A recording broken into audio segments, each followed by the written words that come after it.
The capital of the Great Xia dynasty was graced with its first snowfall of the year. At that moment, the Sky Prison, situated just outside the royal city, was entirely enveloped in snow, from the rooftops to the entrance. A convoy of 3 prison carts navigated the snowy terrain, ambling toward the prison. Suddenly, a guard burst into the Sky Prison, tumbling with excitement as he shouted, Second Master, we have visitors."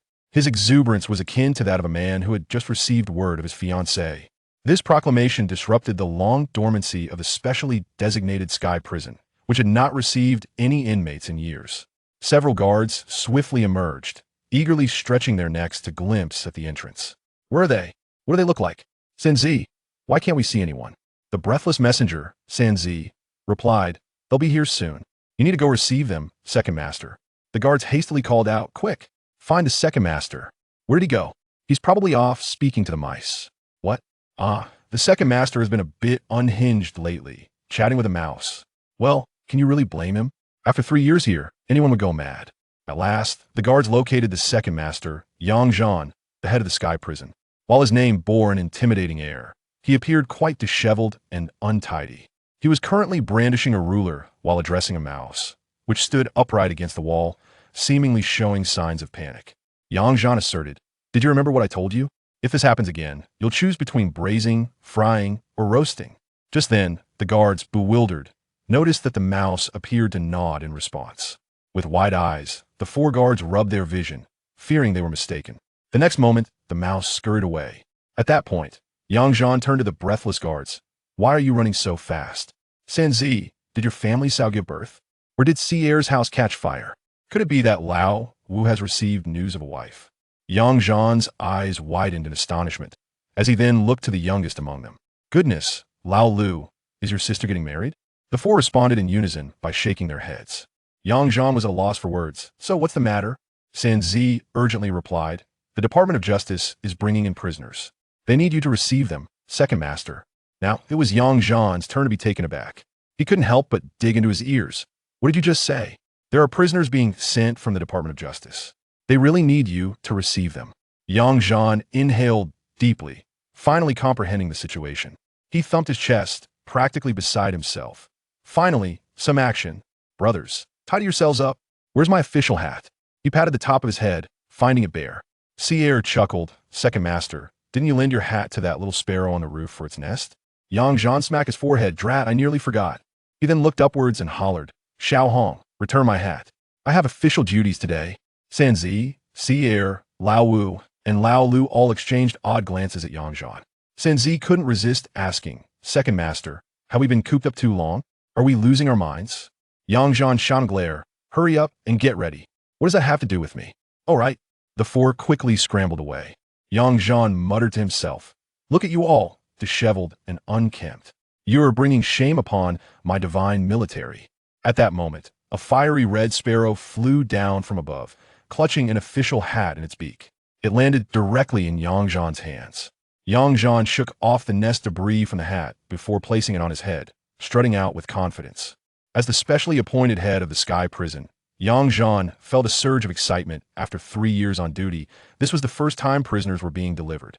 This wasn't to say the Great Xia dynasty lacked prisoners. Typically, delinquents were either drafted or exiled, and those requiring detention rarely found their way to the Sky Prison. Death row inmates would naturally be held in the Justice Department's prison for a while before being taken to their execution. The arrival of prisoners indicated that more severe punishments had not been applied, but rather these individuals required long-term confinement and were quite unique. As Zhan was aware, the Sky Prison had been operational for many years, with very few inmates ever admitted, and during his 3 years there, he had mostly kept company with the guards and the few mice that scuttled about. Once Zhan emerged, the 4 guards quickly completed their preparations and followed him outside. Upon witnessing the steel cages housing the female prisoners, both Zhan and his subordinates were left speechless. Instead of just one, there were 3 female prisoners, all at once. In charge of delivering these 3 female inmates was Lu Jun, a supervisor from the Department of Justice. Standing tall before the soldiers, he broke into a smile upon seeing Zhan and swiftly approached. Bowing respectfully, "Greetings, Second Master. Lu Jun from the Department of Justice pays his respects." Zhan regarded Lu Jun curiously, recognizing him vaguely but paying little mind. As a martial general, he offered a slight bow. Lu, are these individuals all being delivered? Lu Jun beamed, indeed. These 3 female prisoners have been ordered by His Majesty to be confined in the Sky Prison. This is the Emperor's decree. Producing the Emperor's edict, Lu Jun presented it to Yang Zhan, while the 4 guards behind him knelt in submission. However, Yang Zhan remained stationary, and noticing Lu Jun's glance, the latter refrained from reading it aloud. Instead, he cheerfully handed the decree to Yang Zhan. Please take this, Second Master. Count them, and then proceed with their incarceration. Yang Zhan took the imperial edict, glanced over it, and waved his hand. Senzi, you 4, go check them over, confirm their identities, and most importantly, ensure there are no deathly afflictions among them. We cannot have anyone dying on our watch, or it would lead to complications. Understood, Second Master. The 4 guards began their inspections. Lu Jun chuckled. Don't worry, Second Master. If anything arises, I will report it to you directly. I might lead others astray, but I would never deceive you. Yang Zhan fixed a gaze on Lu Jun. Have we met before? Lu Jun's expression grew serious as he bowed deeply. Second Master, my brother Lu Han would not have returned were it not for your intervention. Hearing this, Yang Zhan smiled warmly. Ah, so you're Lu Han's brother. Then you shall also be considered my brother from this day forth. Lu Jun, surprised and elated, exclaimed, Second brother. This scene left the officers escorting the prisoners in a state of disbelief. Lu Jun was a supervisor in the Department of Justice. His authority and rank far surpassed that of a mere prison head. Yet here he was, bowing and flattering Yang Zhan as though meeting the Minister of Justice, leaving everyone present bewildered as they speculated about the true standing of this prison head. Second Master, all individuals appear to be in order. Yang Zhan nodded and turned to Lu Jun. Brother, have your men escort them inside. Absolutely, Second brother. In an instant, Lu Jun issued orders, and his men sprang into action. Even Lu Jun himself hastened to organize the arrangements. Sanzi, Sierre, Lao Wu, and Lao Lu, the eager guards, rushed ahead as though it were a grand celebration, leading the way for the 3 esteemed female prisoners. Meanwhile, Yang Zhan stood idly aside, observing the flurry of activity. When the 3rd female prisoner, shackled and chained, was brought forth from the heavy. Chapter 2. As pure as jade and as soft as fat within the confines of the cell, Yang Zhan gently brushed aside the disheveled hair that obscured the face of the female prisoner. Only then did he truly behold her visage, and he found himself momentarily entranced. With a gracefully arched nose, luscious red lips, and a hint of rosy hue gracing her brows, she exuded an air of ethereal beauty. Given her appearance, her figure, and her slender waist, she could easily be deemed the foremost courtesan among all in the imperial courtyard. However, her condition was quite dire, for a significant bruise had formed on the back of her head from the force of the blow she had received. At that moment, Lu Jun rushed in and crouched before Yang Zhan. Second brother, thank you for saving my life. It is but a trifling matter. Even in my absence, my brother would be blessed with good fortune. Yang Zhan replied, then turned to Lu Jun. By the way, brother, what is the background of these female prisoners? The official documents and imperial edicts do not elucidate. Lu Jun paused for a moment before turning back. Everyone, leave. Yes, my lord. 2 soldiers promptly exited the room. It was then that Lu Jun lowered his voice. Second brother, this is classified information. If it were to be leaked, the emperor would be incensed. Is it truly that grave? Yang Zhan inquired. Lu Jun nodded in affirmation. Yang Zhan waved his hand dismissively. Then there is no need to elaborate. Lu Jun, taken aback, quickly added, No, second brother. How could I doubt you? These individuals are ones we brought back from Fenglin country. Realization dawned on Yang Zhan as he regarded Lu Jun. Their identities are extraordinary. Lu Jun nodded. These 3 female prisoners are all members of the royal family of Fenglin country. How were they all captured in one fell swoop? Yang Zhan questioned, intrigued. It is rather fortuitous. These royal ladies had conspired to visit Tianma Temple to pay their respects, and our men happened to discover them, Lu Jun explained. Upon hearing this, Yang Zhan's eyes gleamed with insight. Does this imply a conflict between our nation and Fenglin country? Or is there another purpose? Lu Jun smiled. I cannot say for certain, but the emperor's directive is clear. They must be kept under lock and key for the time being. They cannot escape, nor should they perish. Yang Zhan scoffed self-deprecatingly. This old emperor is indeed intent on denying me peace. Upon hearing this, Lu Jun's expression shifted, and he glanced around cautiously in a hushed tone. He cautioned, Second brother, tread carefully with your words. You are well aware of our sovereign. At this juncture, Lu Jun shifted the conversation. Second brother, the fact that His Majesty has entrusted such important female prisoners to you speaks volumes of his trust. As for the events of the past, I fear the Emperor is well aware, and they bear no relation to you. Yang Zhan regarded Lu Jun and suddenly changed the subject, return and reassure him that he has nothing to fear. Once they are in my custody, I shall ensure they are well cared for, and perhaps they may even gain some weight. Lu Jun nodded. Second brother, I shall certainly convey your words to His Majesty. Thereafter, Yang Zhan fell silent, and Lu Jun rose to take his leave. Upon exiting the dungeon, Lu Jun glanced back with a look that was somewhat inscrutable. Why, Lord? What is the background of this jailer? Though he exhibits considerable strength, it is truly disrespectful that he failed to pay his respects to you. Lu Jun cast a sidelong glance at his subordinate and replied nonchalantly, he is a legend in his own right. But what a pity! What a pity! The subordinate echoed, puzzled. Utterly oblivious to the times. Lu Jun retorted before striding away, let us go. Meanwhile, Yang Zhan crouched down and pinched the nose of the unconscious woman before him. Before long, she awoke with a start, instinctively swatting at him as she moved. The clanking of her shackles echoed throughout the cell. You intend to do? Li Yu, upon discerning Yang Zhan's presence, instinctively recoiled. Yang Zhan plopped down on the ground, observing the visibly anxious Li Yu. Weren't you quite formidable just moments ago? Why are you so fearful now? Li Yu fixed his gaze upon Yang Zhan, unable to resist the urge to touch the back of his head. Enraged, he exclaimed, was it you who struck me? Yang Zhan responded with a grin. I rendered you unconscious for your own good. Otherwise, you would have perished, you scoundrel. You ambushed me, how despicable. Yang Zhan couldn't help but chuckle. Think whatever you wish. However, this is not your royal courtyard. This is the imperial prison of the great Xia dynasty. Liu's expression faltered, and with a huff, he retorted, who do you think you are? Just a mere jailer. Indeed, I am merely a jailer, yet within this confined space, my word is LW, though you doubt it. Li Yu, with an air of arrogance, proclaimed, I do not believe that you, a mere warden, dare to treat me in such a manner given my status as a princess. Yang Zhan, maintaining his smile, leisurely remarked, today and tomorrow, there will be no meals provided.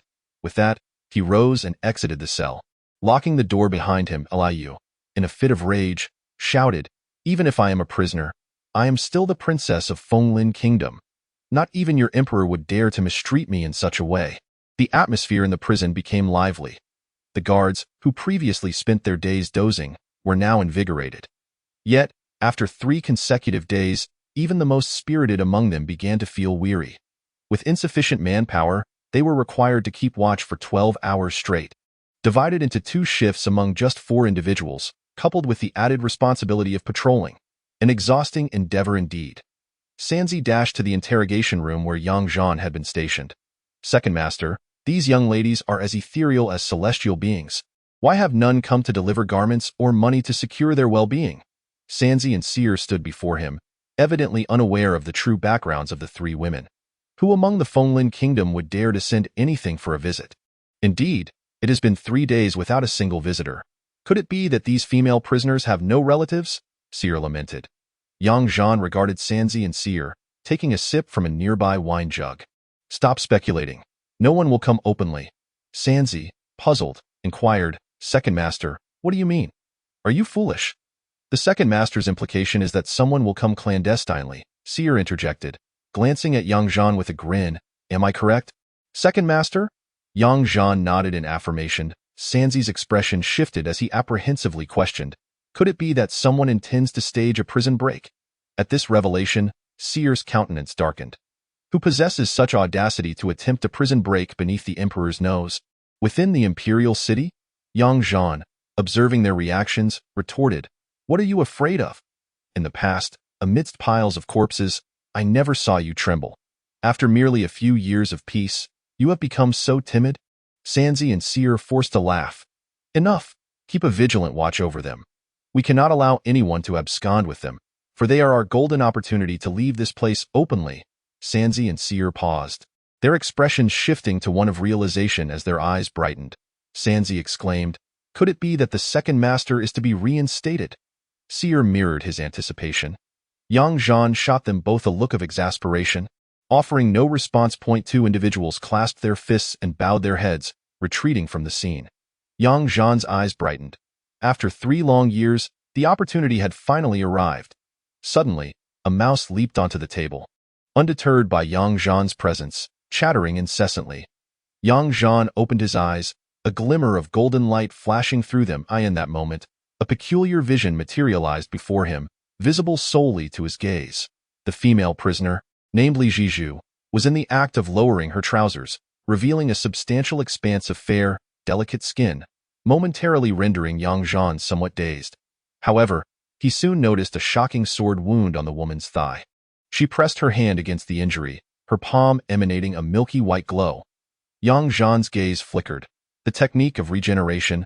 Was this woman connected to the heavenly physician sect? He observed her for a considerable time, feeling a parched throat and couldn't resist sipping his tea. Indeed, she was a sight to behold, as exquisite as jade and as soft as cream. Subsequently, the golden light in Yang Zhan's eyes flickered once more, and the scene shifted. Liu, with his hands clasped behind his back, was deep in thought, seemingly devising a plan. Occasionally, he glanced at the iron bars of the cell, pondering whether they could be loosened. He even contemplated whether he could squeeze through the gaps. Alas! When Liu attempted to force himself through the narrow spaces between the bars, he found certain areas too constricted, causing him to become stuck. After struggling for a moment, he managed to pull himself back, grumbling in frustration. Humph! Once my father sends someone to rescue me, I shall eradicate you scoundrels, daring to imprison this princess and lay hands upon me. That wretched jailer, Yang Zhan scoffed. A jailer is a jailer. Why the word wretched? Chapter 3. I shall be called Billion from now on. Finally, the golden gleam in Yang Zhan's eyes once again flickered, shifting to a new scene. This woman, who did not bear the surname Li, had remained remarkably tranquil since her arrival. Her countenance was strikingly elegant, exuding an air of serenity, as if she regarded the cell as a peaceful sanctuary. There was not a hint of emotional fluctuation on her face. Indifference, a profound detachment that seemed to disregard everything around her. This woman was Chen Liner, and being in the company of Li Yu and Li Zhizhu indicated that she, at the very least, hailed from royal lineage. Yang Zhan contemplated this. Then, the golden light in Yang Zhan's eyes dissipated. The mouse lowered its front paws and scurried away, dragging its tail behind it. Yang Zhan lifted his teacup once more.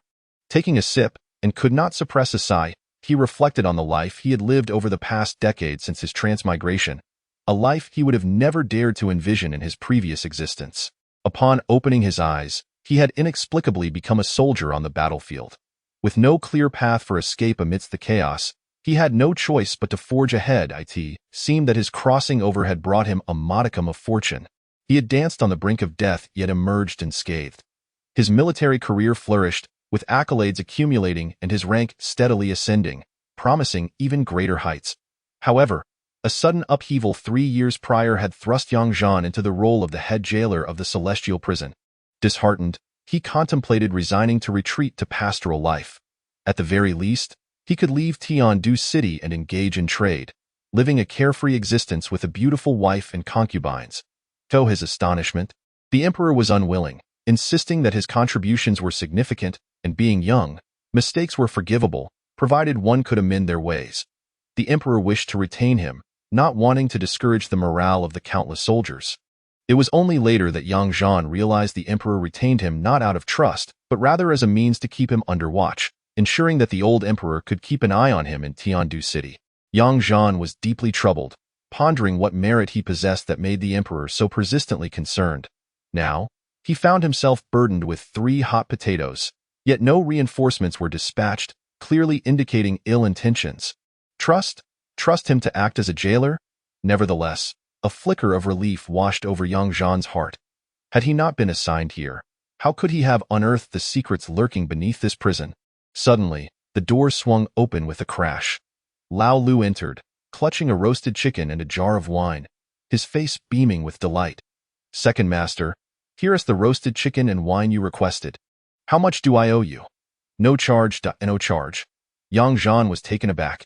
Indeed, both the chicken shop and the wine shop had expressed their gratitude to the second master for his assistance. Yang Zhan scratched his head, puzzled by his supposed help. But dismissing his confusion, he nodded. All right, you may go about your business. Sure thing, second master.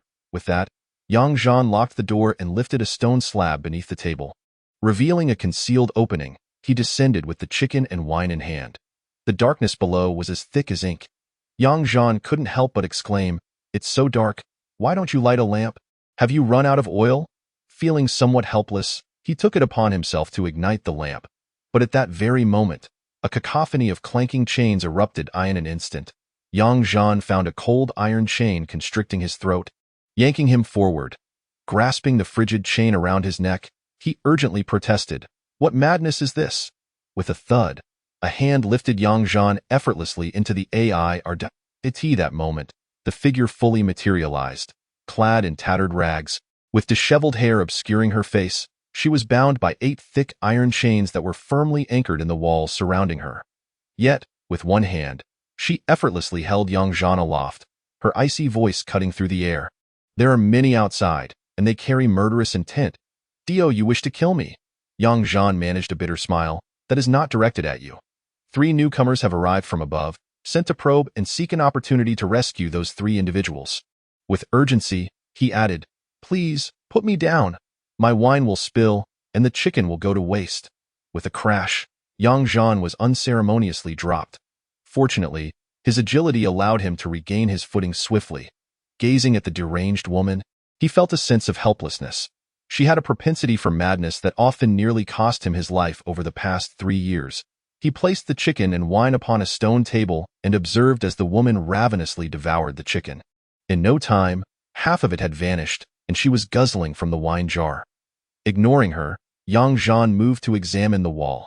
Inscribed upon it were characters detailing the art of spirit control, a method to command beasts and birds. Additionally, there was another mysterious technique, so profound that Zhan had yet to comprehend it fully. This was a martial arts skill, but much of its content eluded his understanding. Glancing at the madwoman, he lamented her confusion. She was unable to enlighten him. Not even her name, the reason for her confinement, or the duration of her imprisonment was known to her. The only memory she clung to was the knowledge that someone sought to kill her. Zhan had inquired far and wide, scoured numerous texts, and even indirectly questioned high-ranking officials in the Ministry of Justice. Yet no one had any knowledge of the woman imprisoned beneath this dungeon. Even the emperor, it seemed, was oblivious. Moreover, the individual who imprisoned this woman displayed a truly malevolent disposition. Merely confining her was not enough, for she was bound by 8 frigid iron chains that shackled her very bones. Most would have perished under such circumstances. To forcefully seize her, even if she survived, would render her incapacitated. Zhan had also perused the documents regarding the establishment of the celestial prison, yet he still found no trace of clues. Thus, throughout, the identity of this woman remained an enigma. At that moment, Zhan sensed he was being observed. Upon turning, he discovered the woman gazing at him intently. The roast chicken was gone, not even a bone remained.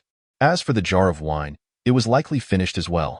Zhan, feeling disheartened, remarked, Forget about the bones. If you are still hungry, I shall procure more for you. However, the woman inquired, Are you about to leave? Why such a question? Previously, you mentioned that when a new prisoner arrives, it signifies your impending departure. Zhan was taken aback, astonished that this woman, in her state of delirium, who could not even recall her own identity, remembered his words. He nodded. Indeed, an opportunity should be forthcoming. The woman cast a glance at Zhan before lowering her head. With that, the conversation fell silent. Zhan could not help but chuckle. Rest assured. Before I take my leave, I will devise a means to liberate you from your confinement. If you cannot, it is because you are too weak. Zhan was momentarily stunned, feeling a twinge of frustration. Before this deranged woman, he genuinely felt his own frailty. He had resisted her when she was in a frenzy, yet even bound by those 8 iron chains, he was utterly no match for her. They were not even in the same league. Her strength was formidable indeed, affirming the old adage that sheer might can shatter all techniques. Even with over a decade of battlefield experience, he found himself rendered powerless. Without waiting for Zhan to respond, the woman gestured towards the nameless martial arts manuscript on the wall, stating, Study it carefully. It may prove beneficial to you. Observing the woman's emotional stability, Zhan promptly took a seat. Billion. What is that technique? There are aspects I do not comprehend. Could you enlighten me? At times, I feel I should not be called Billion. Why did you name me Billion upon our first encounter? Young Zhan coughed softly. It was not merely this woman's first meeting that led her to act as if she had never seen a man before, inspecting him from head to toe in an almost frantic manner. In a moment of desperation, he had exclaimed, "Do not call me Billion." Who would have thought that she would then assume that was her name? Names are but mere aliases. Besides, you do not know? Nor do I if you dislike it. We can change it, no need. Since you called me by that name first, I shall henceforth be known as Billion. Chapter 4. A glimmer in the eyes suddenly. Young Zhan had a revelation, feeling a surge of excitement as he pointed to the wall. What did you just say? Have you recalled something? Billion shook her head. No, then how do you know that it is a technique? And that it is useful to me? Billion rose, the chains clanking noisily. She approached the nameless manuscript, pointing to a specific spot. Look. Then she indicated another point. Observe closely. Young Zhan scrutinized intently. Subsequently, Billion pointed out several locations. Initially, Young Zhan was bewildered, but the more he examined, the more astonished he became. It turned out that the essence lay not in the words above, but rather in the intricate image formed by those very characters. In the past, Young Zhan found it rather peculiar why the characters were not arranged in neat lines, but instead appeared in a chaotic jumble. Now, having set aside the content of the text itself, he reflected on it anew. Lo and behold, was this not a unique depiction of the flow of vital energy? How astonishingly simple it was. Previously, he had fixated on the text's content. A glance at the seemingly deranged Bai Lian sparked a memory within Yang Zhan. Those with a childlike heart perceive the world in a straightforward manner, and in truth, the world can indeed be quite simple. It is merely that most individuals complicate it themselves. As Yang Zhan contemplated the flow of vital energy, Bai Lian, peering through her disheveled hair, was gazing at him. In the underground cell, an unusual silence prevailed. Neither of them moved an inch. Time passed, though Yang Zhan could not discern how long. Awakening from his meditative state, he felt a surge of exhilaration, for he realized that this flow of vital energy held the potential to unravel his martial arts predicament. Overjoyed, Yang Zhan smiled and said, "Bai Lian, what would you like to eat? I shall bring it to you tomorrow." Bai Lian shook her head, replying, "I do not know what I desire." Yang Zhan chuckled, "Then let me decide for you." Bai Lian nodded in agreement. Yang Zhan ascended the stone steps and sensed Bai Lian's gaze upon him, despite her hair concealing her eyes and face. After taking a few steps, he turned back, asking, "Is there something you wish to convey?" Bai Lian merely shook her head, continuing to look at him.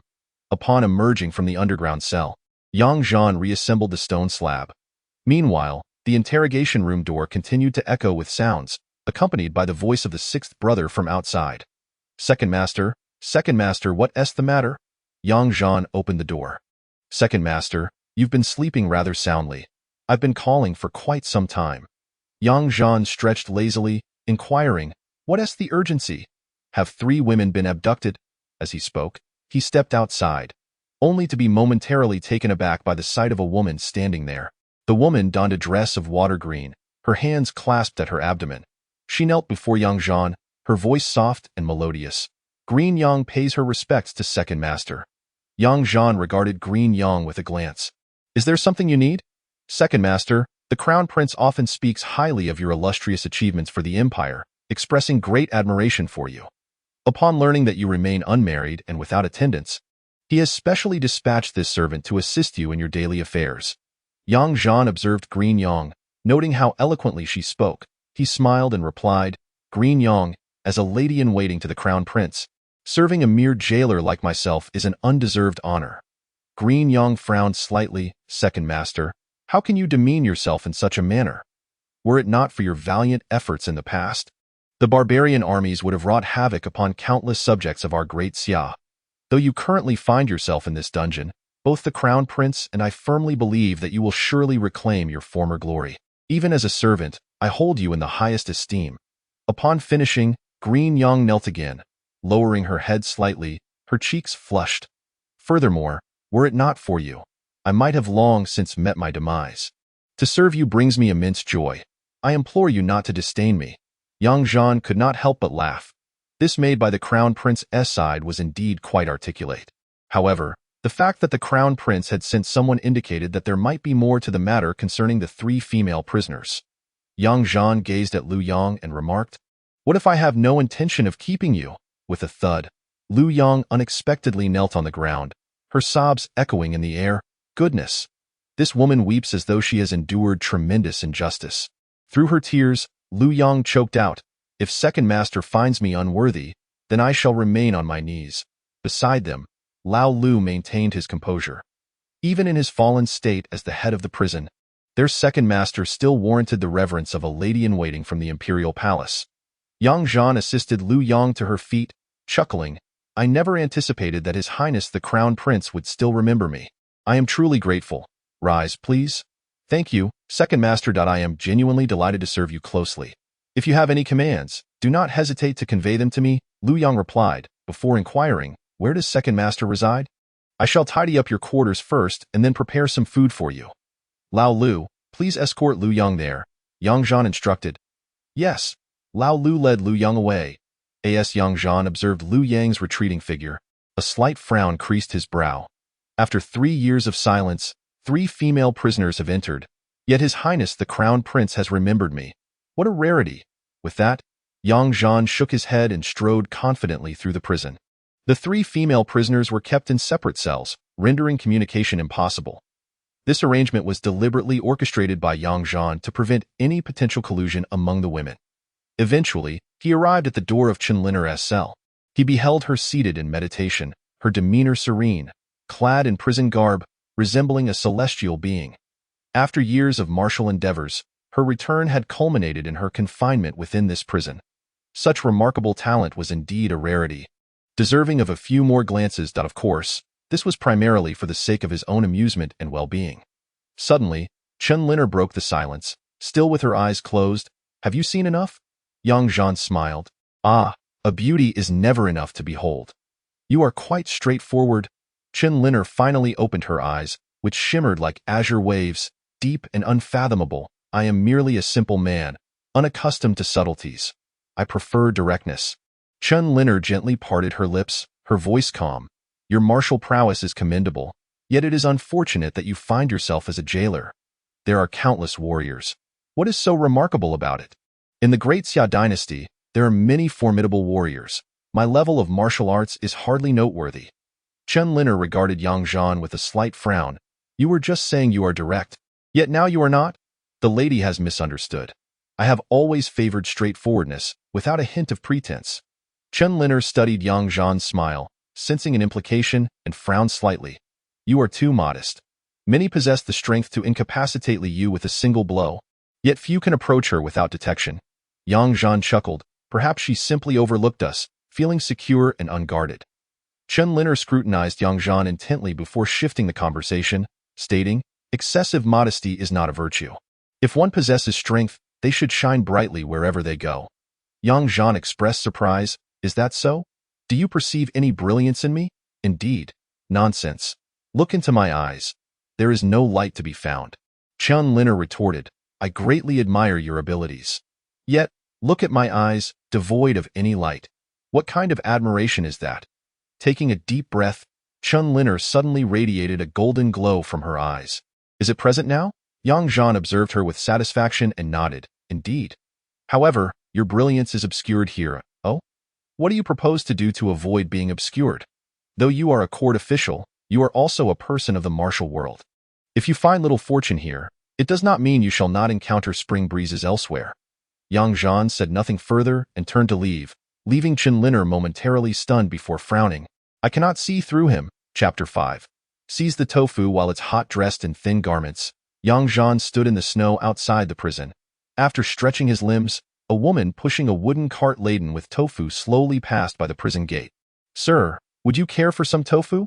Yang Zhan gazed at the woman's ample figure and replied, "Yes, I do enjoy tofu, particularly when it is both white and tender." The woman, delicate as a flower ready to bloom, responded with a voice that tingled the senses. "Indeed, it is both white and tender. My tofu is quite delectable." With that, she approached, lifting the lid of her pot to reveal tofu that was, indeed, white and tender, steaming hot. The woman deftly served a bowl of tofu to Yang Zhan. He accepted it, yet did not eat, instead admiring her from both the front and the back. The woman, feeling his gaze, blushed, her eyes fluttering. Sir, tofu is not enjoyable when it cools. Zhan raised the bowl to his lips while the woman looked on eagerly. Suddenly, he lowered it again, prompting her to say, Sir, tofu must be enjoyed while hot. Zhan chuckled. I seem to have forgotten to pay. How much is it? Given the harshness of this snowy day, I shall only ask for a single coin, sir. Zhan reached into his pocket. Alas, I did not bring any money. Please wait for me. I shall return shortly. Oh, no, sir. Consider it my treat. You must be weary in this snow, so do enjoy. Very well then, I am grateful. Suddenly, Zhan's hand slipped, and a bowl of pristine tofu fell into the snow, creating a confusion between the tofu and the snow. Zhan and the woman exchanged glances, both momentarily frozen in place. Finally, the woman regained her composure and smiled. No matter, I shall serve you another bowl. Just as she reached for a bowl, Zhan grasped her wrist, smiling gently. On such a cold day, it would be better to step inside. The woman's gaze flickered as she regarded Zhan, a flash of disdain crossing her eyes, yet she replied softly, Will I be disturbing your work, sir? Not at all, not at all. Allow me to assist you. Thank you, sir. The woman slightly bent her knees. Zhan pushed the cart ahead, with her following behind, her expression neutral. Second master, this? None of your business. Be gone. Zhan barked, causing Sanzi and Seer to fall silent, their eyes wide as they watched Zhan lead the tofu-selling woman into the interrogation room. Moments later, a cry echoed from within. Sanzi and Seer were taken aback. Seer, did the second master resort to flogging? Perhaps even the use of a mace? However, this punishment seems rather severe, considering the woman's anguished cries. Sanzi, it has been quite some time since we last visited the Drunken Red building, hasn't it? Indeed, it has been a long while. Shall we go after the shift change? Do you have any money? No, then what is there to discuss? Sanzi and Seer promptly fell silent. Yet, at that moment, there was a sudden stillness in the interrogation room. Sanzi and Seer widened their eyes once more. Seer, is the second master in trouble? Alas, the second master is no longer the valiant figure he once was. Just then, a sharp reprimand echoed from the interrogation room. Get away! Instantly, the two shrank back and scurried off in dismay. Inside the interrogation room, the woman lay trembling on the floor, clutching a dagger in her hand. Zhan calmly sat nearby, as if nothing had transpired. After a brief pause, Zhan smiled and inquired, How many people have arrived? The woman remained silent, but having regained some strength, she crawled to a corner and coldly regarded Zhan. Suddenly, Zhan picked up a whip from the table, which was adorned with iron spikes and other menacing implements. The exposed sharp ends were not long, yet they evoked a sense of dread. The woman's face paled at the sight. Zhan turned to her with utmost seriousness. This whip will surely inflict pain. The designer is truly malicious. Fear not, I shall find you a different one. With that, he set the whip down and reached for a mace instead. He then turned to ask, How about this one? The woman's pupils dilated in panic. Sir, I am merely a tofu vendor. Zhan regarded the mace with admiration, muttering to himself, This one is good. It won't torment you. The woman was astounded. Is this not torture? This could very well lead to death. As he stood to test the mace, the woman cried out in terror. I will speak. I will speak. Zhan's face broke into a smile. You see, isn't it better when we are honest with each other? Come now, I am quite gentle with women. He reached out to grasp her small hand. Ah, the texture is rather pleasant. The woman, unable to resist, was pulled into a chair. Then, with a series of clicks, she realized she had been restrained by contraptions emerging from the chair. Subsequently, a retractable iron arm extended from behind the chair, ending in a sharp steel needle poised to pierce her face. Don't scream. It hasn't pricked you yet. The woman gasped in horror. I promised to speak. Why are you? Zhan offered no reply but instead explained. When one lies, their pupils will change. The moment this occurs, the needle will strike. Can it really act on its own? Zhan steadied the needle, aiming it directly at her eyes. I can assist. You may speak now. The woman gazed at Zhan, whose smile was reminiscent of a malevolent specter, and for the first time, she felt that a person's grin could be as sinister as that of a demon. I speak the truth. I insisted. You should be cautious. The steel needle pressed against her eye. and the weight of such pressure caused her to stutter. Young Zhan nodded. Speak slowly, do not panic. Gradually, she began to divulge the information. 3 individuals had come merely to gather intelligence.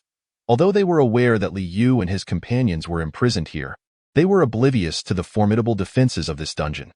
Once they gathered sufficient intelligence, they would orchestrate a jailbreak. After pondering for a moment, Yang Zhan inquired, "Is there currently conflict at the border between the Great Xia and the Fenglin Kingdom?" The woman shook her head. "I have not heard." "What of Li Yu and Li Zhizhu's identities? One is a princess, the other a county lord. And Chunlin heir?" The woman shook her head again. "I do not know." Suddenly, she gasped in alarm as Yang Zhan pressed down slightly, causing the steel needle to advance. "I truly do not know. I have never even heard of Chunlin heir." Yang Zhan halted the needle's progress. It was evident that the woman's knowledge was limited, being merely a spy. Yang Zhan spoke again. "What of the tokens from your Xuanya division?" The woman glanced at her chest. In an instant, Yang Zhan reached out and retrieved an ancient gilded medal from her bosom, upon which was inscribed a moon hanging high above a blackboard. Xuanya division. Yang Zhan felt the warmth of the token and then promptly activated the release mechanism of the chair. Instantly, the woman was set free. He placed the token down and looked at her. "What is your name?" "I have no name. My number is 18.18. Convey to your superior that this matter is to be regarded as unknown to me. However, do not entertain thoughts of a jailbreak, as it would merely lead to unnecessary casualties and be of no avail. Their status is elevated. It is imperative that the Fenglin court sends someone to negotiate." As he spoke, he gestured toward the door. 18 appeared perplexed. "You are simply letting me go?" Yang Zhan couldn't help but chuckle. "Do you expect me to keep you here for dinner?" Chapter 6. After 2 days of hunger, the princess becomes obedient. 18 cast a lingering glance at Yang Zhan before opening the door. Outside, there was no one. 18 pushed her tofu cart, stumbling as she exited the dungeon. The 2 guards at the entrance did not impede her. At that moment, 18 felt as though she were in a dream, as if she had been granted a second chance at life. Sanzi and Seer watched intently as the tofu seller swayed away. Sanzi sighed. "The second master is truly ruthless. Look at her, clearly injured." Yet the second master did not even see her off. Seer nodded in agreement. "Indeed. It pains my heart to see her like this. She must be swollen. I reckon she won't be able to sell tofu for at least half a month." "Indeed." Suddenly, 2 muffled thuds sounded, and Sanzi and Seer were each kicked, landing face first in the snow. "What the hell are you scheming behind my back?" Yang Zhan glared, wondering how these 2 little rascals could be so infuriating. The pair scrambled to their feet, brushing the snow off their clothes. Sanzi grinned, eager to change the subject. "Second master, we Haven Tea received our monthly stipend for 3 months. Is that so?" Seer nodded. "Yes, we are on the brink of running out of provisions." Yang Zhan was taken aback. "So, I haven't received my monthly stipend for 3 months?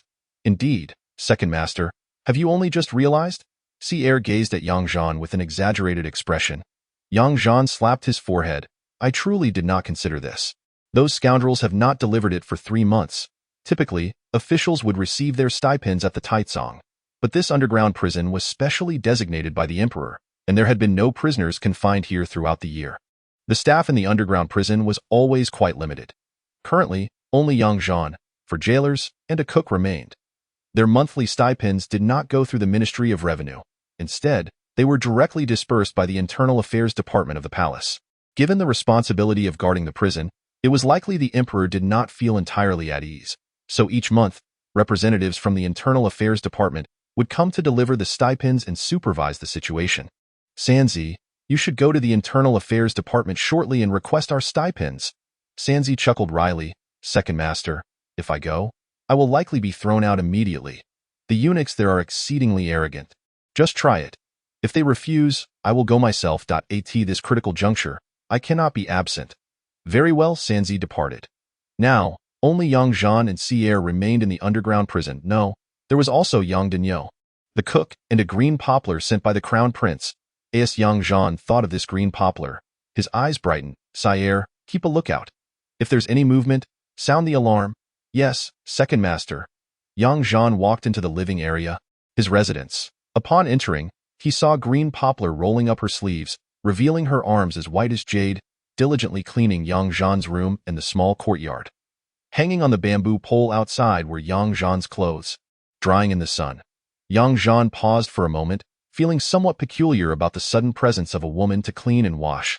Holding a cloth to wipe the table, Green Poplar turned to see Yang Zhan and smiled brightly. "Second Master, I hope you are well." Yang Zhan approached, observing Green Poplar, who appeared to be bustling about like a devoted wife. Curiously, he asked, "Green Poplar, did you not do such menial tasks at the Crown Prince's residence?" As she continued her work, Green Poplar replied, "At the Crown Prince's residence, I served the Crown Princess and did not engage in such chores. Those tasks were handled by other maidservants." Yang Zhan laughed. "You have certainly borne a heavy burden." "Not at all. These tasks are quite simple, requiring only strength. You, Second Master, deal with significant matters and should not be troubled by such trivialities." This girl, trained in the Crown Prince's household, spoke with such charm. Yang Zhan's gaze flickered. "I suddenly recall, 4 years ago, did you accompany the Crown Prince and Crown Princess to Beiji?" Green Poplar looked up, somewhat surprised. "Second Master, you have only just remembered? Had it not been for your rescue, I might have perished long ago." With a charming smile, she continued, "Thus, the Crown Prince sent me here, and I am quite delighted." Yang Zhan assessed Green Poplar. Indeed, she had transformed significantly over the years. "Before you came, did the Crown Prince give you any specific instructions?" "He did." "What did he say?" "To take good care of you, Second Master." Yang Zhan sighed. "Look at me, reduced to a jailer. If you follow me, it seems all you can do is these menial tasks. It is certainly not the case. Both the Crown Prince and the Crown Princess have proclaimed that the second young master is a remarkable figure of the world, a pillar of the great Xia, and will undoubtedly not linger here for long." Upon hearing this, Yang Zhan shook his head, saying, "You think too much. I have no desire to leave this place. How delightful it is here. With ample food and drink, a carefree existence, without the need to risk my life on the battlefield. Living a stable life like this is quite satisfactory." Green Yang tilted her head and gazed at Yang Zhan, saying, "Whatever kind of life the second young master prefers, I shall share it with him." Yang Zhan was taken aback. This girl's sweet words were indeed charming. That moment, he walked over to the adjacent courtyard, calling out, "Old Five, get up and keep watch." Old Five, who had been resting, promptly rose and joined Sierre in keeping watch. With so few hands available, the presence of prisoners made the situation even more dire. Yang Zhan was well aware that no new arrivals would come, as some were still hoping for the blade of Fenglin Kingdom to descend upon them. Observing the increasingly cold weather, Yang Zhan felt a chill in his heart as well. He made his way to Li Zhizhu's room and tossed a vial of medicine to her. Li Zhizhu looked at Yang Zhan with a hint of confusion. Yang Zhan smiled, saying, "You must apply medicine to the wound for it to heal swiftly." Li Zhizhu's eyes widened, and her cheeks flushed rapidly. Pointing at Yang Zhan, her voice trembled as she exclaimed, "You spied on me." With a serious demeanor, Yang Zhan replied, "Who spied on you? It is noted in the official documents. If you don't want it, then so be it. Scars are not my concern." Li Zhizhu paused, then picked up the vial, showing no intention of returning it, and surprisingly uttered a thank you. 3 women, 3 distinct personalities. Liu was willful and headstrong. Li Zhizhu was gentle as flowing water, and Chen Liner remained inscrutable. Yang Zhan arrived at Liu's door and cast a glance inside. Liu immediately rushed out, the chains clanking loudly. The fierce demeanor of this woman seemed as if she were about to pounce on him. Oh dear, even after 2 days of hunger, she still has energy. Upon hearing this, Liu became even more incensed, declaring, "You are mistreating this princess. I shall accuse you." Yang Zhan shrugged. "That requires someone to come forth. And by the way, make more noise, and you shall remain hungry." At this remark, Liu instantly fell silent, though her eyes and breath indicated she was still ready to devour Yang Zhan. Yang Zhan smiled. "Obedience is the way to go. After all, I am the one in charge here." "Humph." Liu seemed to relent, angrily returning to her mat. Yang Zhan chuckled. After 2 days of hunger, even the princess had become docile. He then approached Chen Liner's cell. Chen Liner opened her eyes, calmly regarding Yang Zhan, remaining silent, seemingly awaiting his words. Yang Zhan inquired, "How were you captured? What significance does it hold to discuss this now?" "It holds significance for me. Then why should I speak? Do you not wish to return to Fenglin Kingdom?" Chapter 7. Ignoring advice, courting death. Chen Liner's gaze flickered. "Might you be willing to assist us?" "Sir?" Yang Zhan smiled. That depends on your willingness to cooperate. How can I trust you? Yang Zhan produced a token inscribed with the bright moon rises high. Chen Linner glanced at it, furrowing her brow, yet remained silent. Allow me to share the origin of this token.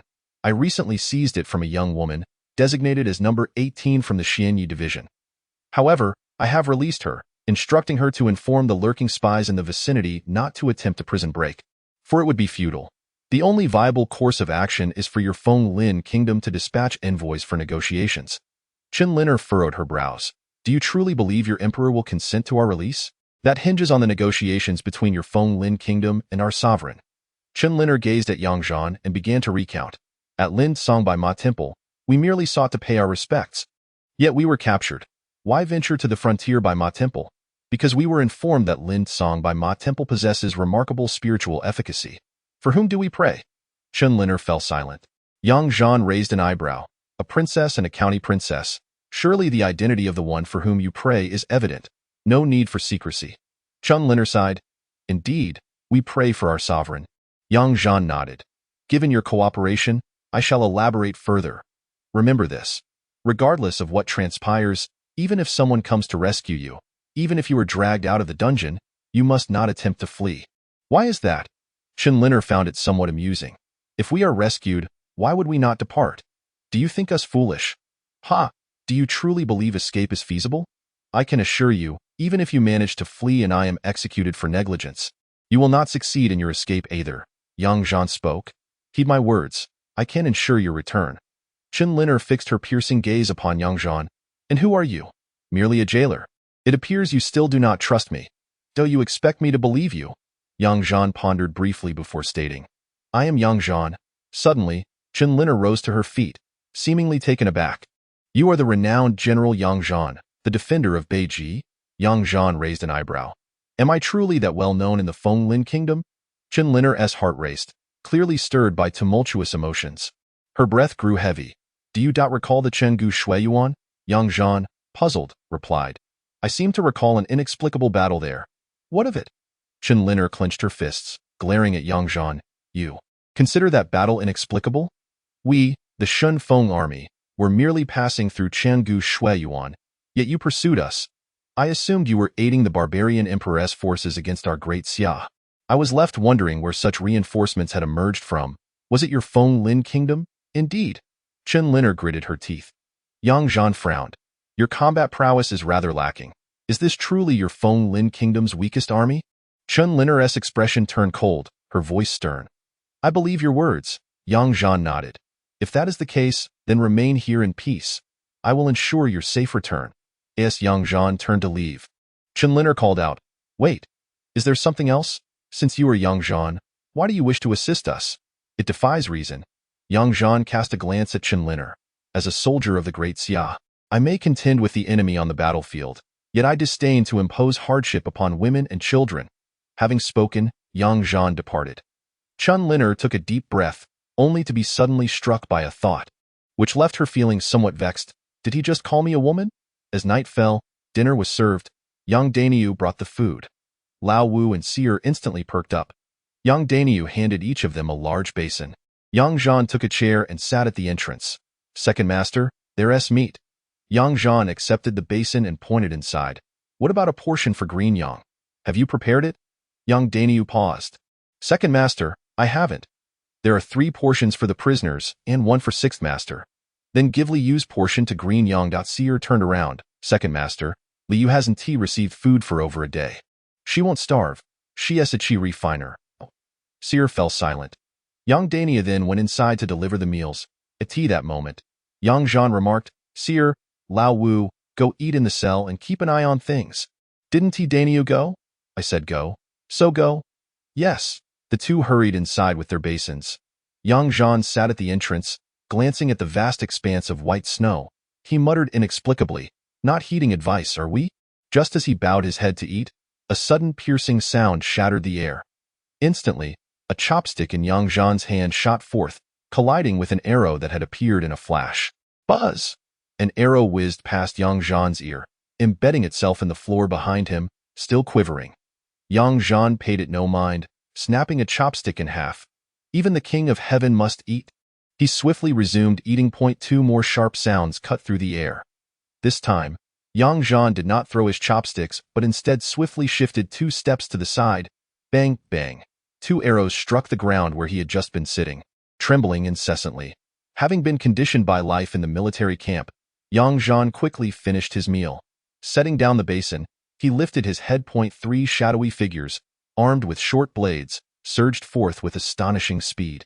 The snow on the ground erupted, creating a curtain of white that engulfed them as the 3 figures burst through the snowy veil. Zhan unleashed a punch, a kick, and a shoulder charge. The dull thud of impact and the muffled grunts of the 3 assailants echoed vividly in the night. The 3 cloaked figures were sent flying, yet they did not rise again. Simultaneously, Zhan vanished from sight, swiftly scaling the wall, and in the blink of an eye, he was upon the rooftop. At that moment, 2 black-clad figures wielding sharp blades were still caught off guard, and in an instant, Zhan dispatched them, sending them plummeting from the rooftop. With 2 dull thuds, silence fell. Zhan stood atop the roof, his gaze coldly surveying the surroundings. He was no longer the languid and somewhat disheveled jailer. A terrifying aura of murderous intent enveloped him, casting a chilling pall over the night sky. Zhan's voice was frigid. Ignoring advice leads to self-destruction. The night was eerily quiet, with no further sounds in the snow below. 5 corpses were soon concealed beneath the swirling winds and snow. Zhan looked up at the heavens, where the snowfall intensified. In the distance, atop a pavilion, a black-clad woman with a veil obscuring her face cradled a guqin, delicately plucking its strings. Then she calmly stated, "Investigate this person's identity thoroughly." "Yes, master." The cloaked figure in black, who had been kneeling before him, swiftly departed. The woman in black turned her gaze towards the distant rooftop of the sky prison, where a man stood amidst the snow, radiating an aura of grim determination. She resumed plucking the strings of her instrument, producing enchanting melodies. Meanwhile, Zhan, atop the prison's roof, also glanced towards the flickering lights in the distant loft, where shadows danced in the glow. Chapter 8. A heavy hand. Zhan leaped down from the rooftop, greeted by Sier, Lao Wu, and Lao Eliud. At this moment, the 3 exuded an air of solemnity, their expressions resolute, a far cry from their previous demeanor as irreverent jailers. "Second master, they are still here." Lao Wu clasped his fists. "When the constable arrives, let them dispose of the bodies. As for the rest, just handle it as you see fit." "Indeed, second master." The trio clasped their fists respectfully, awaiting Zhan as he entered through the iron gate into the courtyard. Upon pushing open the door, a wave of warmth enveloped him, momentarily causing him to hesitate, nearly doubting he had entered the correct place. After all, everything appeared so orderly, accompanied by a faint fragrance, though modest.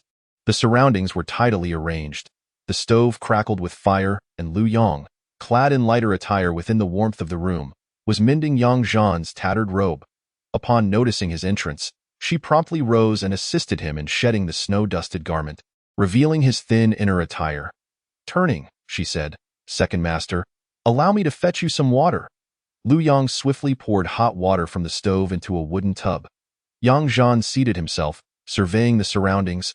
Feeling a sense of disorientation in previous years, amidst the tumult of warfare, there had been no need for such niceties.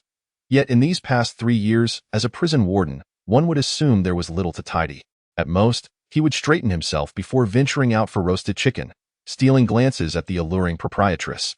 During festive occasions, he would tidy up, especially since Lao Lu's sister would join in the celebrations.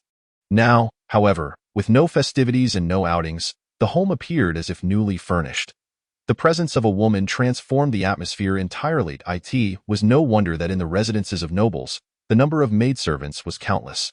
Suddenly, Zhan looked down to find Lu Yong crouched before him, removing his boots. Just as he was about to speak, he noticed the outline of her crimson undergarment beneath her collar. In an instant, a man's instinct stirred within him. Zhan pondered whether it was time to seek a wife. However, considering his current situation, he dismissed the thought. Liu Yang's hands were soft as she placed his feet into the wooden tub, gently massaging them. Lifting her face, illuminated by the lamp's glow, she appeared increasingly enchanting. Her delicate nose, supple red lips, and a few strands of hair cascading down.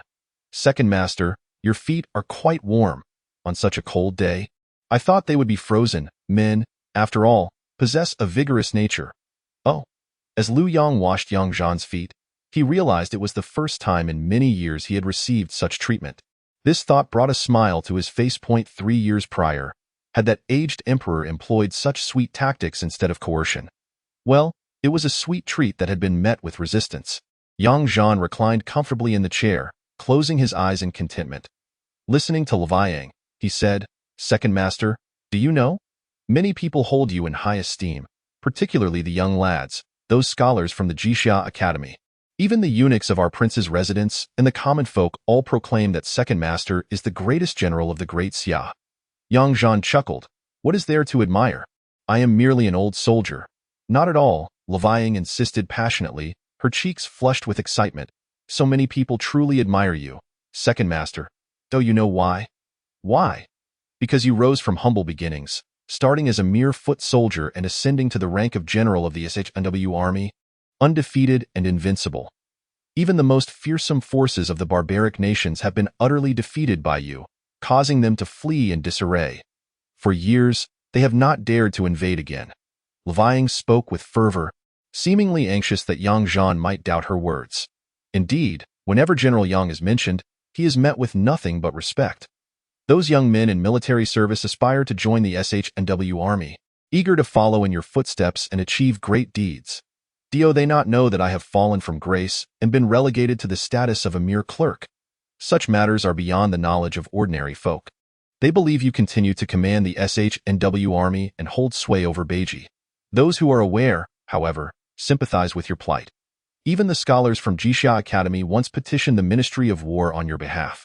As Yang Zhan listened to Leviang's words, he found himself lulled into a state of relaxation, nearly drifting off to sleep. Once Leviang had finished washing his feet, she said, "Second Master, please rest on the bed." Yang Zhan rose and lay down without hesitation, the blood within him beginning to circulate as his even breaths filled the air. Leviang gazed at the seemingly slumbering Yang Zhan, her small hands fiddling with the hem of her garment as she bit her rosy lip. "Second Master, are you really asleep already?" Seeing Yang Zhan unresponsive, Leviang stamped her small foot in frustration, pouting her lips before resigning herself to lie down beside the bed and sleep. That night passed without incident, and no prison breakers appeared again. Under Leviang's attentive care, Yang Zhan donned freshly cleaned and fragrant robes. He couldn't help but reflect on how comfortable his life had become. If this continued, he feared he might be dulled by the sweetness of it all. "Second Master! Second Master!" Sanzi exclaimed upon seeing Yang Zhan emerge, rushing over with a flushed face. "That despicable fellow from the Ministry of Internal Affairs not only refused to help me but also slapped me. Who struck you? You should have retaliated. Under my command, there are no cowards." Upon hearing this, Sanzi's sorrowful expression transformed into a grin. "Indeed, I did strike back. But what? I might have hit a bit too hard." Yang Zhan raised an eyebrow. "How hard?" "1 eunuch and 5 internal guards. There might be some broken bones, but I surely didn't kill anyone." Smack! Yang Zhan slapped his forehead, realizing that this lad had come running back to report like a child seeking solace from an elder after being bullied. "And you dare to claim victimhood? This was a resounding victory." Sanzi cautiously inquired, "Second Master, have I caused trouble?" "Nothing serious, by the way. Did they dare to strike you without knowing your allegiance to me?" Sanzi shook his head. "No, they didn't know. However, the personnel has changed. It's not the same eunuchs from before." Yang Zhan frowned. "Did you not declare my name?" "I did. But it was of no consequence. By heavens, they have truly crossed the line." Yang Zhan declared with a stern countenance, "I shall confront them. Second Master, there's no need to go. They have arrived, and they are waiting outside. Perfect timing." Yang Zhan strode out with an air of confidence. Upon reaching the entrance of the prison, he was taken aback to eye in the glaring white of the snow. Several armored guards from the imperial city lay sprawled, groaning in pain. Yang Zhan's lips twitched in disbelief. Of all the people to provoke, they chose to antagonize the divine martial army. "Well deserved, Second Master." Seer turned and bowed, exclaiming with excitement, "They struck first." In this scenario, the distinction of who initiated the conflict was trivial. It was merely the eunuchs. Seer pointed to a nearby snowbank, where a eunuch clad in a green round-collared robe lay trembling on the ground. "Bring him here." "Yes." Seer advanced with a fierce demeanor, directly pulling the young eunuch to his feet. How dare you lay a hand on someone from the Ministry of Internal Affairs? You are doomed. Release me! Release me! This is rebellion. You will pay for this. The eunuch's voice was high-pitched and grating to the ears. Silence! Young Zhan barked, and the eunuch promptly fell silent, staring blankly at him, clearly flustered. Chapter 9. Using a knife to kill, Yang Zhan scrutinized the eunuch's attire. 7th rank, I see. Indeed, I am a 7th rank inner servant. You dare to strike me? You are all doomed. Not one shall escape. With a resounding slap, the eunuch was left momentarily dazed. Seer grinned. That was a mere tap. Otherwise, I would have broken your neck. Yang Zhan approached the bewildered eunuch. It has been 3 months since you last delivered the monthly stipend. What is the meaning of this? Does the esteemed inner palace still owe us a trifling sum? The eunuch, realizing the gravity of the situation, covered his face and began to weep. By heavens! Yang Zhan could not help but scoff. You, a grown man, reduced to tears so easily? Yet soon after, he recalled that this eunuch was not exactly a paragon of masculinity. Have you brought the monthly stipend? Yang Zhan inquired. The eunuch, trembling in fear, glanced at Yang Zhan and replied, No. Then what brings you here? To seek punishment? The eunuch fell silent, terrified of further retribution. Yang Zhan scrutinized him closely, realizing he did not recognize him. Which palace do you serve? The Phoenix Rui Palace. Yang Zhan furrowed his brow. The Phoenix Rui Palace belonged to the Empress. The Empress? He mused, recalling that she was the mother of the third prince. Yang Zhan's frown deepened but soon relaxed. Return, and ensure that the monthly stipend and supplies are delivered promptly. Inform your superiors that if they fail to comply, I shall personally come to collect. Who are you? The young eunuch stammered. Our second master is Yang Zhan. Third son interjected. Have your eyes gone blind, daring to show such disrespect to our second master? The eunuch remained silent. Release him and be gone. Yang Zhan waved his hand dismissively. The eunuch, as if granted a reprieve, eagerly fled, leaving behind the 10 or so guards still groaning on the ground.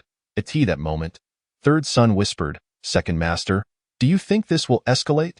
If it does, all the better. Only in murky waters do the big fish surface. Third son and seer gazed at Yang Zhan with admiration. Sanzi sincerely remarked, What Ye has said is a profound insight, one that is not easily grasped by the ordinary person. Seer turned to Sanzi and asked, Did you understand it? No, that's precisely why it's profound. Yang Zhan cast a disdainful glance at the two of them before striding out. Keep a close watch. If those 3 ladies inside go missing, it would be disastrous. Rest assured. Ye. He traversed through the midst of several inner guards. As he listened to the lamentations of these fellows, Yang Zhan found himself momentarily transported back to the battlefield. The war horses neighed, and the battle drums thundered. The echoes of soldiers' cries from yesteryears seemed to resonate in his ears. The proprietress of a Yun's roast chicken, Qiu Yun, noticed Yang Zhan approaching and halted her hands, which were busy kneading the chickens, staring blankly at him. Proprietress, 2 roast chickens and 2 jars of wine, Yang Zhan announced, only to realize that no one paid him any heed. Turning his head, he caught sight of a Yun's scrutinizing gaze. Unable to resist, Yang Zhan touched his own face, wondering if he had not become handsome. He stepped closer, leaning in with a mischievous grin. Have a closer look. A Yun, startled, stumbled backward and collided with the edge of a table. Rebounding straight into Yang Zhan in astonishment, he looked down, and in the soft collision, instinctively wrapped his arms around Qiu Yun's waist. She, flustered, pressed both hands against his chest. Visibly flustered, her heart racing, causing her to tremble slightly. Yang Zhan swallowed hard. This was getting a bit intense. Oh dear, you rascal, you scared me. Qiu Yun exclaimed in a playful tone. Don't call me a rascal. Or else if someone hears, it could lead to trouble. I'm not worried for myself, but I fear for your reputation. Let them say what they will. I'm not afraid, she retorted boldly, before circling around Yang Zhan with a curious expression. Ye, do you have someone special in your life? I never noticed you were so tidy. Let me have a whiff with that. She leaned in closer. Yang Zhan playfully pressed her forehead back. What are you? A dog? Why are you sniffing around? Qiu Yun feigned seriousness. Remove your hand. You must have a woman in your room. Everything is so spotless, and you smell delightful. Is that so? What a predicament. I'm a man. If I don't carry a man's essence, what good is it if I only smell of perfume? Zhan retorted, taking a whiff of himself. Hey, it does smell rather good.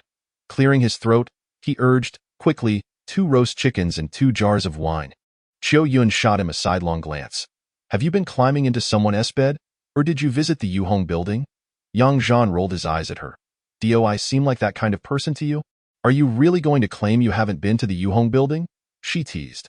Going there to drink and listen to music is a man's hobby. As she wrapped up 2 roast chickens, she glanced around before leaning in closer to Zhan, whispering, the prince has made arrangements. He can assist you in leaving Tiandu City at any time. Escape? Or shall I wait to die? Zhan replied. If the emperor wanted me dead, he would have done it already. Yun furrowed her brows slightly. In the past, the old emperor likely found it difficult to part with you. After all, someone of your stature and renown in the military is a treasure he would be loath to lose. However, he granted you 3 years, yet you failed to align yourself with him. His patience has now run thin. Zhan looked at Yun. What do you know? Need I even say? For 3 years, not a single prisoner has been sent your way, and now 3 extraordinary individuals arrive at once. Goodness, has that old 6th informed you? Yun shot him a glance. It wasn't he the 6th. He merely mentioned that 3 female prisoners had arrived. The prince, sensing something amiss within the court, decided to investigate, uncovering the identities of these 3 women. As she spoke, a gravity settled on Yun's lovely face. This indicated that the emperor had lost his patience and was contemplating treachery. Zhan did not contest her words but merely remarked, why do you think the emperor suddenly lost his patience? How would I know? Perhaps the prince should look into whether anything has transpired in the court or the palace. I sense something is amiss. Yun frowned. What gives you that impression? Examine whether there have been any replacements in key positions within the palace. Yun nodded. By the way, there haven't been any major issues with the Divine Martial Army or the prince, have there? No, as long as the Divine Martial Army and the prince keep watch over each other, the court's influence should remain at bay. So all is well. Zhan nodded. Good. Inform the prince not to worry about me, and to keep a close eye on the movements of the barbarian nation and Fenglin kingdom. I fear that war may be imminent. Yun nodded. I have been here for 3 years, and you have too. It would be wise to start packing your things and leave, as your identity may have already been compromised. Yun slightly frowned. If you do not leave, I shall not depart either. Besides, I need to assist you in communicating with the prince. Zhan frowned. There is no need for that. It won't be long before I acquire a new position. If they discover my identity, how can I continue to sell my roasted chicken in peace? Just then, both Zhan and Yun were drawn by a scream. Looking outside, they saw a young girl being cornered by 2 ruffians. The girl, in a panic, sought an escape but was thwarted by the 2 thugs. Chapter 10. A glimpse of deceit. Zhan and Yun watched for a moment. Yun asked, aren't you going to be the hero and rescue her? Zhan replied with a smile. I'm too busy minding my own business to notice whether she is beautiful or not. However, at that moment, he noticed the girl lift her head. Zhan was taken aback. Such a stunning young lady had yet to be taken into any noble's household. Yun shot him a look. Did you see that? Is she not beautiful? Indeed. Why aren't you going then? She hasn't even cried for help yet. Perhaps she enjoys the attention. In that instant, Yun found herself at a loss for words, pinching Zhan's waist with a firm grip. Ouch! Yun cried out in pain. Zhan retorted irritably. What was that for? I'm indestructible. Just then, the girl cried out, help! Help! 2 young rascals were getting rowdied. Oh my! What a ruckus, like waves crashing. Haha, brother, allow me to take the lead. Yun covered her fingers, tears brimming in her eyes. Shouting for help, are you not going to act swiftly? Hee hee, what a coincidence. Zhan chuckled as he lifted 2 roasted chickens and 2 jars of wine. Striding forward, what are you doing? In broad daylight, this is not the kind of mischief you should be engaging in. Zhan's voice rang out, causing the 2 rascals to halt immediately. Seizing the opportunity, the young girl dashed to Zhan's side, grasping his arm. An onlooker might mistakenly think she was after his roasted chickens. Who dares to ruin our brotherly escapades? However, when the 2 rascals turned to see Zhan clad in prison guard attire, they immediately wilted. One of them grinned and bowed. Sir, it's a misunderstanding, a misunderstanding. We were merely teasing her. We wouldn't dare to truly commit any wrongdoing. Off with you, quickly. Yang Zhan could hardly be bothered to utter another word. The two bowed and scurried away. Hero saving the damsel in distress, it truly is that simple. Yang Zhan, observing his prison guard uniform, knew he was not someone to be trifled with. The young lady expressed her gratitude, her voice soft and choked with emotion. If not for you. Yang Zhan was particularly fond of such gentle and tender-hearted girls. Fear not, young lady, it is all well now, you may return. Yang Zhan noted the young lady's attire was not ordinary, and her beauty was strikingly exceptional. Her brows and eyes were like paintings, her nose perfectly shaped, and her cherry-red lips were undeniably luscious.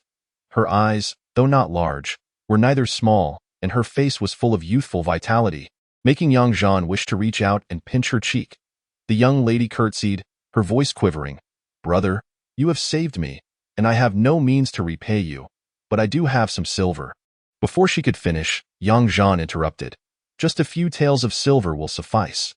The young lady was momentarily taken aback, then shook her head. No, I wish to treat you to a drink, to express my gratitude for your noble act of rescue. Yang Zhan glanced at her, smiling. Where shall we go? You decide, brother. Yang Zhan beamed. Very well, let us go to Wangyue Tower. It is not far from here. The young lady nodded. Thank you. Yang Zhan looked over at the A Yun roasted chicken shop, noticing Chiu Yun with her hands on her hips, her expression radiating indignation as if she were witnessing a villain attempting to deceive a virtuous young lady.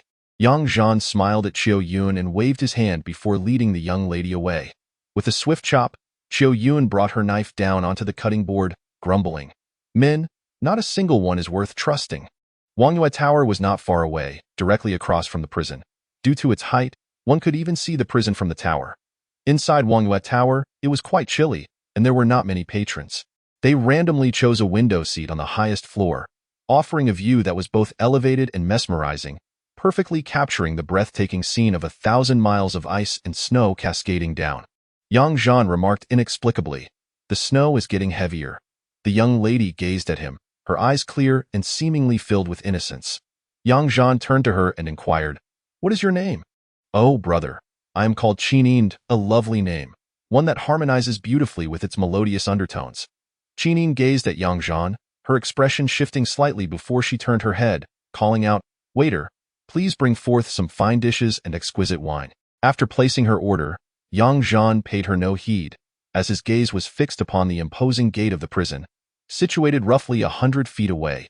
He lifted his teacup, took a sip, and remarked with a smile, My dear lady, your generosity is truly commendable. Such generosity is unnecessary, and my elder brother's noble assistance leaves me with no means to repay him, so I can only invite him to share a drink. Qinin responded. Yang Zhan regarded her thoughtfully and suggested, There is no need for such formalities. Simply convert the cost of the meal into silver for me, and it will save us both the trouble. Qinin refrained from answering directly and instead inquired, May I ask your esteemed surname, elder brother? Just then, the waiter arrived with the wine and 2 platters of cold dishes. Yang Zhan remained silent, lifting the wine jug to his nose for a whiff, only to grimace in distaste. Indeed, this is merely watered-down wine. However, for you, dear lady, it may suffice. A person of my stature is not suited for such fare. With that, he pushed the wine jug toward Qinin, pulling out a gourd of his own. He tilted his head back and took a hearty swig, then looked contentedly at the enchanting young woman before him, who seemed almost ethereal. You truly do not resemble an ordinary person, he mused. Qinin, slightly exasperated, replied, Elder brother, why must you drink from your own vessel? Regardless, it is but a token of my sincerity. As she spoke, she poured wine for Yang Zhan. He made no move to stop her, instead watching her delicate hands as she gracefully carried the jug before him. After filling his cup, Qinin raised it and declared, Elder brother, I toast to you. Yang Zhan chuckled. Why does it seem you are less a refined lady and more a wanderer of the rivers and lakes, imbued with a spirit of adventure? Qinin smiled radiantly. Elder brother, you may be unaware, but I have long yearned for the world of chivalry, wishing to witness the grand tales spoken of by storytellers, such a vast and distant realm, filled with heroes and valiant souls. Yang Zhan laughed heartily. The heroine lightly plays the flute, while the hero honors the music. Together they harmonize, bringing joy to a world free of sorrow. Qin Yin's eyes sparkled with delight. I did not expect such eloquence from you, elder brother. Caught off guard by her admiration, young Zhan replied, Oh, I am unworthy of such praise. I merely uttered a few whimsical lines, flattered by the beautiful young woman's compliment. Young Zhan felt a twinge of bashfulness. After all, he had merely come from listening to melodies at the Yuhong building, and these were not his own compositions. He could not help but think that the women of Yuhong building were indeed quite talented, crafting exquisite verses and performing even more beautifully. Elder brother, my hand is growing weary from holding this cup, Qinin remarked. Finally noticing that she was still holding the cup aloft, Yang Zhan lifted his own and clinked it against hers before downing the contents in one gulp. Observing Yang Zhan finish his drink, Qin Yin's smile brightened further, and she too consumed her wine in one swift motion, a faint blush gracing her cheeks. Yang Zhan's gaze drifted back to the prison gate. Qinin asked, Elder brother, dressed as you are, might you be stationed at the prison across the way? Yang Zhan nodded. Indeed, partaking in wine with you here is a bit of a transgression. Qinin smiled softly and poured more wine for him, saying, Thank you, elder brother, for gracing me with your presence, yet you still refuse to divulge your esteemed name. Yang Zhan, you ought to have known it by now, he replied. Qinin paused. Why would I have known in advance? There have been numerous arrangements, albeit rather crude, easily mistaken, he responded. Qinin smiled gently, her lips pressed together. Brother Yang, what prompts such words? I am indeed grateful for your kindness. Yang Zhan turned around, gazing at Qinin with a smile. Do you believe that without me in the sky prison, no one can thwart the people of the Xianyi division? Chapter 11. Did I allow you to leave? Upon hearing Yang Zhan's words, Qinin remained unfazed, her smile unwavering. Yang Zhan, observing her, couldn't help but praise her beauty. How could this girl be so exquisite? She was truly a paragon of grace, elevated to the status of a fairy. However, Qinin replied, General Yang, your talents are wasted guarding the sky prison. I hold you in the highest regard and have no desire to confront you with weapons. Thus, I devised a plan to invite you to share a cup of wine. Yang Zhan chuckled. So you are quite confident? As long as General Yang refrains from taking action, I, despite my shortcomings, do possess a semblance of assurance. With that, Qinin lifted her alabaster chin, brimming with pride. Yet, she caught sight of Yang Zhan's enigmatic smile. Her own grin blossomed even brighter. Please do not take offense, General, that I harbor immense respect for you, and to triumph over you in a match would be a matter of great honor for me. As she spoke, her pride only swelled. Your honor lies in employing such underhanded tactics, perhaps even poisoning this wine. If Qinin remained silent, her haughty demeanor might not be discerned. Her radiant smile seemed capable of warming the heart. It reminded Yang Zhan of a saying. Those who smile often are seldom met with misfortune. Of course, Yang Zhan wished to add, unless they encounter me. The moment Qinin spoke, the air of arrogance returned. Rest assured, General, it is indeed poisoned, yet not lethally, merely a mild sedative to ensure you remain here as an observer. Upon hearing this, Yang Zhan couldn't help but concede that the saying held some truth. He smiled. Indeed, those who smile are fortunate. Otherwise, you would not have a future. General, your composure amidst all this is impressive, quite reminiscent of the tales told about you. But what do you mean by that? Fortunately, you did not employ a deadly poison. Why? You will find out shortly, Qinin chuckled. To be regarded as a worthy opponent by General Yang fills me with pride. Should I manage to best you, it would provide ample material for me to boast about for a lifetime. Yang Zhan nodded in agreement. To be defeated by me would indeed afford you a lifetime of bragging rights, as you would have engaged in combat with me. Qinin gazed at Yang Zhan with considerable pride. General, your reputation is well deserved. Even at this moment, you remain so light-hearted. Are you not at all concerned? If the 3 female prisoners are abducted, I dare say your role as warden may come to an end. What should I be concerned about? You should be the ones worried. Do you truly believe that if you rescue those 3 women, you can leave Tiandu City unscathed and return safely to Fenglin Kingdom? We have our own plans, so no need to trouble yourself, General. Very well, but I must ask, even after I had 18 deliver a message to you, and you chose to disregard my counsel, do you not feel any sorrow for the demise of the spies you painstakingly cultivated? As long as we can rescue the 3 of them, myself included, what does it matter if we perish? At this moment, the exquisite visage of Qinin was devoid of smiles. Her usual haughty demeanor had vanished, replaced by a countenance of grave seriousness and unwavering determination. Hee. Yang Zhan chuckled softly, choosing silence. Suddenly, his ears perked up as he detected some commotion from the direction of the heavenly prison. Qin Yin, too, caught the sound. She picked up a nearby teacup and took a small sip, her mood seemingly just right. General, why not enjoy your meal while observing the spectacle? Rest assured, as long as we successfully rescue the individual, I shall not impose upon you. I, a mere girl, am already contemplating a future opportunity to trade your life for my extraordinary achievements. Though she is but a young lady, her words exhibit a certain audacity. As he spoke, Yang Zhan lifted the cup of poisoned wine and downed it in one gulp. Qin Yin, somewhat taken aback, nodded in admiration. The general lives up to his reputation. Truly a hero of this age, able to drink poison with such valor. I shall join you in this toast. At that moment, a few young attendants dressed as servants appeared upstairs, encircling the area where the two were seated. Yang Zhan paid them no mind and began to serve himself instead. The flavors were delightful, yet sadly, this moonlit pavilion would soon cease to operate. Once exposed, it would undoubtedly close its doors, so the general should indulge and enjoy. Qin Yin, what is your position in the suspended night division? This humble girl holds the blood moon token, as far as I know. There are 10 leaders within the suspended night division. I did not anticipate that you would be one of them. Qin Yin smiled. I can tell, General, that you harbor doubts regarding my abilities. Indeed, very much so. Just then, a man rushed in with great haste, kneeling before them, his voice trembling. Leader Qin, we have failed.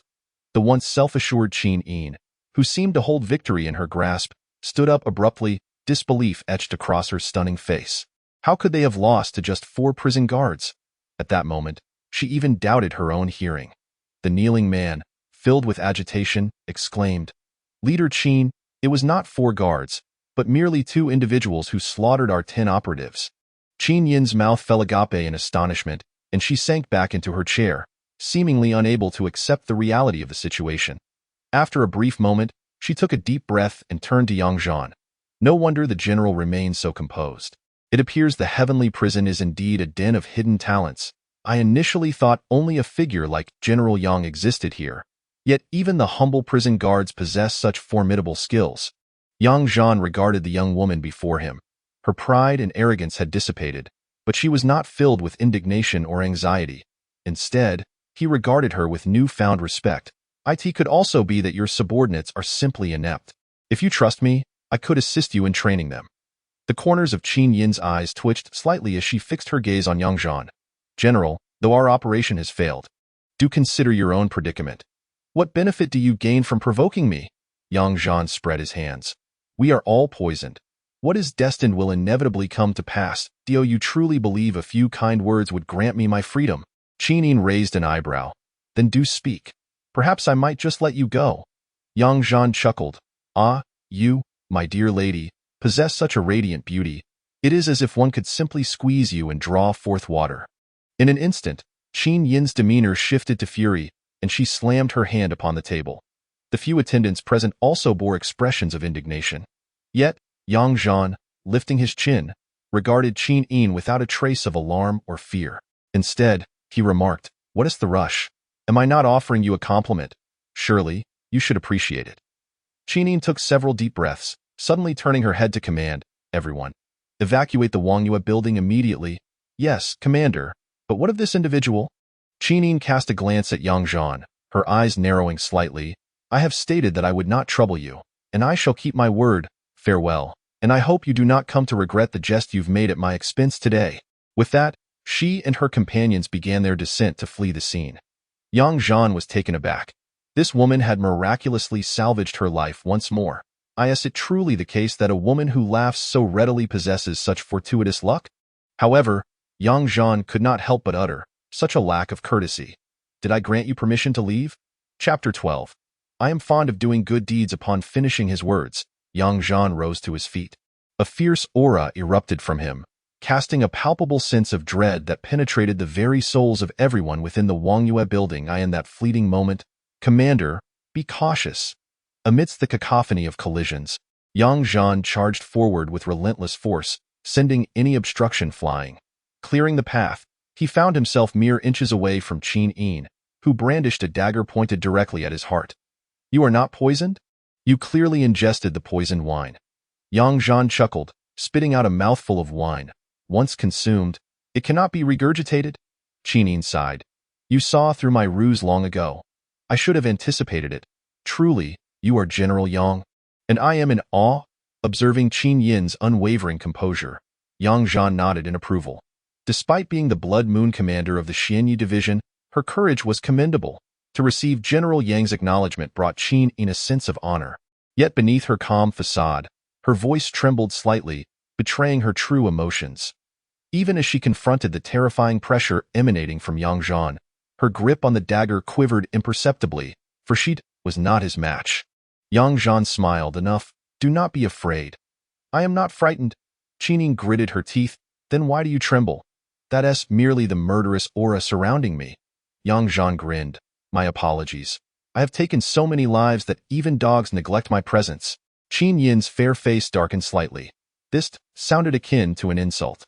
Zhan glanced at the attendants he had knocked unconscious, leaving only him and Qin standing. He gestured towards the nearby tables. Qin did not flee, seemingly resigned to the notion that escape was futile.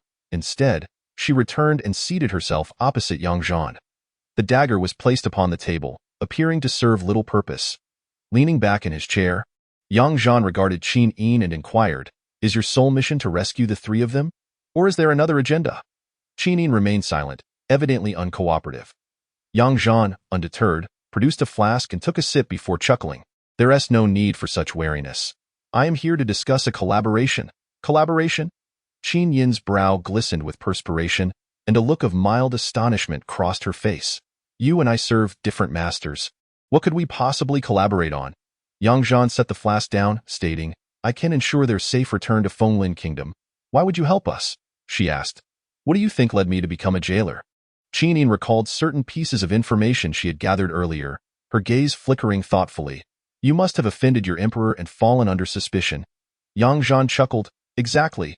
Thus, I have no desire to remain a jailer for the rest of my life." Qin fixed her gaze on Zhan and queried, "What is it that you seek?" "I wish to leave this prison openly and without hindrance. That is a matter for your emperor to decide. How could we possibly assist you? My proposition is this. Should you comply with my directives, I can guarantee the safe return of the three, allowing me to exit this prison and even Tiandu City with dignity." "How shall this be accomplished?" Zhan beamed. "I anticipated you would first question how to earn your trust, yet you directly inquired about the plan. We are well aware of General Yang's capabilities. Although you are our adversary in Fenglin Kingdom, I hold great respect for your esteemed reputation." "Very well. First, cease any attempts at a prison break, even refraining from surveillance or reconnaissance." Qin remained silent. Observing Zhan intently, he continued, "Secondly, inform your emperor to send envoys for negotiations, retrieving the three through diplomatic means." Qin furrowed her brow. "But your emperor might demand exorbitant terms." Zhan shrugged.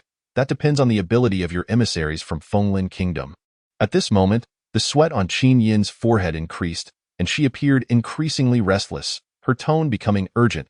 "I can draft a petition, but whether it will be effective, I cannot guarantee. Submit the petition. Once there is a response, send someone to inform me, and do not concern yourself with anything else." "What about the princesses?"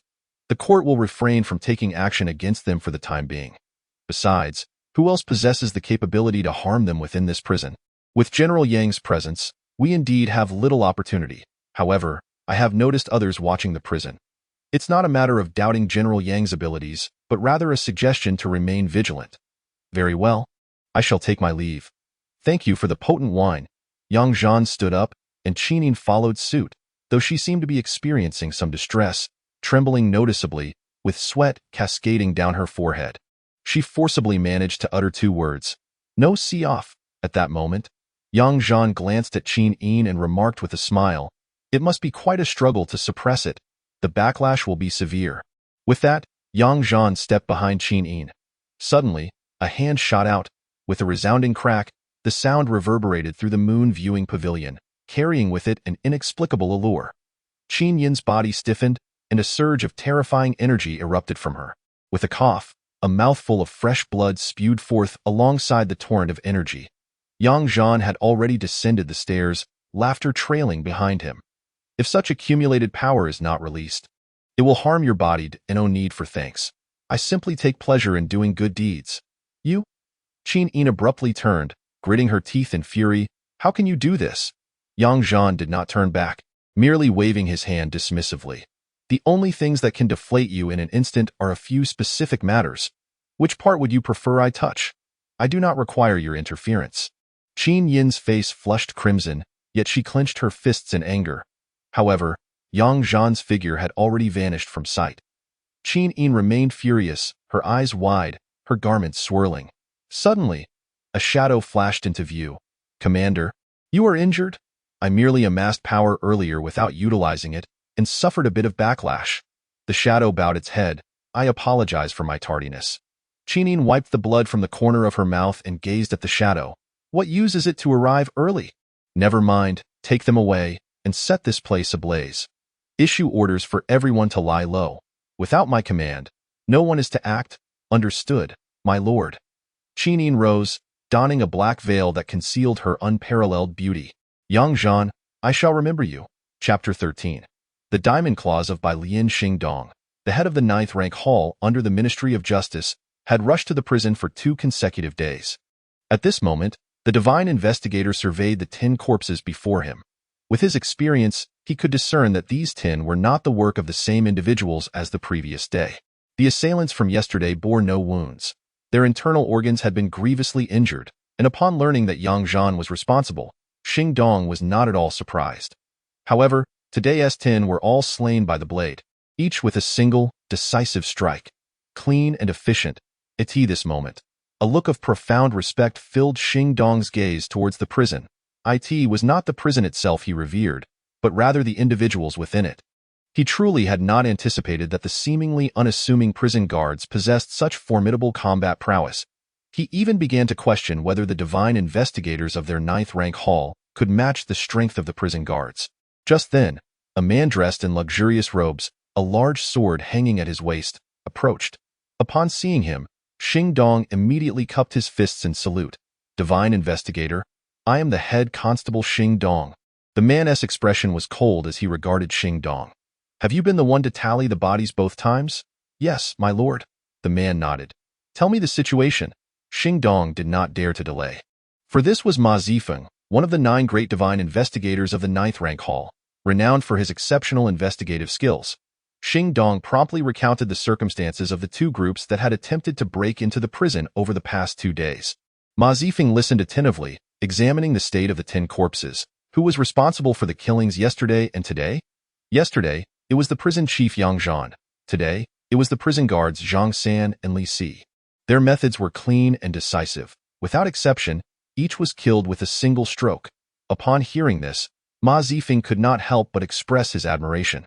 The prowess of the second master needs no elaboration. However, he did not anticipate that the jailer of this celestial prison possessed such remarkable abilities. The individuals brought forth by the second master are indeed valiant. Xingdong remained silent, yet a hint of regret flickered across his face. After all, it is a somber reality that such a figure serves as a jailer in this dark prison. Suddenly, Ma Zifeng inquired, have we ascertained the identities of those attempting to break into the prison? There is no identifiable information available. However, since they are here to liberate prisoners, it is naturally for the criminals inside. The identities of the prisoners are beyond my authority to investigate. Very well, remove the bodies. There is no need to concern ourselves with anything else. After Xingdong and his men dragged the bodies away, Ma Zifeng noticed Zhan sauntering over with a roast chicken and wine in hand. From a distance, Ma Zifeng clasped his fists and bowed. I, Ma Zifeng, the divine constable of the 9th rank hall, pay my respects to the second master. Zhan, spotting Ma Zifeng from afar, was not entirely familiar with him. Over the past 3 years, Zhan had engaged in little social interaction, spending nearly all his time within this prison. Indeed, many were reluctant to associate with him. Even those who respected him dared not approach, fearing repercussions from their superiors. As Zhan approached, he nodded slightly. No need for such formalities. Why be so courteous with a mere prison head? Straightening up, Ma Zifeng smiled. Second master, with 2 consecutive attempts at a prison break, do you have sufficient manpower, or should the 9th rank hall dispatch reinforcements? Yang Zhan regarded Ma Zifeng. Even if you are willing, your superiors are likely to be unwilling. Now, speak your mind, second master. Could you provide some information regarding these individuals? This would greatly assist me in my investigation, allowing us to capture them all at once and spare you further inconvenience. As for the spies of Fenglin Nation, I am not privy to any further details. Hasten to investigate the case. Second master, I truly do not know. I have been confined to this celestial prison, never stepping beyond its gates, with no inclination to inquire about anything. With that, Yang Zhan entered, clutching the roast chicken and wine. Zifeng, feeling helpless, refrained from pressing further and once again cupped his fists and bowed. Thank you, second master. Within the prison, Sanzi and Seer were embroiled in a heated argument. I captured 6 heads. You only have 4. Nonsense. If I hadn't detained the last one, he would have escaped. You merely rushed over to claim the spoils. Each of us should take 5. Oh, Seer, after all these years of fighting side by side, how can you be so dishonorable as to steal credit? Sanzi, how dare you? You are the one usurping glory. I clearly caught that man. Who asked you to come and kill him? I could have handled it myself without your assistance. Their dispute escalated fiercely until they spotted Yang Zhan returning. Second master, you must arbitrate for me. Sanzi is stealing my credit.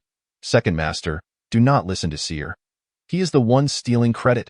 We had agreed that whoever delivered the final blow would take the credit, and I was the one who struck him down. Yang Zhan, overhearing their quarrel from a distance, cast a glance at the two. What a trivial matter to argue over. What merit is there in this small achievement? Just ensure you guard the celestial prison? Yes. The two ceased their bickering. Yang Zhan then entered the interrogation room and lifted the stone slab. The glance revealed nothing but impenetrable darkness. He could not fathom why Bai Lian had such an affinity for the shadows. Still not accustomed to the darkness? Yang Zhan proceeded downwards, lighting the oil lamp as per his usual routine. This time, Bai Lian did not ambush him. After igniting the lamp, she turned and found herself gazing at him. Yang Zhan smiled and said, Bai Lian, this time I have brought you 2 roasted chickens and 2 jars of wine. Bai Lian remained silent, and Yang Zhan could not discern her expression or the depth of her eyes. Leaving him somewhat apprehensive regarding her disposition, he placed the roasted chickens and wine on the stone table. Surprisingly, Bai Lian did not indulge this time, continuing to observe him instead. This revelation left Yang Zhan perplexed. What could be troubling her? Had she lost her wits? Why are you staring at me? Eat up, he urged. I wish to bathe and wash my hair. Bai Lian finally spoke, dispelling Yang Zhan's unease. No problem. I shall fetch a wooden tub for you shortly, so you may enjoy a proper soak. Image him. Bai Lian then began to eat. Her manner of consumption was still rather ferocious. She devoured a roasted chicken with astonishing speed, bones and all. This time, Yang Zhan observed her eating in silence. At times, watching someone relish their meal can be a form of enjoyment in itself. Curiosity suddenly piqued. Yang Zhan inquired, Bai Lian, before I arrived, you must have been here for quite some time. What did you eat then? Bai Lian remained mute, engrossed in her meal. She had lived in this place for an indeterminate number of years, yet the basement bore no trace of foul odor. The space was not expansive, offering a clear view of everything. The only notable feature was a stone door behind Bai Lian, obstructed by a stone that was not precisely crafted to size, resulting in numerous gaps revealing a pitch-black void. For 3 years, Yang Zhan had refrained from entering, primarily due to Bai Lian's reluctance. He speculated it might serve as her privy, but that remained mere conjecture. He had no true knowledge of what lay beyond. At last, Bai Lian finished her meal. She did not consume the wine jar, merely drinking the contents. To Yang Zhan's surprise, she let out a burp. With a hint of frustration, he remarked, You should have mentioned you were starving before. I assumed your appetite was akin to ours. Bai Lian disregarded his comment, simply stating, Did you not wish to know what I ate before? I was merely asking. If you choose not to answer, that's fine, Yang Zhan replied. He had his own theories, even imagining she might have consumed all manner of creatures.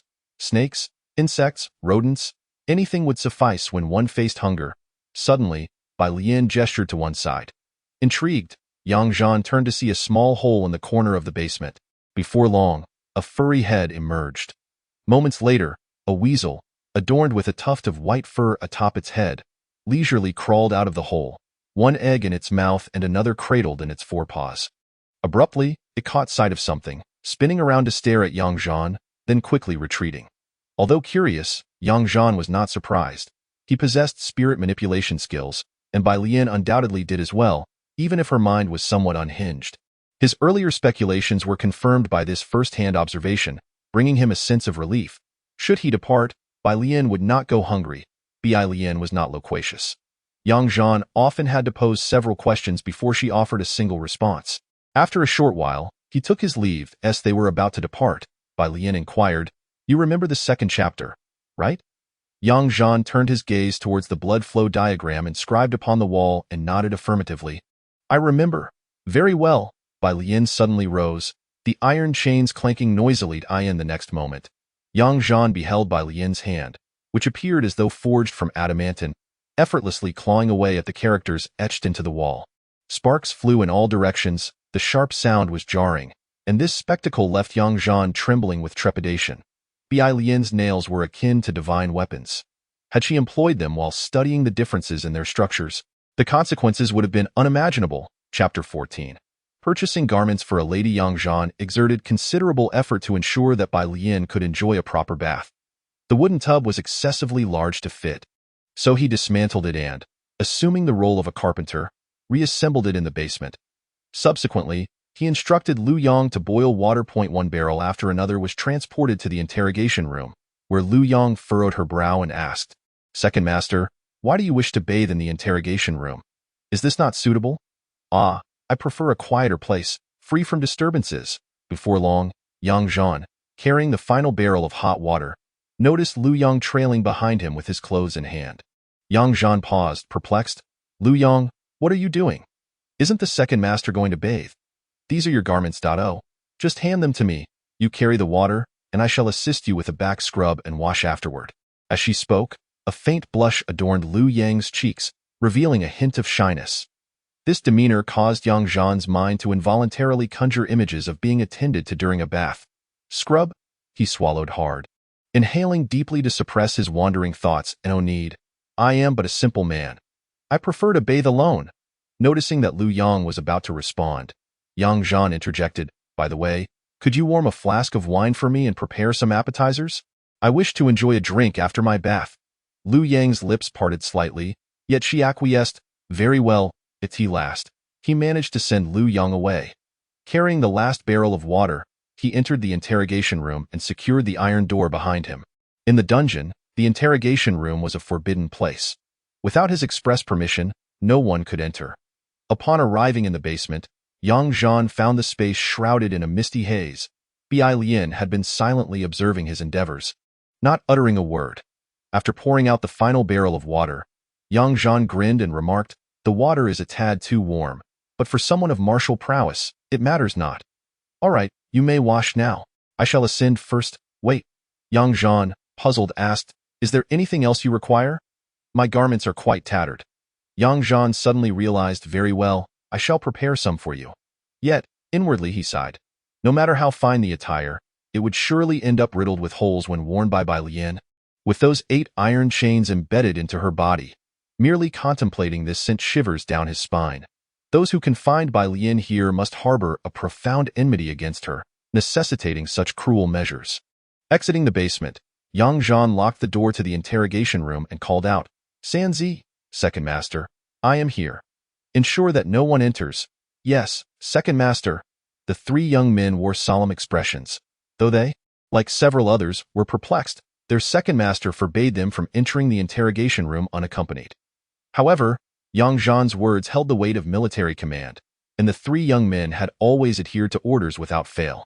In the Yulon tailor shop, the proprietress observed a man intently gazing at several finished belly bands. Despite her inclination to shoo him away, she hesitated, intimidated by his prison guard attire. After a moment, she could no longer contain herself. "Sir, have you made your selection?" Yang Zhan turned to her, furrowing his brow. "Madam, what size do most women wear?" The proprietress was taken aback. "That depends on the measurements of the ladies in your household." Yang Zhan pondered briefly before directing his gaze towards her. The proprietress followed his line of sight to her chest. Her face flushed instantly, and she bit her lip. "Sir, you cannot keep staring at me like that. My husband will return, and I dread to think of his reaction." Yang Zhan chuckled awkwardly. Ah, do not misunderstand. I merely thought it might be similar to your size. The proprietress could not help but clutch the hem of her garment, seemingly unaccustomed to such brazen flirtation from a gentleman. According to your request, please prepare one.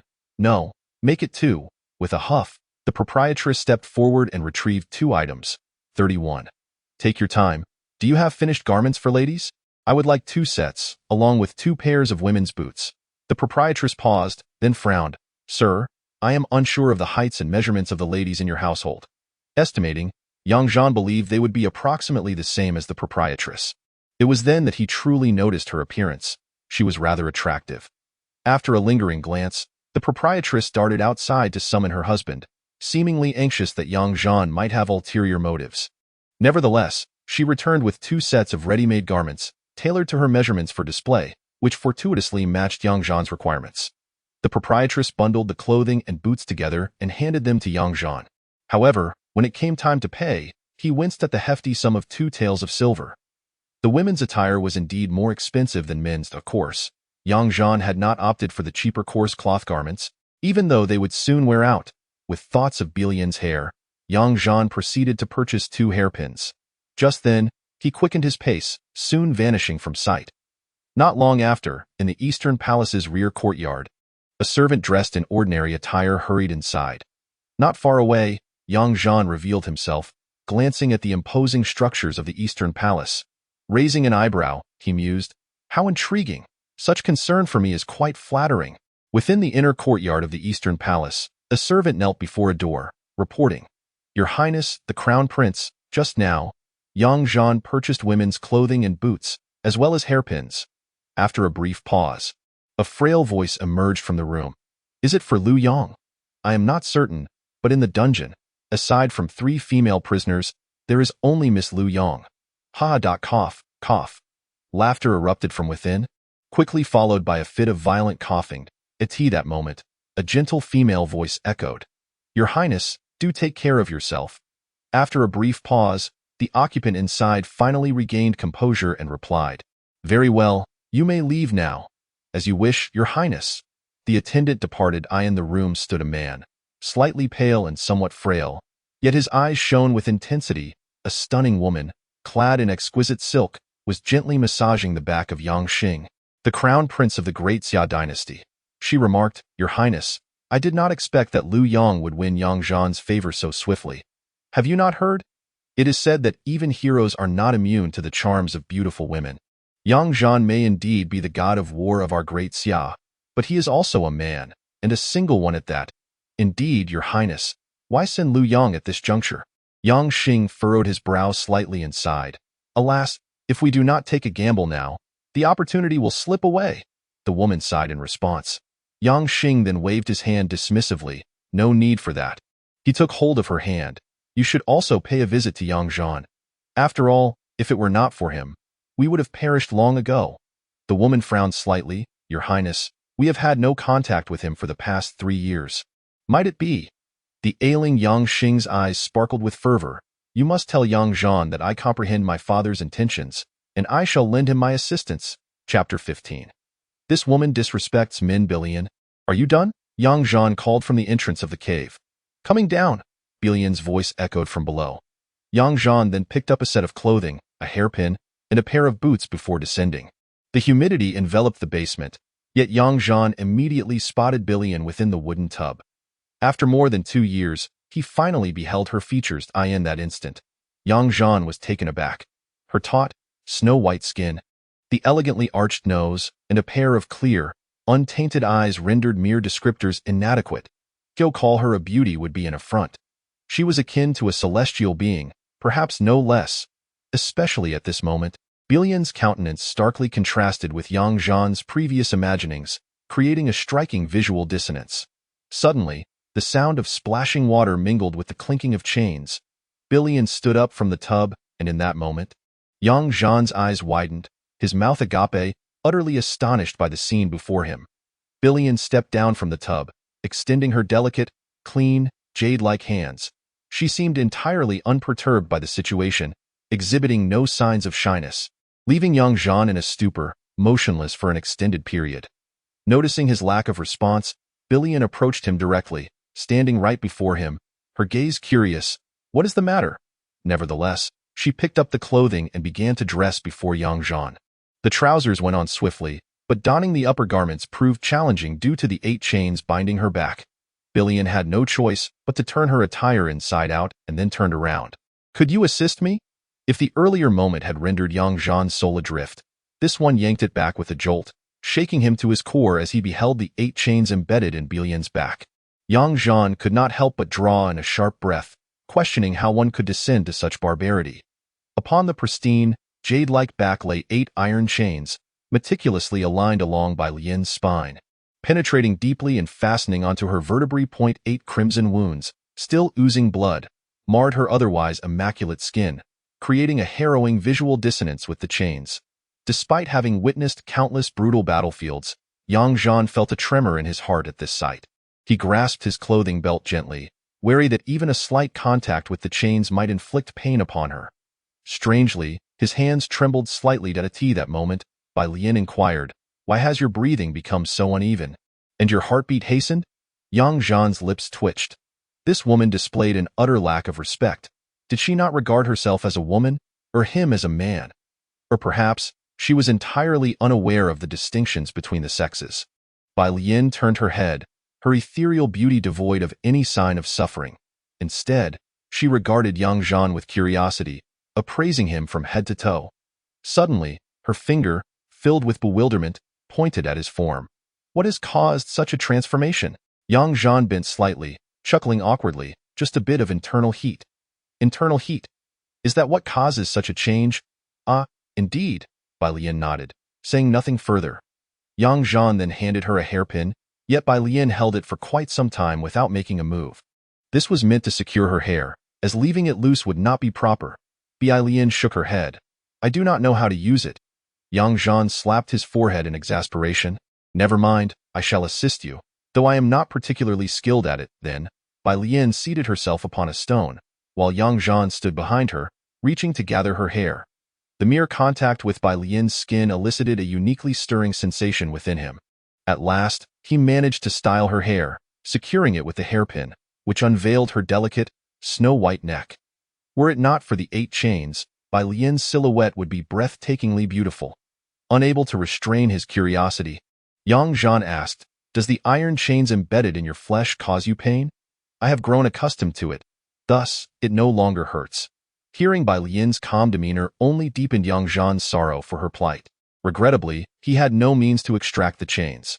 To do so forcefully would risk fracturing her spine, and with 8 chains positioned at different vertebral locations, it would be a perilous endeavor.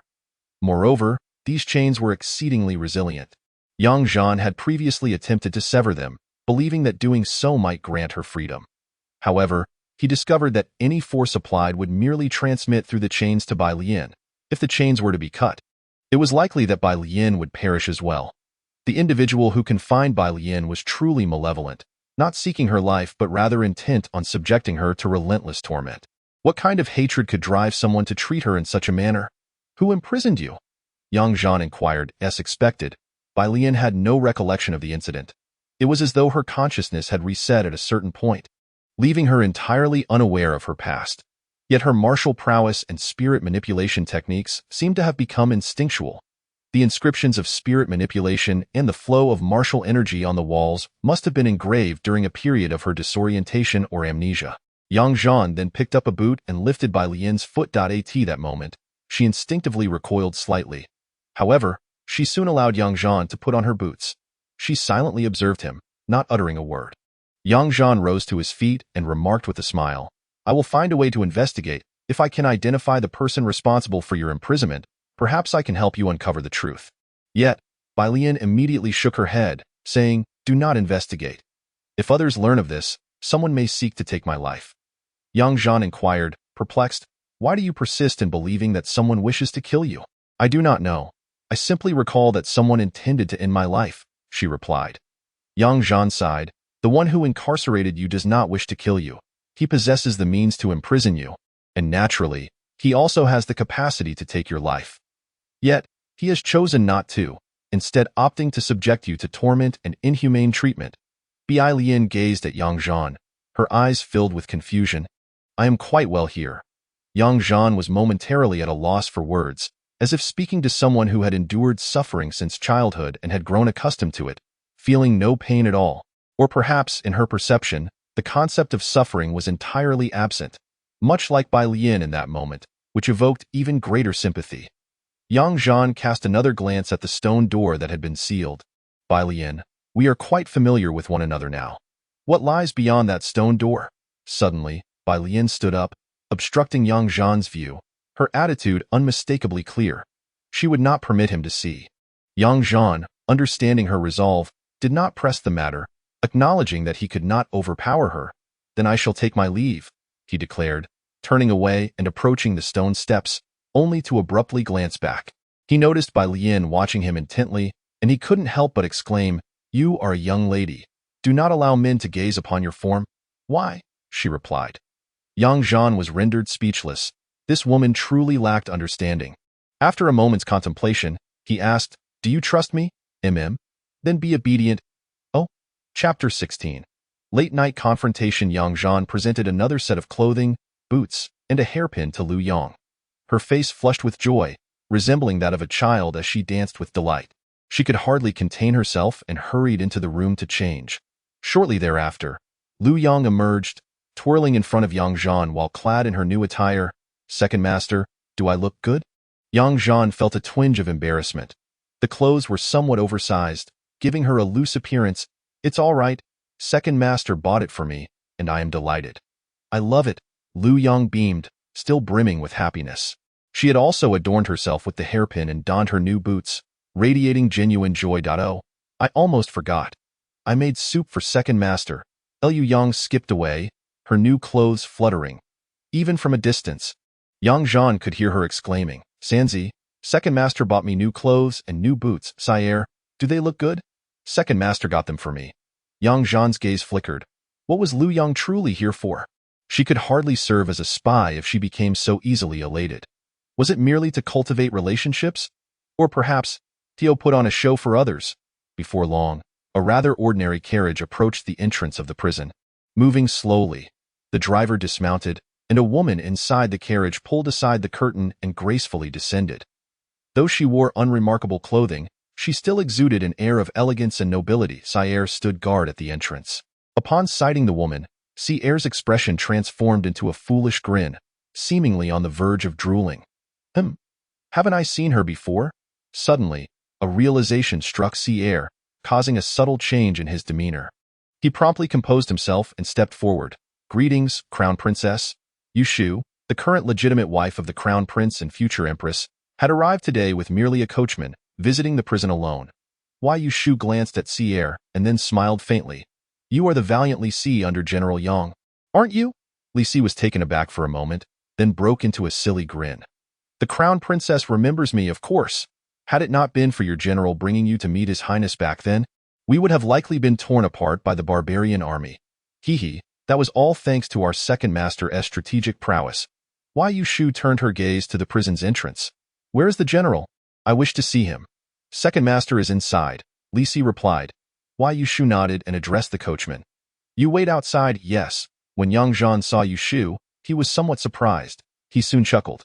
Is the Crown Princess concerned that I might mistreat Lu Yang? And has come to investigate? Yushu shot Yang Zhan a glance. General certainly has a knack for jesting. As she surveyed Yang Zhan's living conditions, she sighed. The circumstances are quite poor. I apologize for your discomfort, General. Yang Zhan shook his head. Not at all. This is far better than being exposed to the elements in Bag. Why Yushu turned to Yang Zhan. General Yang. It is His Highness the Crown Prince who sent me to visit you, though. Is there something amiss? You are in danger. His Majesty has lost his patience. Yang Zhan had anticipated this since the arrival of the three prisoners, so he was not at all surprised. He remained silent, quietly awaiting further words from the Crown Princess. Why Yushu observed the calm Yang Zhan. Aren't you the least bit worried? What good does worry do? His Highness has instructed me to inform you that he will assist you. Yang Zhan smiled. I am grateful to His Highness, but I am merely a jailer. There is little worth assisting. Yushu regarded Yang Zhan and sighed. In truth, His Highness has always been concerned for you. Yet he has hesitated to come himself. Should he visit and His Majesty learn of it, it would likely lead to further misunderstandings and suspicions about you. Yang Zhan remained noncommittal, exuding an air of tranquility. Wai Yushu continued. However, His Highness has now sent me with the hope of helping you out of this predicament. How so? Your old battle wounds have flared up, and with remedies hard to come by, you must resign from your post. Looking at Yushu, Yang Zhan suddenly smiled. How could I possibly keep that from the Emperor? In doing so, His Majesty would surely discern my intentions, and it would entangle the Crown Prince in the matter. Are you aware of the consequences? Yushu produced a pill. Take this. Even the divine physicians will not detect it. His Highness has already considered the ramifications, so General Yang need not worry. Yang Zhan eyed the pill, slightly furrowing his brow. Has something happened to His Highness? Yushu was momentarily taken aback, but after a moment, she began to smile. Alas, the world knows you as the war god of the Great Xia. They likely do not realize that you are also exceptionally well-rounded in both martial and scholarly pursuits. No need for flattery. I tend to swell with pride when praised. There is no exaggeration. Rather, General Yang is indeed remarkable. Your Highness, your current situation is far from optimistic, having been placed under house arrest for half a year. Yang Zhan's gaze flickered. He had previously sensed that something significant was afoot within the court. He had not anticipated that even the Crown Prince had been confined for such an extended period. This indicates that the struggle for imperial power has reached a fever pitch. The Crown Prince must be left with no alternative, compelled to take desperate measures, which has led him to resolve to engage with Yang Zhan, likely seeking to tie him to his chariot. Moreover, many within the palace have changed, suggesting that the dynamics within the imperial residence are likely far more complex than they appear. After a moment's contemplation, Yang Zhan began to grasp the situation more clearly. He turned to Yushu and said, Given my precarious position, I fear I cannot assist His Highness. However, Yushu's eyes sparkled with determination. The general need not dwell on such thoughts. His Highness currently hopes that you may help break the deadlock. As for future matters, we shall address them in due course. After a brief pause, Yushu added, The general should harbor no concerns. His Highness has stated that this action is merely an act of gratitude, devoid of any conditions. Yang Zhan nodded in acknowledgement. Please convey to the Crown Prince my heartfelt appreciation, and I implore him to take care of his health. Additionally, there is no need for him to concern himself with my affairs. Wai Yushu furrowed her brow slightly before her eyes gleamed with insight. Could it be that the general has devised a strategy? Yang Zhan remained silent, merely smiling as he replied, It is cold, and this filthy prison is no place for you. My lady, I implore you to return swiftly. I shall not see you out. Wai Yushu regarded Yang Zhan with a penetrating gaze before retracting the elixir. Please take care of yourself. General, should you require anything, do not hesitate to have Lu Yang send word. Very well, thank you. With that, Yushu departed. Yet, Yang Zhan furrowed his brow in contemplation. The Crown Prince's interference has rendered me passive. It seems he has been driven to desperation, resorting to such a desperate gambit. Nevertheless, Yang Zhan had little interest in the struggle for imperial power. The night deepened. A group swiftly arrived at the prison's entrance, promptly sealing its exit. Soon after, four individuals bore a small sedan chair and entered the prison with haste. Even the night watchmen, Lao Wu and Lao Lu, were apprehended nearby. Upon witnessing the tokens produced by these individuals, neither Lao Wu nor Lao Lu resisted. Yang Zhan, who had been asleep, was roused by the commotion. He glanced at Lu Yang, who was sleeping at the bedside, before gently rising from his cot and stepping outside. At that moment, the courtyard was filled with a gathering of individuals, an atmosphere thick with menace. Among them stood a black sedan chair, from which a chilling voice commanded, All of you, stand down.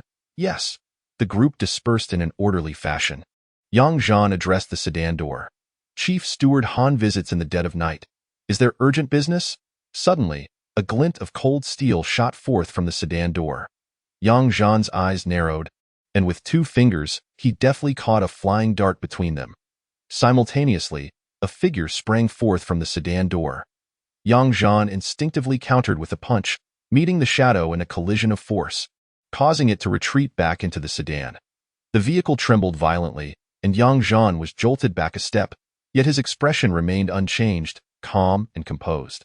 Has Chief Steward Han come at this late hour to seek a confrontation? Chapter 17. My blade only strikes the enemy chief indeed. General Yang is a commendable figure, and his martial prowess has evidently advanced, likely having reached the first-tier realm, a mere brute, a warrior of raw strength. Cannot hope to compare with Chief Steward Han, a practitioner of Qi refinement. Hehe, when did General Yang become so humble? Alas, if he does not exhibit a bit more modesty, even the prison warden may not be able to protect him. The person within the palanquin fell silent for a moment. Suddenly, the tone grew serious. I shall not reminisce with General Yang. His Majesty has sent me to inquire of you. Indeed, with the arrival of the crown princess, the old emperor must feel as if he is sitting on pins and needles. Coldly he stated, "Pray tell, if granted another opportunity to choose, would you alter your decision?" Yang Zhan resolutely replied, "In the past, present, and future, my choice shall remain unchanged. Alas, General Yang, the emperor harbors great expectations for you. Why do you remain obstinate and unyielding?" Yang Zhan coldly retorted. "My blade has claimed countless lives, yet it only strikes at the enemy, sparing my own kin. If that is the case, General Yang, you must take care of yourself. Depart." The palanquin was lifted out of the dungeon. At that moment, Han Zhong, the chief steward within the palanquin, suddenly spat out a mouthful of blood, his expression exceedingly weary. Surely, he has not surpassed the first rank? Han Zhong's countenance darkened, his brows furrowing tightly. "Hurry back to the palace." "Yes, my lord." The dungeon once again fell into silence. Yang Zhan understood that this was the emperor's final opportunity for him.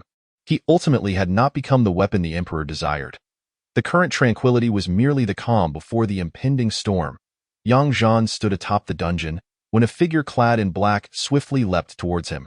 Yang Zhan turned, observing this seemingly delicate yet extraordinarily agile individual. The masked figure spoke. "General Yang, our Fenglin kingdom has dispatched envoys, yet I hope you can ensure the safety of Her Highness the Princess. As long as I live, they shall remain safe." "Very well," Qining concluded, her gaze piercing as she regarded Yang Zhan. "It appears your situation is rather precarious. You need not concern yourselves. A person of General Yang's caliber is unappreciated in the Great Xia dynasty. Our Fenglin kingdom is more than capable of allowing him to showcase his talents." Yang Zhan looked at Qining. "I, Yang Zhan, until death, am a man of the Great Xia dynasty." Qining clasped her fists. "I admire your resolve." With that, Qining departed. Soon after, Yang Zhan whistled. Instantly, a small red bird flew over, landing in his palm. Yang Zhan gently placed a note into a small bamboo tube attached to the little red bird's leg.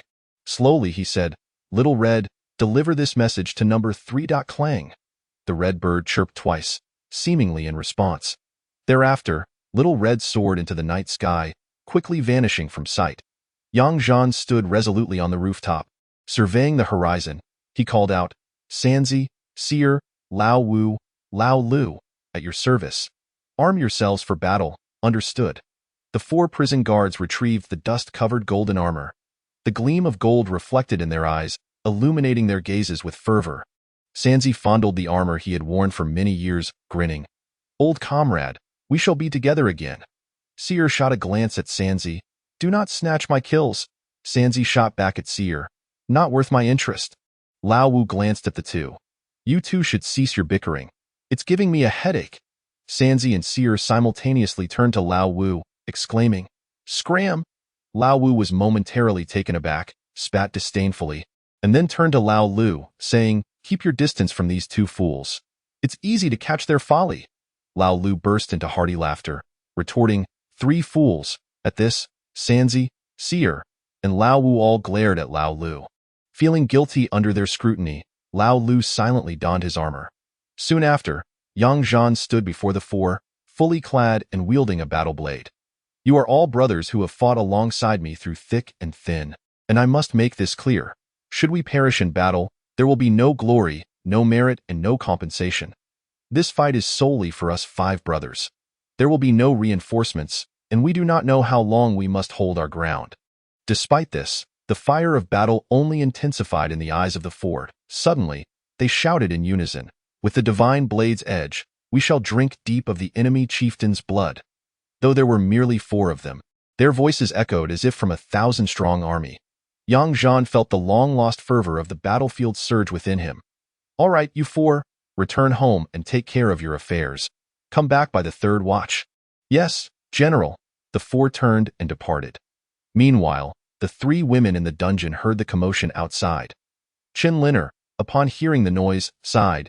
If only our Fenglin kingdom possessed such martial spirit, how could we fear for its eternal stability? Liu, equally incensed, retorted, General? How can that wretch who tormented this princess still be called a general? Li Zhizhu was inspecting her wound, which had now healed without a scar. Hearing the tumult outside, she slightly lifted her head and said, "Thank you." At that moment, Yang Zhan arrived and unceremoniously opened the cells of Li Yu and Li Zhizhu. "You both come out, Warden. What do you intend to do? I must remind you, I am a princess." Yang Zhan shot a glance at Li Yu, saying, "Come out, or I'll let you starve a few more days." Li Yu gritted her teeth. "Warden, you best not fall into my hands. Otherwise, your end is nigh." Li Zhizhu grasped Li Yu's arm. "Sister, don't cause trouble," Li Yu retorted angrily. "What is there to fear? Our status means this warden wouldn't dare to harm us." Yang Zhan wasted no words. He seized each of them by the arm, lifting them like chicks and bringing them to Qin Liner's cell. "Let go of me, you scoundrel! How dare you touch me?" Smack. Without hesitation, Yang Zhan delivered a sharp slap. Li Yu fell silent, her eyes wide with shock, feeling the sting on her cheek, her face flushing crimson. "You? What of you? Get inside!" Bang, bang. Yang Zhan pushed both Li Yu and Li Zhizhu into Qin Liner's cell. At that moment, Li Yu's face was flushed, but she bit her lip, tears brimming in her eyes. Li Zhizhu felt a sense of trepidation, uncertain of what was to come. Throughout, Qin Liner remained composed, watching calmly. Suddenly, Li Yu turned to Qin Liner. Her voice choked. "She hit me. She hit me." Silence. Just a single command from Qin Liner rendered Li Yu mute, though her expression was one of deep grievance, reminiscent of a forsaken little bride.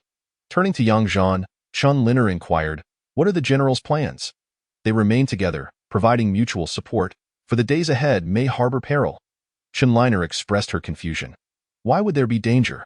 Who would wish us ill? Killing you is not the objective. You are merely instruments in this grand play." Qin Liner furrowed her brow slightly. However, Yang Zhan refrained from elaborating further as he exited the cell, locking the door behind him. Just then, Yang Danyu approached, brandishing a kitchen knife with an imposing demeanor. "Second Master, I too can slay foes." Yang Zhan cast a glance at Yang Danyu. "You are also of utmost importance. Your responsibility is to manage our provisions, for one must eat even in battle." Yang Danyu grinned widely. "That is no problem. However, Second Master, I possess some skills as well. Just watch." With that, Yang Danyu brandished the large kitchen knife with vigor. Yang Zhan shook his head. "Go rest in the kitchen. There should be no issues tonight, as they also need to be mobilized." Yang Danyu, somewhat crestfallen, replied, "Second Master." Sensing something amiss, Yang Zhan inquired, "What is it?" "Second Master, I do not wish to be a chef for a lifetime. I have heard about your exploits, and I desire to follow you, to achieve merit on the battlefield and bring glory to my family. I want them to know that I am capable not only of butchering pigs, but also of vanquishing enemies." The more he spoke, the more animated Yang Danyu became. Yang Zhan's expression turned serious. "If we survive this, you shall accompany me." Yang Danyu was instantly filled with excitement. "All right, Second Master, rest assured. I will ensure that everyone eats well and has the strength to fight." Yang Zhan regarded the grinning Yang Danyu and nodded. "Go on?" "Yes," Yang Danyu replied eagerly as he returned. Chapter 18. Ruler and Minister. Young and old within the Wanda Hall, two formidable guards stood before a door. Han Zhong hurriedly arrived and directly knelt at the entrance. "Your Majesty, this old servant has returned." At that moment, a voice, somewhat aged and hoarse, emanated from within. "Enter." "Yes." Han Zhong bowed as he stepped inside, kneeling before a writing desk. The emperor of the Great Xia dynasty, Yang Wu, appeared exceedingly aged, reclining in a chair and gently swaying back and forth. Han Zhong knelt once more. "Your Majesty, General Yang states that, regardless of the past, present, or future, his choice shall remain unchanged. He declares that his blade only strikes at enemy chiefs, sparing his own. Alas." Yang Wu sighed, then revealed a faint smile. "However, if he were to easily alter his choice, he would no longer be Yang Zhan. I have spared his life until today. The world believes I fear his illustrious military achievements and the formidable divine military of the North, along with the martial king. What a jest! A man kept in Tiandu City. If I wish for his demise, How could he endure even a moment longer? Han Zhong remained silent on the ground. Suddenly, Yang Wu posed a question. Han Zhong, do you believe he possesses loyalty? Han Zhong's expression grew serious. Yang Zhan shows no respect for your majesty, thus he harbors no loyalty. No, he possesses loyalty.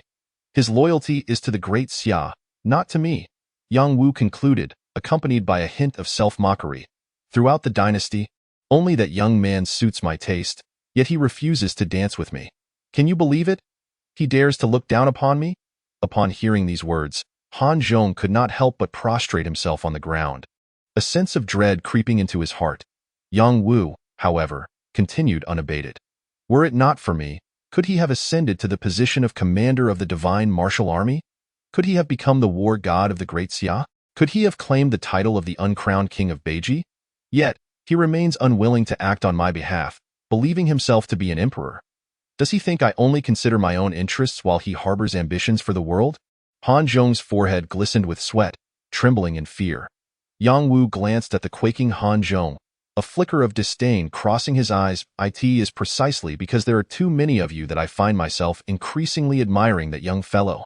Having said this, Yang Wu's tone grew cold. Immediately summon Yang Zhan to see me. Han Zhong was taken aback, raising his head. Now? Indeed. At this very moment? Yes, your majesty. Han Zhong rose and retreated. Stepping outside, he wiped the sweat from his forehead, feeling as though he had narrowly escaped death. Yang Wu remained seated in his rocking chair, slowly swaying back and forth. After a while, he unexpectedly fell asleep. It was the hour of the rabbit when Yang Zhan arrived. Your Majesty, General Yang has come. Yang Wu opened his eyes, his gaze brightening considerably. Admit him. Everyone else may leave. Outside, Han Zhong felt a surge of anxiety. Your Majesty, the guards should remain. Begone, was all Yang Wu uttered. Han Zhong and the guards outside swiftly withdrew. Yang Zhan, surprised that the emperor would still wish to summon him at such an hour, stepped inside. Observing the emperor seated in the rocking chair, Yang Zhan smiled. Your Majesty, it has been 3 years since we last met. You have aged considerably. Alas, time spares no one. With that, Yang Wu attempted to rise. Yang Zhan stepped forward, assisting him to his feet. Yang Wu regarded Yang Zhan closely. You scoundrel, are you trying to curry favor now? Merely out of respect for the elder. Yang Zhan replied, so in your eyes. I am merely an old man? Yang Zhan smiled. You yourself have said it. Do not regard yourself solely as an emperor, but as an elder. Ha, you wretched boy, you remember what you ought not to, yet forget what you should. Yang Zhan chuckled. Not at all. I remember everything at that moment. Yang Wu stood and extended his hand. Come, assist me to the window. Let us witness the sunrise. Certainly. Yang Zhan took hold of Yang Wu's arm, which had grown quite frail. He furrowed his brow slightly. Old man, your health does not seem well at my age. Having personally led campaigns, I was injured by that brutish emperor, yet I have managed to endure these years. That in itself is commendable. Fortunately, you have avenged me. This. Yang Wu appeared quite gratified, standing before the window. The sky had yet to brighten, and the sun had not yet risen. Quickly, over there in the cabinet, there is good wine. Fetch it. Yang Zhan followed Yang Wu's, moving to the cabinet, where he retrieved a jar of wine. Giving it a shake, he noted it was still half full. Have you been secretly drinking this? Yang Wu shot Yang Zhan a sidelong glance. As long as there is something to drink, why ask so many questions? Very well, you are in charge. Who am I to argue, given your status as emperor? Then why not take my place? Had it been anyone else, they would likely have been terrified to death by now. However, upon hearing this, Yang Zhan shot a sidelong glance at Yang Wu and retorted, I am not your son. If you are willing, others may not be. Yang Wu's eyes widened in indignation. You audacious brat, do you truly dare to speak thus? To which Yang Zhan replied, since you intend to have me under your thumb regardless, what is there left for me to fear? With that, he lifted the lid and began to drink heartily, gulping down the liquor. Yang Wu observed Yang Zhan's indulgence and remarked with annoyance, are you not afraid that I might poison you? While the world may claim you to be petty and vindictive, I know you have aged, yet your spirit remains undiminished. There is no need for such underhanded tactics. Yang Wu extended his hand to reclaim the wine. Can we not engage in a more civil conversation? He then lifted his head and, with equal gusto, took several swigs. Alas, Age had caught up with him, and after a few hearty gulps, he began to cough violently. I say, old man, if you cannot handle it, why put on a fade? Are you not weary? I am still capable. Yang Wu's face flushed red from coughing. Yang Zhan, holding the wine jar, gazed towards the horizon where the first light of dawn began to break. Yang Wu followed his gaze and suddenly remarked, "Do you remember our first encounter? Indeed, I almost found myself on the receiving end of your blade. I thought to myself, who is this brash youth that dares to show such disrespect to me?" As he spoke, Yang Wu's gaze seemed to drift into the past, as if he were transported back over a decade. He continued slowly, "Do you recall what you said to me then? You claimed that if you were to command an army, you would ensure the barbarian tribes would not dare to invade for a decade. Indeed, I have achieved that, and how did I respond? You said, what good is that? Only by annihilating the barbarian tribes could the great Xia dynasty eliminate external threats. 10 years of peace, but what of the years that follow? Even now, with you, perhaps there will be others in the future, but if there comes a day when no one can withstand the barbarian tribes, what will become of the subjects of the great Xia dynasty? Will my young family's realm remain tranquil?" As Yang Zhan spoke, his brow furrowed, recognizing that the conflict had begun at that moment. Yang Wu's face bore a solemn expression. "Later, I informed you that should the king of war perish, I could reclaim his fief and grant it entirely to you. I would bestow upon you the title of king of the northern territory, allowing you to govern the entire north, self-sufficient in resources and troops, free to move without concern. With other armies stationed in the northeast, the Fenglin kingdom poses no threat. You could boldly expand our borders northward, seizing the vast pastures of the barbarian tribes, ensuring they would no longer be a source of anxiety for the great Xia." Yang Wu turned, his aged eyes still sharp, his gaze fixed intently on Yang Zhan. "Is my strategy truly flawed for the great Xia dynasty?" Chapter 19. The deadlock observing the somewhat agitated Yang Wu, Yang Zhan suddenly clapped his hands and laughed. "Your strategy is quite commendable. Although countless individuals may suffer unjustly, it cannot overshadow your Majesty's enduring legacy. Do not presume that I am oblivious to the sarcasm in your words. Had it been anyone else, they would have long been executed." As he spoke, Yang Wu shot another glare at Yang Zhan. Unfazed, Yang Zhan grinned widely. "Heh, were it not for me, I dare say no one else in this realm would have the audacity to speak to you thus. After hearing sweet words all day, listening to my frankness is a refreshing change. This is what vexes me the most. Cannot you learn from others and show a modicum of respect for me, your emperor? Otherwise, do you truly believe you can become a jailer without an ounce of self-awareness?" Yang Zhan retorted, "Back then, when you wished for my blade to be turned against the martial king, I refused.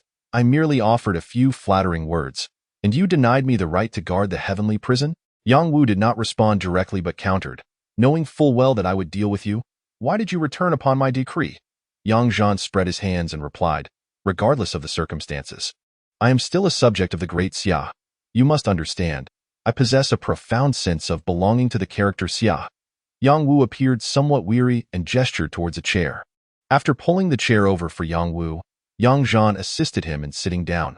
With a sigh, Yang Wu's expression turned somewhat forlorn. "A martial king can ensure the eternal prosperity of our great Xia, free from the threats of barbaric nations. Why do you not comprehend the necessity of choice?" Yang Zhan frowned, stating, once again, "I maintain my previous stance. The martial king bears no guilt and has not incited chaos. He has generously supplied my divine martial army with boundless provisions. While it may not be deemed a great merit, he has nonetheless been worthy of the great Xia, of your Majesty, and of me. You ask me to turn my blade against him. I cannot comply. Furthermore, even if we were to confront the barbaric nation, what difference would the presence of the martial king make?" Yang Wu's expression turned icy. "The martial king commands vast territories and wields significant military power. Are you truly unaware of this?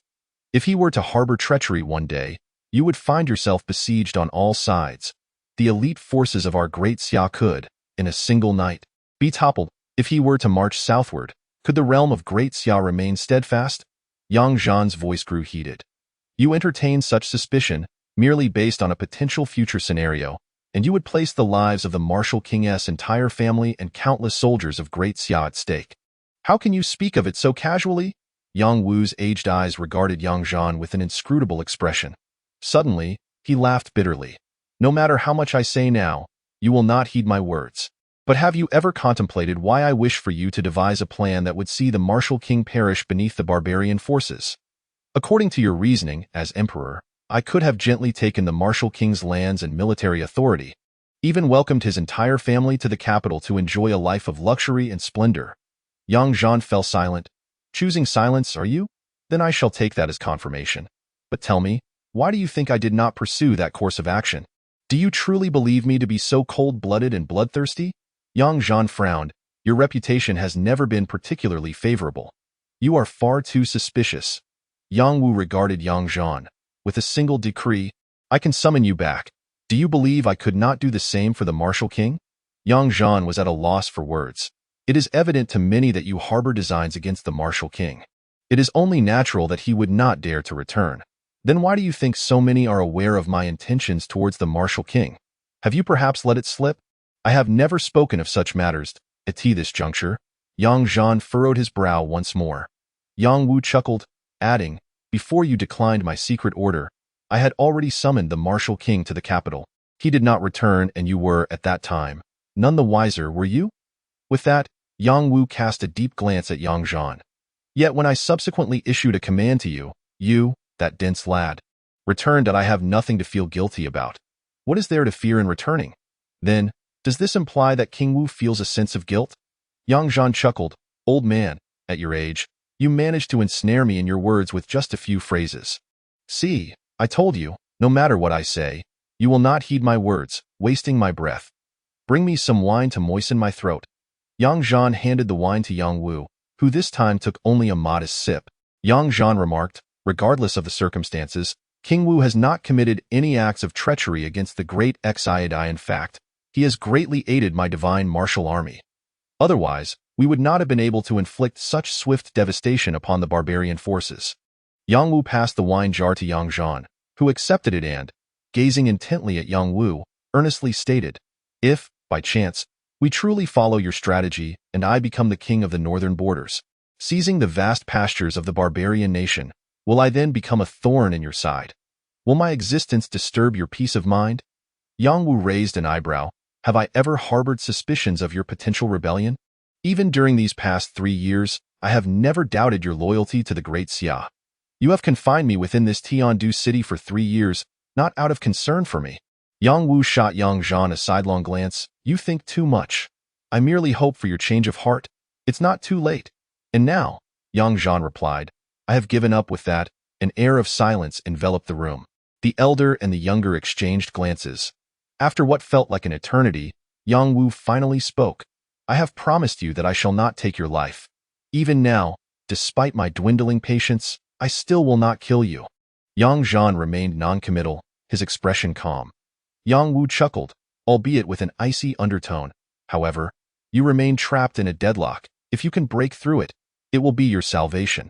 If you cannot, it shall also be your demise. Yang Wu regarded Yang Zhan with a look of inscrutable emotion. Suddenly, he rose and placed a hand on Yang Zhan's shoulder. Yang Zhan, I have watched you grow. I initially had high hopes for you. Yet, it seems you are still too steeped in benevolence. However, this does not imply your error. I am at fault as well. There is no absolute right or wrong. Everything is fate, and we are not the masters of our own destinies. With that, Yang Wu turned and strolled toward the rocking chair, speaking as he walked, enough, return now. Take this wine with you. If you depart, consider it your farewell banquet. If you perish, it shall serve as your funeral wine. As he spoke, Yang Wu turned, stooping slightly, and waved goodbye to Yang Zhan. Observing the frail figure of Yang Wu, Yang Zhan felt this might be their last meeting. Whether in life or death, it seemed unlikely they would meet again. For some reason, a sense of melancholy welled within him. Yang Zhan clasped his fists together. Take care, I shall take my leave. Yang Wu did not look back, waving once more as he settled into the rocking chair, the nearby stove continuously emitting warmth. Yang Zhan, clutching the wine jar, exited the windy hall. That moment, Han Zhong and others rushed in from a short distance away. Upon seeing Yang Wu in good health, they all breathed a sigh of relief. Yang Wu, with closed eyes, uttered, Han Zhong, did the crown princess not go to meet Yang Zhan? Han Zhong nodded. Indeed, the crown princess visited for a while today and sent a maidservant to Yang Zhan a few days ago. Relay this news to the third one.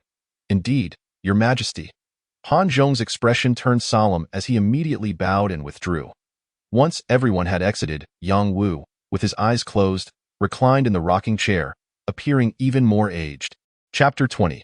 A few techniques to bestow upon you. The four of the three sons had returned a quarter past the hour of the tiger, allowing young Zhan to visit the emperor with a sense of security. Upon returning to the prison, he stood atop its roof. Today, there was no snowfall, and the ground was blanketed in white. Yet the crimson sun ascended brightly, adorning the landscape in a particularly enchanting manner. It was still early and quite chilly, with only a few pedestrians meandering along the official roads. Naturally, this side of the prison was far from bustling, lacking any significant presence. If the old man did not intervene personally, who could have possibly stabilized the situation with those from the Fenglin kingdom? At that moment, a number of individuals appeared on the road, diligently clearing the accumulated snow. Yang Zhan glanced over and decided to sit down. "Second master, it's time for a meal," cried the third son from below. "Throw it up." In an instant, the third son tossed a large bowl of rice directly upwards, which landed steadily in Yang Zhan's hands. Lowering his gaze, Yang Zhan was pleasantly surprised to find braised pork, a rare treat. However, the Internal Affairs Department had yet to deliver the monthly stipend. "Why was there so much meat today, second master?" "It's Yang Dainyu. He has slaughtered the pig he was raising." There were only a few individuals in the prison, and Yang Dainyu occasionally fed the pig with leftover soup and some wilted vegetable leaves. The pig was meant to be slaughtered during the new year. Clearly, Yang Dainyu simply wished for his comrades to be well-fed and strong. Green Yang emerged, gazing up expectantly. The sunlight illuminated her face, enhancing her delicate beauty. "Second master, may I come up?" "If you can, then do." To Yang Zhan's surprise, he underestimated the abilities of the female officials from the prince's residence. Green Yang skillfully found several footholds and gracefully leaped up to sit beside Yang Zhan, displaying a hint of pride. "Second master, I also practice martial arts at the prince's residence, thanks to you." "Thanks to me? I never mentioned to the prince that the maidens must practice martial arts." Ha ha. After returning from Beiji, His Highness and the Crown Princess felt that those around them should possess some martial prowess, so they specifically hired someone to teach us the techniques of blood qi. No wonder this girl, appearing delicate and fragile, consumed a considerable amount of food. Indeed, her bowl was nearly matching his in size. The two sat atop the roof, dining together. Suddenly, Yang Zhan spoke, "Finish your meal and then return." Green Yang, her mouth full of food, looked up in surprise, her cheeks bulging, clearly perplexed. "Why?" At that moment, her mouth was still stuffed, making her words indistinct. Irritated, Yang Zhan replied, "Swallow it before speaking." Green Yang quickly swallowed her food. Then, with a pouting expression, said, "Does second master not enjoy my service? I have done nothing wrong, have I? It has been quite dangerous around here lately." Upon hearing this, Green Yang surprisingly relaxed, even breaking into a smile. When she smiled, her eyes resembled crescent moons, showing no concern for any danger. "Second master worries about such things? You need not worry about me. When I arrived, His Highness and the Crown Princess assured me that regardless of the future, I am alive as second master's person, and in death, I shall be his ghost." Yang Zhan was left speechless. This girl simply could not comprehend a word. Ultimately, she belonged to the Crown Prince, and he certainly did not desire someone of the prince's ilk by his side. Nevertheless, allowing her to depart now was indeed for her own safety. Regardless, she was an innocent girl. "Aren't you afraid of death?" "With the second master here, I fear not." Yang Zhan couldn't help but chuckle. "I am no deity. Should the moment of life and death arise, I would be unable to protect you. That is of no concern. Please do not dismiss me, for His Highness the Crown Prince and the Crown Princess have stated that if the second master does not wish for me, I am not permitted to return." Green Yang looked pitiful, having not touched her meal. Yang Zhan chose not to press further. Clearly the Crown Prince was resolute in binding himself to her. However, this did indicate that the prince had little choice in the matter. Having descended from the rooftop, Yang Zhan glanced at Sanzi and Seer, gesturing toward those still sweeping the snow. "During the day, all should be well, but at night, stay vigilant." "Yes, General." Yang Zhan sought out Yang Dainyu, who had prepared an abundance of dishes that day. "Please serve me another portion. I am still hungry." "Of course, second master." Yang Dainyu promptly filled another bowl, generously offering more braised meat. Yang Zhan took the food into the interrogation room and closed the door behind him. Returning once more to the basement, he regarded Billion. This may be the last time I bring you food. I have been quite occupied these days. Billion accepted the meal from Zhan, replying softly, there are many lurking outside, remaining still as they await an opportunity. Indeed, among them, 3 are rather capable. Zhan was surprised by Billion's keen awareness even in the depths of the basement. I am aware, Billion said, her ethereal visage framed by a pair of eyes fixed on Zhan. Finally, she uttered, good with that. She lowered her head to consume her meal. Zhan, observing her fervent consumption, couldn't help but remark, I too conducted discreet investigations and found no information regarding your confinement here.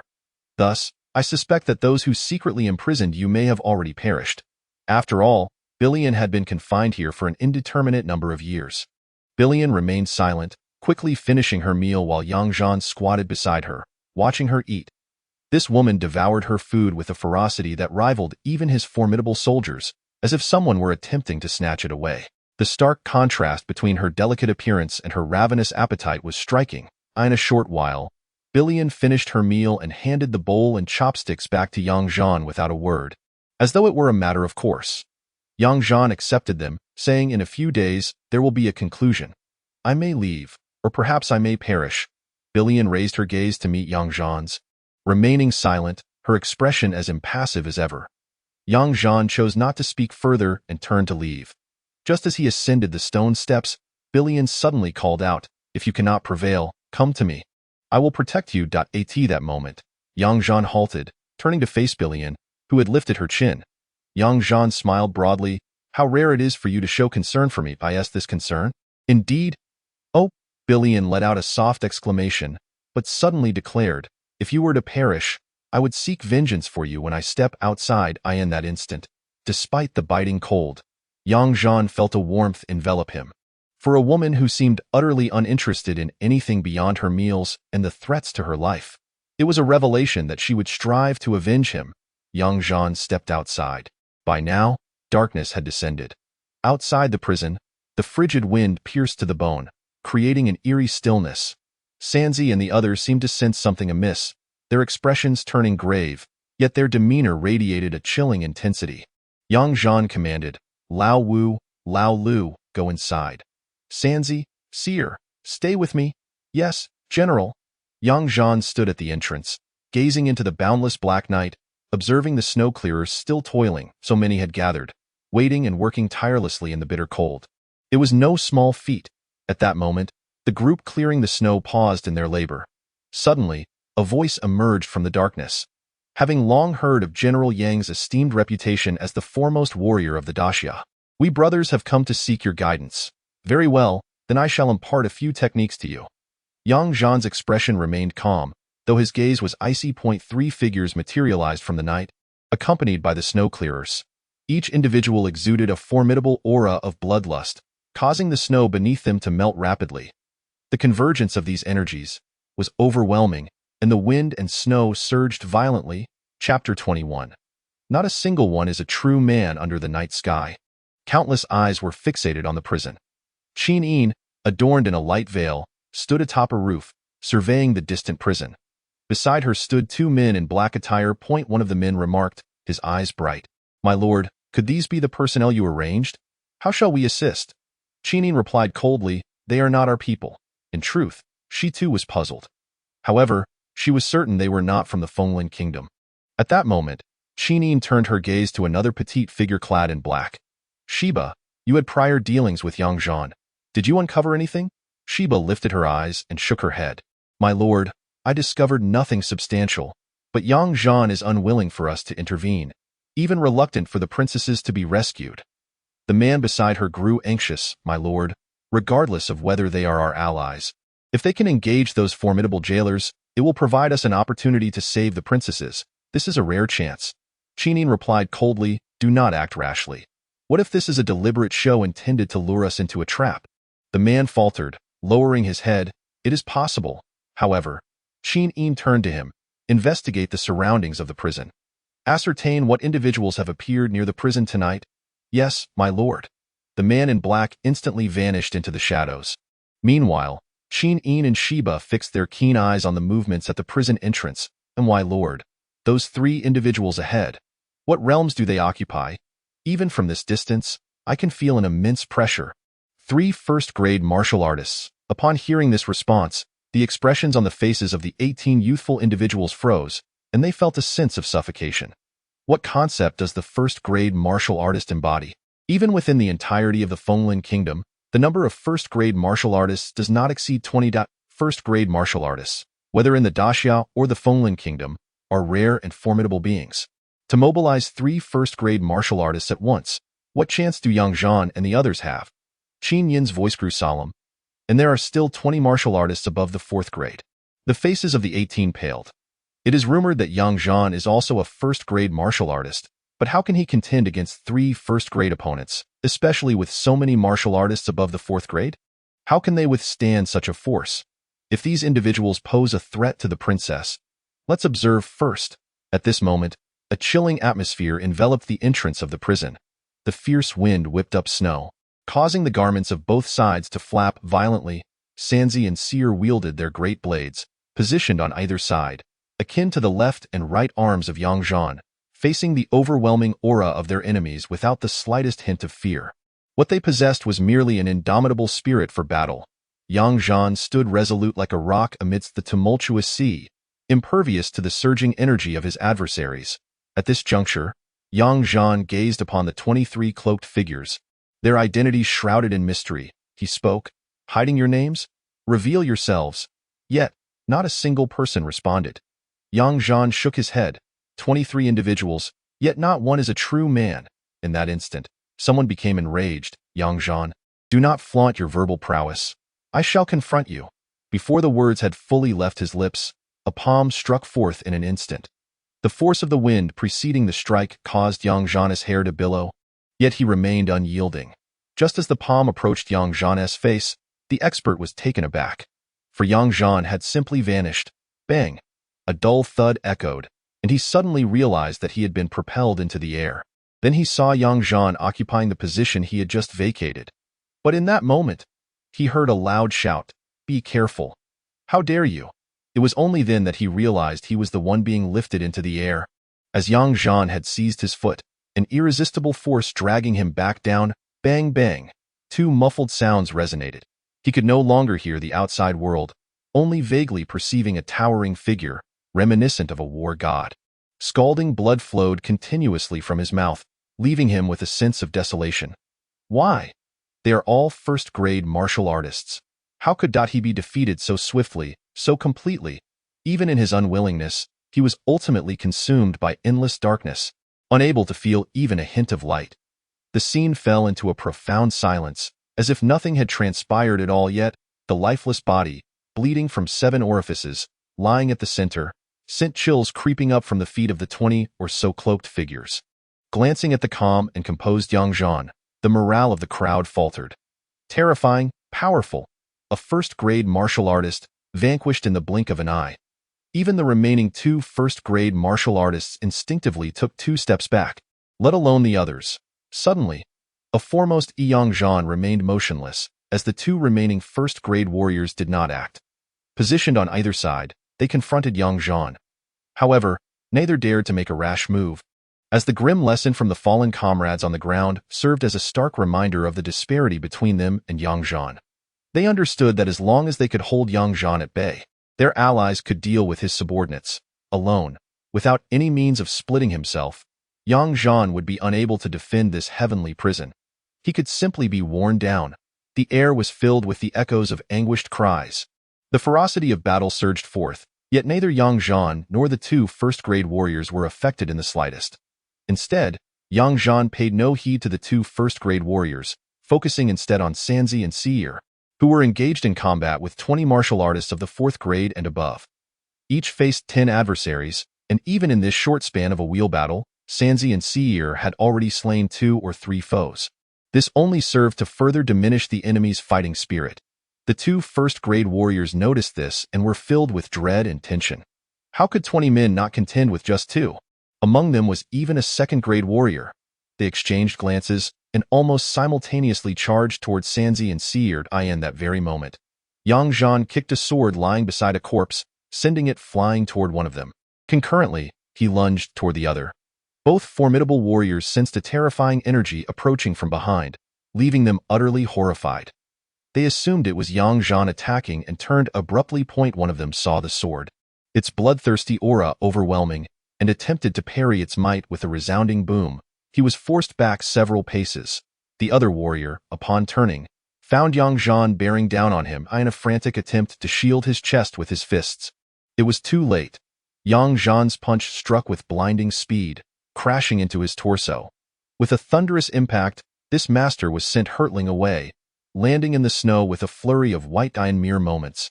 Both elite warriors were defeated. The remaining fighters had long since lost their will to fight. Suddenly, someone turned and fled. Once one person ran, others followed suit, and in an instant, the battlefield became a chaotic retreat. A vivid illustration of a rout. The first-grade warrior, who had been pushed back by the sword, vanished in an instant, while the one who had been struck by Zhan's fist scrambled away in panic. "Do not pursue," Zhan called out, prompting Sanzi and Seir to hasten back from a distance. Though their faces were alight with excitement and their bodies radiated a fierce killing intent, they exclaimed, "General, these opponents are utterly weak, practically offering themselves up as sacrifices. This was merely a test." Yet, Sanzi and Seir remained undeterred, their gazes filled with contempt for their adversaries. "Check if they bear any insignia." Yes, at that moment, Qin Yin and Sheba, who had been witnessing this brief yet intense confrontation from afar, were profoundly shaken. Sheba suddenly spoke with a quivering voice, "My lord, I previously contemplated assassinating him. What was I thinking?" After a considerable time, Qin Yin regained her composure, saying, "Do not mention yourself. I had thought I was not much inferior to him, but now I realize I am vastly outmatched. Truly, he is the war god of the great Xia, capable of confronting the barbarian emperor head-on." Chapter 22. The Crown Prince also wishes to act willfully in another direction of the heavenly prison. There were others closely observing this confrontation in the heavenly prison. A young man clad in a purple robe was gnawing on a bone, while a burly figure hurriedly approached, clasping his fists and bowing his head. "Your Highness, Zhan's strength is formidable." The young man in brocade did not lift his head, finishing the meat on the bone before inquiring, "How formidable?" The three first-grade warriors are no match for Zhan. Even his subordinates are second-grade fighters. Upon hearing this, the young man in brocade maintained a calm demeanor. "Do you think one can become the war god of our great Xia without prowess? He is a powerhouse who has faced the barbarian emperor and emerged unscathed." After speaking, the young man set down the bare bone. "Let them proceed. It is merely a test of Zhan's capabilities. However, it is indeed surprising that his subordinates are so formidable." At that moment, the young man rose and approached the window, gazing at the reflective white snow-covered ground of the heavenly prison. Narrowing his eyes, he mused, "My father is reluctant to act personally, yet he sends me. Mr. Zhang, what do you think is the reason?" At this juncture, a middle-aged man seated nearby, who had remained silent, revealed a smile. "Your Majesty's health is not robust. He has entrusted the affairs of the state to you. Rather than the Crown Prince, do you not grasp the implications?" The young man in brocade turned to the middle-aged man. "What does this have to do with Zhan? Zhan holds immense prestige within the military, and he is regarded as a divine warrior in the hearts of countless citizens of Great Xia. He is also the uncrowned king of Beiji. Your Majesty is unwilling to bear the stain of slaying a loyal minister. So, I am to bear that burden." The young man's expression grew somber. Yet the middle-aged man chuckled. "The Crown Prince and Zhan have suddenly formed an alliance." The young man interrupted him. "Do you think I truly care about the sudden camaraderie between Zhan and the Crown Prince? Zhan's military reputation is far too elevated, and my father's health is precarious. Moreover, Zhan's relationship with the martial king remains ambiguous. If my father, who could possibly restrain Zhan then? Regardless, Zhan must not leave the capital alive. In truth, your Majesty has his considerations." "What considerations?" "This is also a test for you, Your Highness. If you cannot deal with Zhan, your Majesty may reconsider the possibility of deposing the Crown Prince. If you succeed in resolving the issue with Zhan, it demonstrates that you possess the formidable will and means necessary to stabilize the realm of Great Xia." After speaking, the middle-aged man cast a penetrating glance at the young man in brocade. "If I am not mistaken, your Majesty is closely monitoring all developments here." The young man chuckled. Father enjoys presenting challenges. The crux is that I must solve them. The old man delights in creating mystique. The middle-aged man suddenly adopted a more serious demeanor.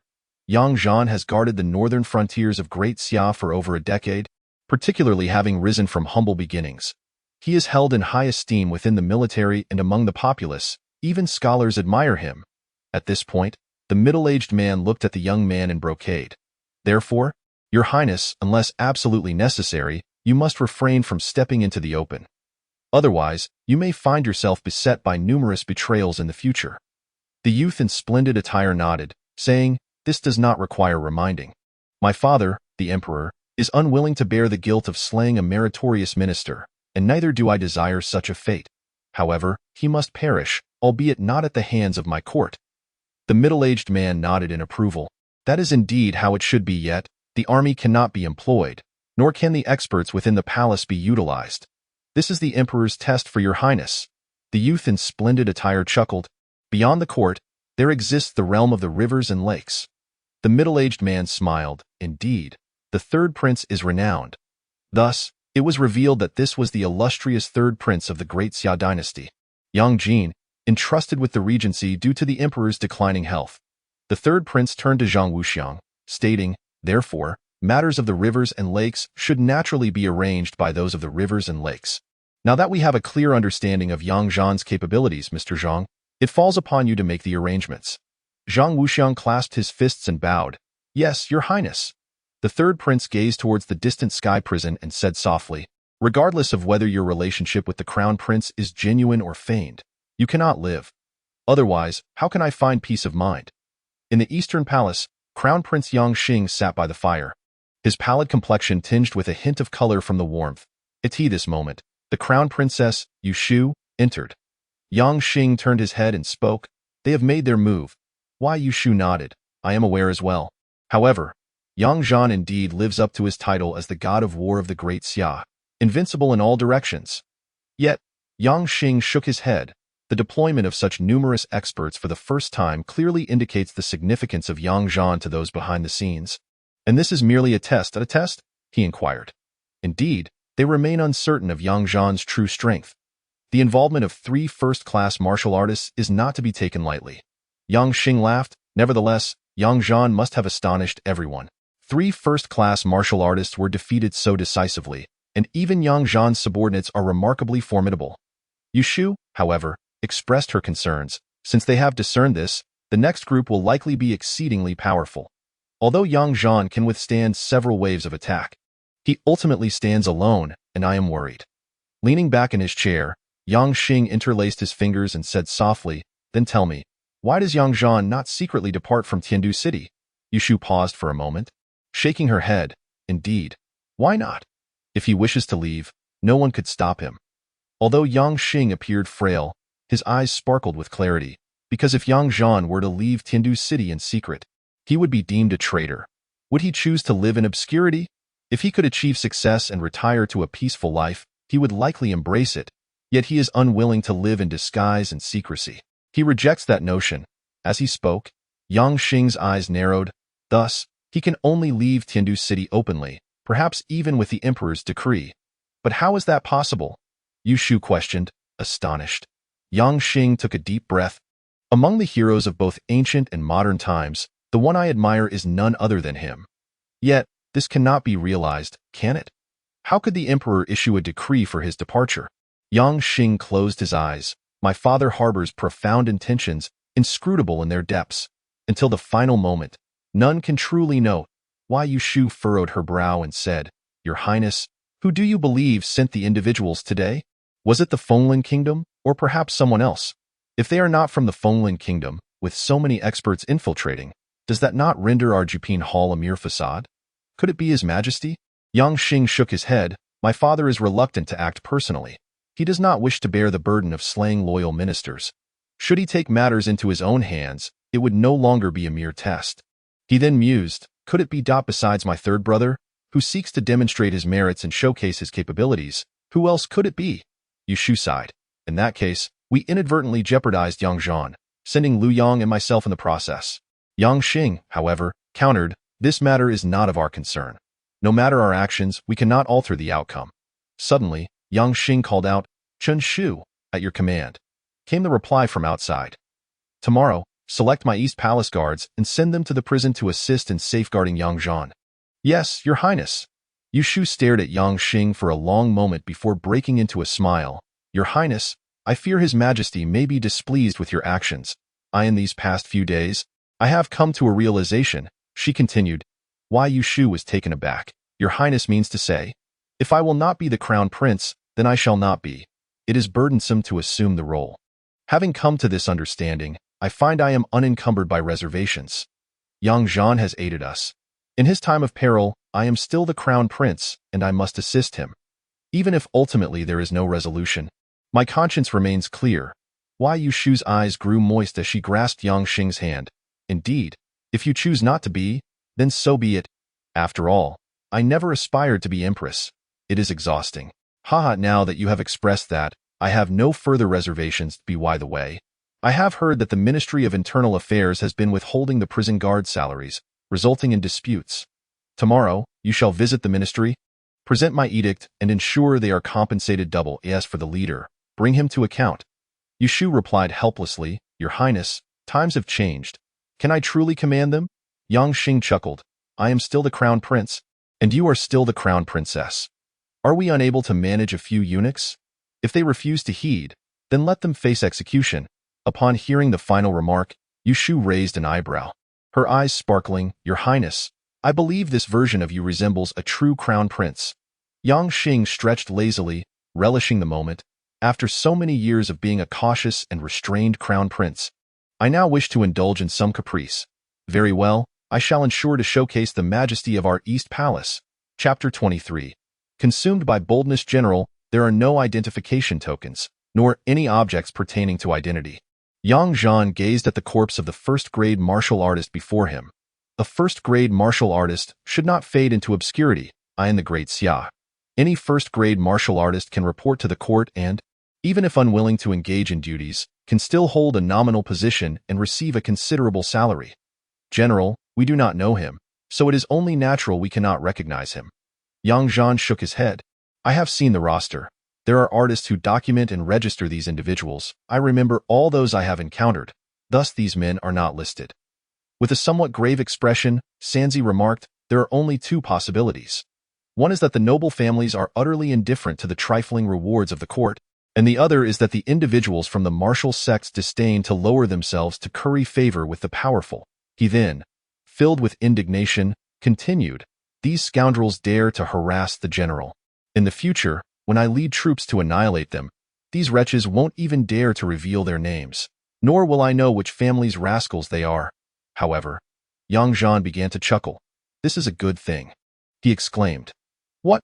Sanzi was taken aback. "Is this truly a good thing?" Yang Zhan explained, "This indicates that the forces behind this are too embarrassed to act against me openly.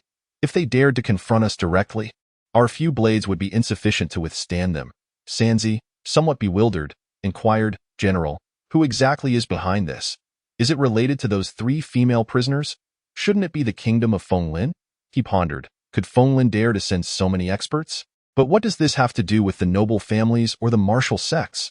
At this point, Sanzi's eyes widened in realization. "Oh, I understand now. These vile individuals intend to harm the general. If anything were to befall those 3 female prisoners, whether they die or are abducted, the emperor, who already harbors a dislike for the general, would undoubtedly hold him accountable. If Yang Zhan were to suggest that the old man was behind this, Sanzi would likely urge him to fight back fiercely. As for Yang Zhan, he believed that stealthily escaping from Tiandu City had a high probability of success.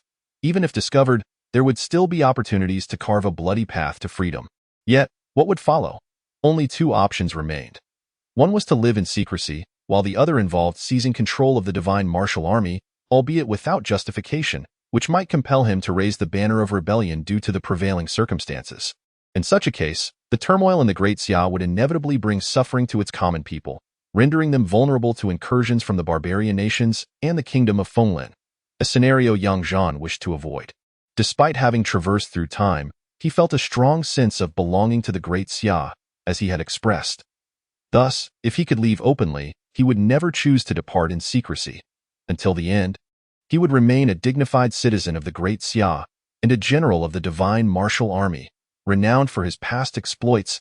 After all, he had fought valiantly for over a decade, earning his merits through blood and sweat. Contemplating this, Zhan seethed with anger. Even if that old man issued an imperial decree relegating him to the status of a commoner, he could still claim to be a first-tier martial artist, a man of significant past achievements, capable of thriving wherever he went. Yet, to his dismay, that old man refused to allow him to leave with honor. This left Zhan with a sense of grievance, compelling him to confront the old man. A deadlock? Zhan narrowed his eyes. Then I shall see just how many lives this deadlock will claim. Sanzi, puzzled, asked, General, what deadlock? Zhan replied, It's nothing. You and Seer should rest. I will keep watch alone tonight, General. You should rest at Seer and I can guard it, Sanzi insisted. Quickly go and rest, Zhan urged. Reluctantly, Sanzi and Seer departed to rest. The latter half of the night passed peacefully, devoid of even the slightest disturbance. However, the following morning, to their astonishment, reinforcements arrived. The usually cautious and timid crown prince had, surprisingly, dispatched guards from the East Palace to assist him in securing the prison. It indeed astonished Zhan, for this was entirely uncharacteristic of the crown prince, was it not? Qin Shu, accompanied by 15 bodyguards, all of whom were martial artists of the 4th rank or above, presented himself, while Qin Shu himself was of the 1st rank. Despite Zhan's remarkable feat of single-handedly confronting 3 first-rank martial artists the previous night, resulting in 1 death and 2 injuries, the prowess of a first-rank martial artist should not be underestimated. Of course, the combat capabilities among first-rank martial artists can vary significantly. Zhan was an exception, having carved his path through the battlefield. To quote his past life, his first-rank status held a level of significance incomparable to that of ordinary first-rank martial artists. Nonetheless, Zhan had been trapped at the pinnacle of the 1st rank for many years. Whether he could ascend to greater heights hinged on whether Bai Lian's blood energy diagram could aid him in breaking through his constraints. At this moment, Qin Shu clasped his fists and declared, Second Master, His Highness the Crown Prince has sent me with men, and I am here to obey your orders. Zhan pulled his thoughts back and regarded Qin Shu, inquiring, Does the Crown Prince understand the consequences? Since His Highness has made a decision, he naturally has his considerations, replied Qin Shu. Very well. This time, Zhan did not refuse, for having more people made matters easier. Indeed, he and his 3 companions were on edge, their defenses taut. Exhaustion was a cardinal sin in military affairs. You shall divide your men into 3 teams, 5 per team. Qin Shu complied immediately, arranging the men into 3 groups. Zhan then summoned his 3 companions. Sanzi, Seer, Lao Wu. Each of you shall lead a team. From now on, they are your subordinates, understood. Sanzi's expression turned solemn as he stood tall like an iron tower. However, Qin Shu's 15 men furrowed their brows. Unable to restrain himself, Qin Shu remarked, Second Master, they are all at least of the 4th rank, with 3 being of the 3rd rank. Would it not be better to have a 3rd rank lead the team? Zhan smiled and replied, Wouldn't it be even better to have a 2nd rank lead? Qin Shu was momentarily taken aback. Casting a doubtful glance at Sanzi and the others, Seer could not help but interject, Who are you looking down upon? All 4 of us are of the 2nd rank.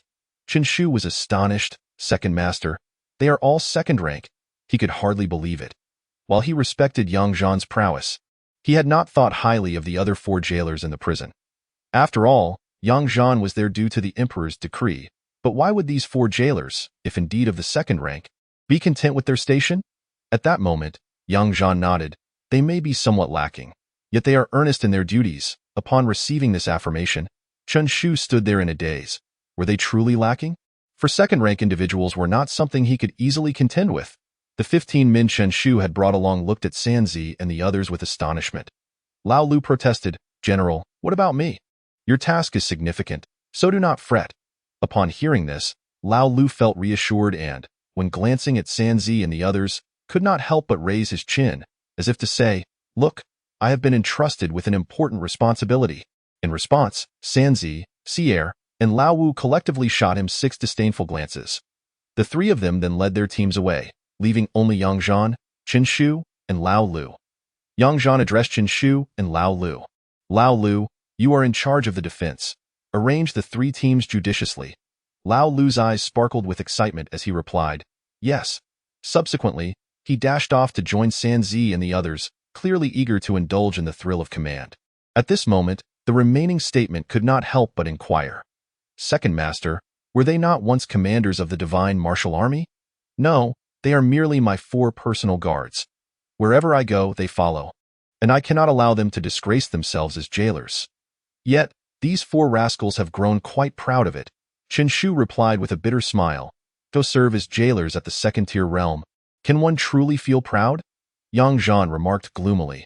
Indeed, these 4 fellows believe they are on par with me, claiming they can boast about it for a lifetime, even going so far as to pay for the privilege of being jailers. Chen Shu found the situation somewhat amusing, yet the humor eluded him. A warrior revered by the barbarian nations was reduced to being a jailer here. Suddenly, a group escorted a carriage to the entrance of the celestial prison.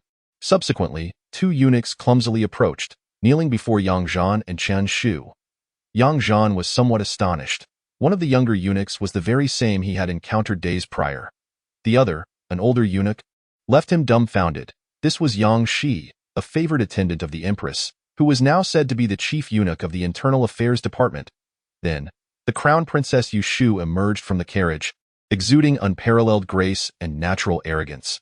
With a commanding voice, she declared, "General, it has come to my attention that these 2 scoundrels have been withholding the monthly salaries of the celestial prison guards and have shown disrespect towards you. His Highness the Crown Prince has instructed me to bring them forth to face their punishment, leaving their fate entirely in your hands." Yang Zhan swallowed hard. The Crown Prince had certainly grown bold, daring to confront even the Empress's favored. Chapter 24. Facing punishment. Yang Zhan and Yu Shu stepped aside. Filled with curiosity, Yang Zhan asked, "What has prompted this behavior?"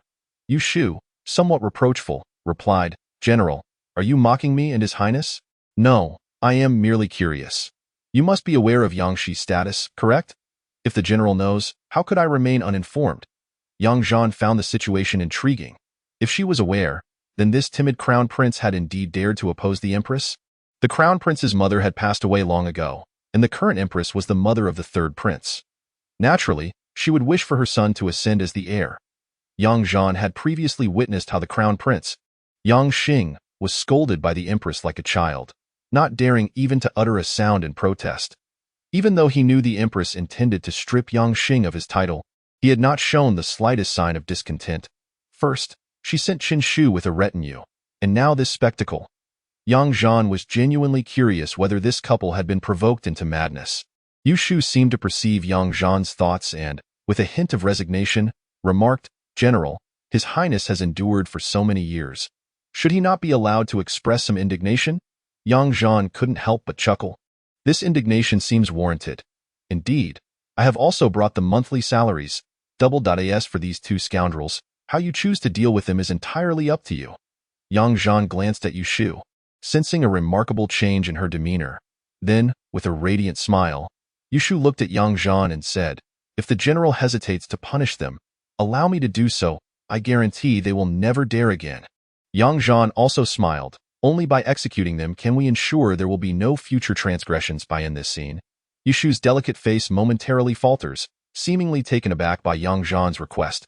However, she swiftly turns around and commands, "Zhang He, behead the 2 eunuchs." Yes. As Yang Zhan witnesses the 2 heads tumble to the ground, blood splattering onto the snow, he gazes at Yu Shu, astonished that this woman possesses such decisiveness in matters of life and death. Is the Eastern Palace truly prepared to abandon all restraint? Nevertheless, Yang Zhan's perception of this couple has undergone a significant transformation. Why Yu Shu, having given the order to execute 2 individuals, remains unfazed. Her expression is calm as a tranquil cloud. "A formidable character indeed, General. His Highness mentioned that had he not been placed under house arrest, he would have likely come to the prison to share a drink with you." Yang Zhan smiled. "The Crown Princess may stay." Initially a tentative proposition, yet Yu Shu readily acquiesced. "Very well. I have nothing pressing to attend to." Her unhesitating agreement momentarily caught Yang Zhan off guard, prompting him to chuckle. "Well, having another woman around may not be convenient. It is all men here, and besides, the Crown Prince may encounter some difficulties now." Why Yu Shu nodded. "There will undoubtedly be some complications. However, General need not worry. Since His Highness has made a choice, he will not waver. If you do not allow them to leave, they shall not depart. After speaking, a glint sparkled in Yushu's eyes. Since you do not wish to keep me, I shall take my leave. Please. Yushu raised an eyebrow. Do you think a mere woman like me would be a burden? Not at all. It is just that the crown princess is of invaluable worth, and this place is unsuitable. Why Yushu, however, did not take her leave. You may not be aware, General, but my father, Yu Hong, was once a great general of the divine martial army.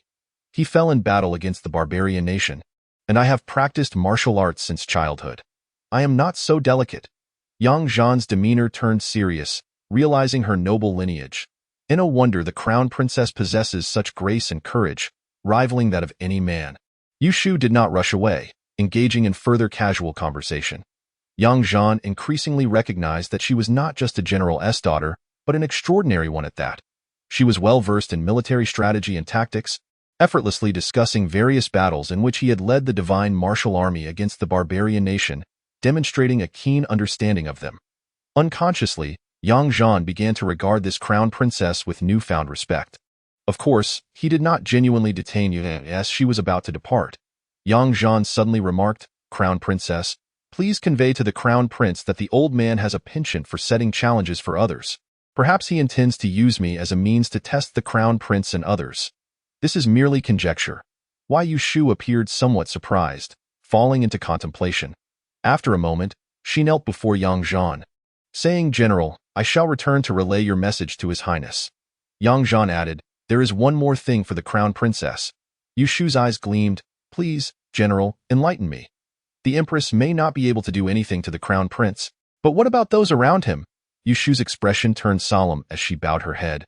"Thank you for your guidance, General." Zhan watched as the crown princess mounted her carriage and gradually departed. In the Wanda Hall, the aged Yang Wu sat beside the hearth, eyes closed in restful contemplation. At that moment, a beautiful woman burst into the room. "Your Majesty, you must intercede on my behalf." As she spoke, the beautiful woman's eyes glistened with tears, seemingly bearing an immense grievance. Yang Wu opened his eyes. "Empress, what troubles you?"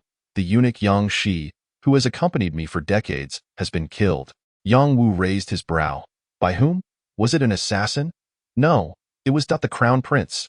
Yang Wu's aged face fell into a momentary astonishment. "The crown prince? Empress, are you not aware of that wretched boy? He is incapable of accomplishing anything of worth. How dare he?"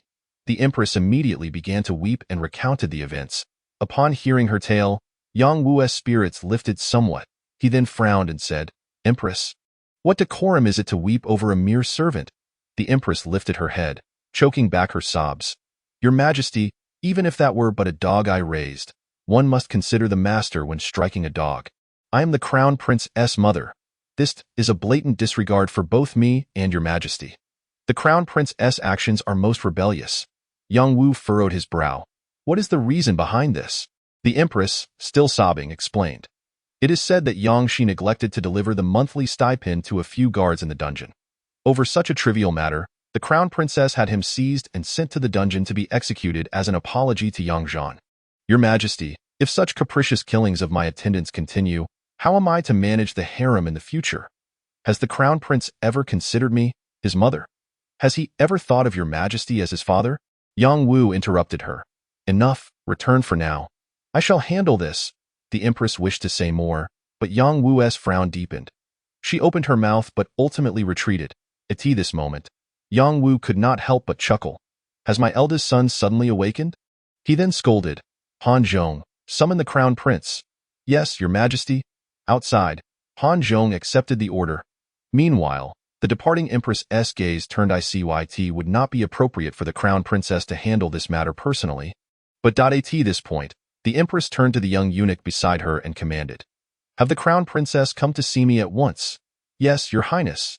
In the Eastern Palace, Yang Xing, upon hearing the news from Yushu, paled and collapsed into a chair. "Your Highness, what troubles you?" Yang Xing's complexion was grim, his eyes reddened. "If this is indeed the case, my father's health must be deteriorating." Yushu, puzzled, asked, "Why do you think so?" "Your Highness, if this is true, then my father is paving the way for the new sovereign. His health is likely worse than we imagined." Suddenly, Yang Xing anxiously inquired. What else did he say? He also mentioned that the crown prince himself may not have issues, but those around him. Yang Xing's gaze sharpened. We must go before my father to plead for forgiveness at once. Without delay, Yang Xing grasped Yushua's hand and rushed out. Your Highness, are you not still under house arrest? It seems that my father has sent someone to summon me for an audience, and the Empress, as the head of the harem, should also have sent someone to find you. The Crown Prince, accompanied by the Crown Princess, made his way out of the Eastern Palace. The eunuch Lin Zhao, tasked with overseeing the Crown Prince's confinement, immediately intercepted them. Your Highness, the Emperor's decree regarding your confinement still, I shall go see the Emperor to plead for forgiveness. Lead the way, Lin Zhao. Taken aback, turned and said, Crown Prince, Crown Princess, please. Chapter 25.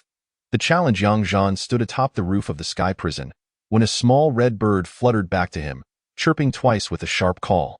He extended his hand, and the bird alighted gently upon it, retrieving a slip of paper from a bamboo tube strapped to its leg.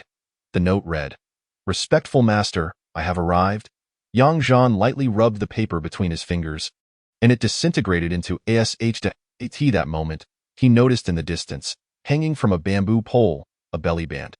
Why couldn't Shoyun adopt a different method of signaling? He leapt down from the rooftop. Seer, keep watch. Rest assured, General.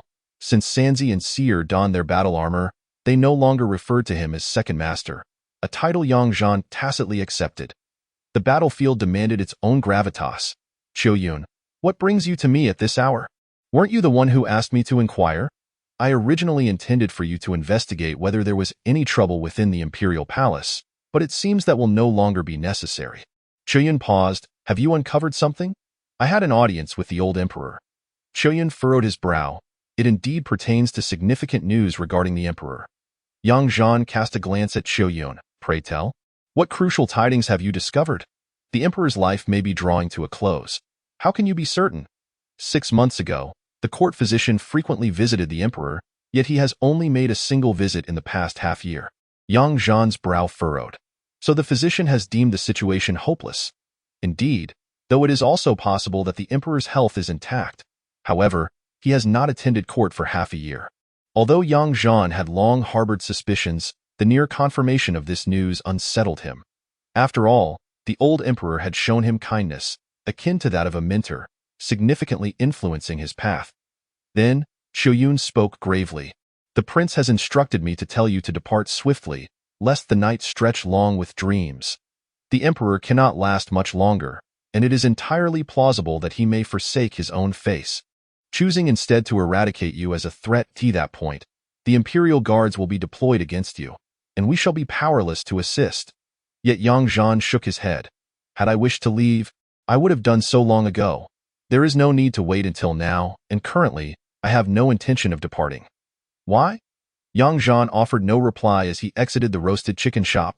Returning to the sky prison, he gazed towards the Imperial City. Old man, I shall accompany you on this final journey. However, should I falter, I shall go with you. At this juncture, his eyes sharpened. Yet, I shall not falter.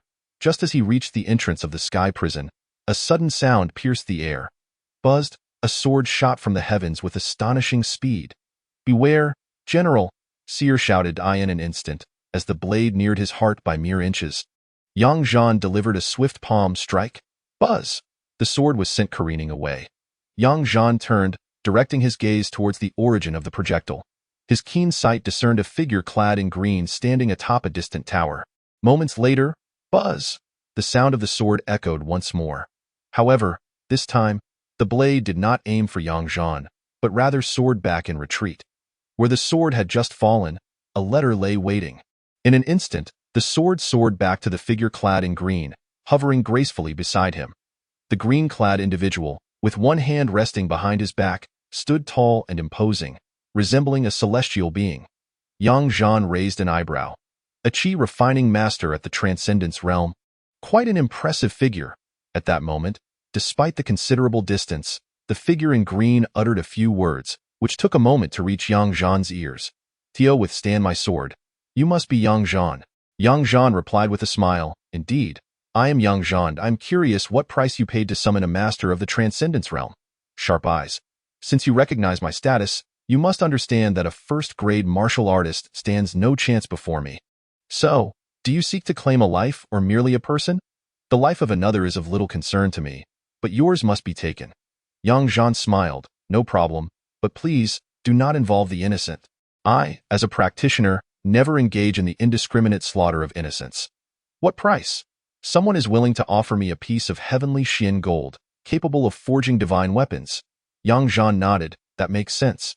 For cultivators of your caliber, ordinary items would indeed hold little value. I have come merely to issue a challenge, for as a person of the martial world, I adhere to its rules. Very well. I accept.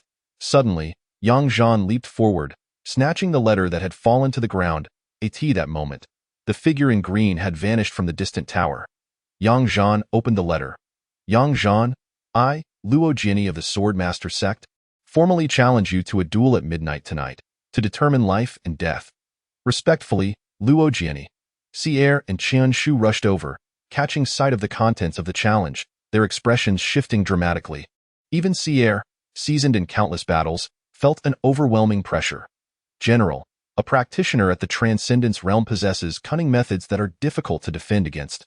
General, tonight, the four of us, including San Zi, will lie in ambush. Should he arrive, we will launch a surprise attack to assist you. It should suffice. Chen Shu's tone was grave. A martial artist facing a qi refining master is at a severe disadvantage, especially against one at the Transcendence realm. Zhang San is correct. We shall confront the enemy together, while they ambush him, ensuring he cannot escape. Zhan looked at the two of them. Who told you that martial artists have no chance against qi refining masters? Both Sierre and Chen Shu were taken aback, as this was common knowledge. Chen Shu furrowed his brow and replied, Second Master, the 9th level of qi refinement is roughly equivalent to a first-grade martial artist. And historically, first-grade martial artists have struggled to prevail against qi refining masters, let alone one who has transcended the 9th level to reach the Transcendence realm. This. Chen Shu did not continue, but his meaning was clear. There was fundamentally no chance of victory. Zhan understood Chen Shu and Sierre's concerns well.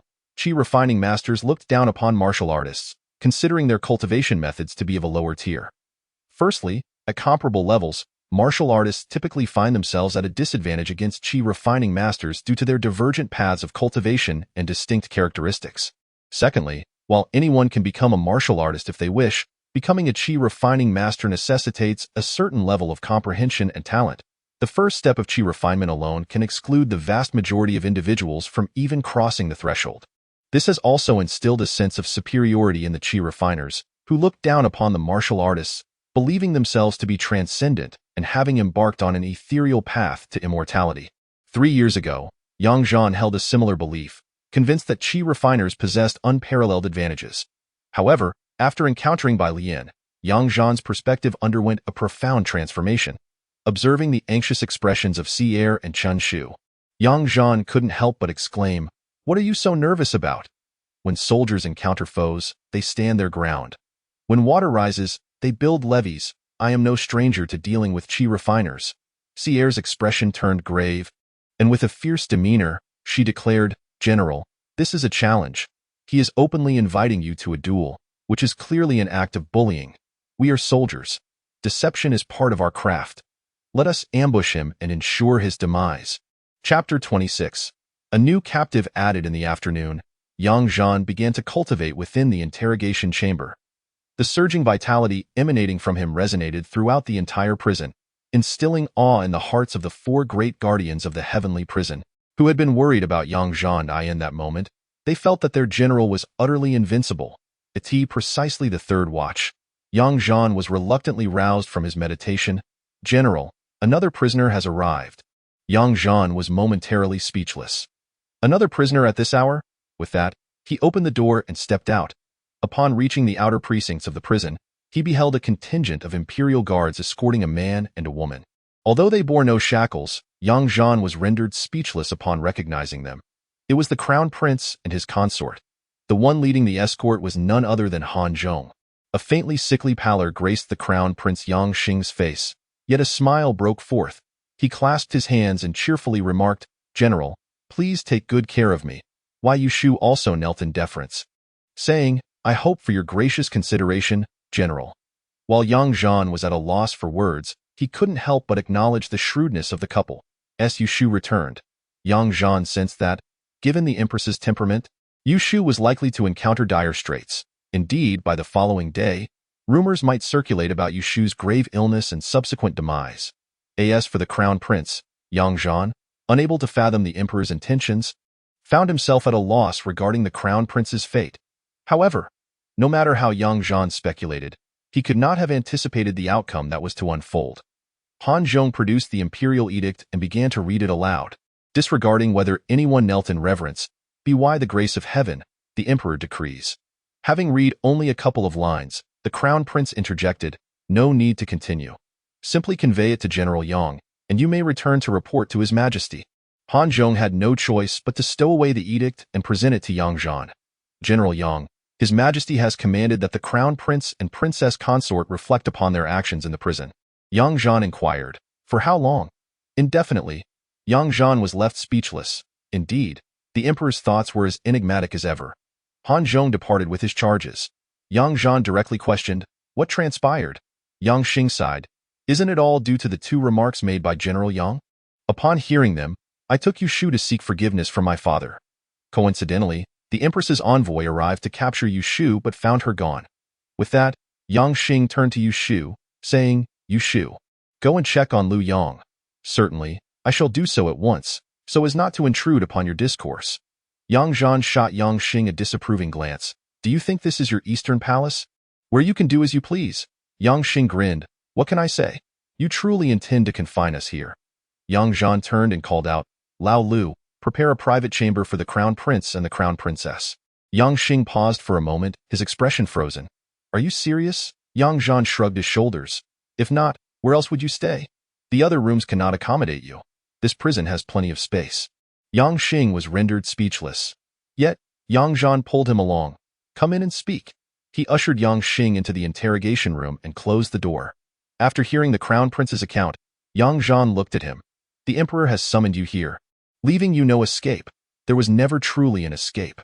It matters not. You are now tied to my fate as well. Indeed, we rise and fall together." Yang Xing appeared to have already come to terms with it, displaying no concern. Instead, he gazed at Yang Zhan. "Second Master, is it acceptable for me to address you this way? As a prisoner, what right do you have to call me that?" In an instant, Yang Xing found himself at a loss for words. Yang Zhan pondered for a moment. "Since the crown prince is bound to me, it seems my wish may indeed come to fruition." "Second Master, you are thinking too simplistically. The emperor does not wish for the new ruler to face hindrances. If you were to perish, I would be doomed as well, and the new ruler would face no threats. But what if we both survive?" Yang Xing paused, then smiled wryly. "Is that even possible? Your father, regardless of circumstances, has granted you a path, which is better than before when you were left with none." Yang Xing's expression grew serious. "You are correct. If we are merely waiting for death, it would be better to take a chance. What you propose is not merely taking a chance, but rather liberating oneself. You dare to kill the Empress's people. What were you thinking? Didn't you instruct Yushu to kill them? Do you think I can simply command her to kill?" Yang Xing nodded earnestly. "Indeed. Our lives are now in your hands. We shall follow your lead." At this point, Yang Zhan found himself at a loss for words. "Let us discuss this after tonight. Is something significant happening tonight? I plan to confront the Qi refiners. Then I must witness it, to see how our mighty Xia dynasty's warrior deals with those self-righteous Qi refiners. There is also the possibility of witnessing my dismal defeat. Then I shall take up a sword to avenge you." "You? Avenge me? You would only accompany me to the underworld." "Regardless, Lao Lu, prepare the private room for them. Let the crown prince and the crown princess take their rest." "Certainly." Yang Xing's eyes widened. "Second Master." Yang Xing was directly dragged away by Lao Lu, leaving the place in tranquility. Yang Zhan closed the door and took a seat. Before long, 3 mice leapt onto the table. A glint of gold flashed in Yang Zhan's eyes. Subsequently, he began to hear a cacophony of discussions. It was quite chaotic. Yet Yang Zhan patiently listened. Soon, he caught a significant piece of information. "Your Highness, the Emperor's thoughts are indeed difficult to fathom. Are you referring to my elder brother's situation?" "Yes, the Emperor has actually sent the Crown Prince to the dungeons. What difference does it make if he goes?" "Your Highness, This indicates that the emperor has not yet made up his mind. Did you not say this is a test set by my father? It is a test, yet it has also become a trial for the crown prince. Heh, Mr. Zhang, do you believe they can survive this? Does this not imply that my father is clearing obstacles for me? Their demise could prevent turmoil once I ascend the throne. What if? Mr. Zhang, do you believe in what ifs? Your Highness, although everything seems meticulously arranged and foolproof, one must always fear unforeseen mishaps. If there are potential flaws, shall we refrain from proceeding? Certainly not. Then let us not speak of it further. Understood. The three mice soon departed. Zhan furrowed his brow. It seems this night will be a sleepless one. Lao Lu, come here. Certainly.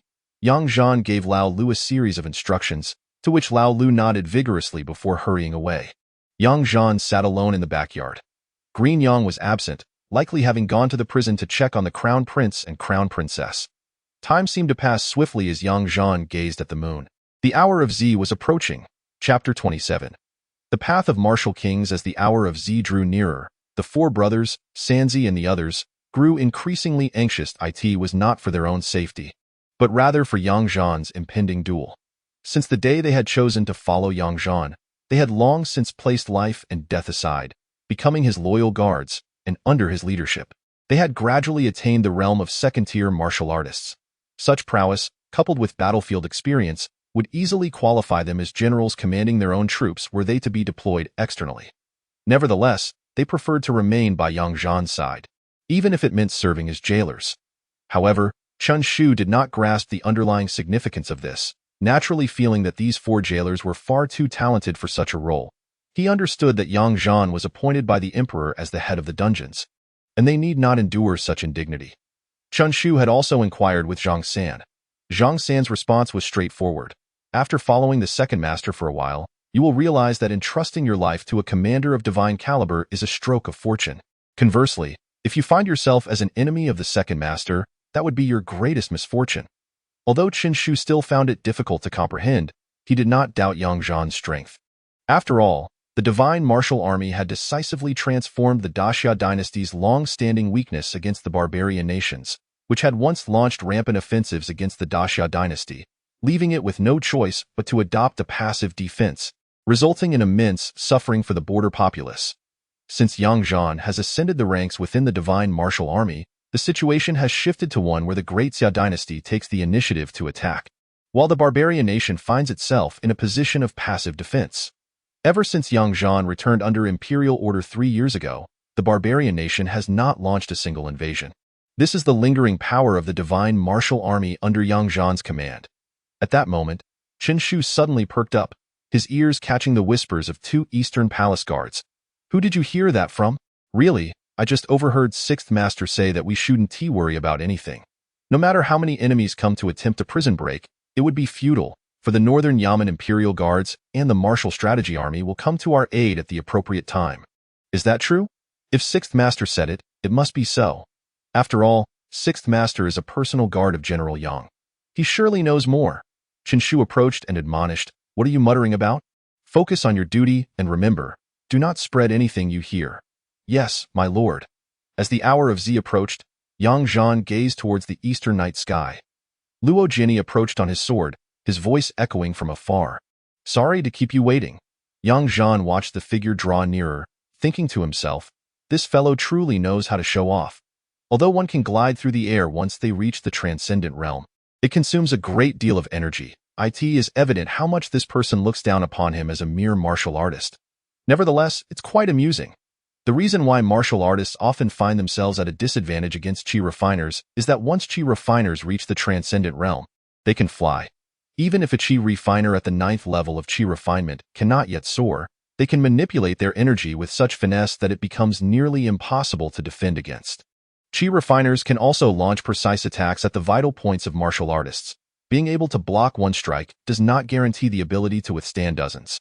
Typically, confrontations between martial artists and chi refiners are fought at close quarters for any chance of victory.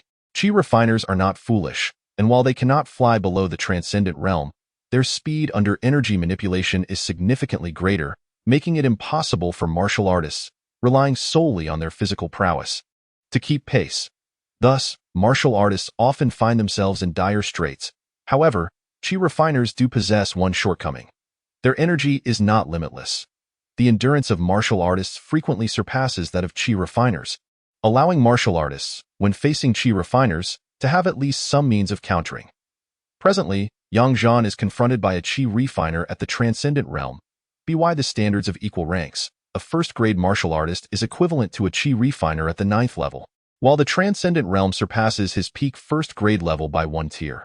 A martial artist must reach the sacred martial realm to be on equal footing. Of course, under normal circumstances, martial artists still face disadvantages at the same level. Luo Jiani, akin to a celestial being, gracefully descended before Yang Zhan. Surprised, he glanced around, noting only Yang Zhan's presence and no ambush. You accepted the challenge so readily. I expected you might resort to trickery. Yang Zhan smiled. You issued such a formal challenge. I accepted it, so naturally, I must speak truthfully. Luo Jiani frowned. You are unarmed? Indeed, I am unarmed, to avoid taking advantage of you. Upon hearing this, Luo Jiani paused momentarily, then could not help but scoff. Overestimating yourself or perhaps harboring an inflated self-image. You may use a weapon. Otherwise, I fear it would lack honor in victory. Luo Jiani's expression turned icy. What an arrogant tone. You, a mere martial artist, are nothing in the face of a chi refiner. With a clang, Luo Jiani abruptly flicked his wrist, and his sword shot forth, embedding itself deep into the wall of the prison. Since you choose not to wield a weapon, I too shall forego arms, so as not to take advantage of you. Yang Zhan nodded, remarking, How commendably straightforward. In light of the arduousness of your training, I shall spare your life. At this, Luo Jiani was consumed by a fit of rage and humiliation. How dare you underestimate me today? I shall demonstrate the prowess of a high-tier chi refiner. So you may broaden your horizons. I shall eagerly await your display. Yang Zhan replied nonchalantly, as if he had no regard for Luo Jiani. This only served to further inflame Luo Jiani's anger. Not to mention a martial artist like Yang Zhan. Even another high-tier chi refiner would not dare to speak to him in such a manner. In that moment, he yearned to make this martial brute understand the cost of arrogance. Without delay, Luo Jiani formed a seal with his hands and commanded, Sky Sword Technique. Boom. A tempest surged forth. Simultaneously, Yang Zhan keenly sensed that the swirling winds carried with them sharp remnants of branches and leaves, imbued with a lethal sword energy. Indeed, a master of swordsmanship can wield anything as a weapon. Compared to a mere martial artist, their techniques are profoundly enigmatic. The onlookers, the three companions, gripped the ground with their toes, barely daring to breathe, lest they disturb Yang Zhan's duel. Yet in the next moment, their eyes widened in alarm. Oh no, has the general lost his senses? Chen Shu's expression shifted dramatically. Why does General Yang not evade? He charges straight ahead. At that moment, Luo Jiani noticed Yang Zhan's actions and could not help but scoff. A martial brute indeed, merely reckless, lacking any sophisticated technique. Just then, Yang Zhan's blood surged with vigor, his speed skyrocketing, enveloping him in a flurry of snowflakes that obscured his figure. The snowflakes he stirred up merged seamlessly with those whipped up by the gale. Though face the might of my sky sword head-on is akin to courting death, even for a first-tier martial artist. Suddenly, Luo Jiani felt a shift in the atmosphere. Hastily, he formed another seal. Chop! The winds howled with increased ferocity, and the sword energy grew more terrifying. Yet, in the blink of an eye, Yang Zhan appeared right before him. His garments were shredded, blood seeping from numerous wounds across his face and neck, the crimson liquid scattered by the tempest. Luo Jiani, who should have reveled in inflicting such injury with a single exchange, was instead struck with dread. In an instant, he attempted to soar upward, but it was too late. A hand abruptly grasped his ankle mid-flight. The overwhelming force sent waves of terror through Luo Jiani, leaving him utterly disoriented, his mind blank. Boom! An unresisting, terrifying power surged from his legs. In a heartbeat, Luo Jiani plummeted, sending up a cloud of swirling snowflakes. Thud! Yang Zhan's fist descended upon Luo Jiani's chest in an instant. Whoosh! Blood erupted from Luo Jiani's mouth, staining the myriad of flying snowflakes crimson. At that moment, Yang Zhan spoke with indifference. Have you not heard? Offense is the best form of defense? With a sudden kick, Yang Zhan sent Luo Jiani hurtling through the air. Luo Jian's eyes bulged in shock, unable even to let out a cry before he lost consciousness. The scene fell into a stunned silence. The martial artists observing from the prison stood agape, unable to believe their own eyes. The qi refiners of the Tongxian realm, it turns out, are so feeble. At this moment, Zhan turned his gaze towards the direction of the heavenly prison, his voice resonating like thunder, reverberating through the air. Remember this. Martial arts reign supreme. Chapter 28. A family united in the vicinity of the heavenly prison under the cloak of night. Those who had been observing were rendered somewhat withdrawn. Qin Yin, her face partially veiled, breathed heavily, the light gauze fluttering, faintly revealing her exquisite contours. Beside her, Shiba swallowed hard a few times before regaining his composure. Turning to Qin Yin, he stammered, Master, could he not have reached the sacred martial realm? No. Shiba felt a wave of dizziness. How could he be so formidable? That was a Tongxian realm qi refiner, defeated in the blink of an eye. Qin Yin took a deep breath, finally calming the tumult within her. How many in this world could place themselves in such peril from the very beginning? This is not so remarkable. He merely took advantage, succeeding because Luo Jian was too careless, too arrogant, standing there, convinced of his own invincibility as he awaited Zhan's assault. As she spoke, Qin Yin's eyes sparkled with increasing brilliance. Nevertheless, such fearless, death-defying aggression indeed inspires admiration. It is the combat style that a practitioner of martial arts ought to embody. At that moment, a figure clad in black swiftly approached, though silently. My lord, there are still several groups observing from the shadows, including the last group. Who was that last group? Have you identified them? I have identified them. It is the third prince. Qin Yin's gaze sharpened. No wonder, the depths of this situation are indeed profound. After speaking, she turned to the figure in black. Relay the information back to Fenglin Kingdom immediately. Understood, my lord. The third Prince Jin sat calmly. However, the two individuals beside him wore grave expressions as they regarded him. Only then did the third prince lift his head. If he was defeated, then so be it. I know Zhan well. He will not engage unless he is confident of victory. Before he could finish, a gaunt figure rushed in with haste. Your Highness, there is urgent news. What news? The individuals over there have heard that the Northern Guard and the Martial Strategy Army will be safeguarding the heavenly prison. The moment these words were spoken, the usually composed third prince sprang to his feet. Even Zhang Wuxiang, who had remained inscrutable, displayed a look of astonishment. How can this be? That is the force that protects the imperial city. Only my father can mobilize them. After speaking, the third prince cast a stern glance at the messenger. Who conveyed this information? It was Li Lu, a personal guard of Zhan. The third prince turned to Zhang Wuxiang. What do you estimate the credibility of this information to be? Zhang Wuxiang's expression fluctuated. Your Highness, one must tread carefully. While I have not heard of any connections between Zhan and these two armies, the crown prince has gone to the heavenly prison. Yang Jin's gaze turned icy. Indeed, one must tread carefully. Yang Jin suddenly produced a golden dragon token and handed it to a burly man beside him. Su Qian, take my command, gather men, and secure control over the Northern Guard and Martial Strategy Army. No action is to be taken without my order. Hold on. Zhang Wuxiang suddenly called out, Mr. Zhang, do you have any further comments? Zhang Wuxiang replied, it cannot be done this way. Discreetly placing personnel is necessary. If there is indeed any unusual movement, we must swiftly control the main commander. This would be more prudent. Otherwise, your Highness's actions are bound to raise suspicion in His Majesty.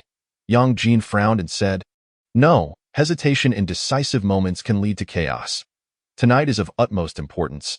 What if all our methods fail? Zhang Wuxiang's expression grew serious. Your Highness, we have not yet failed. Therefore, we must keep a contingency plan. And who knows how many of my brother's men are already embedded in these two military camps, however. There is no however. I am currently in charge of the state. Military affairs are at my discretion. What cannot be done? Moreover, taking control early is vital.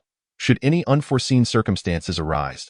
At this point, a glint of cold light flashed in Yang Jin's eyes. Zhang Wuxiang's expression became even graver, and he seemed about to speak again. Yet Yang Jin admonished, Su Qian, go quickly. Anyone who disobeys will be executed. Yes, Your Highness. Su Qian hastily departed with the Golden Dragon order. Zhang Wuxiang furrowed his brow. Your Highness, I am concerned this may be a scheme to sow discord. Yang Jin raised his head proudly, disdainfully declaring, "Am I afraid of discord?" Zhang Wuxiang fell silent. Yang Jin's gaze turned icy. "Commence the other arrangements immediately." "Yes, Your Highness." Zhang Wuxiang rose and then departed. Yang Zhan did not execute Luo Jiani. He upheld his word. Indeed, Luo Jiani was honorable, albeit lacking somewhat in breadth of character despite his elevated cultivation. Soon, Luo Jiani was taken away by the accompanying members of the sword-wielding sect. Sanzi, Seer, and the others were eager to celebrate their victory. However, Yang Zhan doused their enthusiasm with a cold splash of reality. Do not rejoice too soon. This is merely the first skirmish tonight. Stay alert. Yes, Yang Zhan swiftly entered the interrogation room. Before long, a mouse leapt onto the table, standing upright and squeaking in no time. Yang Zhan observed several scenes unfold before him. Raising an eyebrow, he mused, "I thought I would need to stoke the flames further. It turns out it was this easy, truly audacious and arrogant, worthy of their royal lineage. Yet, among the princes, how can there be such disparity?" Just then, the sounds of fierce combat erupted from outside.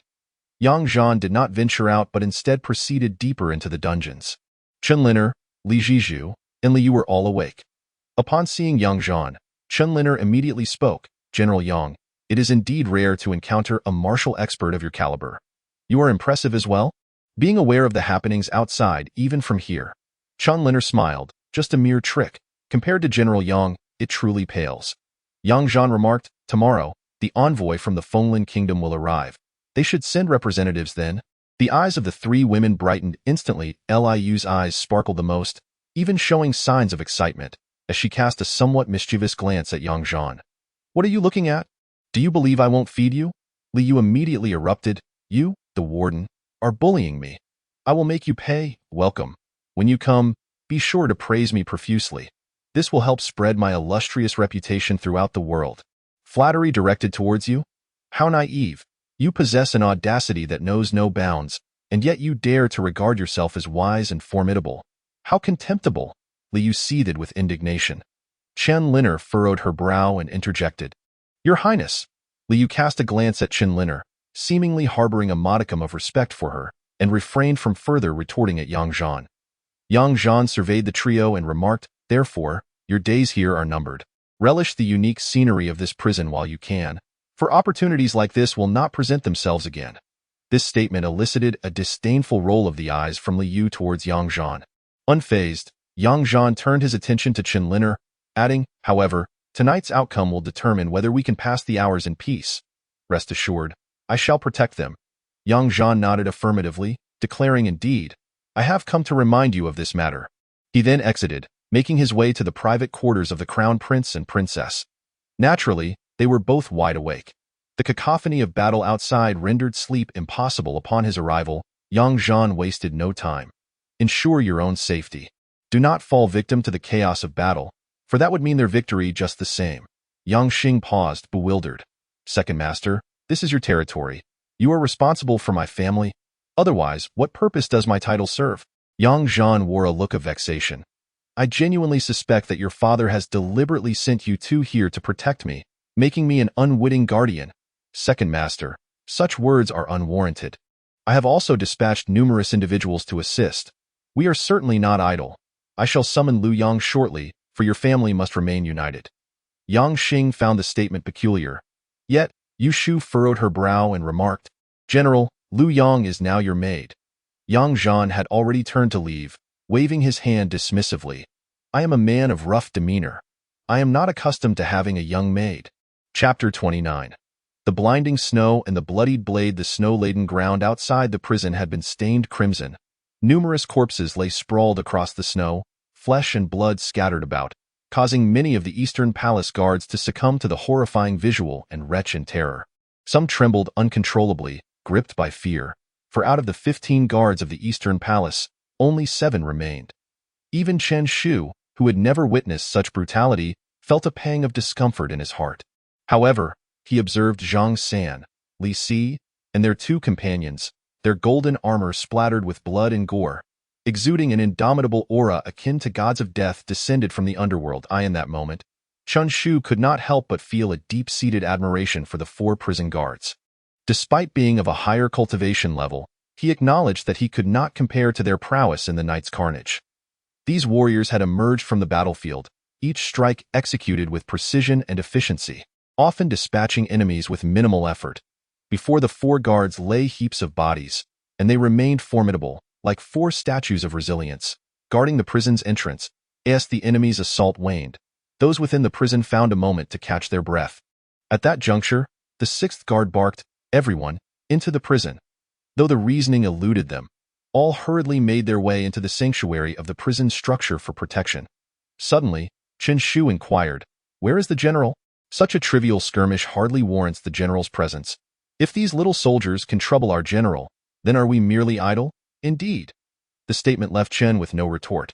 He merely inquired about Yang Zhan's whereabouts. After all, it has been quite some time since anyone has laid eyes on him. At that moment, Yang Zhan was crouched before a drainage hole in the backyard, holding some items and pouring them inside. From the depths of the drain, a faint voice echoed, "Toxic, run." Yang Zhan clapped his hands. Suddenly, he felt a shift in his spirit, and the 7 rats standing nearby scurried away in an instant. Above him, a small red bird circled, its fierce chirping resonating in the air. Suddenly, Yang Zhan tilted his head to gaze at the night sky. Even he could not help but assume a grave expression. What a significant undertaking, so many qi refiners. Then, 3 figures soared from the distance, landing directly atop the prison roof. The trio regarded Yang Zhan in the courtyard with calm composure. Upon recognizing their appearance, the previously solemn expression on Yang Zhan's face transformed into one of chilling malice. The leading figure, a gaunt old man, though possessing a youthful visage with white hair, exuded no aura of ethereal grace, only a heavy air of malevolence. He smiled, yet it only deepened his sinister demeanor. "Surprised, are you?" Yang Zhan nodded. "Indeed, I am surprised. I never anticipated that someone would be so deranged as to pursue my life." The old man chuckled darkly. "It seems many desire your demise.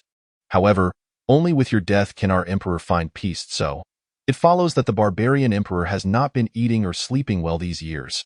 If you manage to return, do convey to him that he should eat and drink well. His health is of utmost importance." The old man scoffed.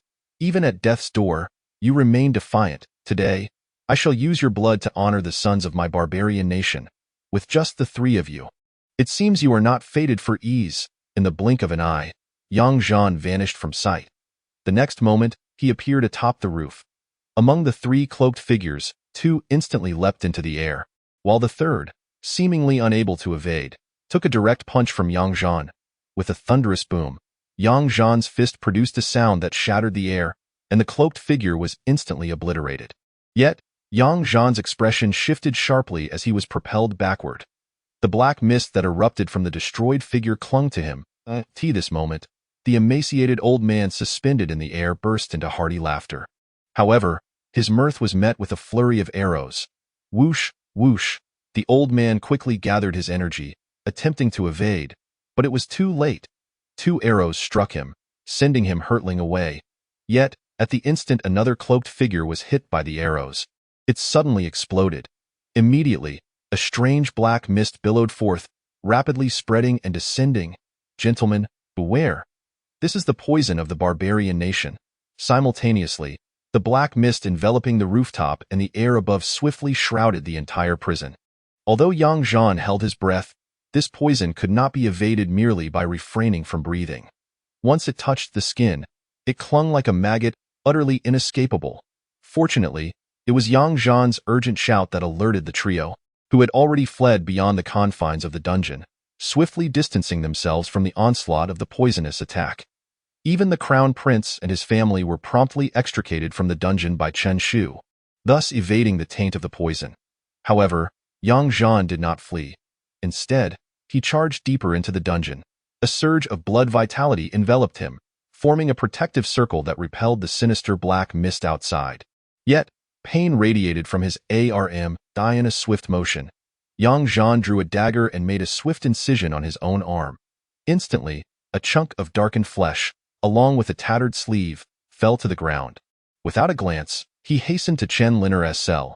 Upon seeing the 3 women huddled together, He was struck by the sight of a golden halo radiating from Chen Liner, resembling a celestial being manifesting in the mortal realm, exuding an aura of unparalleled sanctity. This halo enveloped both Li Yu and Li Zhizhu.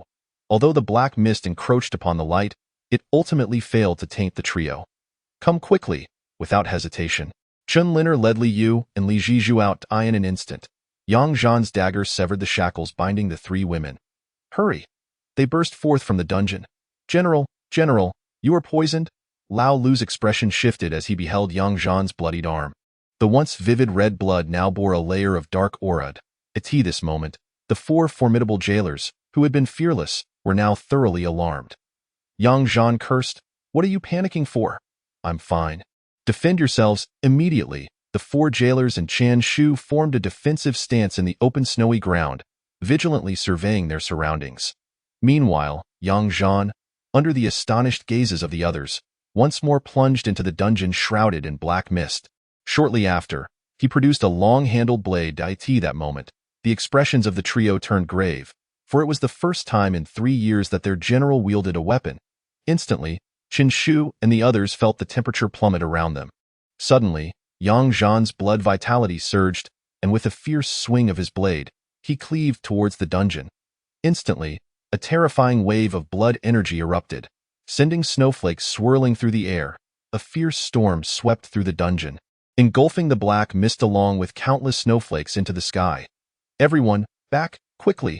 At that very moment, countless shadows surged forth from the darkness, their weapons glimmering with a chilling white light. "Hurry!" Yang Zhan shouted again. "I'll hold them off." Standing at the rear, he raised his long blade, exuding an overwhelming presence that seemed to embody the essence of a single man standing against 1,000. Chen Shu led the crown prince. Yu Shu and Chen Liner, closely following the four jailers back towards the dungeon, as their path was also cut off by the enemy. Charge! The trio, wielding their large blades, surged forward with incredible valor, causing the black-clad assailants to retreat in disarray.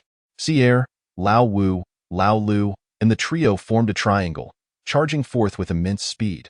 The trio shouted, "Chen Shu, stay close, kill."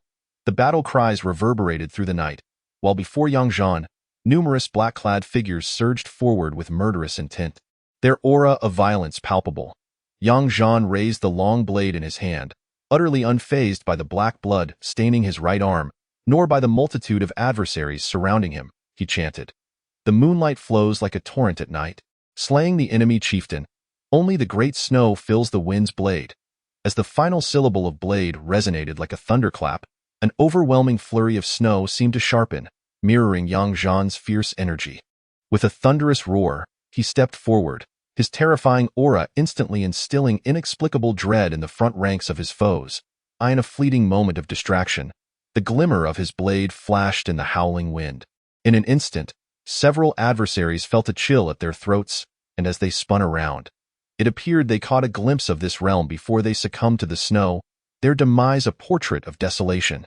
The remaining enemies could only sense that amidst the swirling snow, the blade was as elusive as the wind, impenetrable and indistinct, yet wielding an unparalleled sharpness.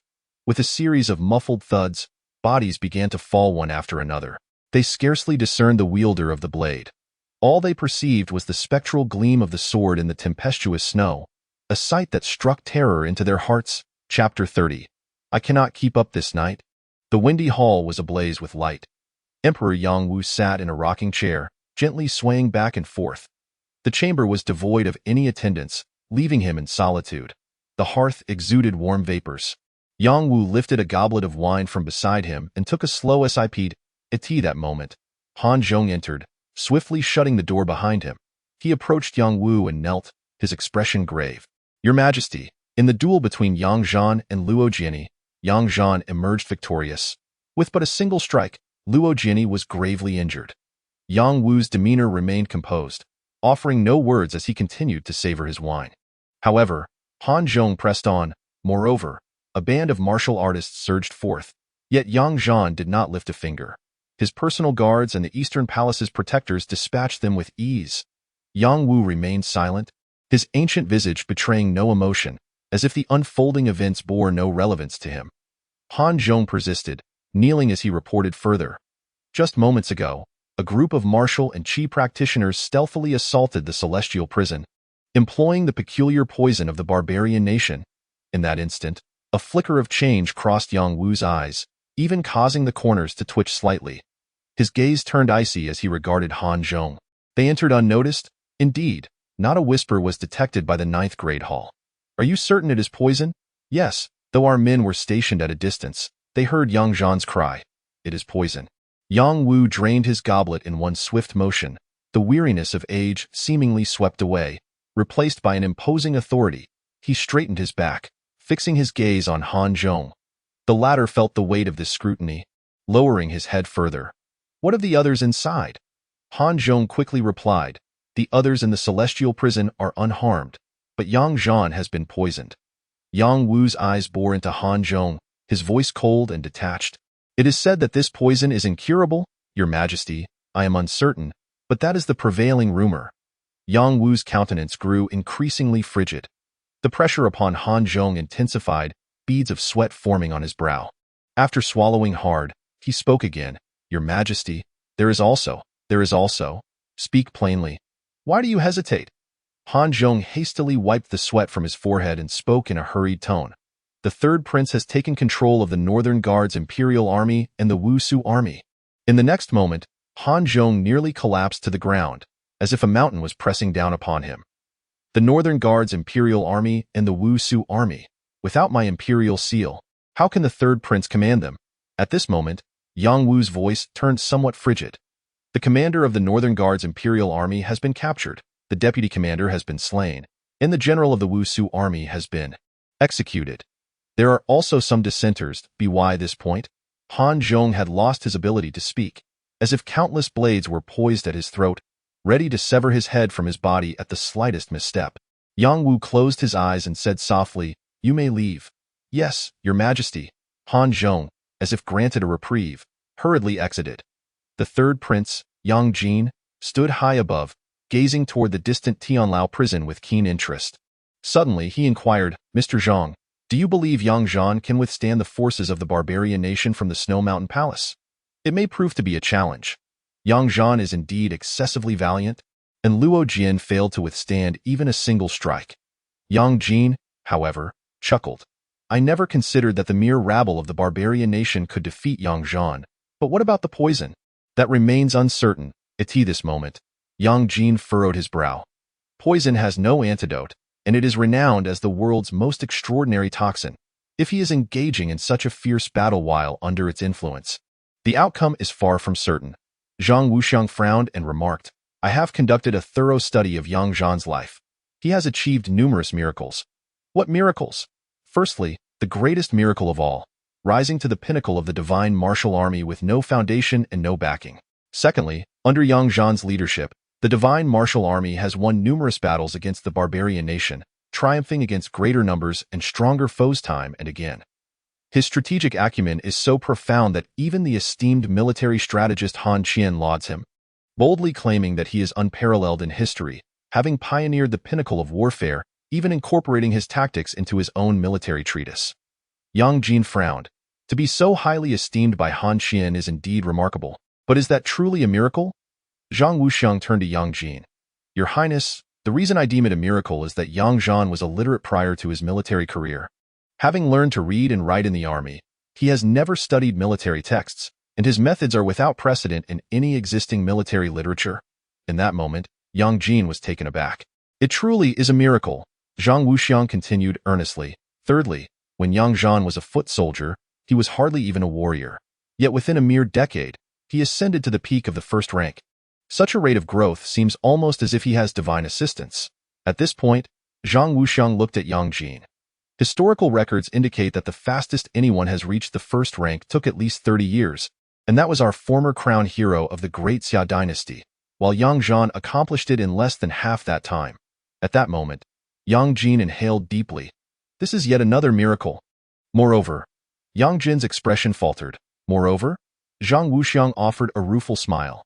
Indeed, there is another. Fourthly, when Yang Zhan fought against the barbarian emperor, the emperor was already at the sacred martial realm, supported by 4 first-rank warriors and 1 qi refining master. Yet, Yang Zhan faced them alone and emerged unscathed. Instantaneously, Yang Jin's eyes widened in astonishment. After a brief moment, Yang Jinkai furrowed his brow and said, "Why didn't you mention this earlier? I had always believed that the battle was merely a solitary endeavor between General Yang and the barbarian emperor, a feat that was hardly remarkable. I had no idea." This information had previously come to him from Gadai, the priest of the Snow Mountain Palace. At this point, Zhang Wuxiang's expression grew increasingly somber. "General, if this does not suffice to eliminate him, then it truly is." Yang Jin, however, chuckled, "Thus, controlling the Northern Yamen's imperial guards and the Wusu army is the ultimate safeguard against unforeseen circumstances." Yet Zhang Wuxiang's concerns deepened. "Your Highness, this may very well become a significant taboo for His Majesty."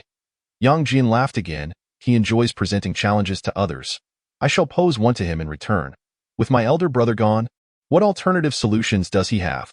Upon hearing this, Zhang Wuxiang visibly relaxed, nodding in agreement. "Indeed, Your Highness remains the sole option, as His Majesty has no other choice. Therefore, ensuring that my father has no alternatives is the greatest assurance." As he spoke, Yang Jin turned his gaze towards the prison, where Yang Zhan had already dispatched dozens of foes. The flashes of his blade amidst the blustering wind and snow were so striking that even from a distance, Yang Jin felt a surge of emotion, his blood boiling with fervor. To be a man, to gallop upon the battlefield as General Yang does, is to live this life to its fullest. I cannot compare. As he spoke, admiration shone in Yang Jin's eyes, his spirit ignited with a fiery resolve. "If I were to ascend the throne, I would follow in my father's footsteps, leading my own campaign to eradicate the lurking dangers in the north, thereby uplifting the prestige of our great Xia." At this moment, Zhang Wuxiang could not help but clasp his fists in reverence. "Your Highness's grand aspirations are destined for success." Chapter 31. I will not submit. Meanwhile, Yang Zhan had already dispatched the remaining foes, though most had fallen by Gadai's hand. Utilizing his qi to wield his sword with reckless abandon, many of those who engaged with Yang Zhan met their demise by accident, inciting fear and trepidation among the enemy, leaving them devoid of morale. Now, only Gadai remained, hovering above, his eyes filled with fury as he fixated on Yang Zhan. Yang Zhan raised his head. "Thank you for your assistance. Otherwise, I would have had to expend much more effort to eliminate these insignificant minions." Nevertheless, Yang Zhan's attire was stained with blood, both that of his enemies and his own. After all, he was a practitioner of the profound realm, wielding lethal capabilities. Had it been anyone else, they would have long since perished in battle. Moreover, he had also been poisoned. As a result, Yang Zhan's vitality had diminished significantly. Gadai's gaunt visage bore witness to a hint of crimson in his eyes. What a formidable warrior Yang Zhan is. I had my reservations earlier, given the presence of so many allies. Now, however, I hold no such qualms. And then, Gadai suddenly ascended with renewed vigor, creating an immense distance between them. "No matter how strong you are, Yang Zhan, at this height, even bows and crossbows cannot reach you. You are merely my target." Yang Zhan retorted, "What can you do if I remain indoors?" Gadai was momentarily taken aback but quickly retaliated. "Thinking of escaping? It won't be that simple." In an instant, a sword descended from the heavens, imbued with an even more terrifying intent to kill.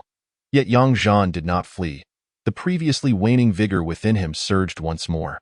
In the next moment, he violently swung the long knife upwards. Gadai gasped in astonishment, hastily maneuvering to evade the attack. However, in an instant, Geta beheld the undeniable might of Yang Zhan. What even the most powerful crossbows could not accomplish, Yang Zhan achieved solely with his brute strength, effortlessly propelling the long blade skyward in a rapid whirl.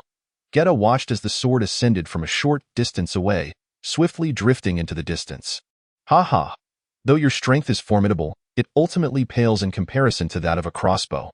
Your accuracy leaves much to be desired." Suddenly, a sharp sound echoed as Geta's sword pierced Yang Zhan's shoulder. At that moment, Geta was filled with exhilaration, his hands forming seals as his consciousness and energy flowed forth. After piercing Yang Zhan's shoulder, the treasured sword turned and lunged upward. Yet just then, the flying sword abruptly halted, plummeting into the snow below. Geta, astonished, gazed downward to witness his lower back and legs drifting away from him. A spinning blade whizzed past his eyes, descending towards the ground. Confusion and bewilderment washed over Geta, swiftly followed by terror. The howling wind rushed past him, a harbinger of his rapid descent. Geta opened his mouth, summoning every ounce of strength to unleash a final roar. How is this possible? Zhan reached out, catching his sword, which he swiftly plunged into the ground, supporting himself with one hand as he watched Geta's legs hit the ground first, followed by his upper body, both crashing into the snow. However, the two halves fell in different orientations. Zhan observed Geta's wide-eyed fury, wiping the blood from the corner of his mouth before declaring, "Because my sword is called the Wind Blade. A blade akin to the wind." Geta, with his neck arched defiantly, though filled with resentment, ultimately succumbed to his fate. Zhan turned his attention back. The assailants of the three companions had been dealt with. The ground was littered with severed limbs and dismembered corpses, the snow stained red, now blanketed by fresh snowfall. The snow concealed all blemishes, revealing a semblance of purity and sanctity. A glance at his left arm, now entirely blackened, reminded him of the foe he had vanquished in the aftermath of the battle. Zhan realized he could scarcely lift his sword. Just then, Sanzi and Seer burst forth. Yet Zhan's gaze suddenly shifted to the distance, his eyes sharp as he bellowed, "Do not approach, hold the prison." Sanzi and Seer halted in their tracks. Gritting their teeth, they even the seemingly unfathomable Liner, who had remained composed until now, displayed a look of astonishment. Although she had long suspected that someone from the great Xia dynasty intended to deal with Zhan, she never anticipated that an army would be mobilized. Even the Princess Liu, who had always harbored a deep-seated hatred for Zhan, wore a grim expression, astonishingly refraining from cursing him. As for Li Zhizhu, she bit her crimson lips and clenched her fists. Chen Shu and his few Eastern Palace guards were filled with righteous indignation. Only Yang Xing felt an overwhelming sense of shame, akin to being unworthy to face anyone. He could only stubbornly declare, "I will die alongside you. There will be no crown prince here. Give me a sword." Liu shot Yang Xing a disdainful glance, retorting, "In your ailing condition, how can you possibly slay enemies? If you all perish in battle, I shall take my own life and join you on your journey." Yang Xing's expression was one of tragic resolve. At this moment, he understood that there was no turning back before the might of the army. Regardless of how formidable those present were, they could not withstand the iron hooves of the troops. Suddenly, Liner turned to Zhang San, saying, "Please, provide weapons for the three of us. We still possess some cultivation." With a series of metallic sounds, several blades were drawn and tossed to the trio of women. These three seemingly delicate figures wielded the formidable swords, though their movements appeared somewhat uncoordinated. Yet, here, there was only the battle blade. Yushu steadied Yang Xing, exclaiming, "Your Highness, I shall go as well." Yang Xing gritted his teeth, "Very well, Yushu, help me slay a few more. Let them witness the spirit of our Eastern Palace. I shall join you. Even if my body cannot endure the fight, I will stand with you in life and death." "Good." Lao Lu clasped his fists solemnly. "Everyone, let us march together. Together." Everyone shouted in unison. At that moment, the army had already formed ranks outside the sky prison, orderly and unified. The dark-clad infantry brandished their long spears and shields. The charging warhorses gathered silently, their lances aimed at the solitary figure outside the prison. The atmosphere was thick with the ironclad aura of impending slaughter, enveloping the entire sky prison. Zhan looked up at the heavens, the wind tousling his hair, his blood-stained robe billowing like ice. The night wind grew colder, and the snow fell heavier. Chapter 32. Unable to control himself, Zhan stood alone against the oppressive army, his wind blade held at an angle. "Who leads this force?" "This general, Zhan, stands here. Come forth and face me." Instantly, a voice from the ranks of the army bellowed, "Presumptuous! How could General Yang possibly consort with you traitors? Under orders to annihilate the rebels, not a single one shall be spared. Archers, prepare." In the next moment, countless arrows, with no blind spots, surged toward Zhan. The wind blade in his hand danced like the wind itself, deflecting all incoming projectiles to either side. Simultaneously, Zhan erupted in laughter, his voice rolling like thunder, instilling fear in the hearts of those who heard it. "Ha ha! You wish to take my life, yet dare not show yourselves? With such cowardice, do you think you can achieve great things? Fire!" The response to Zhan was a torrential rain of arrows. In that brief instant, Zhan, wielding his blade with his right hand, was forced back a dozen steps. Surrounding him were scattered arrows. Although Yang Zhan still possessed the strength to fight, the relentless barrage of arrows drained a substantial amount of his energy. Nevertheless, Yang Zhan continued to defend himself. Once more, I admonish you. You are all soldiers of the great Xia, and I, Yang Zhan, wield my sword not against my own. Yet today, I implore you to introspect. Are you truly still soldiers of the great Xia? Are your blades now aimed at the enemy or at your own kin? Yang Zhan suddenly kicked several corpses aside, creating a human wall that stood before him. Those imprisoned in the celestial dungeon watched with reddened eyes.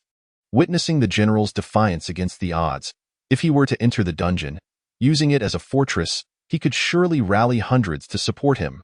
General, Seer could no longer contain himself and called out, urging Yang Zhan to return. Yet Yang Zhan retorted, defend the celestial dungeon. I wish to see if those who seek to harm me, Yang Zhan, possessed the courage to emerge from the shadows. At this, the voices that had previously shouted in the army resumed their admonitions. The cavalry fell back, while the infantry charged forward. The cavalry parted, revealing a steadfast shield wall, through which countless cold spears pressed forward. With every step, it felt as if the very ground trembled. He dares to aspire to emperorship, yet in his cowardice, he is unworthy of being the emperor of the great Xia. What a farce! I, Yang Zhan, disdain you. The third prince, Yang Jin, stood behind the army, his face flushed with anger. Your Highness, do not act impulsively. If you step out, there will be no chance for redemption. Zhang Wuxiang sensed the gravity of the situation and hastily restrained Yang Jin. What need have I for redemption? I shall ensure his death is both deserved and acknowledged. He must comprehend that the great Xia does not recognize Yang Zhan as a hero. I, Yang Jin, am worthy of my station, in spirit and strength. Your Highness. Zhang Wuxiang's countenance changed drastically as he clutched Yang Jin tightly. With a forceful shove, Yang Jin turned and kicked Zhang Wuxiang aside. At this juncture, who could impede my path? Yang Jin pivoted, accompanied by several attendants, and plunged into the ranks of the army. Yang Jin bellowed, Su Qian, clear a path for me. Soon, the formidable Yang Jin, accompanied by his entourage, reached the forefront of the army. The infantry parted, allowing Yang Jin to behold the disheveled Yang Zhan, who cowered behind the human shield. With head held high and an icy demeanor, Yang Jin declared, Yang Zhan, this day, I shall ensure your death is both earned and accepted. In that moment, countless soldiers' faces reflected shock, igniting a stir among them. Is it truly General Yang? Why must he be slain? How has General Yang become a traitor? Enough with your chatter. Silence, or face the consequences of military law. Su Qian, mounted upon his steed, commanded imperiously. Yang Zhan pushed aside the human shield and faced the army, revealing himself. Indeed, this was the revered war god of the great Xia, Yang Zhan, and today they were fortunate to witness his presence. In an instant, many soldiers found their weapons trembling in their hands, unprepared for the reality of confronting someone they had long admired. Yet, Yang Zhan paid no heed to others, his gaze fixed upon Yang Jin. Third prince, you possess spirit, leading the army against me. Ha! Even your father, the emperor, likely lacks such audacity. Upon hearing these words, rather than feeling anger, Yang Jin stood tall and raised his chin defiantly. Yang Zhan, I still hold you in high regard, yet you dare to rebel. This prince, despite his reluctance to part with talent, cannot help but eradicate you treacherous ministers. Yang Zhan inquired, what treason have I committed? Where is the edict for my prosecution? Though I am presently relegated to guarding the dungeon, it seems my military rank remains intact. To execute a general of the imperial army without a royal decree is quite absurd. Is it not? Ha ha! Third prince, you seek to eliminate your rivals and wish to slay me. However, you fabricate charges at will. Moreover, you have unlawfully mobilized the imperial guards, thereby placing our sagacious and mighty emperor in an unjust position. How insidious! Yang Jin immediately sensed the shifting gazes of the soldiers, and hastily rebuked, Yang Zhan. I have appeared here to ensure your demise and to demonstrate that I am worthy of all that comes with it. After declaring this, Yang Jin barked, what are you waiting for? Su Qian, eliminate these treacherous ministers. Yes, Su Qian mounted his warhorse, brandishing a long spear, and commanded, charge. However, at that moment, Yang Zhan suddenly turned and dashed toward the dungeon's entrance. Yang Zhan, are you attempting to flee? Yang Jin erupted in laughter, seemingly delighted to witness Yang Zhan falter. At last, he felt his own courage surpass that of Yang Zhan. Yet, as Yang Zhan reached the dungeon's threshold, he turned back and declared, I, the general, hereby declare a truce. Come dawn, I entreat the third prince to publicly display the edict of prosecution and present the royal decree so that I may meet my end with clarity. I shall await you, your highness. With that, Yang Zhan scanned the formidable army. For now, I still regard you as my comrades of the great Xia. Should any of you dare to charge forth, you shall be deemed enemies. Oh, not blame me, Yang Zhan, for wielding my blade indiscriminately. As he spoke, he wielded his sword in his left hand and struck the entrance with a resounding crash. In the ensuing uproar, countless snowflakes were sent spiraling, creating a tempest of momentum. Meanwhile, Su Qian noticed the army beginning to stir. Enraged, he shouted, Charge forth, slay the traitor. Those who defy the military orders shall be executed. What crime has General Yang committed that warrants such eradication? Indeed, this is the dungeon, and I have never heard of any treason here. Yes, please, General, clarify. Where is the royal decree? We have yet to see any military insignia. In an instant, voices of skepticism rose in a clamor, with some soldiers bellowing in protest. This is a conspiracy. General Yang has valiantly defended the borders of the Great Xia against barbaric nations, achieving remarkable feats.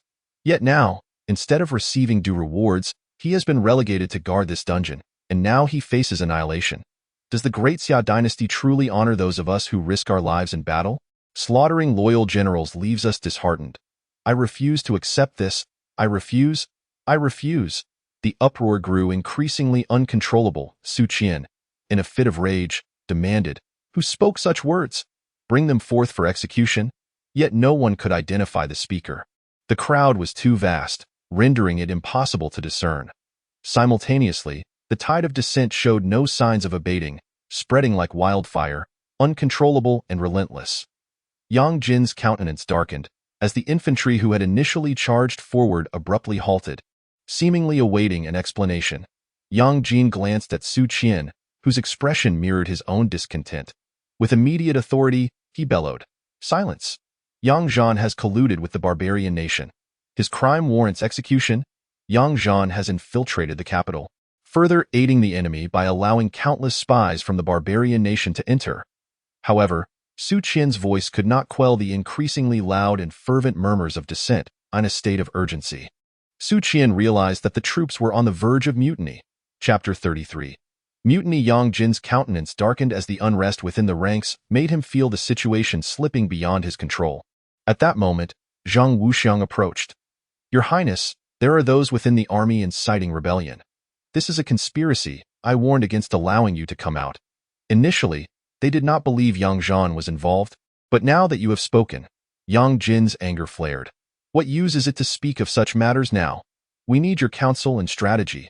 Zhang Wuxiang glanced at Yang Jin, a hint of bitterness in his gaze. Had he heeded his advice sooner, they would not have arrived at such a dire predicament. The clamor among the soldiers grew increasingly agitated, as if on the brink of revolt. This scene, ultimately, instilled a sense of panic within the noble Yang Jin. Suddenly, Zhang Wuxiang interjected. The most prudent course of action is to withdraw the northern guard and bring forth the Wuzi army. Your Highness, do not act impulsively. Upon hearing Zhang Wuxiang's suggestion, Yang Jin immediately commanded, Su Qian, withdraw the troops, quickly. Yes, Your Highness. Su Qian's voice boomed like thunder. Retreat, retreat. Yet, Su Qian soon realized that despite his fervent shouts, he could not quell the fervor of the agitated troops. In fact, he noticed that many soldiers, including some officers, regarded him with defiance instead of fear, even harboring anger. Such a scene was unprecedented for Su Qian. In desperation, he suddenly brandished his weapon and executed a nearby officer. Disobeying military orders will be met with death without mercy. However, this act of violence did nothing to suppress the fervent spirit of the soldiers. Rather, it ignited their wrath. They lacked the emperor's decree, possessed no military tokens, and resorted to fabricating orders. They were intent on rebellion. Yes, they were resolved to revolt. Let us fight. The chaos erupted violently. Even those who were neutral or loyal to the third prince, were swept up in the frenzy. In an instant, the once disciplined Northern Guard descended into a state of disarray. With countless soldiers charging towards Su Qian, the battlefield erupted into turmoil. Meanwhile, Yang Jin stood by, utterly bewildered, unsure how the situation had devolved into such chaos. "Your Highness, we must flee." Zhang Wuxiang and several guards urgently shielded Yang Jin, hastening their retreat. The Northern Guard had mutinied. For the first time, Yang Jin witnessed such a scene, his expression grave, yet a sense of awe stirred within him. In the midst of the tumult, who could discern his royal lineage? Suddenly, Yang Jin exclaimed in excitement, "Hasten! We must join the Wuzi army." Observing Yang Jin and his companions in their panicked flight, Sanzi eagerly declared, "General, I shall bring the third prince back." Yet, Yang Zhan retorted with irritation, "What use is there in bringing him back? Is there food to be had?" "But he intends to kill the general." Yang Zhan shot Sanzi a disdainful glance. "What do you understand? We are merely here to watch the spectacle." Yang Zhan would not admit that he currently lacked the strength to fight. Sanzi and Seer were left dumbfounded. "What? Watch a show?" Yang Zhan gazed outside at the chaotic rebellion of the Northern Guard troops. Had he ever witnessed such a military uprising? Was this not akin to a grand performance? Furthermore, the true outcome of this conflict would not be determined here. The three companions remained somewhat perplexed. It was then that Yang Xing approached, looking at Yang Zhan and said, "Second Master, I am in awe." With that, he reached out to grasp Yang Zhan's right hand. Yang Zhan abruptly evaded, retorting irritably, "Keep your distance." Yang Xing was taken aback, only to then notice the darkened hue of Yang Zhan's arm, with blood flowing in a sinister black. "Second Master, what has happened to you?"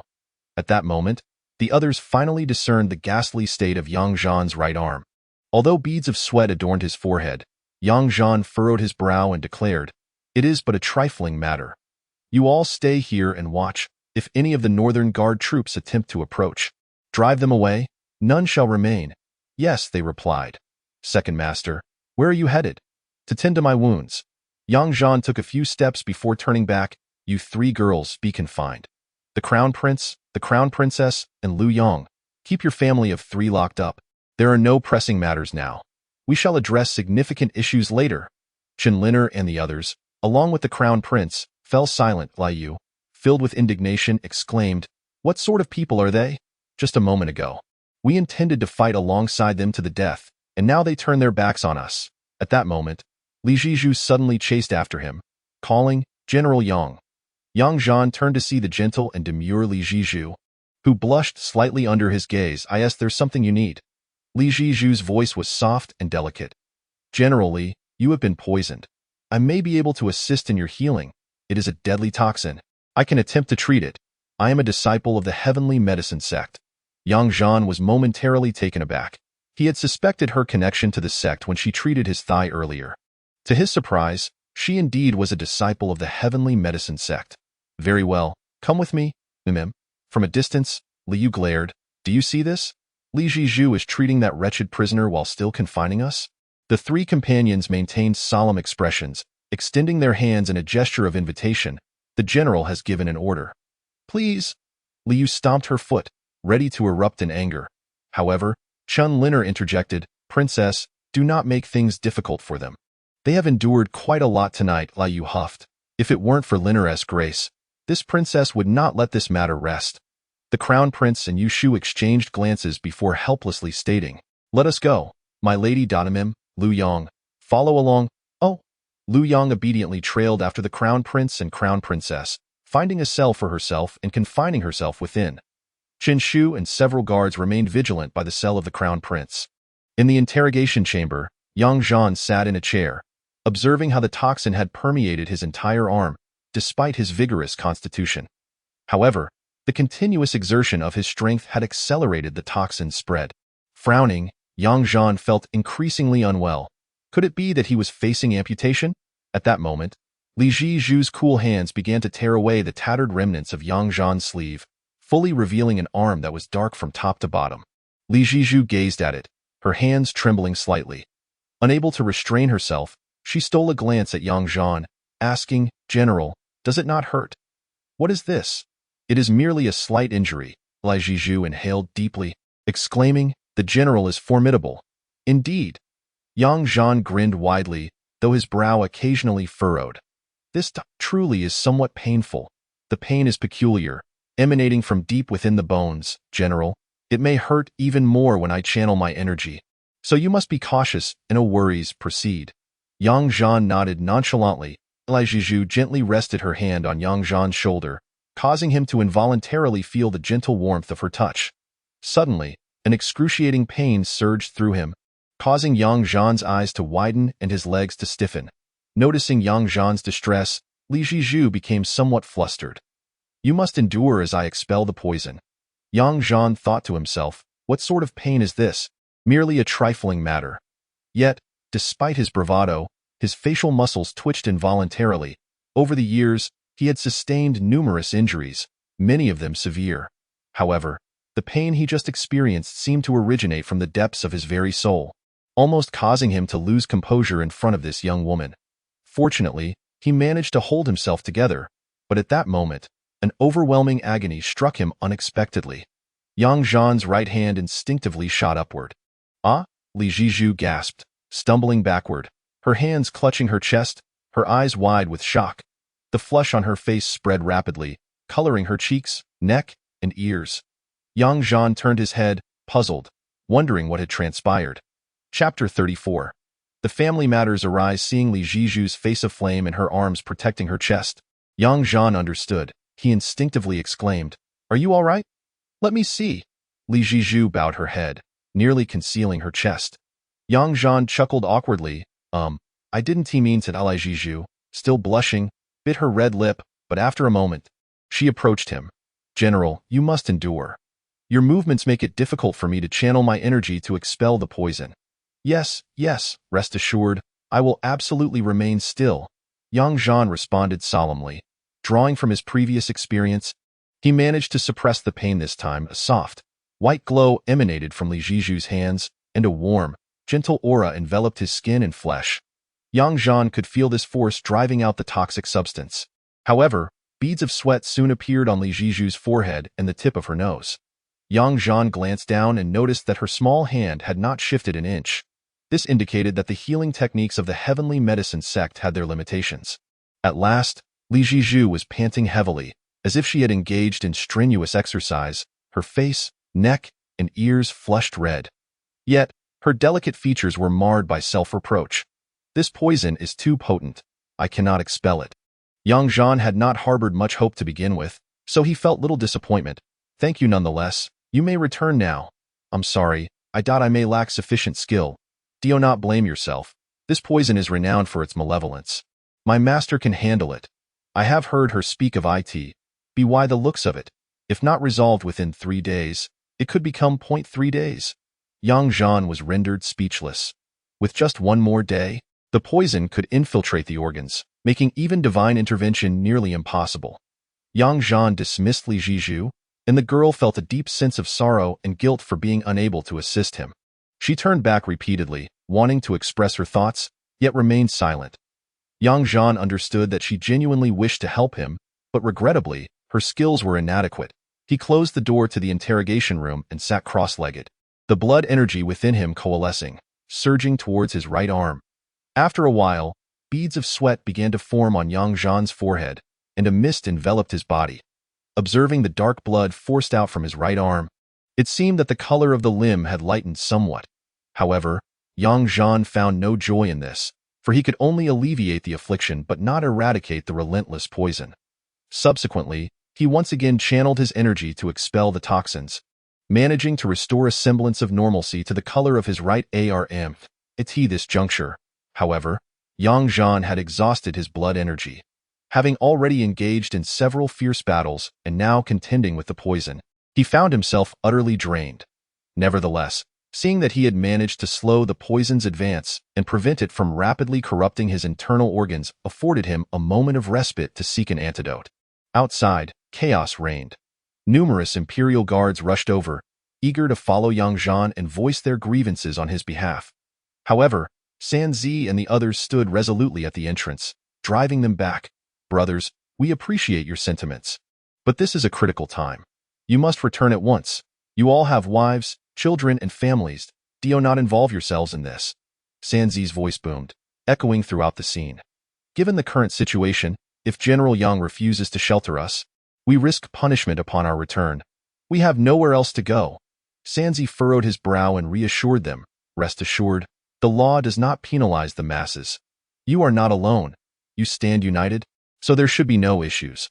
Quickly, return. Despite his words, Sanzi felt a pang of guilt, knowing they were acting out of loyalty to their general.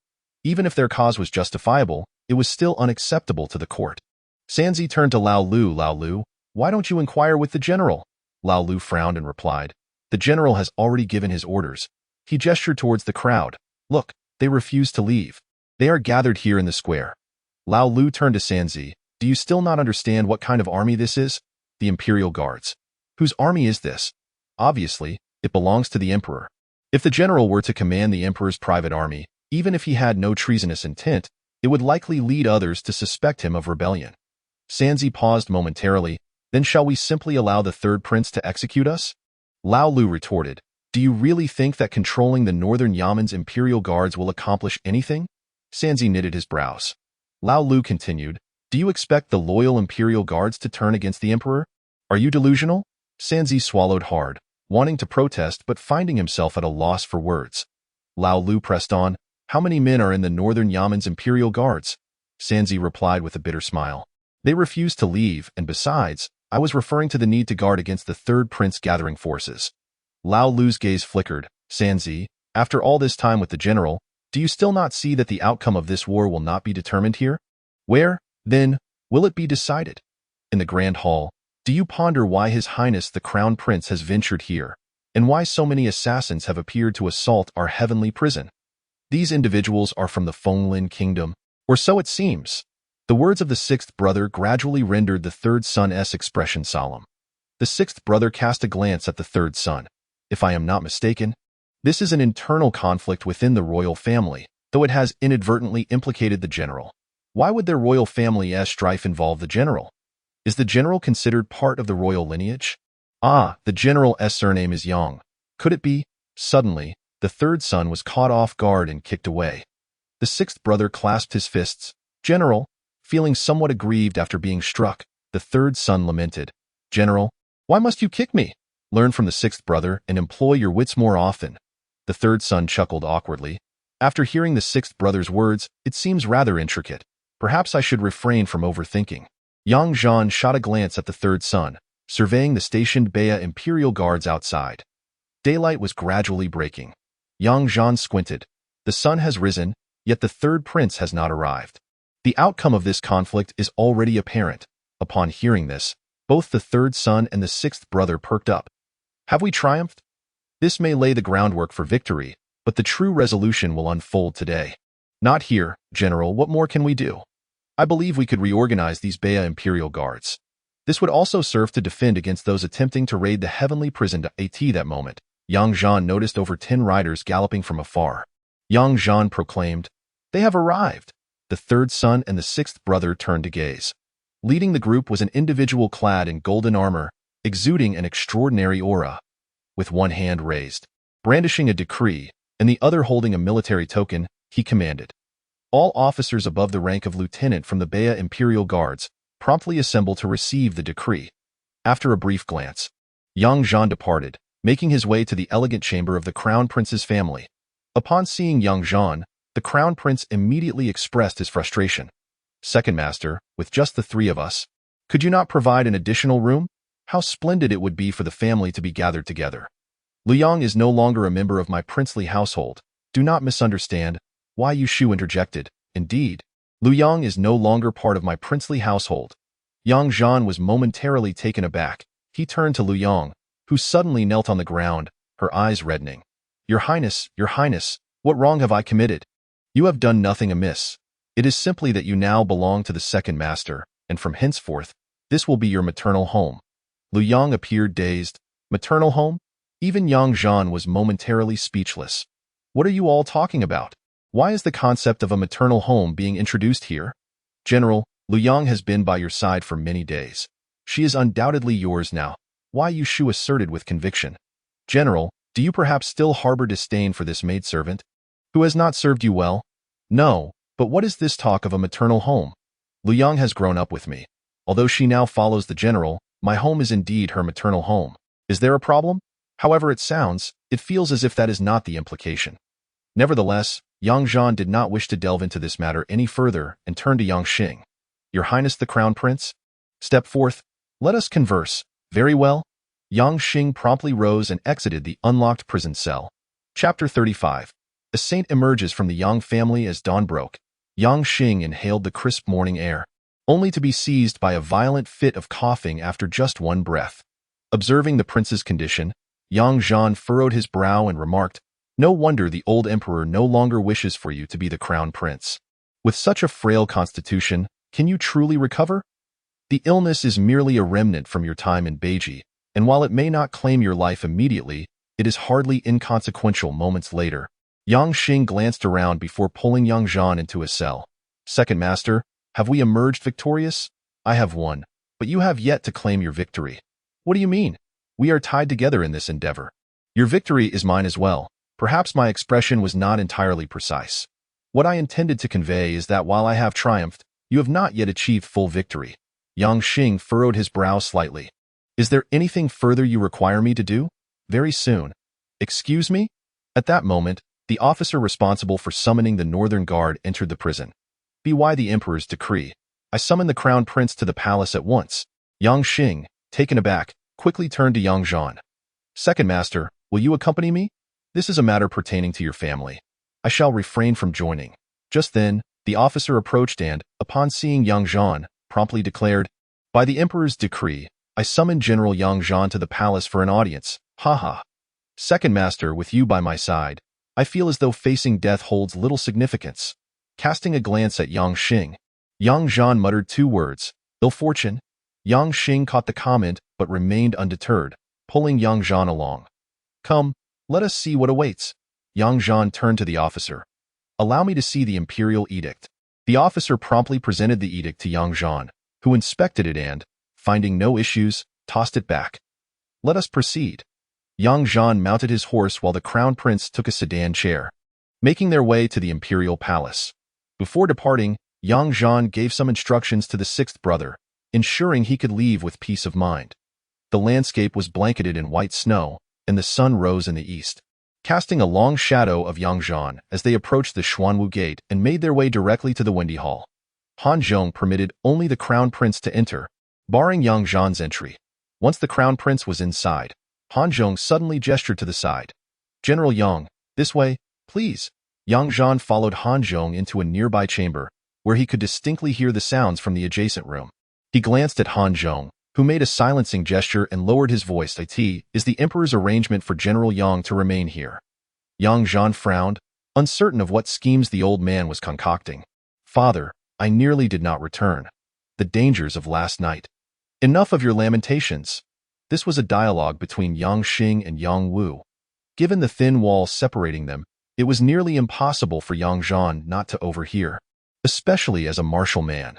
Nearby, Yang Xing knelt on the ground while the emperor sat in a rocking chair, swaying gently, his aged face betraying no hint of emotional fluctuation. Yang Wu looked at Yang Xing. "Last night, your third brother acted without authorization to mobilize the Imperial Guard and seized control of the Martial Strategy Army. What do you believe should be done about this?" "Naturally, it is for father to decide. Whatever judgment you render, I shall support it wholeheartedly." "What if I were to strip you of your title as crown prince?" Yang Xing had long since come to terms with the fact that the emperor could easily take away what was granted, just as easily as it could be given. Thus, Yang Xing blurted out, "Whatever decision Father Emperor makes, I, your son, shall support and uphold." Yang Wu, in a fit of rage, smashed his wine cup directly onto Yang Xing. Yang Xing dared not retaliate. Struck squarely, he refrained from expressing his pain, merely enduring in silence. Yang Wu cast a disdainful glance at Yang Xing, remarking, "In light of your spineless demeanor, I truly consider replacing you as crown prince." Yang Xing chose to remain silent, unwilling to utter another word. After all these years, his father had never regarded him favorably, which only served to render Yang Xing increasingly subservient and constrained. "Look at you. Unable to muster a single retort. Do speak up. What does Father Emperor wish for me to say? You do not even strive for your own, simply waiting for others to bestow it upon you. The world belongs to Father Emperor. If he grants it, I shall accept. If he withholds, I shall not complain." Upon hearing this, Yang Wu paused for a moment, though the flattery was evident. Yang Xing's tone hinted at a growing irritation. Suddenly, Yang Wu broke into a smile. "So, you resent me for inquiring? Indeed. What is there to inquire about? Father Emperor may decide as he pleases. I am indifferent, haha. A trip to the dungeons has emboldened you. Has it?" Yang Xing fell silent once more. Yang Wu furrowed his brow. "Well then, I summoned you to discuss two matters. Father Emperor, please instruct, not an instruction. It is a choice I present to you. Father Emperor, please proceed. The first matter. How shall we deal with your third brother? I seek your choice." Yang Wu's tone turned grave, his authority compelling Yang Xing to adopt a serious demeanor. Yang Xing frowned, seemingly deep in thought. "Speak swiftly, express what you truly believe. Whether or not it is adopted is my concern." "Very well, I shall speak. My third brother's unauthorized mobilization of the Imperial Guard and control over the Martial Strategy Army is a grave transgression, and by law, he should be executed." At this juncture, however, Yang Xing shifted his stance. "Yet he is my brother, and also a son of Father Emperor. How can we allow kin to harm one another? I believe few are aware of this matter. If we manage the rumors, a minor punishment would suffice." Yang Wu's expression darkened. "Is this truly your choice?" "Indeed, this is my choice. What lies within your heart? It is what resides in my heart. Such a splendid opportunity, and you would let it slip away?" Yang Xing raised his gaze to Yang Wu. "Father Emperor, I am unaware of what opportunity you speak of. I only know that blood ties are paramount. Over the years, I have come to realize that whether or not I become crown prince matters little. I simply do not wish to contend for anything, provided we do not resort to fratricide." Yang Wu squinted his aged eyes. "Last night, if your third brother had succeeded, do you comprehend what that would have meant? It would mean my demise along with Yang Zhan, leaving no one to oppose him." Yang Wu arched an eyebrow. "And still, you would wish to spare your third brother?"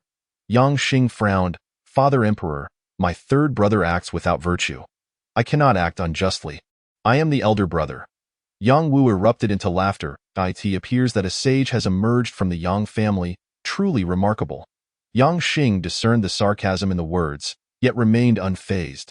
"Father, my third brother has not caused any irreparable consequences. Is it not his aspiration to become the crown prince?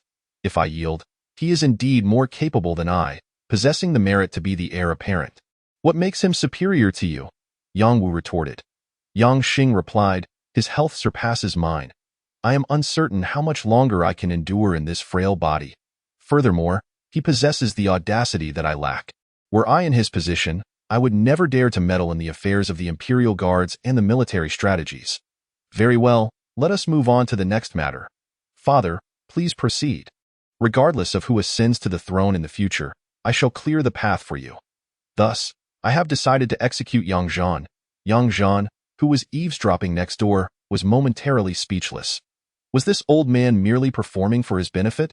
Chapter 36. The Crown Prince governed. Subsequently, Yang Zhan heard Yang Xing, filled with indignation, exclaim, "Father, how can you do this? You are undermining the very foundation of our great Xia. Yang Zhan has rendered tremendous service, guarding the heavenly prison for 3 years without a trace of resentment. He is the backbone of our great Xia, a symbol of our might against the barbarian nations. Why the agitation? Is it worth your fervor for a mere subject? He is not merely a subject. He is a savior to your son and a war hero of our great Xia. Father, how can you harbor such thoughts?" Then the question arises. If your third brother were to become emperor, would you and Yang Zhan survive? Yang Xing's expression faltered, seemingly unprepared for Yang Wu's abrupt inquiry, leaving him momentarily stunned. Upon hearing these words, Yang Zhan inwardly scoffed. This elder was indeed cunning, his thoughts difficult to fathom. Naturally, Yang Zhan was also curious about how Yang Xing would respond. After a brief pause, Yang Xing suddenly spoke. "I shall voluntarily relinquish my position as crown prince. I will not contest it. I believe my third brother will remember our blood ties and not make things excessively difficult for me." "And Yang Zhan?" Yang Xing frowned. That is quite a dilemma, is it not? To eliminate one Yang Zhan may ensure internal stability for the great Xia. But should he be executed or spared? Though Yang Zhan understood that the emperor was testing Yang Xing, he could not help but feel displeased. How had he become the destabilizing factor of the great Xia dynasty? Was he deemed a sinner for merely existing? Finally, Yang Xing spoke again. Father, why would killing Yang Zhan ensure internal stability for the great Xia? Because, in terms of both achievements and capabilities, he is beyond your comparison and control.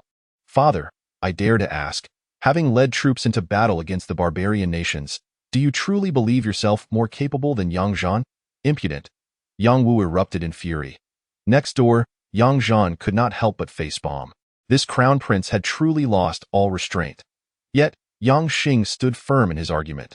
In these 3 years, had Yang Zhan wished to leave, he could have done so long ago. Had he desired to rebel, he would have acted by now. Yet he has not. Why? Because he once proclaimed that until his death, he would remain a citizen of the great Xia, wishing only for peace and prosperity in the realm. How can such a person be deemed a destabilizing factor? Father, enlighten me. What truly defines a stabilizing factor? Is it the inept and mediocre who assure stability? Why do you not simply allow any individual to command the divine martial army and confront the barbaric nations? You insolent wretch, how dare you speak to me in such a manner? Father, should my younger brother ascend to the throne, whether he chooses to eliminate Yang Zhan is his own affair. However, I shall certainly protect him, and I will not permit my brother to commit acts that would bring calamity upon the great Xia. And father, if you persist in this course, I shall die in protest. With that, Yang Xing knelt once more. His eyes filled with unwavering determination and a resolute expression. Yang Wu, his face darkened, took a long moment to regain his composure. Very well, you may leave. Yang Xing showed no intention of departing. I cannot allow father to err. I shall die in protest. Then go ahead and die. Suddenly, Yang Xing rose, intent on finding a place to crash into. Yang Wu's face darkened further at the sight. Bam! Yang Wu slammed his palm upon the table. I have not yet declared that it would indeed be Yang Zhan. Now, leave. Only then did Yang Xing cease, retreating in silence. Yang Zhan, in the next room, listened intently, a slight frown creasing his brow. This old man seems to be deliberately performing for my benefit. At that moment, a voice commanded, "Let Yang Zhan enter." Shortly thereafter, Yang Zhan stood before Yang Wu. Yang Wu furrowed his brow and stated bluntly, "Yang Zhan, did you hear what was just said? Do you believe this scoundrel is fit to be emperor? Certainly, why should he not be? Tai Kuanren is merely weak." Yang Zhan remained silent, still perplexed by the old man's true intentions. Yang Wu regarded Yang Zhan closely. Yang Xing justified me on your behalf. You must surely support him. I do not do so for that reason.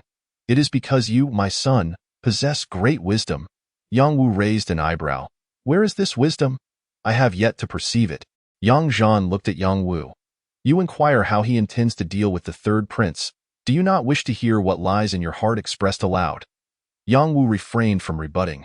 Leaning back in his chair, Yang Zhan continued, Thus, the crown prince has discerned your thoughts and articulated the outcome you desired. Yang Wu offered no retort but asked, What of the second question? That one is meant for my ears, correct?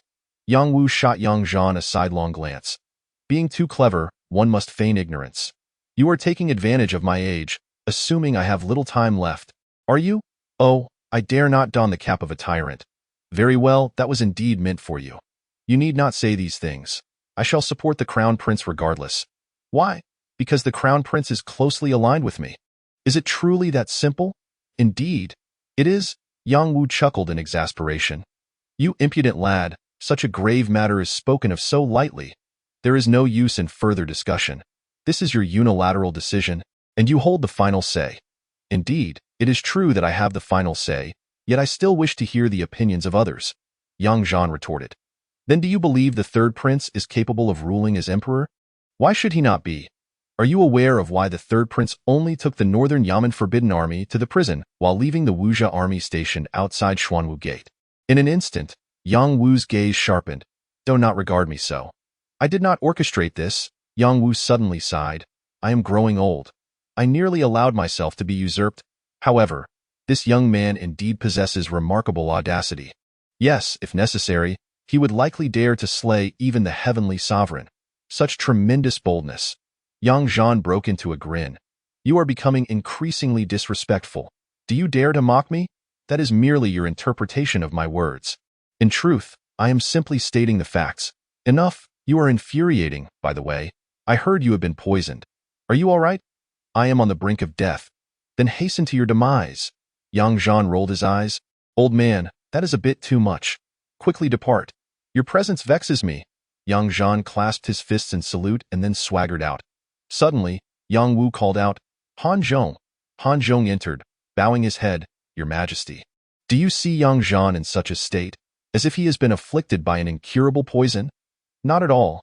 Yang Wu's rocking chair began to sway, and he calmly uttered, Draft an edict. Yes. The third prince has behaved inappropriately. He is to be sent to the front lines to redeem himself and preside over negotiations with the envoy from Fenglin Kingdom. The crown prince has reflected sufficiently. He shall return to the eastern palace, and the house arrest shall be lifted, effective immediately, to undertake the affairs of governance. Han Zhong swiftly drafted the edict and presented it to Yang Wu for approval. Upon receiving a nod from Yang Wu, Han Zhong produced the imperial seal and affixed it with a stamp. Chapter 37. Demanding benefits upon exiting, Yang Zhan encountered Yang Xing awaiting him, alongside a fair-skinned, exquisite woman who, though seemingly delicate, possessed an undeniable air of pride. Upon seeing her, Yang Zhan immediately clasped his fists and declared, Your Highness, I must take my leave. Wait, we shall return together. You need not return. What? The edict will arrive shortly. You are to remain here. Yang Zhan, possessing keen hearing, had already caught wind of Yang Wu instructing Han Zhong to draft the edict. After speaking, he made to leave, unwilling to linger for even a moment. Suddenly, the woman commanded, Stop him for this princess. Immediately, several palace guards obstructed Yang Zhan's path. Turning around, he helplessly remarked, Your Highness, I have imperial orders and cannot linger. At that moment, the fifth princess, Yang Fu, approached swiftly, lifting her long skirt. It has been years. You have not come to see me. Have you not also failed to visit me in the dungeon? I at that place. Thus, I too am a person of that place. It is unseemly for me to be too close to a princess. You. A few words were enough to incite Yang Fu's ire. After all these years, could you not speak more pleasantly? I have always been thus. Should the princess take offense, I shall keep my distance in the future. Nonsense. Kneel and apologize to this princess. Yang Zhan raised an eyebrow, glancing at Yang Xing. Has your sister never been punished? Yang Xing swallowed hard and chuckled awkwardly. Well, I shall not involve myself in your affairs. I will wait by the gate of the Windy Hall. With that, Yang Xing made a hasty exit. The fifth princess grew emboldened. Oh, do you still wish to strike me? I assure you, my father has never laid a hand on me. As she spoke, Yang Fu leaned in, raising her face in a manner that exuded a defiant challenge, as if to say, Go on. Strike me if you dare. Go on. Hit me if you dare, Yang Zhan. I tell you, they fear you, but suddenly, a sharp slap resonated through the air, startling even the distant Yang Xing, causing him to shudder involuntarily. The guards and palace maids present stood frozen, their expressions one of shock, as if they too had never anticipated that someone would actually dare to strike a princess. Yang Fu was momentarily stunned, seemingly unable to comprehend the events that had just unfolded. Yang Zhan withdrew his hand and calmly remarked, It's the first time I've encountered such a request. It must be fulfilled. Only then did Yang Fu seem to regain her senses, covering half her face, her eyes instantly reddening. The sound of unsheathing swords echoed around them, an oppressive aura filling the air. Unfazed, Yang Zhan regarded Yang Fu and said, Next time, do not make such requests. Of course, if you wish to be struck, that is also acceptable. Yang Zhan, you truly dare to hit me? Yang Fu exclaimed in exasperation. Outrageous! Protect the princess. Several figures rushed forward in an instant. Yang Zhan did not even shift his stance. The figures that had come swiftly retreated even faster. To that moment, Yang Zhan had already departed, leaving behind the tearful Yang Fu. She then turned and sprinted towards the Windy Hall. Father, father, Yang Zhan hit me. Moments later, Yang Fu emerged once more, though now her sobs were even more fervent. Yang Xing, observing his sister's plight, could not help but chuckle. Fifth sister, why provoke him of all people? And you laugh. Who are you, my elder brother? Your sister has been struck, and you find amusement in this? Yang Xing's expression turned solemn. Very well, I shall seek retribution for you. Really? How will you take revenge? I shall give him a severe thrashing. To help you vent your frustration, Yang Fu paused, then broke into tears again. You all do not care. I will seek out my mother. Yang Xing cleared his throat. Fifth sister, heed my advice. Do not make a fuss. It is futile. I do not believe it. He, Yang Zhan, is so arrogant. He is not new to such arrogance. Yang Fu faltered once more, as if a realization struck her. Tears streamed down her face, and her sorrow deepened. Yet, she remained resolute. I will make him pay dearly for daring to strike me. With that, Yang Fu dashed away. Yang Xing, however, gazed after Yang Zhan's departing figure, puzzled. Why would the second master concern himself with this girl? The empress is bound to be furious, yet soon. A smile crept across Yang Xing's face. It is indeed the second master. Otherwise, this girl might truly believe no one can rein her eye in. It is time. She faced some hardships. Returning to the dungeon, all was as it should be. The northern guards had departed, and the dungeon swiftly regained its usual tranquility. Yang Zhan waited until the afternoon, yet the revered matriarch had not sent anyone to hold him accountable.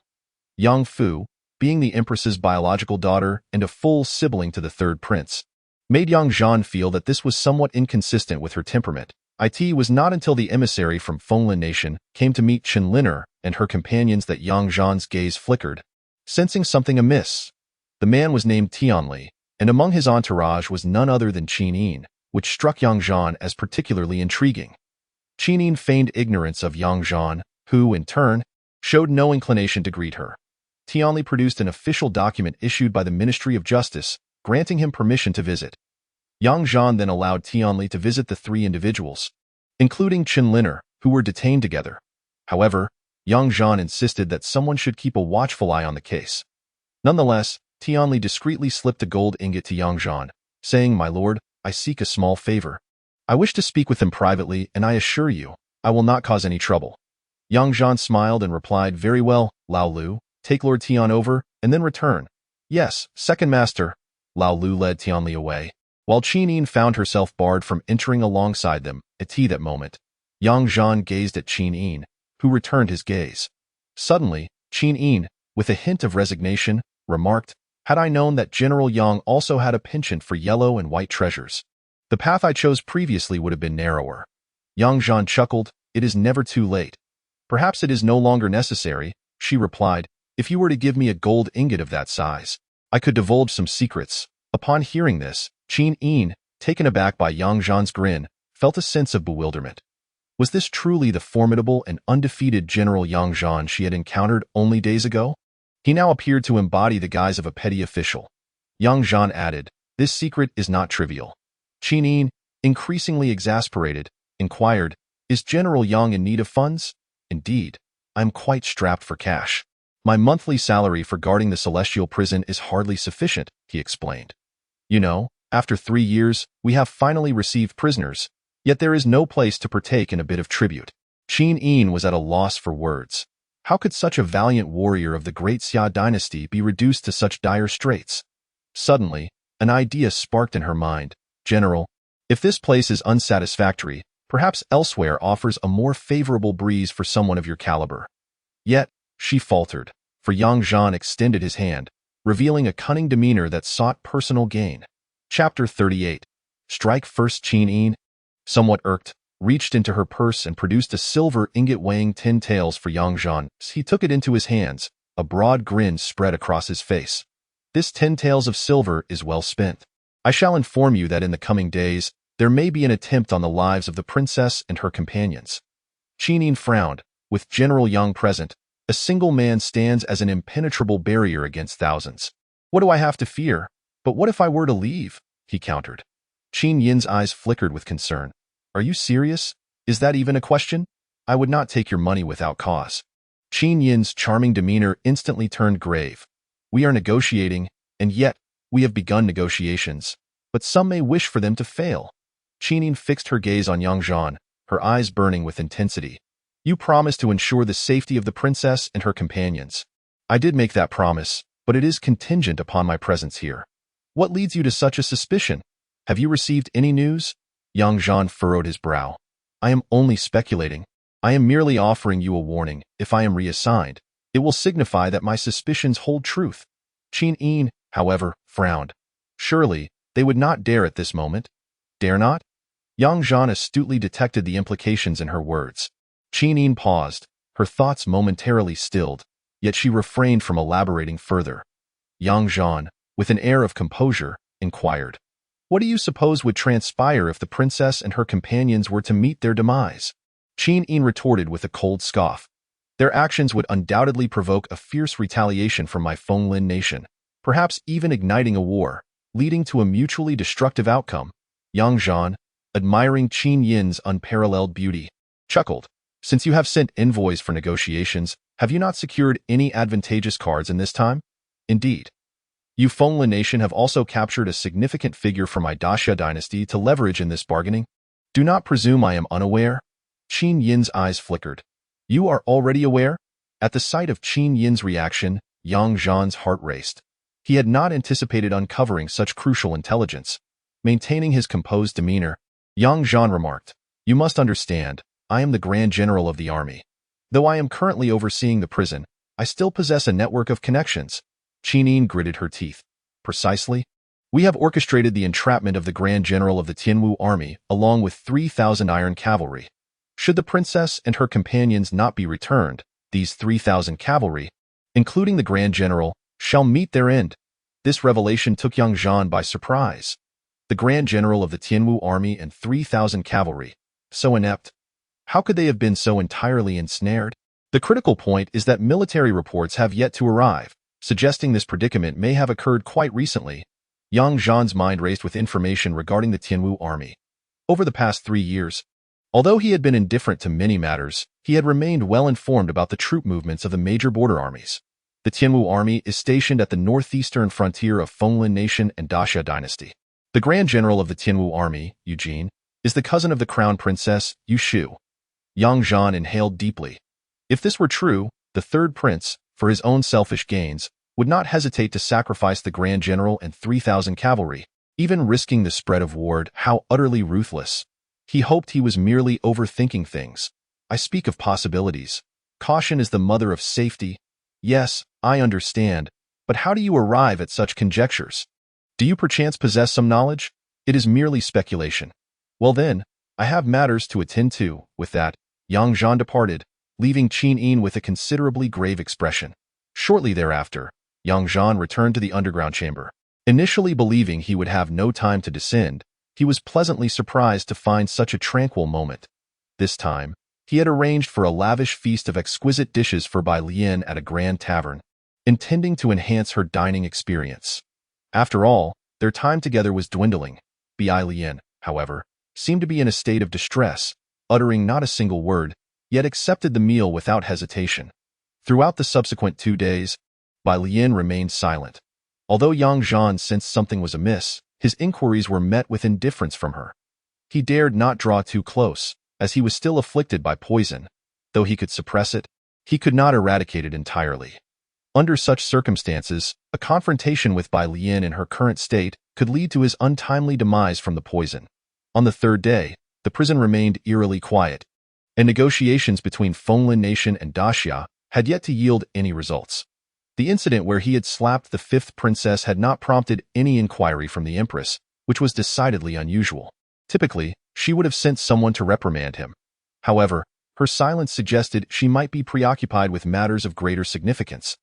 This only served to heighten Yang Zhan's suspicions. At that moment, a group of guards escorted a carriage to the prison. Emerging from the carriage was Han Zhong, holding a decree. "General Yang, His Majesty has a proclamation."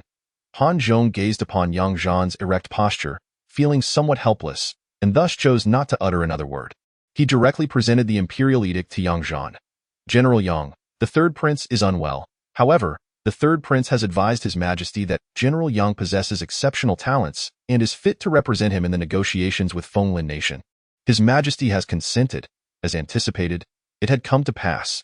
Yang Zhan opened the edict and his eyes sharpened. "Chief Han, the third prince is indeed unwell?" "Yes, since that day, His Highness has been in poor health. In recent days, the negotiations with Fenglin nation have been handled by the deputy envoy, but they have not gone well, and every matter requires consultation with His Highness. Now, General Yang is appointed as the chief envoy, with full authority over the negotiations. One cannot help but acknowledge the third prince's cunning. This strategy of killing two birds with one stone is quite astute. By removing him from the prison and assigning him to oversee the negotiations. If they falter, it will not reflect poorly on the third prince. In fact, this maneuver could even earn him a reputation for magnanimity. This is not merely two birds with one stone, but rather three. After delivering the edict, Han Zhong took his leave. However, the deputy envoy responsible for the negotiations, Chun Bo, awaited him. "My lord, I am Chun Bo, the minister of the Honglu Temple, paying my respects." "Indeed, time is of the essence. Shall we convene? The Fenglin Nation delegation is pressing quite hard, waiting at my doorstep daily. Alas, the third prince has not provided any guidelines, leaving me at a loss." "Are you saying there has been no progress?" "None at all. In fact, I have not even laid eyes on His Highness in these past few days. Minister Qin, do not fret, it is already late today. I shall assume my duties at dawn." Chun Bo was momentarily taken aback, then managed a wry smile. "Very well, I shall await you at the Honglu Temple." "Good." After Chun Bo departed with his entourage, Yang Zhan furrowed his brow. His suspicions had materialized. The third prince, feeling hopeless about the throne, could he be resorting to desperate measures? The third prince has witnessed the prowess of the four sons, which means that removing himself is merely the first step. Next would be the removal of the other three sons. If they too are reassigned and replaced with the third prince's loyalists, it would be nothing short of perfect. Yang Zhan's eyes narrowed. Can the old emperor truly be oblivious? Or is he complicit? The crown prince, currently overseeing the state, is he unaware? Yang Zhan's gaze intensified. It matters not. We must act decisively. Chapter 39. The transfer. The three sons escorting Liu Yang emerged from the prison. "Liu Yang, remember my words. Do not make any mistakes. Three sons, you must protect Liu Yang at all costs." "Understood, second master." Liu Yang nodded, and together with the three sons, they vanished into the night. "Second master, does this mean you will preside over the negotiations? Is there some ulterior motive at play?" Old Six inquired, his face a mask of confusion. "Some cannot wait any longer." Old Six, immediately transfer the prisoner. Old Six gasped in astonishment. "Second master, to transfer a prisoner without authorization could lead to accountability for your actions." Yang Zhan's gaze flickered. "Unless I am mistaken, this grand court drama has already commenced, so we must not concern ourselves with such trivialities." "Yes, but to where shall we transfer them?" "Secretly to Yuhong Tower. Use my seal." As he spoke, Yang Zhan produced a small seal and handed it to Lao Liu. "Is the second master not joining us?" "I have other matters to attend to. Remember, it must be done discreetly." "I will inform Qinliner and the others. They will cooperate." "Understood." Yang Zhan then proceeded to meet with Qinliner and her companions. "Qinliner, we must relocate the three of you to a safer location. This place is no longer secure. With the general present, how could it possibly be unsafe?" Qinliner and her companions were now entirely confident in Yang Zhan's abilities, especially since the envoy from the Fenglin Kingdom had arrived and met with them. Logically, there should be no further danger. I have suddenly been reassigned to handle other affairs, and barring any unforeseen circumstances, someone will come tomorrow with orders to relocate the three of them. Relocate? Is it aimed at us? Indeed, there are those who wish for negotiations to collapse, so we must prepare for the worst by moving you. Liu glared at Yang Zhan. "Are you trying to hide us away? What purpose would there be in hiding you? You men, upon seeing three exquisite beauties like us, would not harbor ill intentions? I see now. You are audacious indeed. In your eyes, fear seems non-existent. Oh, my surprise. The princess has perceived me accurately indeed. I am quite audacious, but I have no interest in you." "You?" Yang Zhan shot Liu a disdainful glance. "With your temper, even if you were offered to me as a maid, I would find it too troublesome. You scoundrel, how dare you speak to this princess so? Knock her out." Yang Zhan commanded decisively. Bang. Lao Lu acted swiftly, and Liu fainted instantly. Lai Zhizhu, gentle and composed, remained unperturbed. Qinliner, shrouded in mystery, should also understand the gravity of the situation. Her cooperation would be ideal. Qinliner glanced at the unconscious Liu and then asked, "Is the general certain that someone intends to harm us?" "Yes, it is almost certain. However, Yu Fenglin Kingdom has besieged my Tianwu army's general and 3,000 iron cavalry, using them as leverage in negotiations. If you were to perish, then the 3,000 cavalry and the general would likely perish as well. Consequently, our two nations, Xia and Fenglin, would be at odds, leading to inevitable warfare that would be detrimental to both parties. Likewise, the fishermen would profit from the quarrel, and the barbarian nation would surely delight in the chaos, ultimately becoming stronger and seizing the opportunity to attack. Leaving both our nations in dire straits. Yang Zhan's expression was grave. Upon hearing this, Chen Liner nodded. Very well, I trust the general's judgment. Excellent. Cooperate with Lao Lu and the others for a clandestine relocation.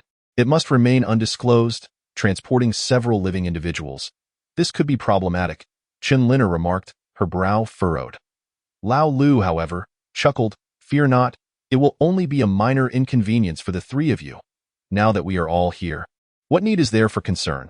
It is of no consequence. Very well, if that is the case, Lao Lu will arrange the subsequent journey, and Chen Liner, you shall simply cooperate. I have previously assured you that I will ensure your safe return to Fenglin Kingdom.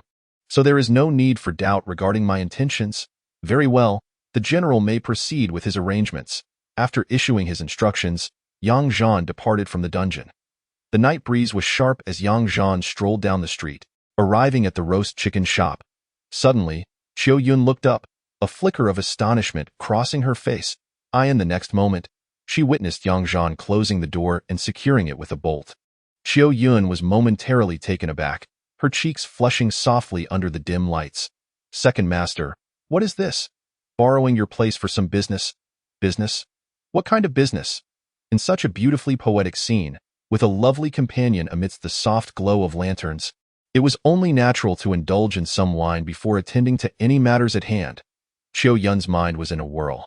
After all, the presence of a lone man and a woman in the middle of the night inevitably led her thoughts astray. Regaining her composure, Qiu Yun felt her heart race. Nevertheless, she quickly sprang to her feet and dashed to fetch a jar of wine. Naturally, second master needed ample drink. Yang Zhan nodded, observing the bustling Qiu Yun. Indeed, beneath the flickering lights, the hazy allure made this mature woman radiate an even more unique charm. Especially in the warmth of the fire, her thin garments revealed tantalizing contours. Yang Zhan had yet to sip his wine, yet he could already sense a hint of intoxication. He inwardly chastised himself, likely due to his prolonged singlehood and the recent influx of beautiful women, leaving this bachelor feeling rather unsettled. It was unclear whether she was intentional or not, but whenever she turned her back to him, her swaying figure was ever so distracting. He also couldn't discern if she had been drinking, or if it was simply her radiant complexion that had deepened. After warming the wine, Qiu Yun settled in front of Yang Zhan, drawing closer, her gaze somewhat dreamy. The intensity of her stare rendered Yang Zhan almost breathless, as if she were about to devour him whole. He suppressed the fluttering emotions within, yet the atmosphere in the room grew increasingly delicate. Notably, her legs occasionally brushed against his, prompting Yang Zhan to hastily down a glass to steady himself before addressing the matter at hand. Someone will be arriving shortly. What?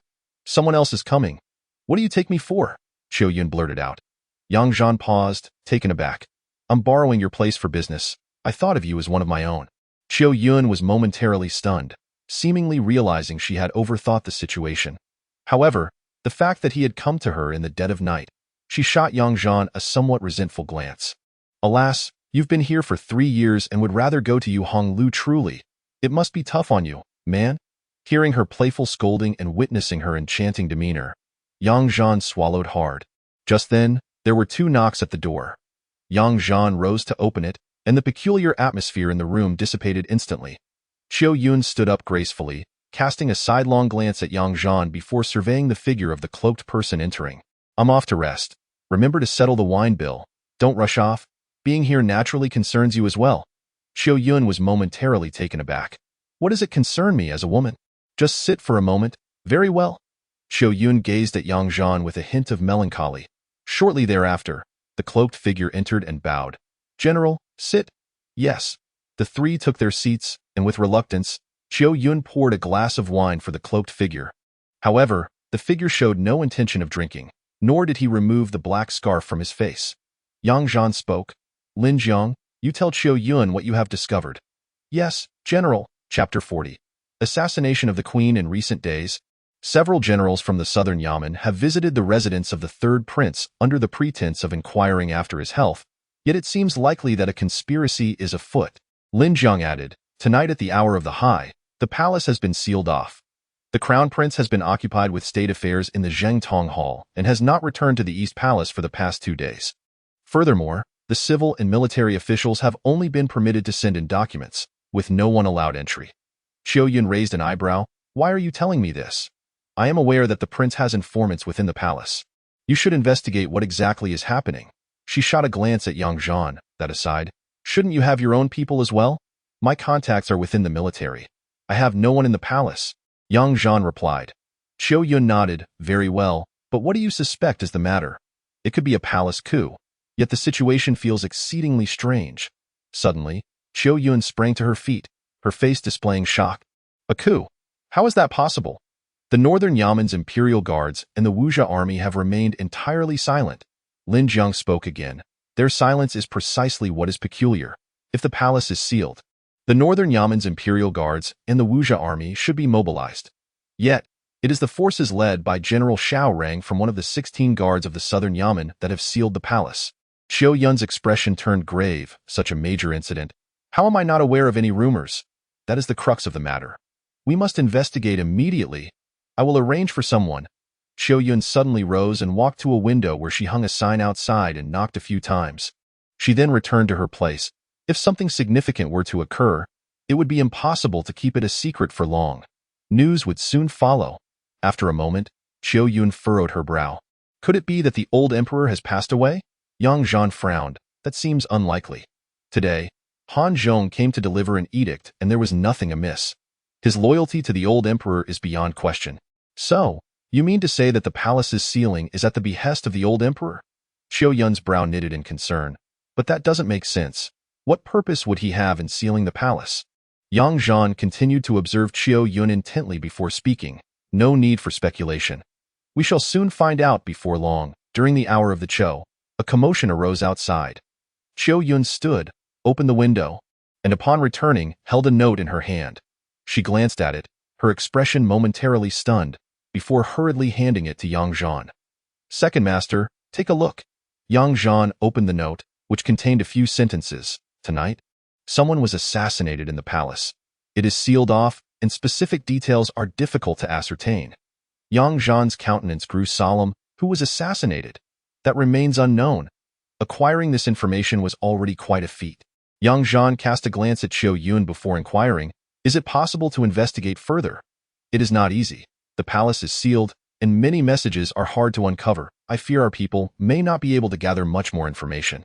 Yang Zhan looked at Qiu Yun once more and stated, this is becoming increasingly complicated. We shall conclude our inquiries for today. Tomorrow I will visit the Honglu Temple to assess the situation. Having concluded his words, Yang Zhan rose alongside Lin Jiang. However, he spoke up, Qiu Yun, Lin Jiang, if either of you has any news to share, please inform the other. Should Qiu Yun have any updates to relay to Lin Jiang, I shall be aware of it. With that, Yang Zhan departed first, while Lin Jiang remained to establish a means of communication with Qiu Yun. Upon leaving the roast chicken shop, Yang Zhan felt overwhelmed by the complexity of the situation. He promptly made his way to the Eastern Palace. Although it was night and a curfew was typically enforced, this posed no obstacle for Yang Zhan. Yet, upon arriving outside the Eastern Palace, he noticed numerous hidden sentinels, all watching the palace closely. Yang Zhan, careful not to alert anyone, stealthily entered the Eastern Palace. Upon encountering Chen Shu, he called out, Chen Shu. Startled, Chen Shu turned suddenly, and upon recognizing Yang Zhan, he sighed in relief. General Yang, I thought you were someone else at this late hour. Please, let us not make a commotion. Quietly lead me to the crown princess. Is the general suspecting that there are spies within the Eastern Palace? Indeed, very well. Please follow me. Before long, Yang Zhan found himself face to face with Yu Shu, who hurried over, visibly anxious to at that moment. Yu Shu had not even changed her hairpin or robe, clearly having not retired for the night. Second master, you have arrived. I hardly know what to do. What has happened? The Eastern Palace is under strict surveillance. No one is permitted to leave. Why is that? His Highness the Crown Prince has allegedly ordered an assassin to murder the Empress, and now he is trapped within the palace. I am at a loss regarding the current situation. Yang Zhan took a deep breath. The notion that the Crown Prince would instigate an attack on the Empress immediately struck him as a setup. After all, The crown prince currently held the upper hand and should not resort to such foolishness unless he intended to stage a coup. The more Yushu spoke, the more frantic she became. Second master, I too do not know what to do. I wished to inform you earlier, but my people were unable to leave. Who is guarding the Eastern Palace? General Xiao Rang. Xiao Rang? Yang Zhan furrowed his brow. Was he not the brother of Empress Xiao? Is there any edict from the emperor? It is indeed the emperor's command that all of us in the Eastern Palace be placed under house arrest, and no news is to be disseminated. Upon hearing this news, Yang Zhan felt a sense of relief wash over him. The old emperor still stood strong, suggesting that the crown prince was likely safe. Do not worry. As long as the old emperor is around, the crown prince will not encounter any trouble. But right now, we cannot establish contact, which is cause for concern. After pondering for a moment, Yang Zhan said, provide me with a room, one that is discreet. What does the second master require? I intend to stay. Yushu hesitated for a moment before promptly nodding in agreement. In such times, she could not afford to adhere to formalities, allowing a man to remain overnight in the Eastern Palace. Very well, I shall arrange it. Once inside the room, Yang Zhan produced an unusual sound. Shortly thereafter, a small red bird flew in, to which Yang Zhan offered a piece of meat. Xiao Hong, fly inside and ascertain the situation.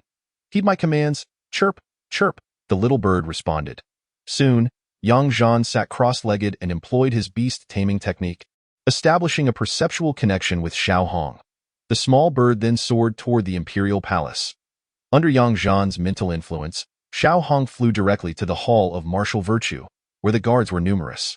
Yet, a small bird could easily slip inside. Suddenly, it landed atop the roof. A glimmer of golden light flashed in the little bird's eyes as it peered down through a narrow gap. Emperor Yang Wu sat in a rocking chair, swaying gently, seemingly at rest. Han Zhong stood solemnly beside him, remaining silent. Yang Zhan found this perplexing. How could the elderly emperor still be at ease during such tumultuous times? Regrettably, Yang Zhan was unaware of the prince's confinement. Nevertheless, he directed his thoughts and commanded Xiao Hong to fly towards Fengyi Palace. The empress lay in bed, her complexion pallid. This scene astonished Yang Zhan. The empress appeared genuinely injured, a ploy of feigned suffering. Chapter 41. Caught in the crossfire. Unfortunately, the empress did not utter a word, and the inhabitants of Fengyi Palace remained as silent as the grave, too fearful to speculate. Xiao Hong circled around but gleaned no useful information. After all, such royal affairs rendered no one willing to gossip carelessly. This left Yang Zhan feeling quite helpless. Even with his beast-taming skills, it was difficult to uncover valuable intelligence. However, discovering that the emperor was unharmed suggested that the prince would not encounter immediate peril. Unless the emperor had truly lost his wits, he would not believe that the prince had orchestrated an assassination. Subsequently, Yang Zhan instructed Xiao Hong to fly directly to Xining Palace, where the princes resided before their coming-of-age ceremony. Yang Wu had 2 sons, the eldest and the youngest. As for the second son, he was seldom mentioned, and Yang Zhan surmised that he might have perished young.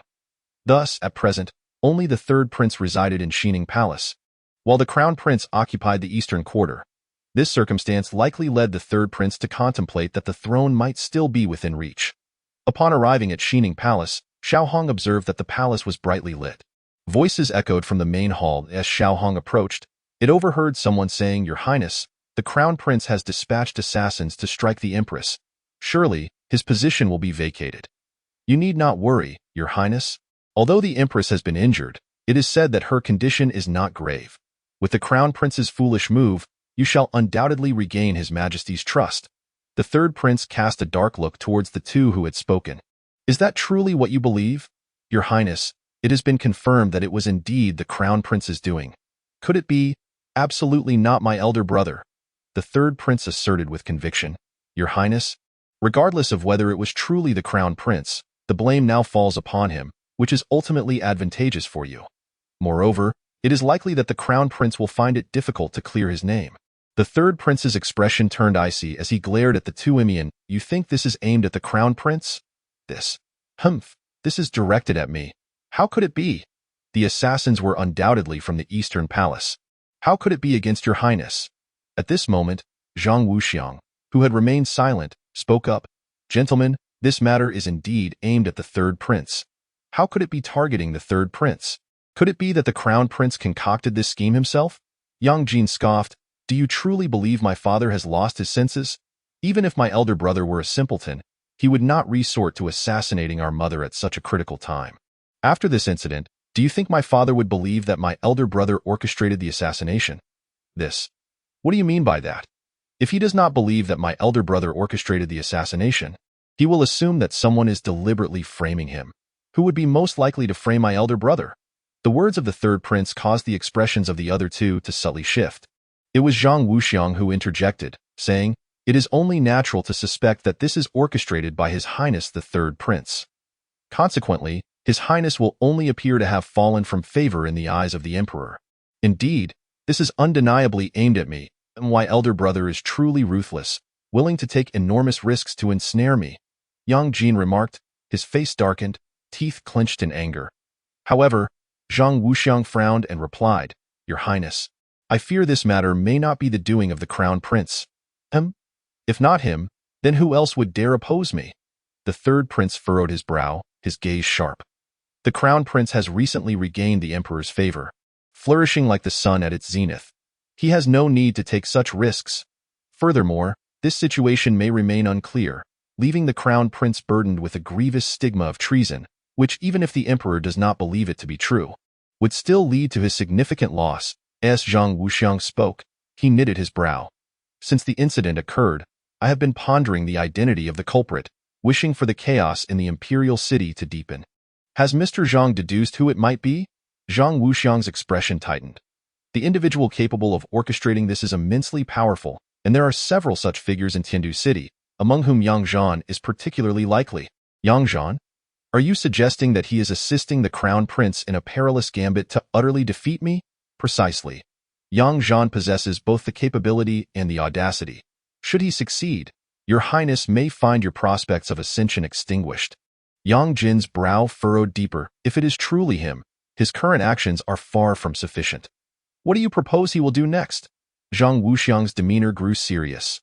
This individual operates in a manner that is difficult to fathom and predict. Thus, your highness must exercise utmost caution in your responses. Refrain from taking any actions for the time being, for in doing so, you shall avoid missteps. Yang Jin suddenly grasped the situation. So, Mr. Zhang's advice for me to withdraw from the negotiations with Fenglin Kingdom was to prevent being ensnared? Indeed, it is fortunate that your highness heeded my counsel. Otherwise, the consequences could have been dire. This is information I have just received. What news? The general of the Tianwu army, Eugene, and 3,000 cavalry have been besieged by the Divine Wind Army of Fenglin Kingdom for 3 days. Without reinforcements, they could face total annihilation at any moment. Fenglin Kingdom is leveraging this situation to initiate negotiations. Yang Jin's expression shifted. Such a significant matter. Why has there been no military report? That is precisely the issue. If this were indeed orchestrated by Yang Zhan, it would be entirely plausible. Should negotiations falter, enmity between Fenglin Kingdom and Daxia would be inevitable, thus enhancing the likelihood of Yang Zhan's reinstatement. Furthermore, your highness should have noticed that the emperor holds Yang Zhan in high regard, having granted him 3 years' time. Even at the end, the emperor does not seem inclined to take up the sword himself, indicating he still harbors expectations for Yang Zhan, perhaps even wishing for his survival. At this juncture, Zhang Wuxiang's expression turned grave. It is evident that the emperor is unwilling to depose the crown prince. He hopes for the crown prince to gain control over the court. Yang Zhan stands as the most formidable support beneath the crown prince, which suggests that the emperor is more likely to reinstate Yang Zhan to ensure the crown prince's smooth ascension. Upon hearing this, Yang Jin's face darkened. My father truly has deep and intricate plans for my elder brother. How infuriating! Your highness, let us first observe the unfolding events and make necessary preparations. After speaking, Zhang Wuxiang turned to the 2 generals. My esteemed generals, preparations must indeed be made. While they may not be immediately necessary, one must always have a sword at hand. Rest assured, we have long been prepared. Yang Zhan, who had been secretly observing through Shao Hong, was momentarily taken aback. Goodness, is this what they call sitting at home while calamity descends from the heavens? How infuriating it is to be caught in such a muddle. However, upon further reflection, the implications were even more chilling. The depths of this situation are unfathomably profound. Young Zhan had previously believed that the news of Eugene and the 3,000 iron cavalry being trapped was orchestrated by the third prince. Yet, it was evidently not the case. The assassination of the empress was not a ploy devised by the third prince and the empress either. Consequently, Young Zhan's prior conjecture that the third prince would take sinister measures against the three women in the heavenly prison now seemed untenable. Furthermore, he did not believe that the crown prince was behind the assassination either. Thus, the mastermind behind this scheme possesses formidable capabilities. Young Zhan felt a wave of exhaustion wash over him, prompting him to let Xiao Hong return on her own. Although this beast-taming technique was indeed powerful, it was also tremendously taxing on one's mental faculties. It wasn't long before Young Zhan felt overwhelmed. Upon opening his eyes, a myriad of doubts swirled in his mind. This situation was becoming increasingly opaque. Suddenly, he turned towards the entrance. "Who goes there?" "It is I, second master." It was the voice of Yu Shu. Young Zhan was taken aback. At this late hour, does the crown princess have matters to discuss? Creak. The door swung open. Yu Shu entered, holding a lantern, her demeanor solitary. Young Zhan felt a sense of helplessness. Although he was upright and unafraid of shadows, it was indeed prudent to avoid suspicion in the dead of night. Nevertheless, considering the crown princess's deep concern for the crown prince, one could only act in accordance with the urgency of the situation. Chapter 42. A reluctance to speak. Yu Shu's eyes were reddened. "Second master, I truly cannot sleep. I fear the crown prince is in grave danger, yet I feel utterly powerless." "The crown prince is not in danger, and there is no need for the crown princess to worry. Did second master uncover something?" Yu Shu was somewhat astonished. "But, second master has not ventured outside." Young Zhan coughed lightly. "I have my methods of acquiring certain information, hence the crown prince is currently safe. That is a relief." Yu Shu exhaled, visibly relaxed. Subsequently, she sat down beside him, setting the lantern aside. "Goodness, why does this woman linger at such an hour? There isn't a single guard outside. After all, I am still in my prime, and the crown princess is as beautiful as a flower. How audacious!" Yu Shu gazed at Young Zhan, a hint of a wry smile gracing her lips. "Second master, to speak candidly, I believe the crown prince should gracefully withdraw. That way, he might find a measure of peace and stability. Look at the chaos that has unfolded in just 2 or 3 days of overseeing the country. One cannot speak so lightly. There is no one more deserving of the throne than the crown prince, and it is his rightful claim." Yet, Yu Shu shook her head, seemingly unconvinced. Young Zhan furrowed his brow. "Does the crown princess believe this incident will have repercussions?" "You are overthinking it. This matter will not significantly impact the crown prince." Yu Shu still shook her head. "I am not suggesting that. Even a child could deduce that the crown prince would not send someone to assassinate the empress. With his majesty's sagacity, it is plain to see. Thus, it is the individuals behind this plot who should be concerned." Young Zhan felt somewhat perplexed. "What is it that still troubles you, second master? What do you believe prompted his majesty to consider deposing the crown prince?" Young Zhan furrowed his brow. "It must be the empress and the third prince, conspiring with certain courtiers, I presume." Yu Shu continued to shake her head. With his majesty's sagacity, how could he fail to comprehend the situation? This left Young Zhan even more confused. "Then what is the reason? Do you recall the circumstances surrounding the crown prince's house arrest 6 months ago?" "Previously, I had little interest in court affairs or the royal family, and I was unaware until you informed me." Yu Shu nodded and sighed softly. "It was due to the crown prince's illness that his majesty decided to confine him for recuperation. Isn't that a good thing? It demonstrates that the emperor still cares for the crown prince." Yu Shu glanced at Young Zhan, her cheeks slightly flushed, appearing hesitant to speak further. Young Zhan was taken aback, sensing that the ensuing topic was somewhat inappropriate. Ultimately, Yu Shu mustered her courage and uttered, "The crown prince was injured in Beiji. You are aware of this, second master, I know. Could it be that this was the origin of his ailment?" Suddenly, Young Zhan recalled events from years past, when the crown prince had been bloodied in that area. In an instant, Young Zhan was struck with shock. Had he truly been gravely injured? Yu Shu's face turned even more crimson, seemingly too bashful to continue. Nevertheless, she eventually murmured, "This has led to my marriage into the Eastern Palace, yet I remain childless." Young Zhan inhaled sharply. He had nearly posed the question of whether the crown prince was incapable, but he restrained himself. Such inquiries were rather delicate. However, Young Zhan understood that what the emperor valued most was the crown prince's lack of ambition. If he were to remain childless, who would inherit the throne? It would undoubtedly result in chaos. Yet, Yang Zhan had not anticipated that Yushu would confide such matters to him. Why Yushu slightly lifted her flushed, beautiful face, her red lips parting as she spoke. Second master, if I could conceive and bear a grandchild for the emperor, it would truly secure the crown prince's position. Otherwise, the imperial power may ultimately wane, and my efforts alongside the crown prince would amount to naught. Yang Zhan furrowed his brow, acknowledging indeed, this poses a significant dilemma. What did the physician say?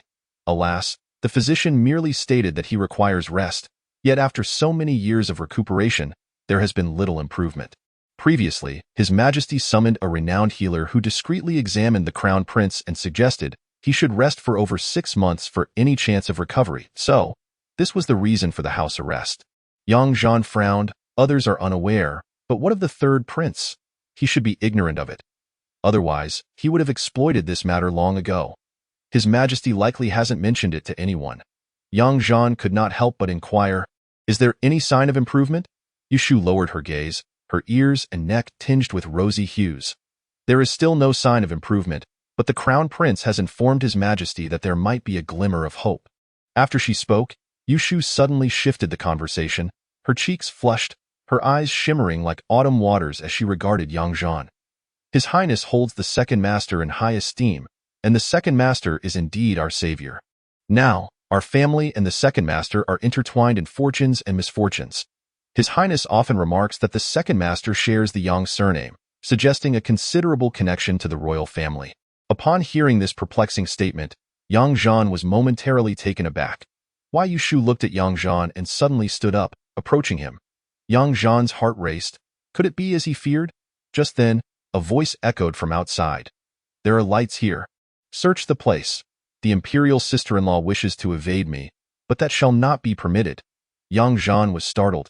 Why Yushu immediately grew anxious. Why has the fifth princess come here? She has come to search.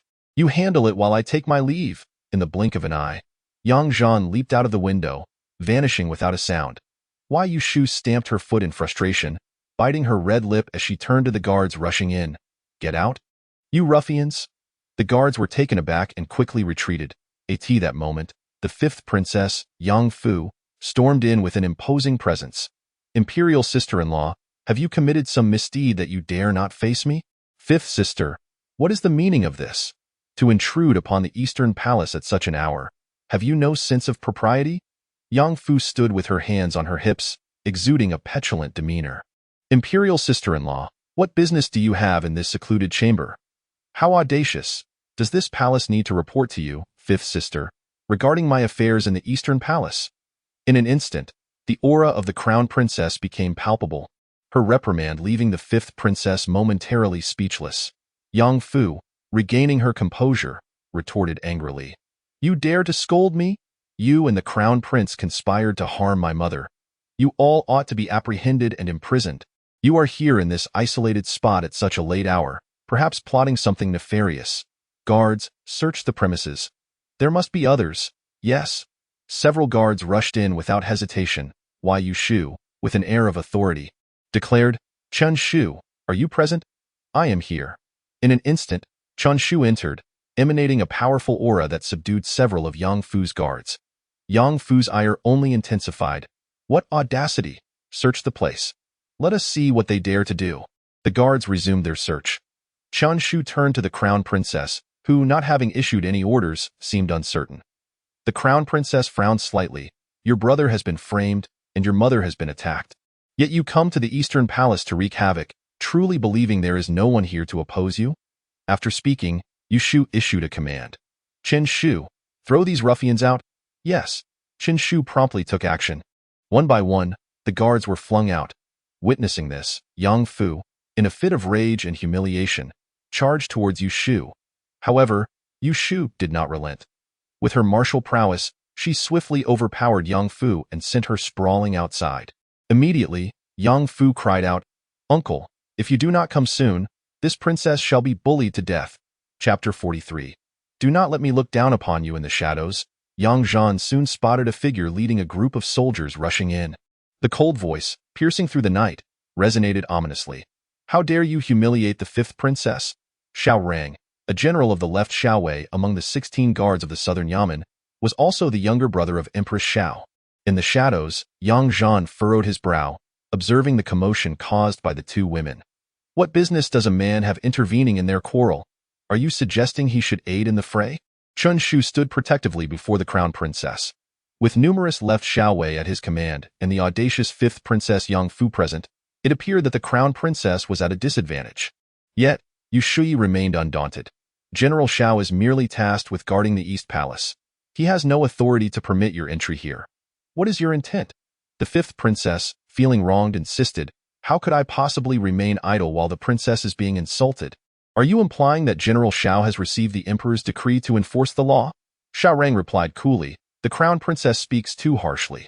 The fifth princess expresses concern for Her Majesty the Empress and has come to inquire. There is nothing improper about that. Moreover, it is indeed peculiar for the crown princess to be here at such an hour, with candles still burning. The East Palace is mine to inhabit as the crown princess. Must I seek General Zhao's permission to rest? Xiao Rang frowned, seemingly at a loss for words. However, the fifth princess interjected with a scoff. Uncle, I have received word that the crown princess is engaged in clandestine discussions. There must surely be others within the chamber, perhaps even the nefarious hand plotting to assassinate my mother, brought in by Chen Shu. The guards here have all been reassigned, which is highly unusual.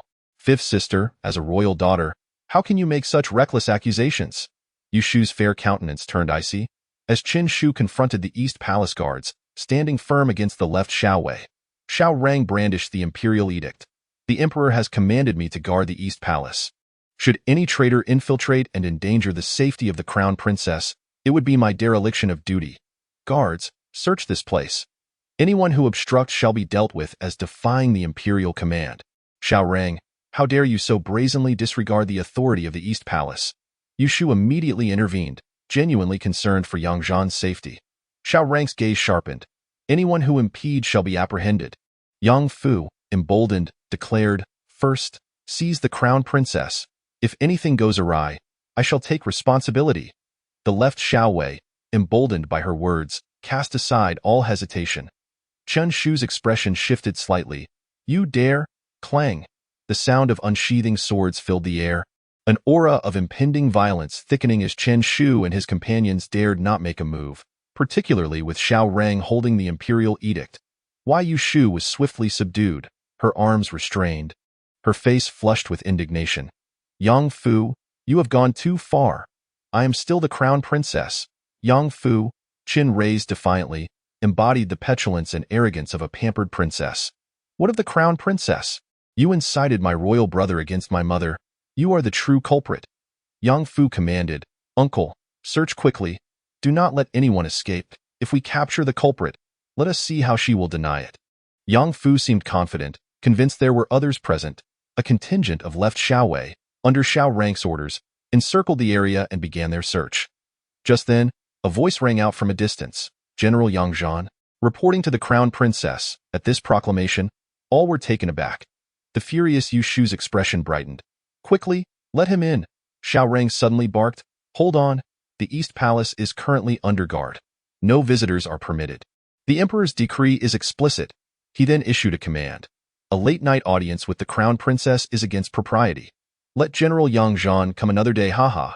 General Xiao, what is the meaning of this? Could it be that the crown prince has already been deposed, allowing General Xiao to audaciously bring troops into the East Palace? Or does General Xiao consider the East Palace to be his own private garden? As these thoughts crossed his mind, Yang Zhan had unexpectedly arrived. In truth, he had not strayed far, nor had he exited the East Palace to pay his respects. Instead, he had merely imitated others' voices to announce his presence. General Zhao's expression instantly turned severe. General Yang, you were not invited in. Are you trespassing? With the utterance of Xiao Rang's words, several guards of the left Xiaowei brandished their weapons and confronted Yang Zhan.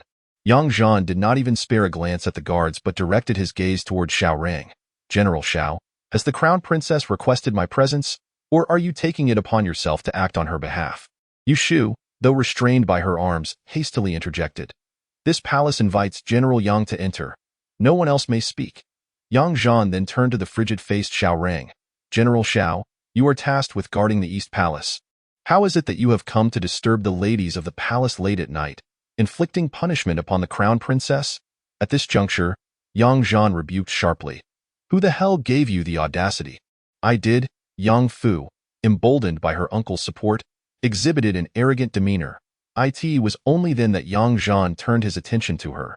With a single glance, Yang Fu felt a chill run down her spine. Instinctively retreating behind Xiao Rang, her eyes reddening, Yang Zhan, do not be reckless. Uncle, just the day before yesterday, Yang Zhan struck me. Suddenly, before Xiao Rang could react, Yang Zhan's figure vanished. In the next moment, two loud thuds were heard as the guards restraining Yushu were sent flying. To be disrespectful to the crown princess is to court death. Yang Zhan's voice resonated as he supported Yushu. Fear not, crown princess. With me here today, I shall see who dares to act with impunity within the East Palace. Chen Shu, ensure the crown princess's safety. Should anyone lay a finger on her, they shall be slain. If anyone wishes to pursue this matter, let them come find me, Yang Zhan. His voice, laden with murderous intent, sent a shiver through Yang Fu, Xiao Rang, and the others present. Yes, General. Chen Shu, invigorated, rallied the East Palace guards, who suddenly appeared emboldened. At that moment, Yang Zhan's gaze swept across the faces of the left Xiao Wei. Wherever his eyes fell, they bowed their heads, too intimidated to meet his gaze. Seeing his soldiers cower like mice before a cat, Xiao Rang felt a surge of anger.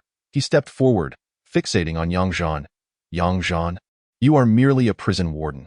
How dare you act so brazenly, striking a princess? Do you truly believe you are above the law? Yang Zhan replied coldly. Though I am but a warden, I remain a general of the garrison. As for the matter of striking a princess, it is not within your purview to intervene. A title as a garrison general is merely a nominal distinction, while being a mere idle martial officer has little weight. You should dutifully remain within your prison. These places are not for you to roam. Otherwise, should you provoke the wrath of the dragon's countenance, you may find yourself unable to even fulfill the role of a warden. With that, Xiao Rang advanced once more, directly commanding. Where are the left Xiao Wei? Expel this intruder who dares to trespass in the East Palace and defy the orders. Ultimately, military orders are as solid as a mountain, and the left Xiao Wei swiftly drew their weapons, rushing forward. However, before Yang Zhan could make his move, the guards of the Eastern Palace found their resolve, their morale surging as they charged forward. The two factions stood at the ready, as if on the brink of a bloody confrontation. Yet, Yang Zhan merely smiled. Why make things difficult for the soldiers? They are the troops of our great Xia and should not suffer casualties at the hands of their own. Come now, are you not a general? A commanding general, no less. I challenge you to a duel. Let us fight one-on-one, and whoever prevails shall command the day. With that, Yang Zhan beckoned with a finger. Do you dare? You are a general. Do not cower, nor let me look down upon you. Xiao Rang's expression darkened. Who among them was unaware of Yang Zhan's prowess? Who would dare to engage him in single combat? Xiao Rang snorted coldly and brandished a decree, with the imperial edict in hand. Do you dare defy it? Chapter 44. The heavy burden falls upon him. Yang Zhan, unfazed, produced his own decree. I possess one as well. What does yours state? This general is commanded to guard the Eastern Palace. I am not here to allow you to humiliate the crown princess. Yang Zhan's tone turned icy. Holding the decree aloft, he stepped forward.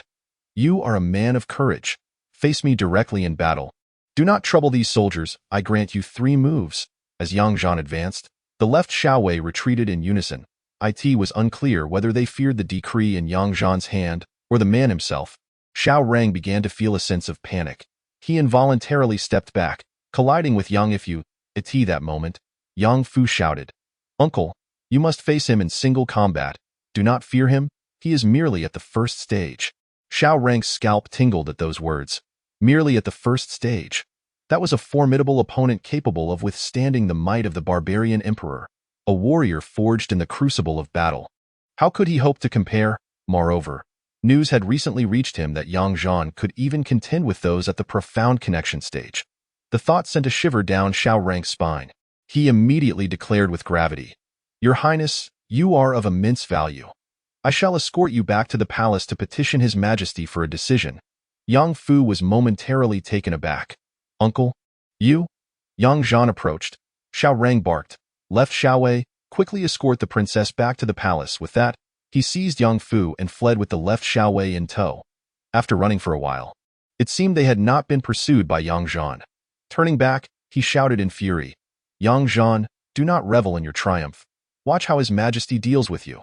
Suddenly, Yang Zhan stomped down, shattering the blue stone beneath him. He then kicked a piece of rubble, sending it hurtling forward. Boom! Xiao Rang, his blood boiling, was nonetheless thrown backward, rolling on the ground. Though he quickly regained his footing and appeared not too severely harmed, it was an undeniable disgrace for him.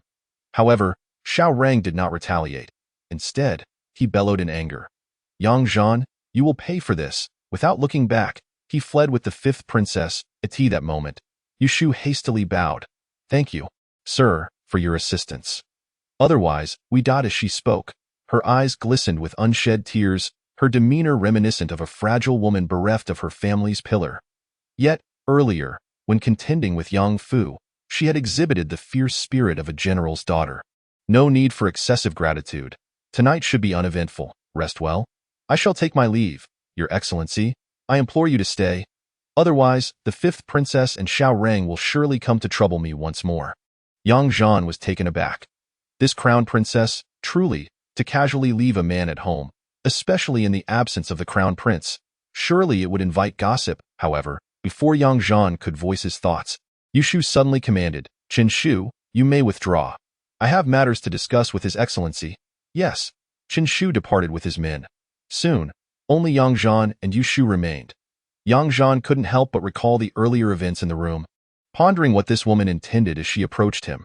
With a serious expression, he stated, "If the crown princess has something to say, please do so swiftly. I have other matters to attend to." The crown princess gazed at Yang Zhan. "The crown prince is in agreement." "What?"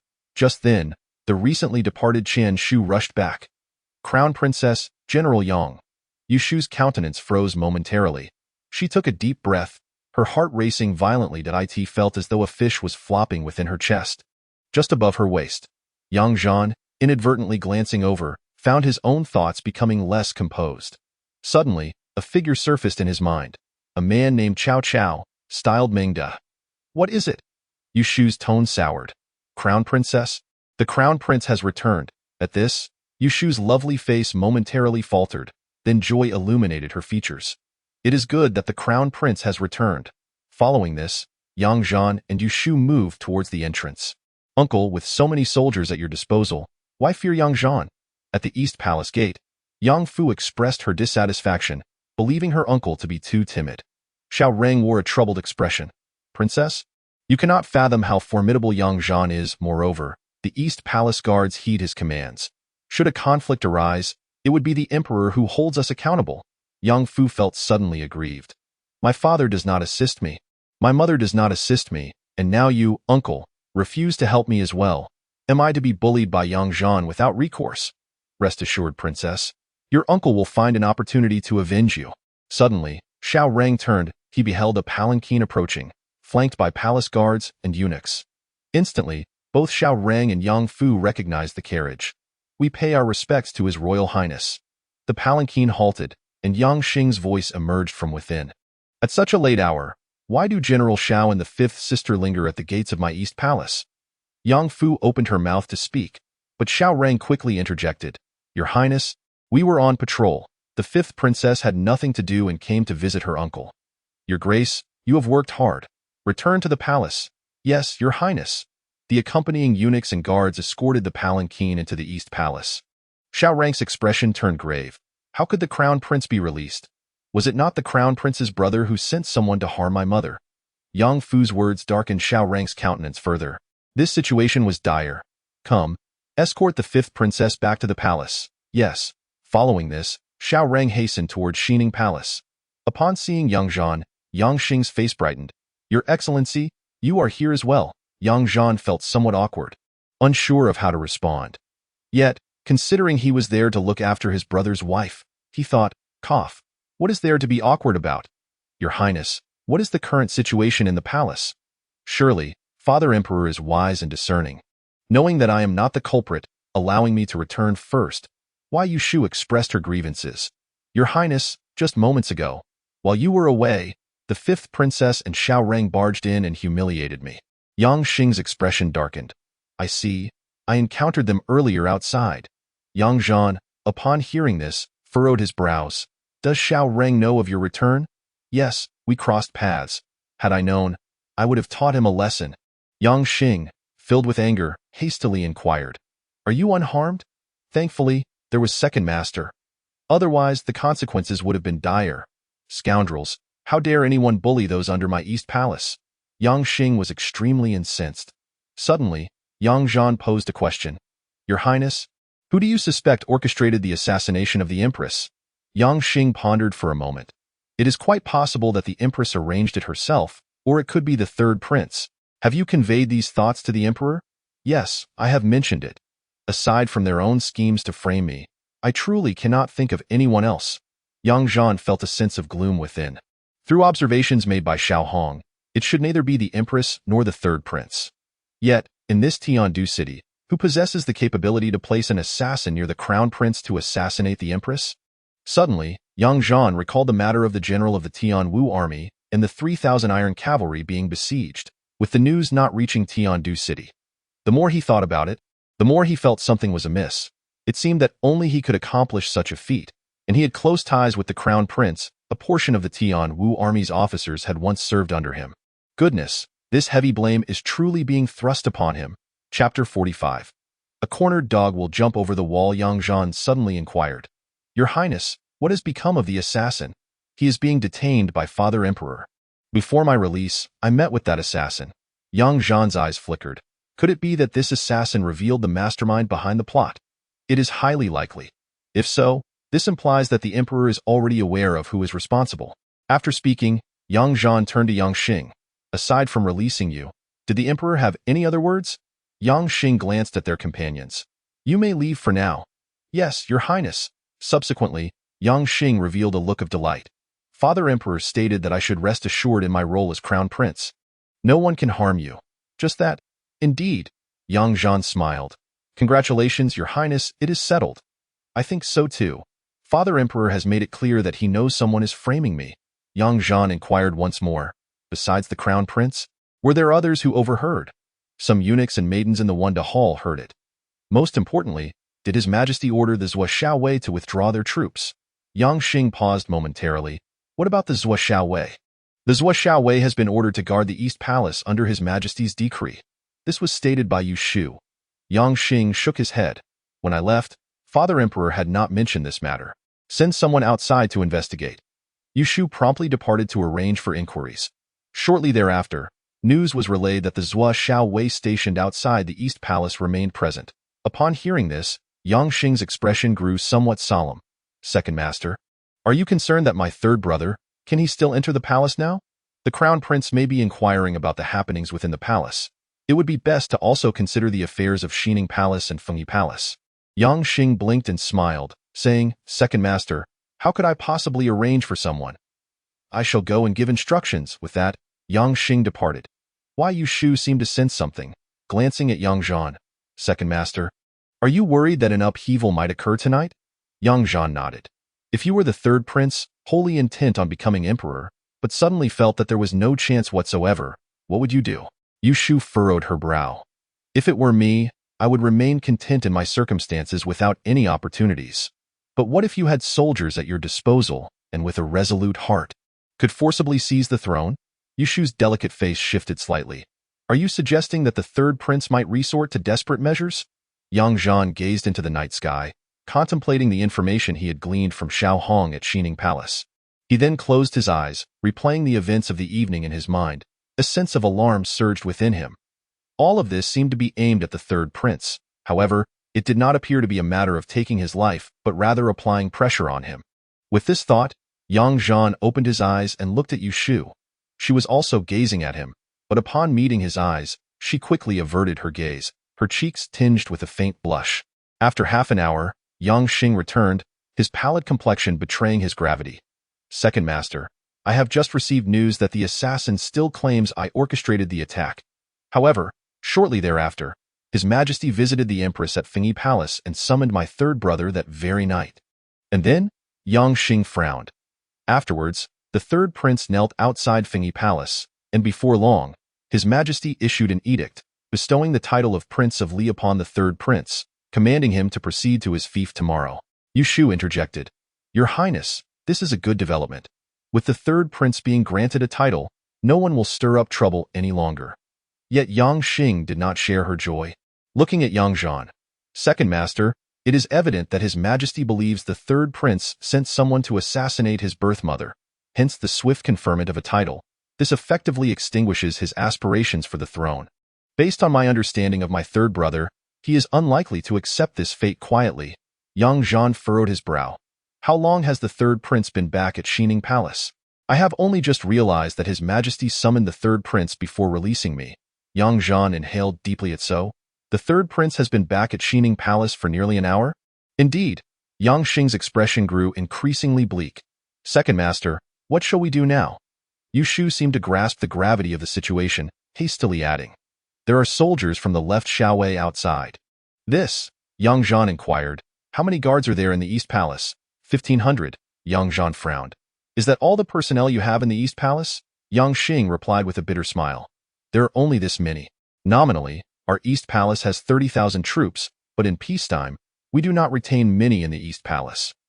Moreover, since I was placed under house arrest and my third brother was regent, under some pretext, most soldiers have returned to their respective barracks, rotating in shifts at the East Palace. You, as the Crown Prince, are truly a pitiable figure." Yang Zhan could not help but remark. Yang Xing could only smile wryly in response. Statement.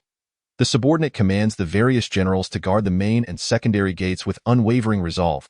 Understood. Soon, all soldiers within the Eastern Palace were summoned, forming an array in preparation to confront the enemy. It was not long after Qian Shu left when Yang Zhan heard a commotion outside the Eastern Palace. Countless infantry marching in unison, the thunderous clatter of warhorses' hooves, and the rumble of chariots. Yang Xing and Yu Shu also perceived the sounds, their expressions turning grave as they simultaneously glanced at Yang Zhan. Yang Zhan raised an eyebrow. "This third prince is truly cornered and desperate. Second Master, our forces are currently insufficient. We must urgently seek aid from His Majesty." Yang Xing was about to hastily employ his secret means to notify the emperor. However, Yang Zhan called out to stop him. "Crown Prince, this situation is unlike that in the prison. The third prince, having dared to act in such a manner, is evidently prepared. He is determined to succeed, and the emperor's reinforcements will not arrive in time. Is he intending to have me killed? If you perish, regardless of the emperor's feelings towards this third prince, he will inevitably bequeath the throne to him." As Yang Zhan spoke, he advanced forward, declaring, "The Crown Prince and Crown Princess shall remain inside. I am eager to witness who possesses the audacity to lead an assault against the Eastern Palace." Meanwhile, within the windy hall, Yang Wu stood at the window, gazing outside. Han Zhong swiftly entered. "Your Majesty?"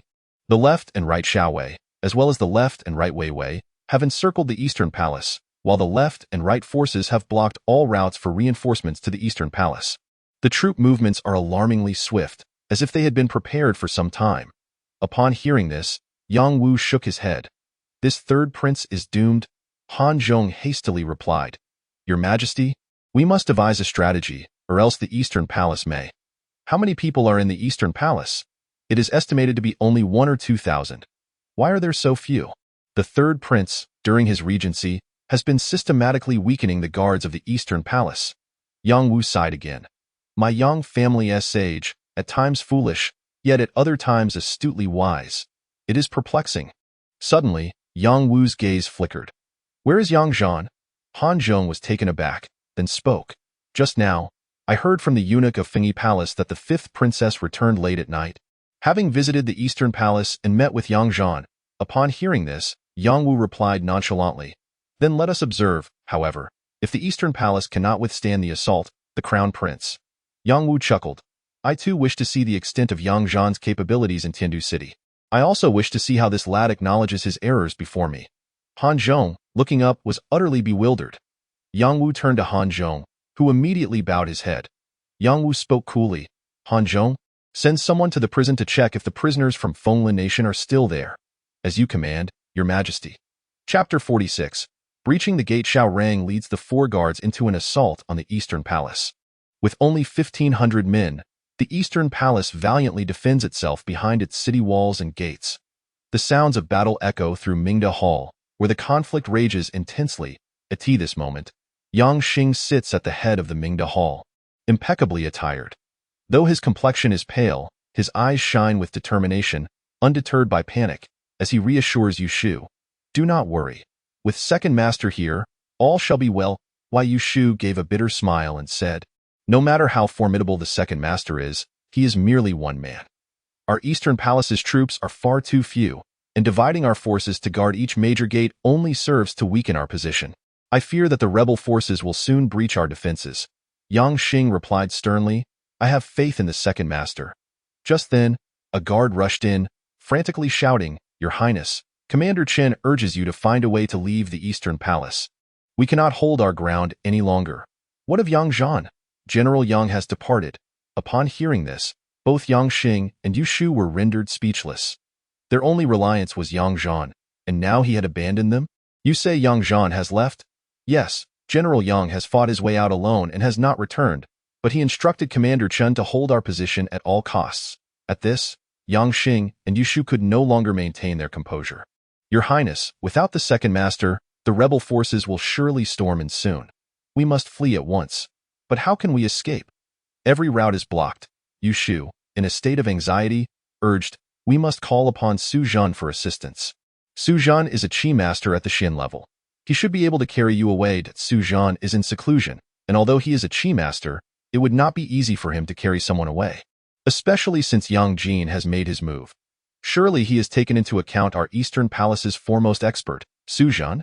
Just then, a middle-aged man hurriedly emerged, saying, Your Highness, I have concluded my seclusion.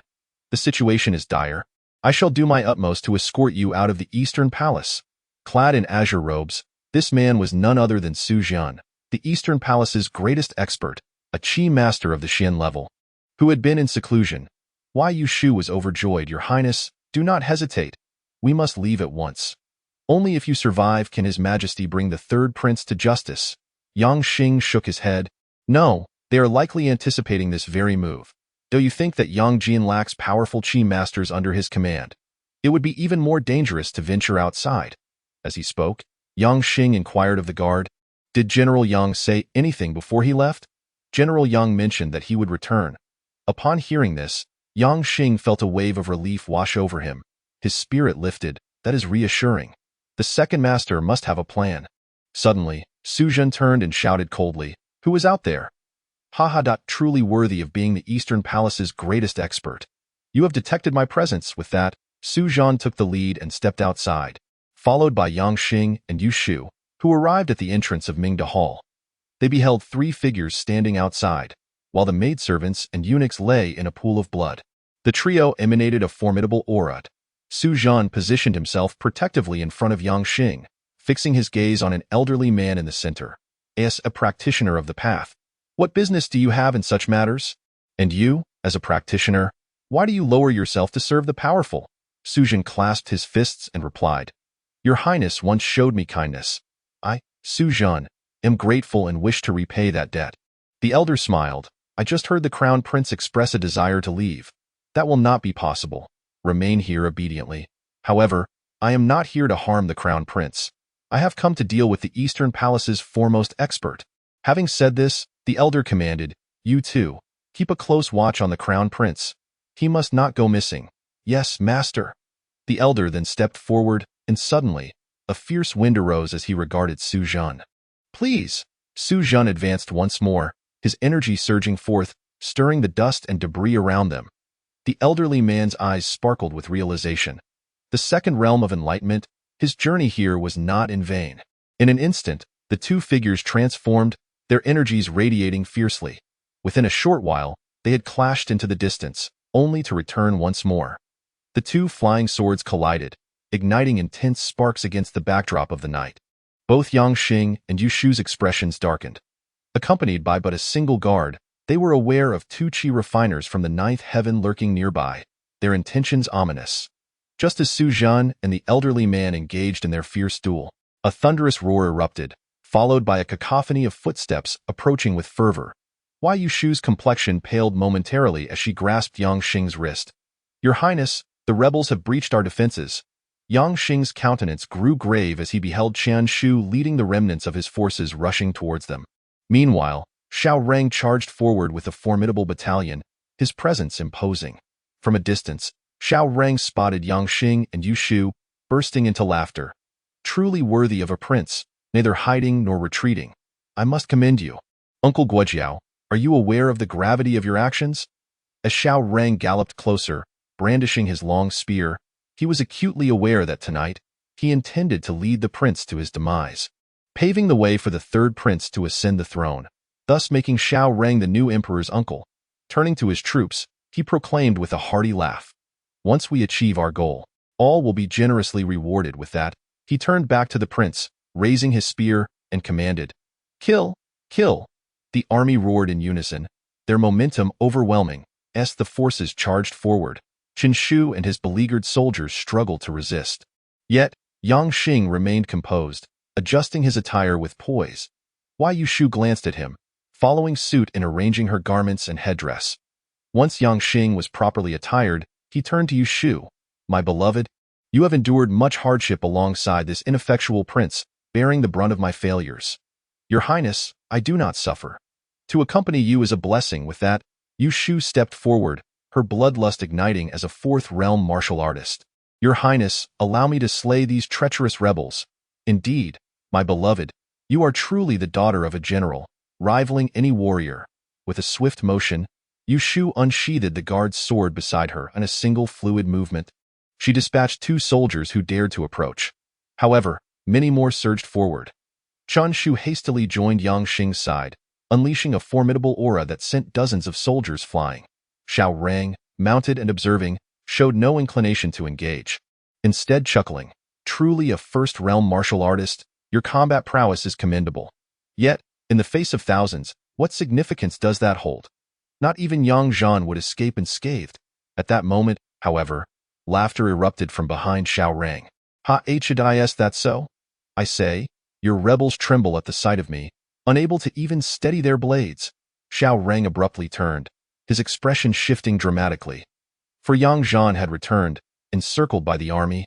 Yet none dared approach, for he held the third prince, Yang Jin, captive. "Yang Zhan, how dare you? Release the third prince and I may spare your life." Yang Zhan surveyed the soldiers surrounding him, then patted Yang Jin's face. "Little brother, give the order quickly. Do you need me to teach you? If they accidentally stab you, don't blame me." Yang Jin's countenance was exceptionally grim as he gritted his teeth and barked, "Get lost. All of you, and stay far away." Yang Zhan nodded in satisfaction, declaring, "Exactly, Xiao Rang, do you see? The soldiers you command do not even dare to draw their blades against me." With that, Yang Zhan turned, casting his gaze upon a distant squad of crossbowmen who aimed their bolts at him. "Stand down. It matters not if I am harmed, but can you bear the consequences if anything were to befall the third prince?" Chapter 47. The palace coup. Xiao Rang urged fervently, "Quickly, seize the crown prince alive." Then, he noticed the 2 Qi refiners and exclaimed, "You too, take action." At that moment, a chilling scream pierced the air, sending shivers down spines. Xiao Rang turned once more, witnessing Yang Jin's features contorted in agony, clearly a victim of Yang Zhan's assault. Suddenly, Yang Zhan propelled Yang Jin forward, causing the soldiers to retreat in haste. Xiao Rang thrust his spear toward Yang Zhan, who promptly positioned the third prince as a shield against the weapon. Xiao Rang's expression shifted dramatically as he instantly withdrew his attack. However, Yang Zhan had no intention of engaging in a protracted struggle with Xiao Rang, dashing straight towards the entrance of Mingda Hall with the third prince in tow. Yet, at that moment, the 2 Qi refiners obstructed Yang Zhan's path. Furrowing his brow, Yang Zhan questioned, "What, are you no longer concerned for the life of your third prince?" One of the young men replied coldly, "Release the third prince, and we shall spare your life." Yang Zhan regarded them with a scornful glance, retorting, "What gives you the audacity to utter such words to me? If you do not release him, it matters not. We care not for the fate of the third prince." With that, one young man unleashed a surge of energy, and a sword swiftly lunged towards Yang Zhan. He instinctively used Yang Jin as a human shield. A scream erupted from Yang Jin's lips once more, though Yang Zhan had no intention of letting him perish. He merely allowed the blade to pierce Yang Jin's shoulder, blood spraying forth. Meanwhile, the assailant suddenly found his vision blurring. Bang! A dull thud echoed as Zhan's fist connected with the young man's head, sending him crashing to the ground. The other young man, struck by panic, hastily formed hand seals but had yet to unleash any technique. A glimmer of cold steel flashed past his neck, and his head rolled away, the decapitated body standing for a moment before collapsing in a heap. In the blink of an eye, 2 ninth heaven chi refiners lay dead. Yang Jin momentarily forgot his pain, for these were the formidable warriors he had summoned at great cost to secure the Xining Palace. Had it not been for the presence of a chi refiner, Zhan, by Yang Xing's side, he would not have deemed it necessary to send 3 powerful chi refiners to the Xining Palace as a precautionary measure. He certainly did not anticipate that Zhan would seize the opportunity to invade the palace and easily take him hostage. Yet now, a tremor coursed through Yang Jin's heart. These 2 ninth heaven chi refiners were rendered as powerless as children before Zhan. The soldiers, paralyzed by fear, dared not make a move and began to retreat. Xiao Rang's face turned ashen with rage. Should he launch a direct assault, Zhan would surely retaliate fiercely. If Yang Jin were to perish, it would spell doom for them all at that moment. Xiao Rang found himself at a loss, merely surrounding Mingda Hall with his men. Yang Xing's voice trembled with excitement. "Second Master, you have saved my family once more." Yu Shu, brandishing a sword, rushed back, equally exhilarated.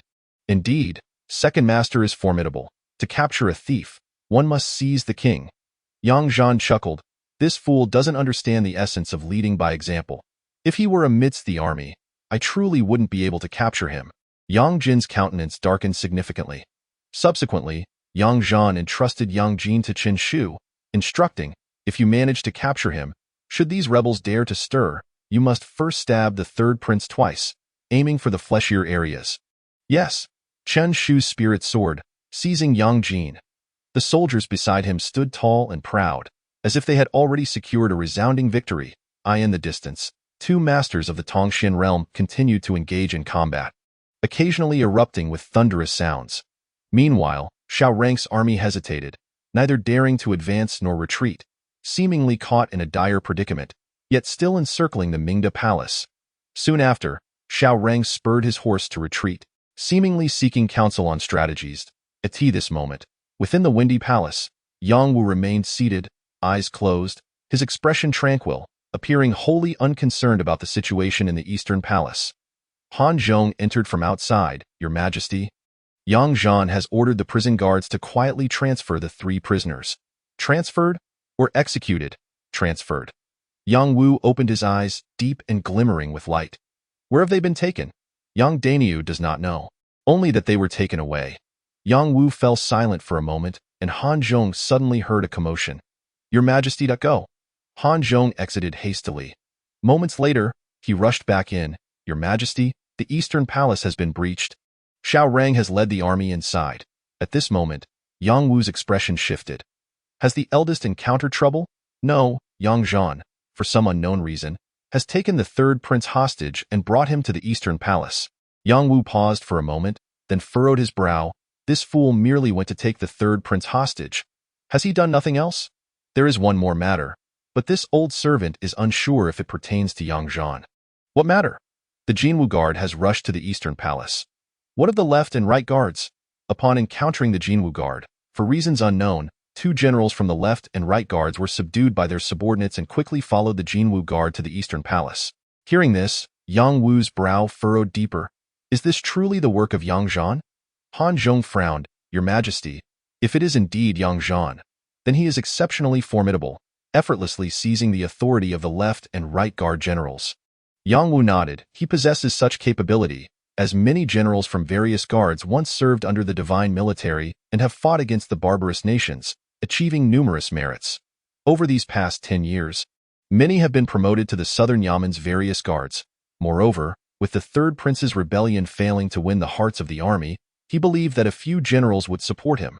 Thus, when Yang Zhan stood forth to rally the troops, a defection was only natural."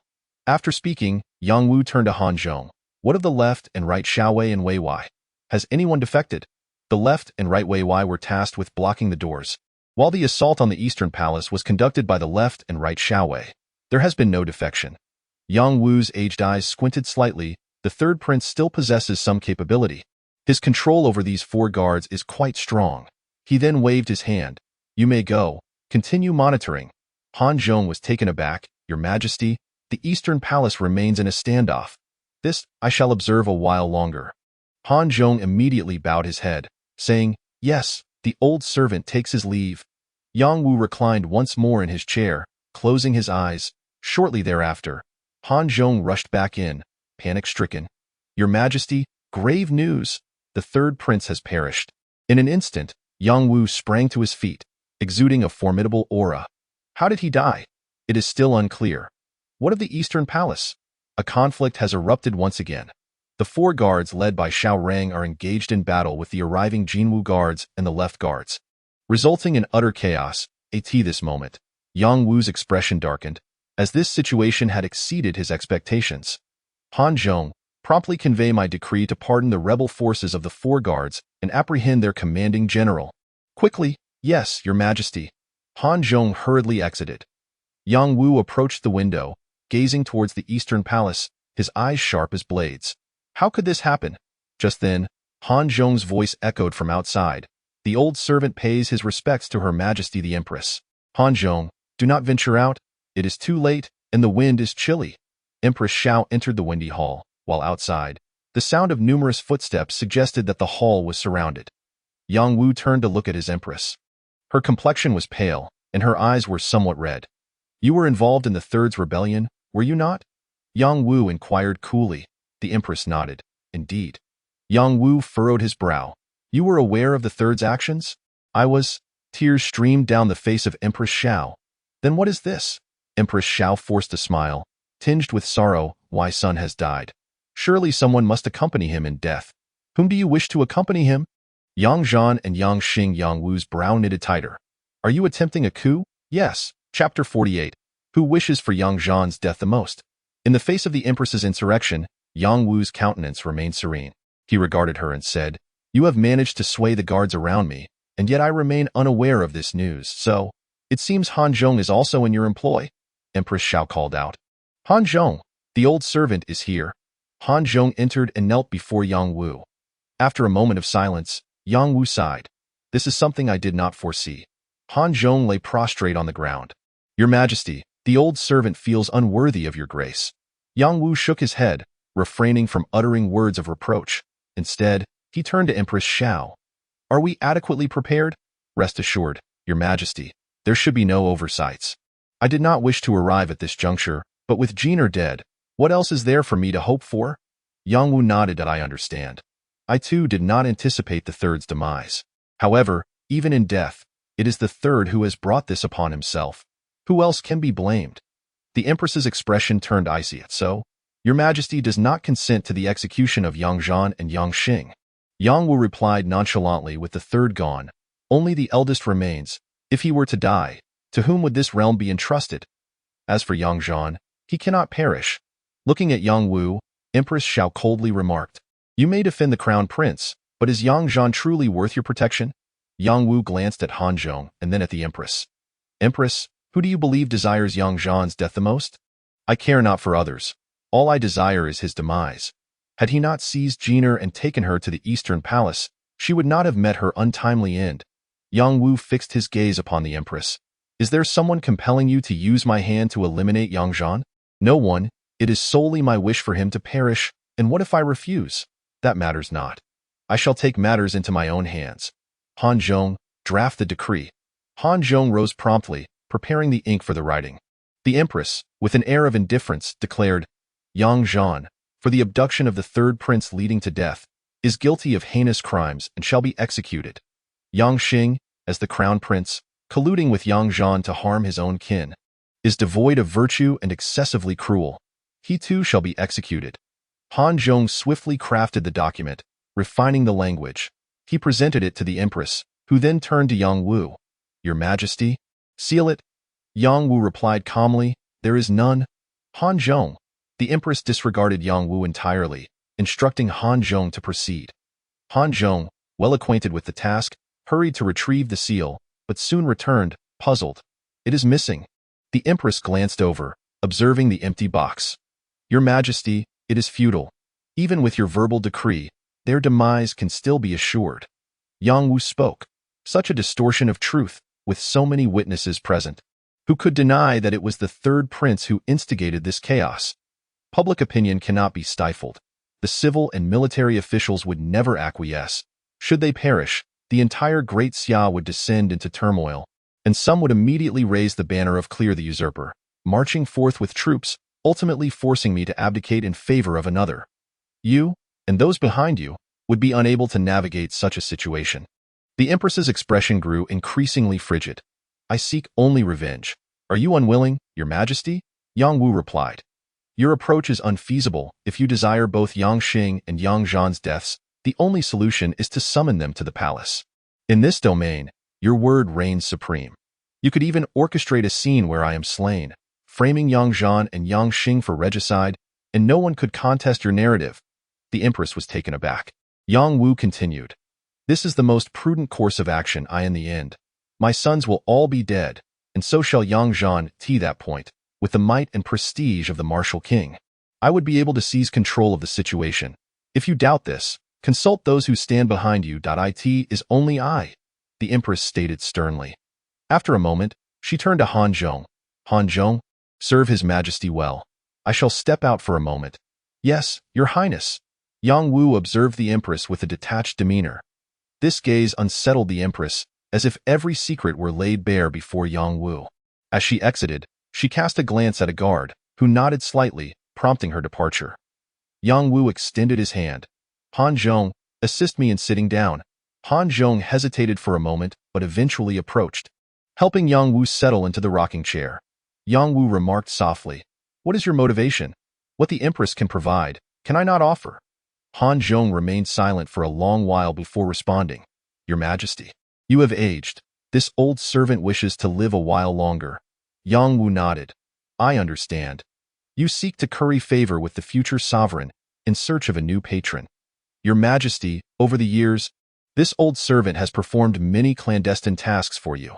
Should you pass away, what fate awaits me? Yang Wu chuckled. Very well, yet who is your patron? The Empress cannot guarantee your safety. Your Majesty, rest assured, this old servant has found a formidable ally, which should ensure a stable existence. Not the Crown Prince an excellent candidate. Why seek distant options? Your Majesty, allow me to speak candidly. The Crown Prince may not have long to live. Although you have remained silent on this matter, I am aware that the Crown Prince's illness is deeply rooted, making it unlikely for him to continue the bloodline. The future of this realm will still belong to others. Upon hearing this, Yang Wu sighed. This others you speak of, is it not the King of Wu? Han Zhong ceased to speak further. Shortly after, Empress Xiao arrived, casting a glance at Han Zhong before stating, Very well. Let us proceed as Your Majesty wishes. Summon Yang Zhan and Yang Xing to the Windy Hall. Yang Wu nodded. Han Zhong, go and convey the imperial decree. To avoid raising suspicion, we shall not pursue those from the four guards who lay down their arms. Furthermore, capture Xiao Rang and the Grand General of the four guards. As for the aftermath, Empress, you may find a suitable pretext to release them. Empress Xiao nodded. Han Zhong, do as instructed. Yes, Your Majesty, this old servant shall attend to it at once. In the Eastern Palace, the battle raged on outside. Within the Mingda Hall, Yang Xing and Yu Shu gazed at Yang Zhan. Second Master, with the death of the third, Xiao Rang and his faction have gone mad. Now, both sides suffering casualties are soldiers of our Great Xia. The crucial question is, why has my father not yet made a move? Yang Zhan furrowed his brow. The assassination of the third prince was unexpected even for him. The one who killed the third prince was none other than a Qi master invited by the third prince to deal with Su Zhan. The sudden strike amidst the chaos caught everyone off guard. The previously stabilized situation was thrown into turmoil once more. Fortunately, the third son and Liu Yang had managed to summon the Jinwu Guard, while his former subordinates turned against the left guard. Otherwise, he and those in the Eastern Palace might have had little chance of survival. Yang Zhan closed his eyes, a thought emerging in his mind. Second Master, I implore you to take charge, lead the troops, and swiftly suppress the rebels. Otherwise, the flames of war may threaten the very foundation of Great Xia. Yang Xing immediately bowed with cupped fists, respectfully requesting Yang Zhan to take action. Yang Zhan opened his eyes and looked at Yang Xing. Although His Majesty may observe the conflict between you and the third, he will not allow the armies to slaughter one another. Thus, something must have transpired on His Majesty's side. How could that be? My father is in the Tiangong Palace, which is filled with formidable experts, including Han Zhong and others. As he spoke, Yang Xing's expression shifted. Could it be the Empress? At that moment, the sounds of battle outside began to diminish. Following that, a thunderous sound of countless hooves approached. Yang Zhan, Yang Xing, and the others rushed outside, only to witness the encirclement of the warring forces inside and outside the Eastern Palace. Han Zhong, mounted on horseback and holding the imperial decree, radiated an imposing presence. Han Zhong did not come alone. He was accompanied by troops from other guards, and with the Jinwu Guard and the Left Guard, Xiao Rang's rebellious forces found themselves at a distinct disadvantage. At this moment, Han Zhong produced the imperial edict to read aloud. Though it bore no written words, the resplendent yellow decree rendered his words equivalent to the emperor's command. Han Zhong admonished, His Majesty has decreed that the left and right elite guards, having been deceived by treacherous individuals, shall incur no penalties for rebellion as long as they lay down their arms. At these words, the majority of the troops behind Xiao Rang hesitated briefly before dropping their weapons. Xiao Rang and the three grand generals turned pale, their faces ashen. Chapter 49. Were you mistaken? Subsequently, Han Zhong spoke once more. Your Majesty only seeks accountability from the culprit, General Xiao Rang, Grand General Han Yu, Chun Zhoutian, and Wang He. Seize them. Xiao Rang and the three grand generals, aware that the tide had turned against them, realized that any resistance would be futile. Thereafter, Han Zhong instructed the Jinwu Guard and the left and right guards to handle the aftermath. Meanwhile, Han Zhong swiftly approached Yang Xing and Yang Zhan. Your Highness the Crown Prince, General Yang, His Majesty commands your presence at the Windy Hall. Yang Xing nodded. Very well. I shall make the necessary arrangements and accompany Chief Steward Han to meet Father. With a serious gaze, he added, Your Highness, the Emperor has requested that you and General Yang urgently attend, as there are significant matters to discuss. And my third brother's body, the body of the third prince, shall be temporarily housed in the East Palace, with a decision to follow. Understood, Yang Xing replied. However, Yang Zhan inquired, Chief Steward Han, may I ask what has caused such urgency? General Yang, it pertains to tonight's events. They are of such magnitude that they have already reverberated throughout the court and beyond. We must deliberate on a strategy swiftly, or else the great Xia shall face instability. Yang Zhan refrained from further questioning and, addressing the leaders of the Jinwu Guard and left and right guards, clasped his fists in gratitude. Tonight, I thank you all for your exemplary righteousness. There is no need for excessive words, Great General. This is our duty. Very well, I shall commend you all. Thank you, Great General. Thereafter, Yang Zhan approached his third son and whispered, Third son, once we depart, take the Crown Princess and Lu Yang, and seek protection from Su Zhan. Leave the East Palace. The third son was taken aback. Where are we to go? To the Yu Hong Lu understood.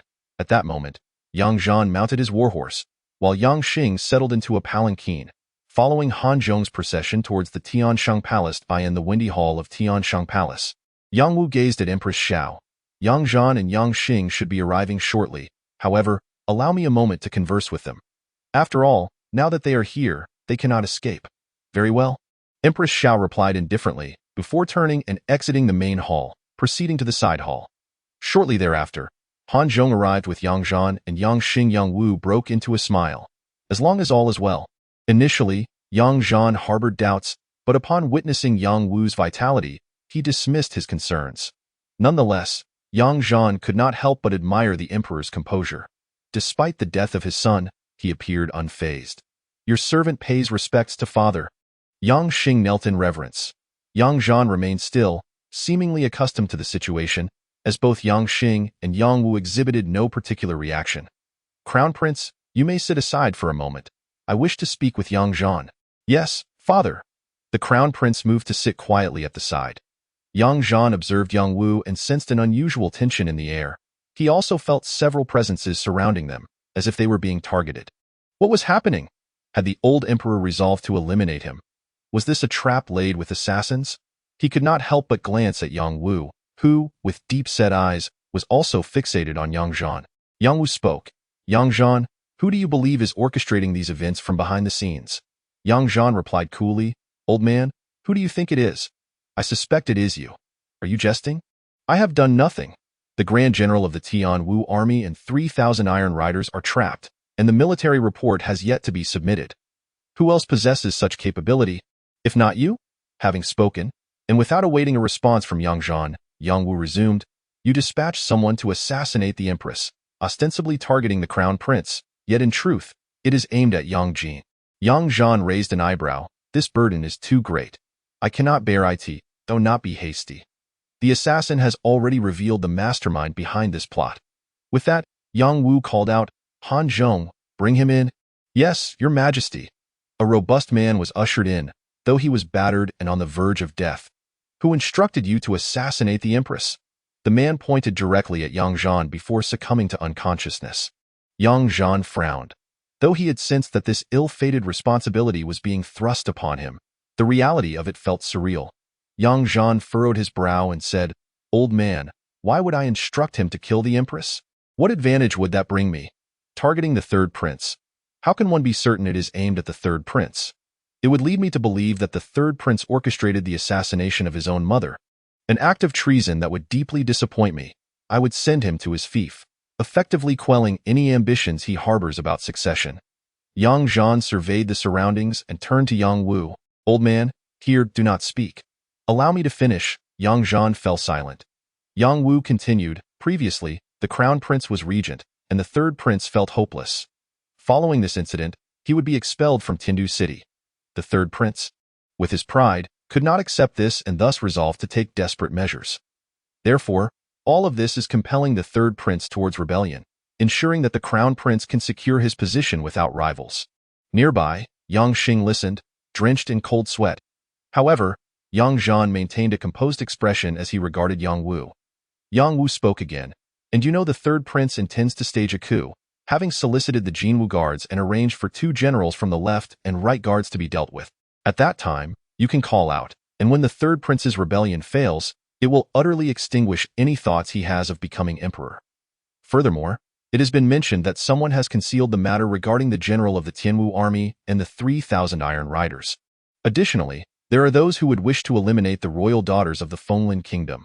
If that were to happen, the 3,000 Iron Riders would be lost, the Fenglin kingdom and the borders of Daxiao would fall into chaos, war would reignite, and with the barbaric nations watching hungrily, the people would suffer immensely. Given such crimes, tell me, should I not execute you? At this moment, Zhan's expression turned grave, his gaze sharp. But that is not me. Yang Wu chuckled. If it is not you, then who else could it be? Zhan opened his mouth, yet a name lingered unspoken. Yang Wu's countenance suddenly darkened. Now, tell me, who are these matters truly targeting? Ostensibly the crown prince, covertly the third prince, yet ultimately aimed at me. Yang Wu gazed at Zhan with satisfaction. Ah, have you finally seen the truth, young one? Zhan remained silent, tacitly agreeing. Yang Wu inquired once more. The reason I summoned you today was to hear one thing. Have you erred? Zhan hesitated for a moment, however. But what? You rascal, have I not made myself clear enough? Who in this realm wishes for your demise the most? Yang Wu suddenly became enraged. Do you think I desire your death? If I wished for your demise, would you still stand here? I must confess, I do not dare to kill you, for upon your death, the divine martial army would become an unstoppable weapon in the hands of that man, and those generals who once served under you would harbor resentment towards the court, easily swayed by him. Yang Wu spoke again. Have you erred? Zhan took a deep breath. My choice then was not mistaken, but now, I have erred. Yang Wu's aging eyes glimmered with intensity. Where have you gone astray? I believed he would not change, yet he has. Yang Wu's eyes narrowed. You are mistaken. He has never changed, always remaining the same. Though you think I am less familiar with my brother than you are? At this point, Yang Wu's fierce gaze shone. Until you witness it with your own eyes, you will never heed my words. Now that you have seen and experienced it firsthand, do you have anything to say to me? Zhan looked at Yang Wu, his demeanor grave. As long as I draw breath, he shall not succeed. Very well. I require nothing more than that statement from you. Yang Wu suddenly burst into laughter. Ha ha ha. After 3 years, today is the day of my greatest joy and deepest sorrow. Yet, amidst his laughter, tears began to flow from Yang Wu's eyes, and no matter how useless he may be, he is still my son. The price is rather steep. As he spoke, Yang Wu turned his gaze towards Yang Xing, who hastily stood up. Father, you still have me, only you remain. Suddenly, the voice of Empress Xiao resonated from outside. Your Majesty, is it nearly time? Yang Wu replied with a smile. It is about time. I hereby appoint Yang Zhan as the Grand General, overseeing all guards. Empress Xiao entered with a grim expression, accompanied by several individuals, including Han Zhong. Your Majesty, what use is there in breaking your word? Yang Zhan had long sensed something amiss, and now it seemed the situation was dire. He could not help but glance at Yang Wu. Old man, did you summon us here solely to bestow upon me a title, and then lead us to our deaths together? Yang Wu glared. The appointment is for your protection. What do you think? Do you expect me to lead the charge myself? A sickly individual and an old man. How could he guard me alone? Even if he were Neza, possessing 3 heads and 6 arms, he could not protect me. Yang Zhan turned to Empress Xiao. What do you intend to do? Your Majesty just devised a plan, suggesting that by summoning you here and then killing you, it could be claimed that you attempted to assassinate me, allowing for your immediate execution, with few witnesses to the matter, thus leaving me free to interpret it as I wish. Yang Zhan looked towards Yang Wu, who nodded seriously. Yes, it is indeed my plan. Good heavens, a friend's death is not a concern for the Taoist. Truly, the elderly are thick-skinned, and so are emperors. Yang Zhan took a deep breath, surveying Empress Xiao and her companions, especially Han Zhong, who, after merely testing him in the sky prison, had revealed his suddenly, at the Queen's command. Yang Zhan and the Crown Prince were ordered to assassinate His Majesty, with no mercy to be shown. Wait! Yang Zhan bellowed, his voice resonating like thunder, momentarily stunning the entire assembly. The Queen, regaining her composure, seethed with rage.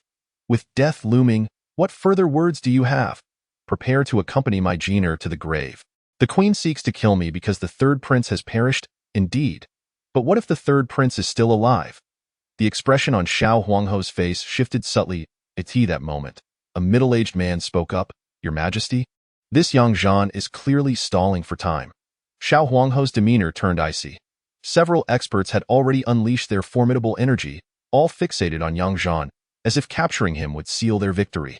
Yet Yang Zhan declared, Are you aware, Your Majesty, that there exists a technique of disguise in this world? If you kill me, the 3rd prince may truly never return. Do not heed his fabrications. Your Majesty, Yang Zhan retorted with a scoff. Though you are numerous, should I choose to leave, it is unlikely you could impede me. What of His Majesty and the Crown Prince? Yang Zhan turned to the middle-aged man, sneering, Only while I am alive can I avenge them. Do you doubt it? Feel free to test it. Boom. A terrifying surge of blood energy erupted, and even faced with several formidable opponents, Yang Zhan's aura remained unyielding. He fixed his gaze on the Queen once more. Let us assume, for argument's sake, that I cannot break free. Dragging you down with me to death would hardly pose a challenge. Upon hearing this, Xiao Huangho quickly took 2 steps back. Yang Zhan chuckled. Within this grand hall, should I wish to kill, none shall escape. You too shall perish, the middle-aged man coldly remarked. Yang Zhan looked at him. Is it not the Queen who holds authority here, but rather you? Does the Queen truly not wish to ascertain whether the 3rd prince lives or dies? Your Majesty, the middle-aged man began again. Xiao Huangho interjected coldly. Of course, it is I who makes the decisions. Yulin, be silent. The middle-aged man ceased his speech. How can we prove it? Xiao Huangho inquired. Yang Zhan smiled. The body of the 3rd prince remains in the Eastern Palace. If the Queen sends someone to investigate, she will ascertain whether it is indeed her son. If there is doubt, the Queen may even send for the body to be brought before her. Surely, the Queen would recognize her own child. Your Majesty, he is undoubtedly stalling for time. Yang Zhan disregarded the middle-aged man's words, fixing his gaze on the Queen. The 3rd prince is in my possession, and only I know his whereabouts. Should I meet with any misfortune, the 3rd prince, who was living well, will be forced to accompany me to the grave. Xiao Huangho's expression fluctuated between darkness and light. The middle-aged man glanced at her and immediately his face hardened. Do not concern yourself with this woman. Let us take action. Boom! With a resounding crash, the middle-aged man was instantaneously sent flying by Yang Zhan. Han Zhong was about to strike down Yang Zhan when, at that moment, an elderly figure suddenly appeared beside him. The aged hand grasped Han Zhong's wrist. Han Zhong's expression changed dramatically. Your Majesty, Yin Wu sighed. I have grown old. Yet you all seem to forget that I too am a martial man. As Yang Zhan subdued the middle-aged man, the other three adeptly protected the queen. This indicates that these three individuals are the queen's trusted confidants, deeply concerned for her safety. Meanwhile, outside, skilled fighters are moving swiftly. Casting a glance at Empress Xiao, Yang Zhan frowned and said, "Empress, do you truly wish to forsake your son's life?" "Halt!" Empress Xiao shouted in haste. "No one else is permitted to enter." Those who were about to rush in from the outside came to an abrupt stop. Empress Xiao fixed her intense gaze on Yang Zhan. "Is it true that Jiner has not perished? You refuse to believe me? Dispatch someone to verify the corpse of the third prince from the Eastern Palace, and you shall have your answer." Empress Xiao said through gritted teeth, "Very well, Su Jin. Your subordinate is here. You shall personally go and bring back the body of Jiner from the Eastern Palace. I wish to examine it myself." "Yes, your majesty." One of the three protecting Empress Xiao swiftly dashed out. Empress Xiao turned to Yang Zhan. "I am aware of your unparalleled valor, General Yang. However, do not presume to hold me captive. I have long since resolved to embrace death, should it come to that. If you were to take me hostage or slay me, those outside would undoubtedly storm in without hesitation, leaving none alive. And we would perish together." Yang Zhan smiled. "How could I ever be disrespectful to the Empress? I am well versed in matters of etiquette." Beside him, Yang Wu, who was a counterpart to Han Zhong, seemed to twitch his lips as if to utter a curse upon hearing Yang Zhan's words. Nevertheless, Yang Zhan continued, "Yet this individual in my grasp is a wicked servant who disregards even your commands, Empress. He is not one of your own, is he?" The Empress regarded the middle-aged man named Yulin with a frigid demeanor. "Eliminate him, as you command." With a swift motion, Yang Zhan squeezed, and the middle-aged man fell lifeless in an instant. The atmosphere grew significantly quieter, yet the Empress should have gleaned from this man's attitude whether he had been manipulated or not. "Regardless of whether I have been used, as long as I can exact revenge, I am willing to do anything." Yang Zhan's expression turned solemn. "Women are inherently gentle, yet a mother is fierce. I understand." The Empress's gaze was icy. "Thus, you best not deceive me, for the agony you would endure would surpass death itself. What if the third prince is indeed alive?" Empress Xiao inhaled deeply. "If he truly lives, I shall betroth my daughter to you." Yang Zhan was momentarily taken aback. "What? This Empress actually wishes to make him her father-in-law." Chapter 51. Cunning and calculating Yang Zhan hastily shook his head. "That is out of the question." Empress Xiao furrowed her brows. "What is it? Does my daughter not befit you?" "It is not a matter of worthiness. We share the same surname, a mere surname. Do you fancy yourself part of the royal lineage? Ah, as the saying goes, 500 years ago, perhaps we were of the same family."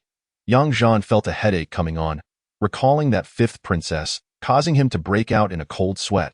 That headstrong and unruly woman was someone he had always kept at arm's length to that moment. Yang Wu unexpectedly chimed in, "Yang Zhan, do not dismiss it. The Empress raises a valid point. If you were to become the son-in-law of the Emperor, would that not make us one family?" Yang Zhan was left speechless. "Old man, my surname is Yang. You could also regard me as family. I would be willing to concede a little and call you elder brother." This remark instantly widened Yang Wu's eyes in astonishment. Empress Xiao's expression turned frostier. Yang Xing covered his face, realizing that this second master truly aspired to be his second master. Then, Yang Wu coldly declared, "I bestow upon you a new surname, and you shall no longer be known as Yang."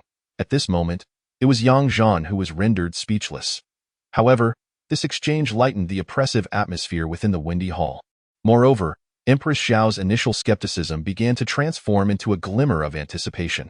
After all, Yang Zhan's demeanor and tone suggested he might be speaking the truth. Before long, Su Jin, a man of unparalleled martial prowess, swiftly returned with the body. Upon seeing the corpse, tears streamed down Empress Xiao's face. She approached, extending her trembling hand to gently caress the visage of the deceased. As her finger brushed against the skin, it revealed a deep crease. Empress Xiao's eyes widened in panic. Her shaking hand brushed away countless particles of white ash from the corpse's face. Finally, she was certain that this was not her son. Suddenly, she lifted her gaze to Yang Zhan, demanding, "Where is Jiner?" Yang Zhan reassured her, "Rest assured, he is quite safe. No one can find him." Earlier, when Yang Zhan had captured the third prince, it was due to information provided by Qiu Yun. Yet, Yang Zhan found it puzzling that Xiao Yun possessed such precise knowledge of the third prince's whereabouts. How could she know so much yet remain oblivious to the prince's intentions for the night?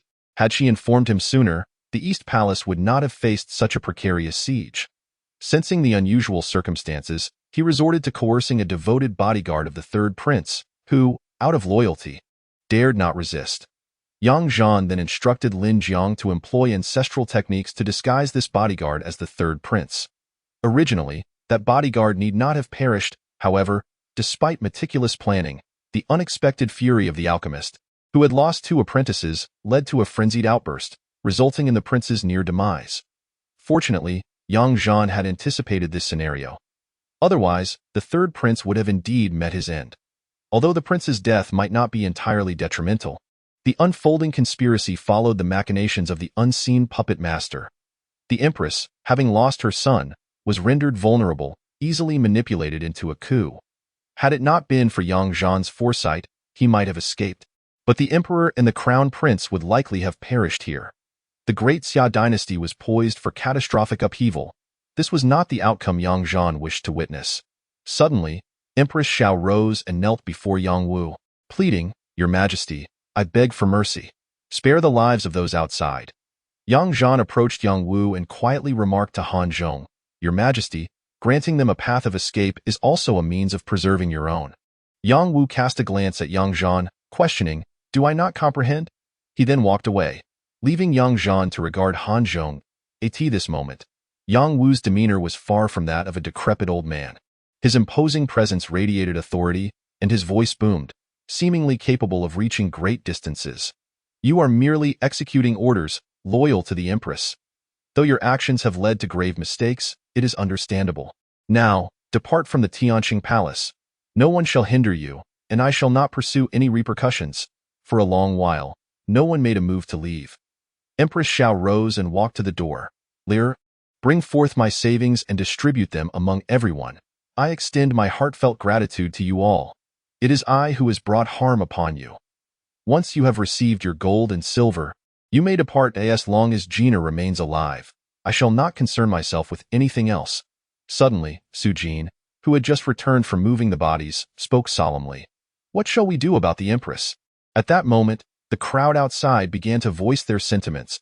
"We shall stand with the Empress through thick and thin, and will not seek to survive alone." Empress Xiao remained silent. However, Yang Wu interjected, "This is my Empress. I shall not harm her. The Empress will accompany the third prince to his fief. If you are loyal, you may either escort them along the way or follow the third prince to his domain." Upon hearing this, Empress Xiao turned to Yang Wu, and tears began to stream down her cheeks once more. "Your Majesty, I doubt there is no need for further words at this juncture," Yang Wu replied coldly. "Thank you, Your Majesty," Empress Xiao said as she knelt once more, then pointed at Han Zhong. "Your Majesty, Han Zhong is not of my allegiance. He should belong to the King of War. Moreover, it was his faction that compelled me to stage a coup, demanding Your Majesty to bestow death upon Yang Zhan and the Crown Prince." Receiving this confirmation, Yang Zhan felt a pang of discomfort in his heart. After all, that individual had once saved him and even guided him in the ways of the King of War. Yang Wu cast a glance at Yang Zhan and then assisted the Empress to her feet. "Return now. Your people are loyal to you. I have stated that I shall not pursue the matter, and I shall not." Upon uttering these words, Yang Wu appeared to age several years in an instant, his weariness becoming more pronounced. Empress Xiao exited, accompanied by her followers.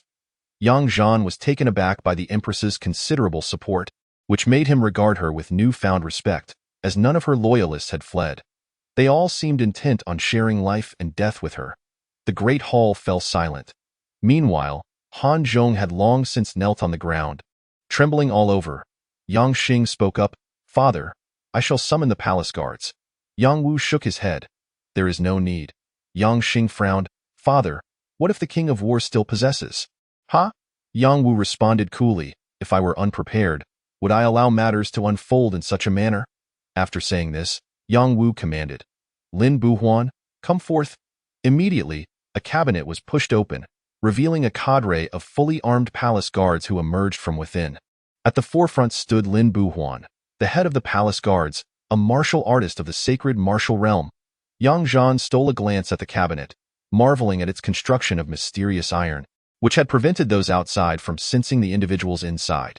As he beheld the warriors emerging, he noted the presence of a first-grade martial artist, a ninth-layer Qi refinement practitioner, and a considerable number of warriors of 4th grade and above, an impressive total of 103. Damn! Zhan could not restrain his exclamation. This emperor was indeed astute and cunning, a veritable genius among men. The crucial point was that such a formidable force was kept in reserve, leaving him to face the situation alone.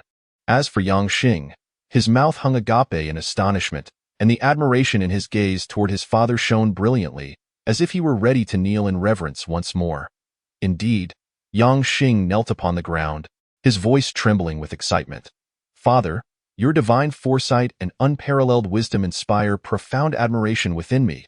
My reverence for you is as radiant and eternal as the sun and moon, never to be extinguished." Listening to this, Zhan felt a chill run down his spine. The flattery exchanged between father and son was so nauseatingly excessive. Such is the nature of the royal court, rife with competition. Chapter 52. Changing your daughter's surname within the Jade-Red Pavilion at the break of dawn. The air was thick with the clash of blades and the fervor of combat. Outside, a masked woman clad in black gazed intently at the scene unfolding within the pavilion. Truly, her training bore fruit, a second-tier cultivator almost rivaling a first-tier in strength. Then, a slightly plump masked man approached, a kitchen knife fastened at his waist. The masked woman glanced at him in surprise. "What brings you here?" "All efforts have failed. The Lord has commanded a halt to all actions." The masked woman's gaze sharpened. How could such a meticulously crafted plan fail? She gestured towards the Jade-Red Pavilion. "Success is imminent. If we eliminate those 3 women, the Fenglin Kingdom and the Daxia will be irreconcilably at odds. What good is that? Our ultimate goal remains unachieved. As long as he lives, all will be in vain." "But there are no buts." "Retreat." The masked woman emitted several peculiar bird calls, imbued with piercing resonance. In an instant, several figures clad in black leaped from the pavilion, scattering in all directions.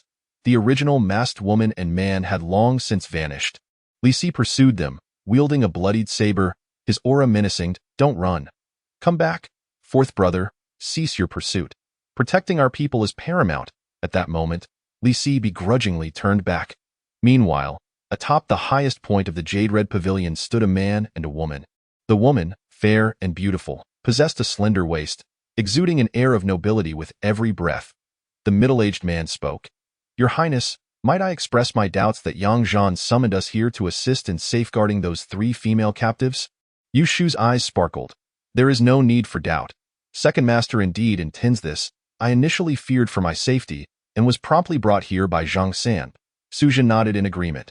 General Yang is indeed a master strategist. His reputation in the martial world precedes him, and he is undeniably a figure of significance. Such a person as Second Master naturally garners the admiration of many.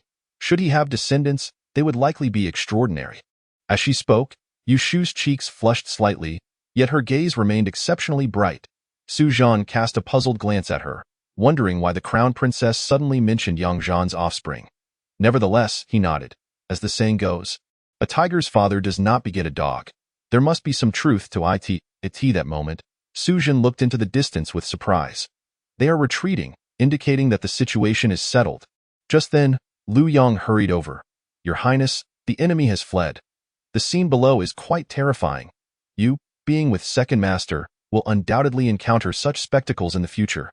Then, noticing Lu Yang's pale complexion, Yu Shu smiled gently. "Are you afraid?" Lu Yang shook his head. "Not afraid, just a bit unaccustomed. I should adjust after witnessing it a few more times."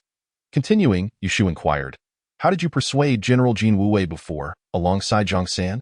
Lu Yang recounted Zhan's message for her. "The Second Master instructed me to tell General Jin Wuwei that there are military achievements in the Eastern Palace, and he should bring his troops immediately. If he encounters any obstacles on the way, he should shout a particular phrase, which would surely turn the tide." "What phrase?" Yu Shu asked, intrigued. "Beneath the Qianshan Mountains, who says there are no clothes? Together with you. I share my robe." Yu Shu paused, then remarked, "Qianshan, that refers to the mountains along the border of the Man Kingdom and the Great Xia. This phrase, who says there are no clothes? Together with you. I share my robe, was spoken by the Second Master, signifying a bond of life and death with the soldiers. Zhan expressed confusion. Just this phrase can compel the two great guards to capture the commanding general? Yushu slightly furrowed her brow. I recall that the second master once fought a bloody battle against the Man Kingdom right beneath Qianshan. He personally led 800 soldiers to resist the advance of the enemy's 10,000 vanguard troops, making the battle exceedingly perilous. Yet, the second master managed to block the enemy's path, which severely restricted their main force's escape, leading to their successful encirclement. After that battle, fewer than 200 of the 800 soldiers survived. Subsequently, those who lived were promoted, achieving great military merit, yet with the second master, there existed a bond of life and death. Among the mid-level leaders in the left and right guards, some must have been there. Their duty was to obstruct reinforcements to the Eastern Palace. Naturally, these mid-level leaders understood the implications of their actions on their families and loved ones, thus losing the people's hearts. The second master's words, once uttered, would embody his intent, removing any reservations they held. After speaking, Yushu couldn't help but exclaim, only the second master possesses such prestige and means. However, Liu Yang interjected. I heard from Sanzi that the second master forged brotherhood with the 800 soldiers beneath Qianshan. Regardless of who perished or survived, they were to look after the families of the fallen comrades, and the second master always led from the front, even in death. They respected him. Zhan furrowed his brow. No wonder this young Zhan carries a certain wild heroism about him. Yushu immediately retorted. That is the spirit of a hero. Liu Yang nodded in agreement. Precisely. Zhan, taken aback, quickly smiled and said, Indeed. Shall we wait for General Yang then? Naturally, since the second master has sent me here. We shall await his arrival. Why, Yushu affirmed decisively. Meanwhile, within the Tianshang Palace, Han Zhong had already been dragged away. Although he was not dead, he was utterly incapacitated. Even though Han Zhong was an accomplished qi-refining practitioner, facing the two formidable warriors, Yang Zhan and Lin Buhuan, at close range, he could merely struggle in vain. At this moment, Yang Wu paid no attention to Yang Zhan and Yang Xing, observing the disheveled Han Zhong, who seemed to have aged considerably in an instant. What further arrangements does the king have? Han Zhong, aware of his doomed fate, showed no intention of speaking. Yang Wu, having lost interest in further questioning, merely stated, You have served me for most of your life. I grant you the opportunity to live until old age, thus fulfilling our master-servant bond. Upon finishing, Yang Wu commanded, Lin Buhuan, imprison Han Zhong in the dark dungeon until he dies. Suddenly, Han Zhong burst into tears. Your Majesty, considering the years I have served you, I beseech you to grant me a swift end. Betrayal is the most disheartening, especially from someone who has followed me for most of my life. Having spoken, Yang Wu waved his hand dismissively. Yang Zhan observed this gesture and understood that it was not out of mercy, but rather a result of the dismal conditions within the dark prison, where existence was more torturous than death. This was a form of torment for Han Zhong. Subsequently, Yang Wu turned to Yang Xing. Crown Prince, you shall govern in my stead and soothe the various guards and soldiers. No more lives must be lost. Yes, father. After Yang Xing departed, Yang Zhan remarked, I never imagined, with age, your methods have become more temperate. Are you referring to the Empress? Yang Zhan raised an eyebrow, recognizing the old man's astuteness. As for the rebel soldiers, they followed orders without question, and likely many were oblivious to the actual circumstances.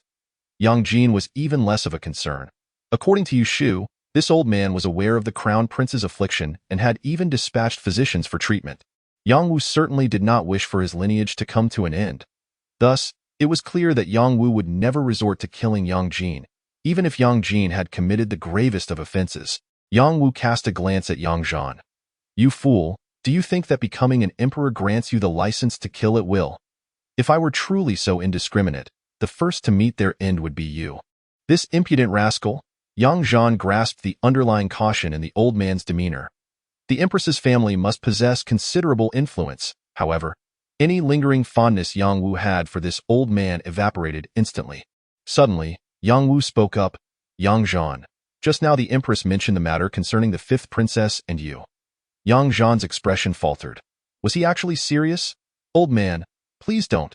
The fifth princess is of noble birth, a gem of the royal line, while I am but a rough soldier, utterly unworthy. What unworthiness? If you still fret over sharing the Yang surname, I shall grant you another name, thereby silencing any gossip. Good heavens! This old fellow is truly insatiable. Why don't you change your daughter's surname instead? The moment these words left his mouth, the room fell into an immediate silence. Yang Wu stared at Yang Zhan in disbelief, seemingly taken aback that this impudent youth would dare utter such a brazen remark. Finally, returning to his senses, Yang Wu slammed his hand on the table. Impudent. Chapter 53. Regardless of the prince consort, one must marry Yang Zhan in Fengyi Palace. Yang Fu had just awakened from a deep slumber when she saw Xiao Fengyi before her, and without hesitation, she flung herself into her mother's embrace. Mother, oh! Instantly, her eyes reddened, and tears streamed down her cheeks. Xiao Fengyi gently patted her daughter's back, a hint of a smile gracing her lips. Why are you crying? Mother, I had a terrible dream just now. I dreamt that you no longer wanted me. Xiao Fengyi turned her gaze to the sky outside, which was gradually brightening, and chuckled. How could that be? Your mother has always kept you close to her heart. I am so frightened. My brother actually sent someone to assassinate you. I fear. Fear what? Besides, those were not sent by your brother. They are from others. Not sent by my brother? Yang Fu was momentarily stunned, her expression quickly morphing into one of despair as her tears flowed even more freely. I don't know. I sought trouble with the crown princess last night. Xiao Fengyi laughed softly. Silly child. There's no need to worry. No one will conspire against you. Moreover, your mother has found you a protector. As long as that protector stands firm, no one can harm you. Mother, you are my greatest protector, as his father. Xiao Fengyi gently caressed her daughter's back, then softly uttered, Your father and I cannot accompany you for a lifetime, so your mother has found you a husband. Mother, why are you suddenly bringing this up? I don't want to. I wish to be with you forever. Xiao Fengyi interjected. Do you refuse him simply because you do not even know who he is? Who is it? Yang Zhan. Yang Fu's eyes widened in surprise, and she exclaimed, He hit me the other day and frightened me last night. So, do you accept him? Yang Fu fell silent for a moment, then replied in a voice as soft as a whisper, He doesn't like me. It is sufficient if you like him. Mother, I do not. Yang Fu's voice was imbued with shyness and a hint of petulance, her cheeks flushed crimson. Who has been persistently speaking of that great hero? Who declared she would marry a man like Yang Zhan? Yang Fu's ears turned red as she murmured, Mother, please stop. Back then, I wanted to seek him out, but you wouldn't allow me. That time. He might have been a burden to you, and you would have been heartbroken. But now, things have changed. Your father has summoned him. What does it signify that my father has summoned him? It signifies that your father will not harm him. Why would my father wish to harm him? You need not concern yourself with that. Simply know that, at present, no one in the court can touch him, not even your father. Upon saying this, Xiao Fengyi pushed Yang Fu away slightly and fixed her gaze upon her. Yang Fu's heart raced, and she felt a sudden wave of shyness, unable to meet her mother's eyes. Yet, Xiao Fengyi solemnly stated, Fuer, remember your mother's words. Whether or not you marry a prince, you must marry Yang Zhan. Feeling the intensity of Xiao Fengyi's gaze, Yang Fu couldn't help but recall that once spirited, heroic figure, extending her hand toward him. Come, brother, let me ride with you. Yang Fu's heart seemed to melt, her eyes becoming somewhat dreamy. Unconsciously, she murmured, Yes, mother. Hearing this, Xiao Fengyi smiled. The dawn is approaching. Go wash up. Your mother has matters to attend to. Xiao Fengyi departed. Shortly thereafter, she bathed and dressed, sitting quietly in the meditation hall, sighing, Jeaner, I have done all that I can for you.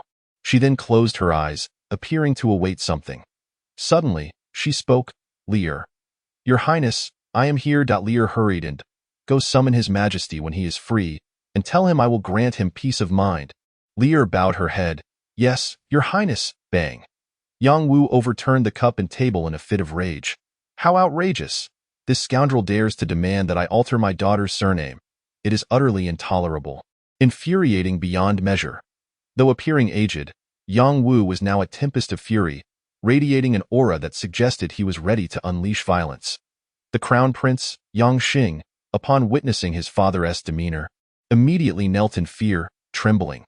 Although aware that the tirade was not directed at him, he was nonetheless filled with trepidation, fearing that his father might unleash his wrath upon him. Father, please calm down.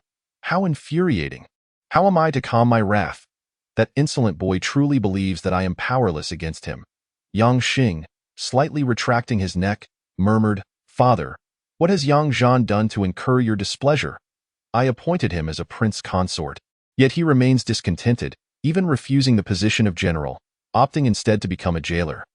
Pray, is there such a fool who cannot recognize good fortune?" And if that were not enough, he even demanded that I change Yang Fu's surname, only to refuse to comply with that as well. Tell me, should such a scoundrel not meet his end? Yang Xing swallowed hard, rendered speechless. Recalling the previous exchange between Yang Zhan and his father, he couldn't help but feel a deep admiration. Even as the crown prince, he would never dare to defy his father in such a manner. Truly, his second uncle is remarkably bold. Though he admired him, he dared not voice it, and instead resolutely declared, "If father genuinely wishes for Yang Zhan to wed fifth sister, I shall endeavor to persuade him. Perhaps he merely finds this sudden turn of events overwhelming. I shall do my utmost to help him comprehend your intentions, father." At this moment, Yang Wu's expression softened somewhat. However, he issued a stern warning. Should he refuse, not only will he forfeit the position of general, but reinstatement to any official role will be utterly impossible.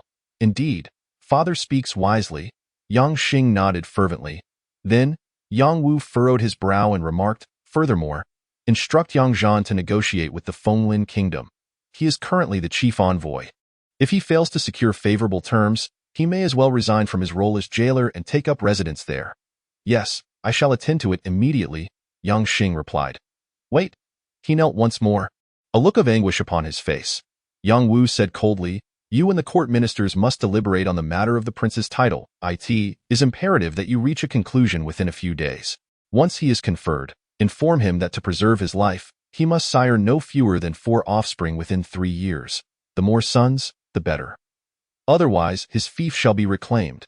Upon hearing the final words, Yang Xing's heart raced, a sense of urgency washing over him.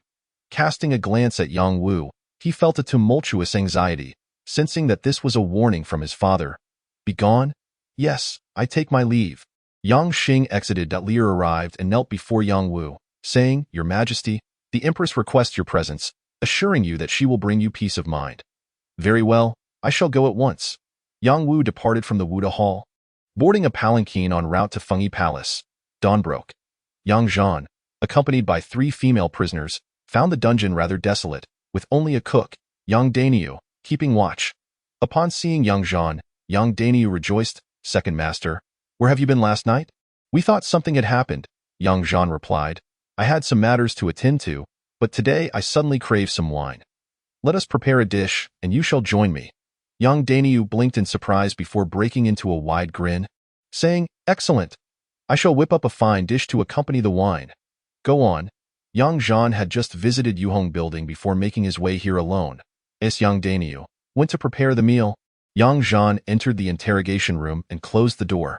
Shortly after, a mouse scurried by. A glimmer sparkled in Yang Zhan's eyes, and after a moment, he sighed. "I had always thought you were sent by the old emperor." Not long after, Yang Dainyu prepared a dish of braised pig's trotters and, out of his own pocket, purchased a jar of wine. Seizing the rare opportunity to entertain the esteemed second master, he resolved to share a few cups with him. Thus, Yang Dainyu poured 2 cups of wine for Yang Zhan and, with palpable excitement, raised 1 cup, gazing intently at Yang Zhan. "Second master, I toast to you." Yang Zhan lifted his cup, clinked it with Yang Dainyu's, took a sip, smacked his lips and chuckled. "No poison." Yang Dainyu was taken aback, only to see Yang Zhan down the contents of his cup in one go. Observing Yang Zhan's tilted neck, the knife at his waist twitched momentarily but ultimately remained still. Yang Dainyu also drank from his cup, set it down, wiped his mouth and spoke. "Second master, do you suspect me? It's not suspicion, rather. I am here to inquire why dear elder brother's plan has faltered. Do you have anything to say to me?" Chapter 54. I count to 3. The cold wind howled, and outside lay a vast expanse of white snow. Within the dungeon, 2 men sat facing each other. The braised pig's trotters on the table emitted steam vigorously. It seemed that the effects of the wine had overwhelmed Yang Dainyu, causing beads of sweat to form on his forehead despite the frigid air. Across from him, Yang Zhan observed him with an unsettling calmness. Yet, Even that serene gaze filled young Dainyu with an inexplicable dread that resonated deep within his soul, causing him to tremble involuntarily. Suddenly, young Zhan extended his hand. Bang! A muffled sound echoed as young Dainyu toppled his chair and fell to his knees. The knife at his waist clattered to the ground with two loud thuds. Second Master, wait! The prince has something for me to deliver to you. His hurried words were laced with tremors, and without realizing it, he had pulled out a letter from his chest, holding it with trembling hands. Only after this did young Dainyu dare to lift his gaze, only to discover that young Zhan had merely reached for the wine jar to pour himself another cup. Nevertheless, young Dainyu dared not breathe a word. Earlier, he had entertained thoughts of taking the initiative, banking on the element of surprise. But now, with young Zhan's declaration, his identity had been irrevocably confirmed, leaving him with no opportunity to alter his fate. Young Zhan leisurely poured himself another cup of wine, set it down, and then turned his attention to the trembling young Dainyu, who remained kneeling and clutching the letter in a state of anxious fear. Young Zhan took the letter but uttered not a word. While young Dainyu continued to kneel at that moment, young Zhan's gaze fell upon the letter, which had yellowed with age, the ink appearing faded and distant. The envelope bore the inscription, "To my second brother with affection." Young Zhan expressed mild surprise. Had this been prepared long in advance? The martial king is indeed shrewd, rivaling even the old emperor. The prince had anticipated the possibility of this day, and thus the letter had long been entrusted to the hands of the messenger. Observing that young Zhan had refrained from delivering any fatal blow, young Dainyu felt a measure of relief. His voice steadied somewhat. Young Zhan regarded young Dainyu. If he had succeeded, would this letter have remained unseen by me? Not at all. If the plot failed, I would deliver it to you. If it succeeded, I would still bring it to you. Should you perish prematurely, I would incinerate it for you. Ha, so you imply that the contents within are of great significance to me? If within it were words of apology penned by the martial king, it would not have come to this extent. Thus, what lies within? Young Dainyu lowered his head. I am but a humble servant, unaware of the contents, yet the prince mentioned that if the second master were to see it, any murderous intent would surely dissipate. Young Zhan raised an eyebrow. Then I shall take a look. With that, young Zhan opened the envelope and extracted a charred fragment of cloth. It was a vibrant yellow, yet tainted by smoke, its hue distorted. The remainder had been consumed by flames, leaving only this remnant. The material was silk gauze, and upon the tattered piece were inscribed two characters. Huang Miao. Young Dainyu, still tense, cautiously lifted his gaze to see young Zhan scrutinizing the fragment with utmost seriousness. In that moment, young Dainyu exhaled a sigh of relief. Just as the prince had foretold, upon seeing the contents of the envelope, young Zhan would not harbor any intent to kill. After a moment of contemplation, young Zhan turned to young Dainyu. Where did the martial king procure this item? Upon hearing young Zhan's inquiry, young Dainyu's anxious heart was finally at ease, for the prince had assured him that should young Zhan inquire, he would be safe. Tentatively, young Dainyu asked, Second Master, may I rise? Did I command you to kneel? Yes. Young Dainyu felt a wave of clarity wash over him, hastily standing, adjusting his stool, and reseating himself. He then proactively poured wine for young Zhan. Speaking as he did, the prince has remarked that with your unparalleled might in the military, should you join forces with him, no one in this realm would rival or oppose you. I asked you a question. Young Zhan coldly interrupted young Dainyu's incessant prattling. Young Dainyu's expression stiffened. Having finished pouring the wine, he stood still. Second Master, the prince mentioned that this item was acquired from a slaughtered village. How much does he know? Young Dainyu felt the weight of young Zhan's gaze upon him, his anxiety resurfacing, his words faltering. The prince stated that if the second master wishes to know more, one should travel to Tianbei, where the prince will dispatch personnel to ensure your safety and that you are undisturbed on your journey, at which point the prince will provide further details.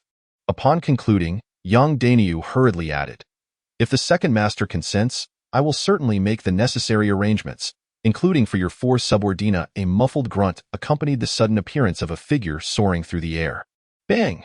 This figure tumbled into the snow, revealing a face dusted with snowflakes, yet undeniably exquisite and beautiful. Second Master, why did you strike me? Young Zhan finally discerned the identity of the person. It was Qiu Yun. He approached, looking down at Qiu Yun, who was deeply embedded in the snow. Observing her pitiful state and the delicate hand she extended in hopes that he would assist her, young Zhan feigned ignorance, seemingly finding the distance between them too inconvenient for conversation. Thus, he benevolently crouched down to bridge the gap. Qiu Yun, we have crossed paths. I shall grant you an opportunity. Provide a reason that will save your life. Upon finishing, Yang Zhan kindly added, just a reminder, should you attempt to leverage Huangmiao village against me, young Daniu will be the next to meet his end. Qiu Yun's slightly parted crimson lips instantly closed. At that moment, Yang Zhan reiterated, I shall count to 3 with that. He began his count. 1, 2, Qiu Yun, her eyes widening in alarm, hurriedly interjected, wait, I have something to say. You still owe me money. Yang Zhan paused, momentarily taken aback. Damn it, am I truly discussing financial matters with you right now? You ought to repay me first. It's been 3 years, and I've largely dined and wined for free. Woe is me. Yang Zhan nodded in agreement. Indeed, debts must be repaid. If I kill you, the slate will be wiped clean. Qiu Yun's eyes widened further. Then repay me before you kill me. What a bother.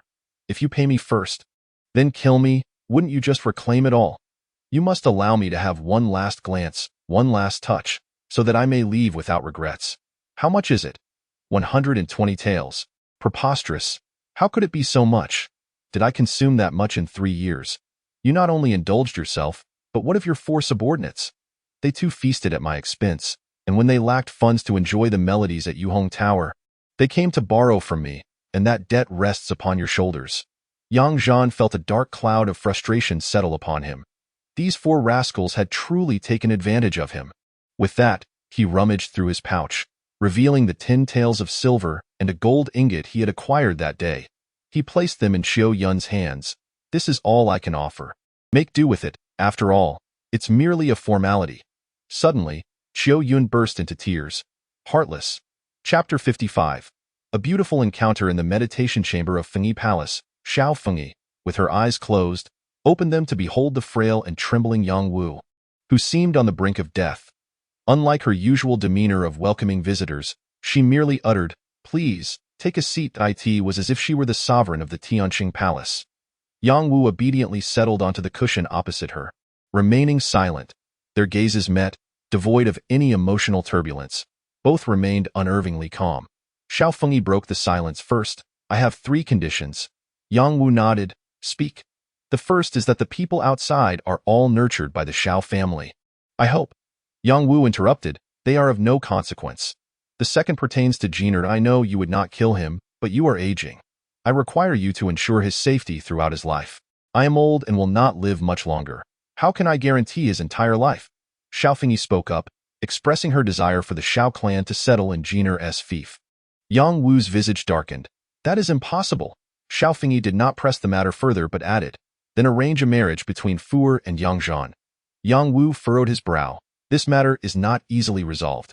Last night, upon hearing your intention to betroth your daughter to Yang Zhan, I acquiesced and subsequently, I also spoke to Yang Zhan. Xiao Fengyi's eyes glimmered with curiosity, and the outcome? Do I appear to be successful in this endeavor? Is it that Yang Zhan refuses? How can our daughter, of noble birth, not be worthy of a mere warrior? Yang Wu looked at Xiao Fengyi with resignation. You are well aware of Yang Zhan's temperament. When he first met you, he called you elder sister. Do you not recall? This lad seems utterly unafraid. Disobedience is trivial to him. Xiao Fengyi's brows knit in concern. You are the emperor. Find a solution. What can I do? He replied helplessly. He would rather forsake his general's position than comply. In that moment, Xiao Fengyi suddenly realized that the only individual capable of rendering this ruthless, heartless emperor powerless seemed to be Yang Zhan. Yet, at that instant, her eyes sparkled with newfound determination. You cannot devise a strategy?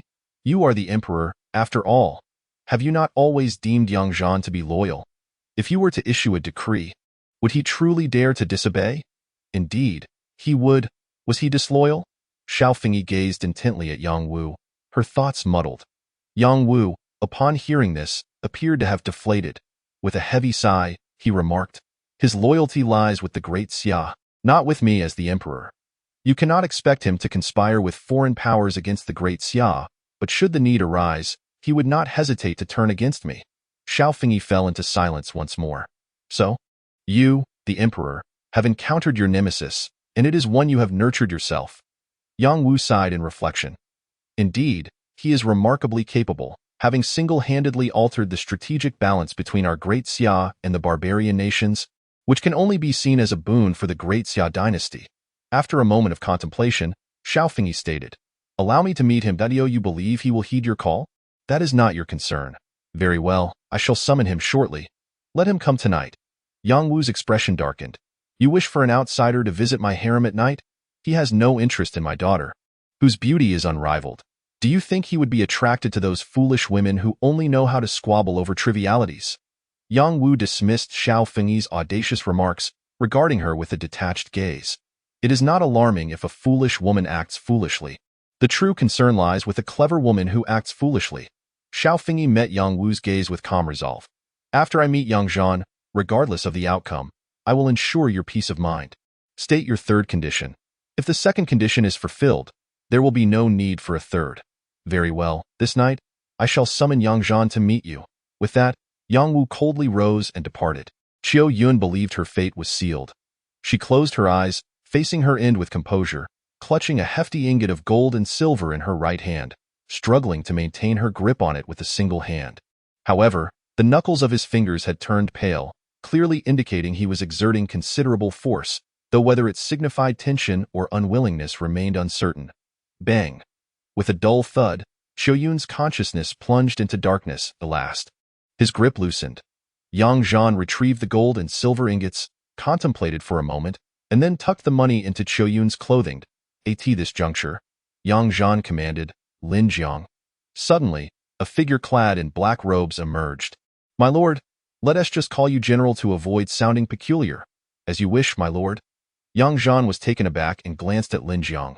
It was only then that Lin Jiang realized. Promptly bowing his head, "General, clean up the body inside, confine Qiu Yun for now, and find a way to extract information about the intelligence network of the Martial King in Tiandu City." Lin Jiang hesitated for a moment. Just now, the general threatened her with death, and she did not divulge anything. "I fear I may not extract further information." "Take your time." Subsequently, Yang Zhan inquired, "What is the situation in the northeast?" Lin Jiang recounted the details, and upon finishing, Yang Zhan turned his gaze towards the distance and waved his hand. Immediately, Lin Jiang dragged Qiu Yun into the dungeon.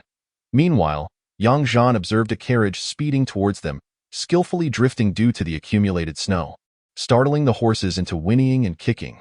Yet, it did not topple over and reach the entrance of the dungeon. Next, the coachman swiftly dismounted, and a middle-aged man dressed in official garb rushed out.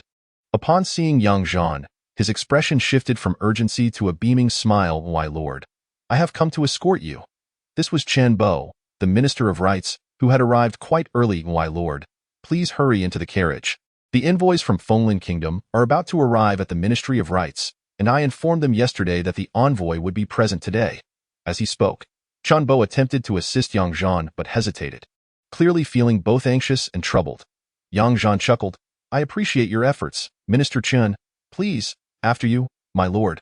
Without further ado, Yang Zhan boarded the carriage first. Only then did Chen Bo follow suit, and the carriage soon set off.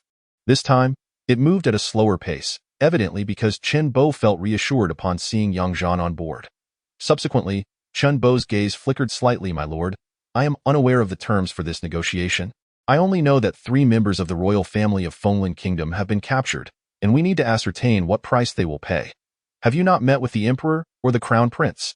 Chen Bo's expression turned grave. "My lord, I have just received the emperor's decree, granting you full authority to handle all matters. Everything shall be determined by your judgment." Yang Zhan spoke decisively. "Today, we shall focus on one word: delay." Chen Bo was taken aback. "We need to delay further?" "My lord, I have heard a rumor, the authenticity of which I cannot verify, that the general guarding the northeastern border along with many soldiers of the Tianwu army are besieged by the Fenglin Kingdom. If we prolong the negotiations and their provisions run low, especially in this cold, they may perish from being trapped. If the negotiations become stalemated, and the Tianwu army suffers, you and I may be deemed responsible for the demise of the border soldiers." Yang Zhan nodded. "I understand, which is precisely why we must delay." "But why? Why do you think Fenglin Kingdom, holding this trump card, appears anxious and seeks you out daily? If I were in their position, I would remain calm and see who falters first." Chen Bo was momentarily stunned, then his eyes brightened. Could it be that this is misinformation? Indeed. Chen Bo's expression darkened instantly. If something were to happen with the Tianwu army, isn't it my decision to make? Chen Bo nodded. It is as the Lord decrees. Then let it be as I say. Halt the carriage. Chen Bo was taken aback. My lord, I wish to disembark. Today, you shall handle the matters at hand. Send word to the dungeon if there are any updates, my lord. Where are you headed? To meet a fair maiden. Yang Zhan replied, promptly alighting from the carriage. Subsequently, Chen Bo, both astonished and vexed, gazed as Yang Zhan made his way towards a distant figure, a woman of graceful stature, her face veiled by delicate gauze. What could the emperor be thinking, appointing him as the envoy? In a sudden rush, Chen Bo exclaimed, change direction, head to the Ministry of Personnel. Yes, my lord. Chapter 56. Others are beneath my notice draped in a black gown.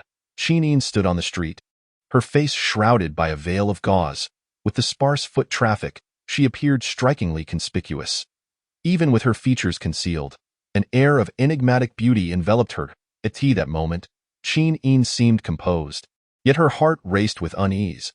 She sensed several clandestine presences surrounding her, as if she had been marked. These must be individuals from the great Xia dynasty, who seemed to have uncovered her true identity. The capital had been bustling in recent days, and amidst the chaos, Chinine had orchestrated numerous plans. She had assumed her activities would go unnoticed, but it appeared her navette had led her astray. Across from her, a passerby appeared to be engaged in flirtation with a beautiful matron. However, Chinine discerned at a glance that neither of them were mere amateurs. Nearby, a tea house stood empty, its proprietor dozing off. Suddenly, he opened his eyes and lazily emerged from the back room, seemingly relishing the rare sunshine after the snow had ceased. At that moment, Chinine noticed at least a dozen individuals approaching her, appearing casual yet exhibiting a deliberate pattern in their movements. In that instant, a sharp crack echoed. Just as Chinine prepared to send a dart flying at her assailant, her wrist was seized with a swift grip. Almost immediately, she felt her waist ensnared, her entire form losing balance as her feet lifted off the ground. At that moment, Chinine was consumed by a mix of fury and indignation. How dare they lay hands on her? Just as she was about to unleash a powerful kick at her captor, a hand reached up, seizing her pride in an instant. An inexplicable warmth surged through her garments, invading her very being. The tingling sensation filled her with shame, provoking feelings of vulnerability towards her adversary. It was a profound humiliation. However, infuriatingly, this shameful sensation caused her accumulated strength to falter. Suddenly, a voice whispered softly in her ear, subtle yet clear, "Do not move, lest I be unable to save you." Following this, the individual burst into laughter, his tone laced with provocation. My dear, have you been waiting anxiously for me? Today, I have a reward for you." With that, he struck her again. Crack! Chinine shut her eyes, her body trembling. Another strike. It pushed her to the brink of unleashing her full fury. Subsequently, she was completely lifted, and amidst the astonished gazes of many, Chinine was carried into a narrow alley. At the entrance of the alley, a group of a dozen individuals had gathered, silently observing as Yang Zhan carried the woman away. Suddenly, they all turned their gazes towards the owner of the tea house. "Sir, that is General Yang. The woman has been taken away. Should we seize her or not?" At that moment, the tea house owner stood up and strode forward. With a swift kick, he sent the one who had inquired flying out. "If you have the ability, then go." After being kicked, the man lowered his head, muttering in a tone of grievance, "He is nothing more than a warden now." Bang! Another kick sent this man hurtling across the street, causing many passers-by to flee in a panic. As the 9th-rank divine constable Feng Zifeng, he had come to apprehend spies from the Fenglin kingdom, only to be unexpectedly interrupted by Yang Zhan. Feng Zifeng furrowed his brow as he watched Yang Zhan retreat into the distance. "Return with me to report to Lord Ho. This matter is beyond our control." "Yes, sir." Feng Zifeng quickly departed with his men. Chinine was finally set down. Her body trembled faintly, and it was unclear whether it was from anger or humiliation. She glared at Yang Zhan, her eyes seemingly capable of devouring him whole. Yang Zhan, under her scrutiny, remained calm and unperturbed. "If it weren't for me, you would have been captured. With the 9th-rank haul on your tail, you would be facing certain death. How dare you glare at me?" I took a great risk to save you. How could you act like that? Qining shot back, still recalling the earlier events, her breath coming in quick bursts as she clenched her fists. What do you expect? If I hadn't acted, would you have been able to exert your strength? Otherwise, those darts in your hands and the blades at your feet would have pierced me, and then you would have been exposed, leaving me unable to save you. Qining gritted her teeth. Why are you here? I came to rescue you. You? Have you been following me all along? Zhan smiled. You have been quite busy these days. I advise you to refrain from making reckless moves. It is precisely because you have been laying traps everywhere that the 9th rank hall has turned its attention to you. Do you really believe that the 9th rank hall of Daxia is inept? Qining seemed to regain her composure, gazing intently at Zhan. Now that General Yang is here to assist, it appears there is little left for me to fear. Huh? Zhan exclaimed in surprise. Are you threatening me? Qining raised her chin defiantly. The people from the 9th rank hall have already seen you carry me away. If they confirm my identity, your connection to me, a member of the Fenglin Kingdom's Xianyi division, would be quite significant. Should this information leak, you might find it impossible to clear your name. However, since General Yang is willing to lend his support, my Fenglin Kingdom shall certainly not treat him poorly. At this point, observing Zhan's astonished expression, Qin Ying's smile beneath her light veil widened. General Yang has a fondness for treasures. We have plenty. Zhan suddenly examined Qin Ying from head to toe. I do not merely enjoy treasures. Qin Ying felt a bit uneasy under Zhan's gaze. Indeed, we have an abundance of beauties in Fenglin Kingdom. I didn't even mention it, yet you seem to know my thoughts? Qin Ying took a deep breath, reflecting on his previous actions and the current glint in his eyes. Even a blind person could see that this renowned general was nothing more than a lecher. Zhan chuckled. In the presence of such a beauty, I cannot help but succumb to temptation. Zhan, I am not referring to myself. I find no value in anything else. What should I do? Listen, Zhan, since you have chosen to assist me, the members of the Jupin Hall have also witnessed it. If they confirm my identity, you may very well be branded a traitor. Alas, I have inadvertently fallen into your grasp. What do you intend to do? You assist me, and in return, whether it be wealth or beauty, I shall provide. Zhan furrowed his brow, seemingly deep in thought. Qin Yin's eyes gradually brightened. If you agree, naturally, no one will know of your assistance to me, and we shall both reap our rewards. What is it that you wish for my assistance? Zhan inquired, perplexed. I have heard that you are overseeing the negotiations with the Fenglin Kingdom and that you have full authority in this matter. You could arrange for the princesses to be handed over to me, and I shall promptly send word back, instructing my Shinfeng army to release the general of the Tianwu army and the 3,000 cavalry. Zhan responded with curiosity. Our men are trapped with 3,000. We are not anxious, so why are you? Qin frowned. If this drags on, your men will perish and I fear for the safety of the princesses. Zhan laughed. I am not anxious. They are not my soldiers, so what do I care? Besides, our emperor is not in a hurry. Since you have come, you might as well make yourselves comfortable. So, you wish to refrain from collaborating with me, forsaking both wealth and personnel and even your future, all in order to bear the label of treason. Zhan smiled. As for the individuals you mentioned, if they are indeed yours, I might still consider it. Qin Yin's expression froze, and she clenched her fists again. Very well, once the matter is accomplished, you may accompany me to the Fenglin Kingdom. I shall marry you.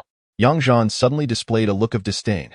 To agree so readily is rather uninteresting. With that, he abruptly reached out and grabbed Qin Yin's arm. What do you intend to do? I shall take you to the Jupin Hall and capture one of the 10 Blood Moon leaders from the Zuanisi of the Fenglin Kingdom. That would be a great achievement, and I wonder who would dare accuse me of treason. Qin Yin's eyes widened.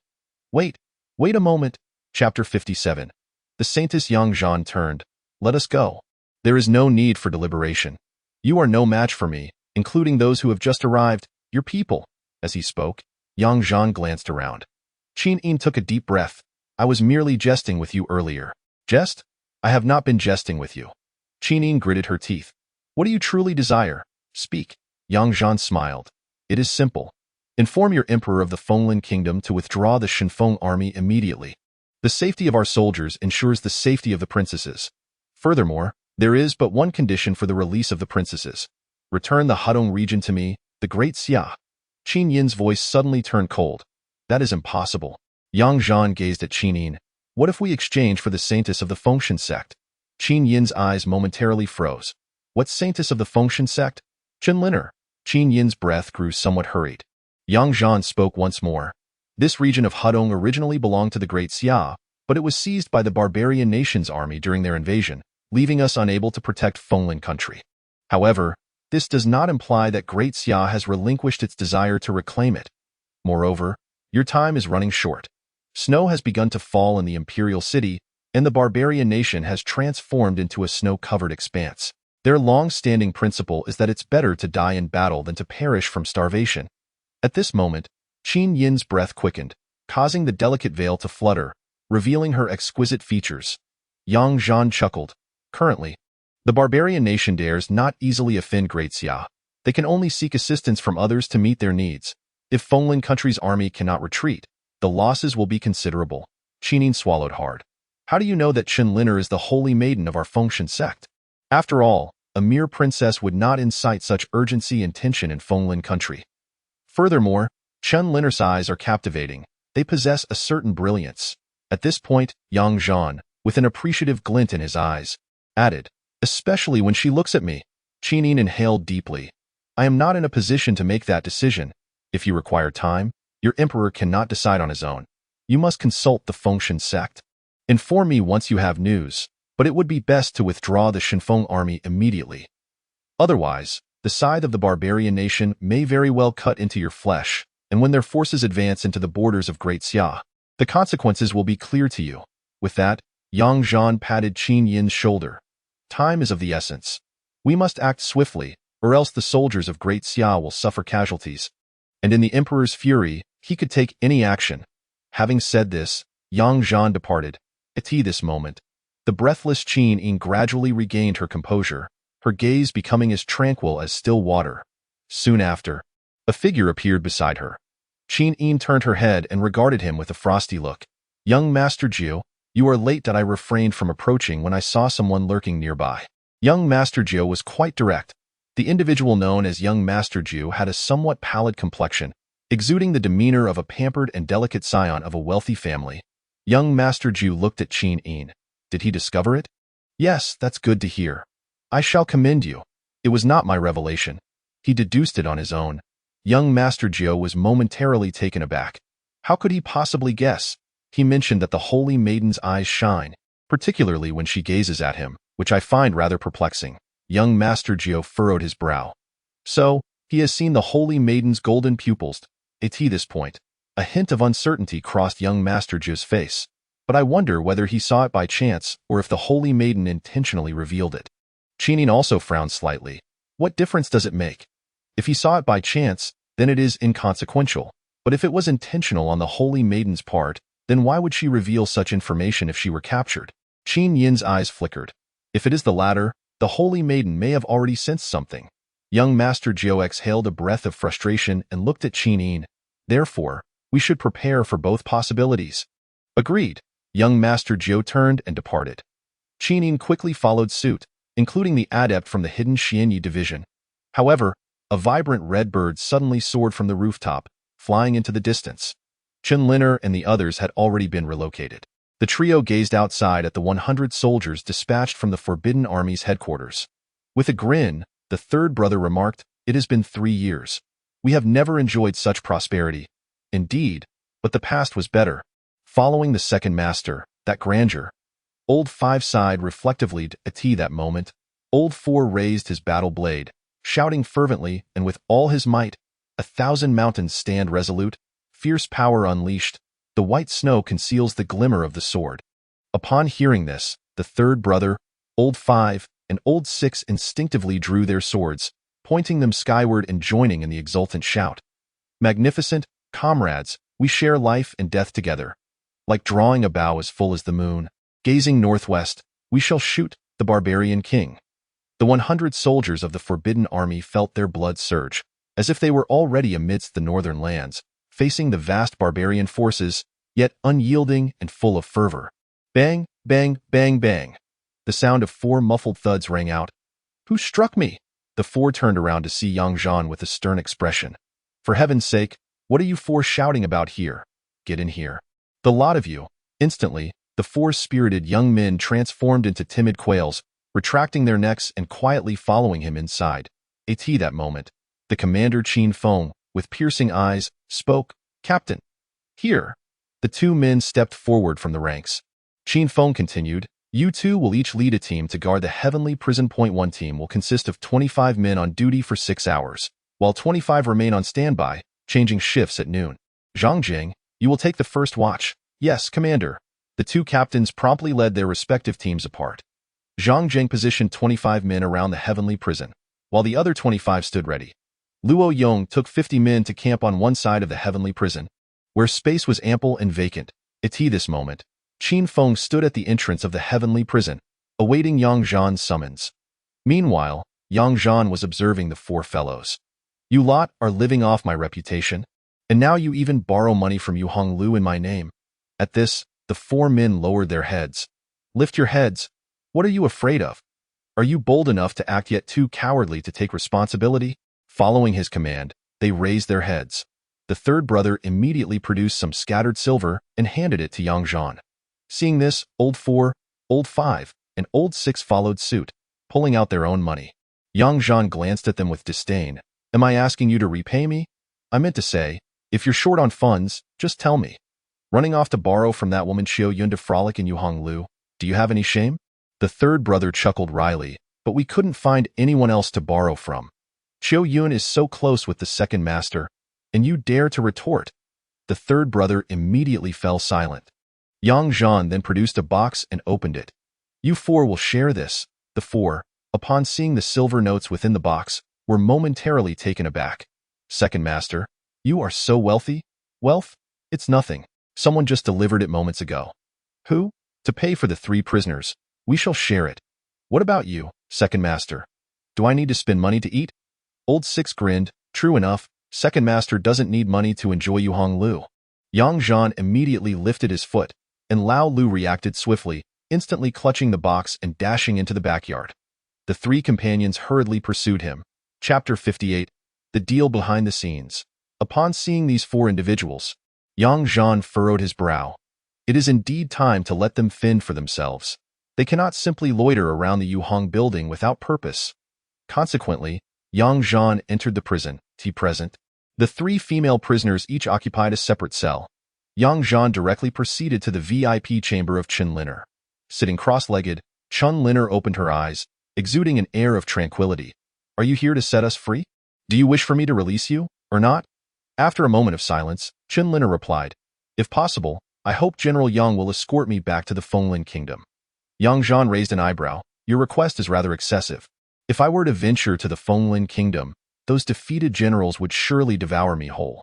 How could I return alive?" Suddenly, a golden glimmer ignited in Chen Liner's eyes. She inquired, "General, do you see the light in my eyes?" "Indeed, your gaze is quite radiant." Chen Liner couldn't help but feel a tinge of disappointment. "Does the general truly not comprehend the significance of my eyes?" Yang Zhan chuckled. "Saintess, you have been wronged." Chen Liner let out a sigh of relief. "So, General was merely jesting with me." Yang Zhan comfortably seated himself before Chen Liner. "So, you do not wish to depart with your delegation from the Fenglin Kingdom? I cannot accompany them." "Why would they seek to harm you?" Chen Liner remained silent, seemingly reluctant to speak. "If you choose not to disclose, so be it. Barring any unforeseen circumstances, news will arrive within a day. And at that time, you shall be free. However, our great Xia can dispatch individuals to escort you to the border. As for the journey thereafter, it will depend on your Fengshen sect." Chen Liner slightly furrowed her brow. "If I were to reveal a divine technique, would the general consider escorting me a distance?" Yang Zhan raised his brow. "Why seek me?" "Because there is no one else but you, General." "How do you ascertain this?" Suddenly, Chen Liner drew a flame pattern upon the ground. Yang Zhan frowned slightly, remaining silent as he focused on Chen Liner. Unperturbed, Chen Liner remained calm, even in the face of an impending threat. She spoke softly. "I possess golden pupils, which allow me to perceive the essence." "Essence? Indeed, General, there is an aura of the Holy Fire Temple surrounding you." How could Yang Zhan be so incredulous? This individual could discern the aura he carried was related to the Holy Fire Temple? Subsequently, Chen Liner continued. "Although the general is a martial artist, cultivating the blood energy of warriors, the world believes that the martial arts of all warriors are quite similar. Yet the general's cultivation is not of the ordinary kind. Oh, pray tell. The general's cultivation should be that of the Holy Fire Temple's celestial technique. Young Zhan locked his gaze on Chen Liner, who similarly fixed her eyes upon him. Their gazes intertwined, as if only each other remained in their sight. This made Yang Zhan suddenly nostalgic for the days of romance. Yang Zhan posed a question. In this world, how many possess eyes like yours? Naturally born, there should be only me. After saying this, Chen Liner suddenly spoke. However, if the general intends to silence me, there is no need. I have not mentioned this matter until now, and I only hope for the general to lend me a helping hand. Yang Zhan furrowed his brow and inquired, how can you be so certain? Moreover, how do you know about the Hall of Sacred Fire? It has always been shrouded in secrecy. Chen Liner spoke again. General, are you not aware that the Hall of Sacred Fire and the Phoenix God sect originated from the same source? Furthermore, the celestial skill you practice is merely the first half. The latter part resides within the Phoenix God sect. If you assist me in returning to the Phoenix God sect, I could bestow upon you the latter half of the celestial skill. Indeed, Yang Zhan had not anticipated that this girl would perceive him so thoroughly. Damn, he had been careless. Yet, the gleam of her golden eyes was utterly disarming. Why does the Phoenix Kingdom wish to harm you? Just a few individuals. Then allow me to escort you to the border and help you contact someone from the Phoenix God sect to retrieve you. The authority of the Phoenix God sect surpasses that of the imperial power. Once they lay claim to you, you should be safe. Naturally, I also desire the latter half of the celestial skill. Indeed, it is the people of the Phoenix God sect. Yang Zhan found himself at a loss for words. If you return, won't that seal your fate? You might as well settle in my great Xia. Chen Liner frowned and replied, I must return. Yang Zhan paused for a moment before asking, what if I refuse? Chen Liner suddenly revealed a somewhat sorrowful smile. Then it is simply my fate. Do you not intend to threaten me? Chen Liner shook her head. No, it would be futile to threaten you. Even if your identity as a member of the Hall of Sacred Fire were to be exposed, it would only attract the attention of some sects and hidden families from the martial world, which holds no significance for me. You possess a genuine understanding of my Hall of Sacred Fire. The supreme art of the Hall, the Sacred Fire technique, is a coveted divine skill among Qi cultivators. However, they only know you possess the first half, yet they remain unaware that my Phoenix God sect holds the latter half. Upon hearing this, Yang Zhan felt perplexed. His unreliable master had never mentioned the connection between the Hall of Sacred Fire and the Phoenix God sect, leaving him somewhat bewildered by the flood of information. Why does the Phoenix God sect consistently hold sway over the future of the Hall of Sacred Fire, effortlessly controlling access to the latter half of its techniques? The celestial skill and the sacred fire technique are the two strongest practices of the Hall. Even half of either surpasses most cultivation methods, be it in martial arts or Qi refinement. He was aware that his practice of the celestial skill was only half complete, yet this fraction was sufficient to allow him to manifest the prowess of a martial artist within the sacred martial realm at the first level. The only limitation was his inability to break through, due to the absence of the latter half.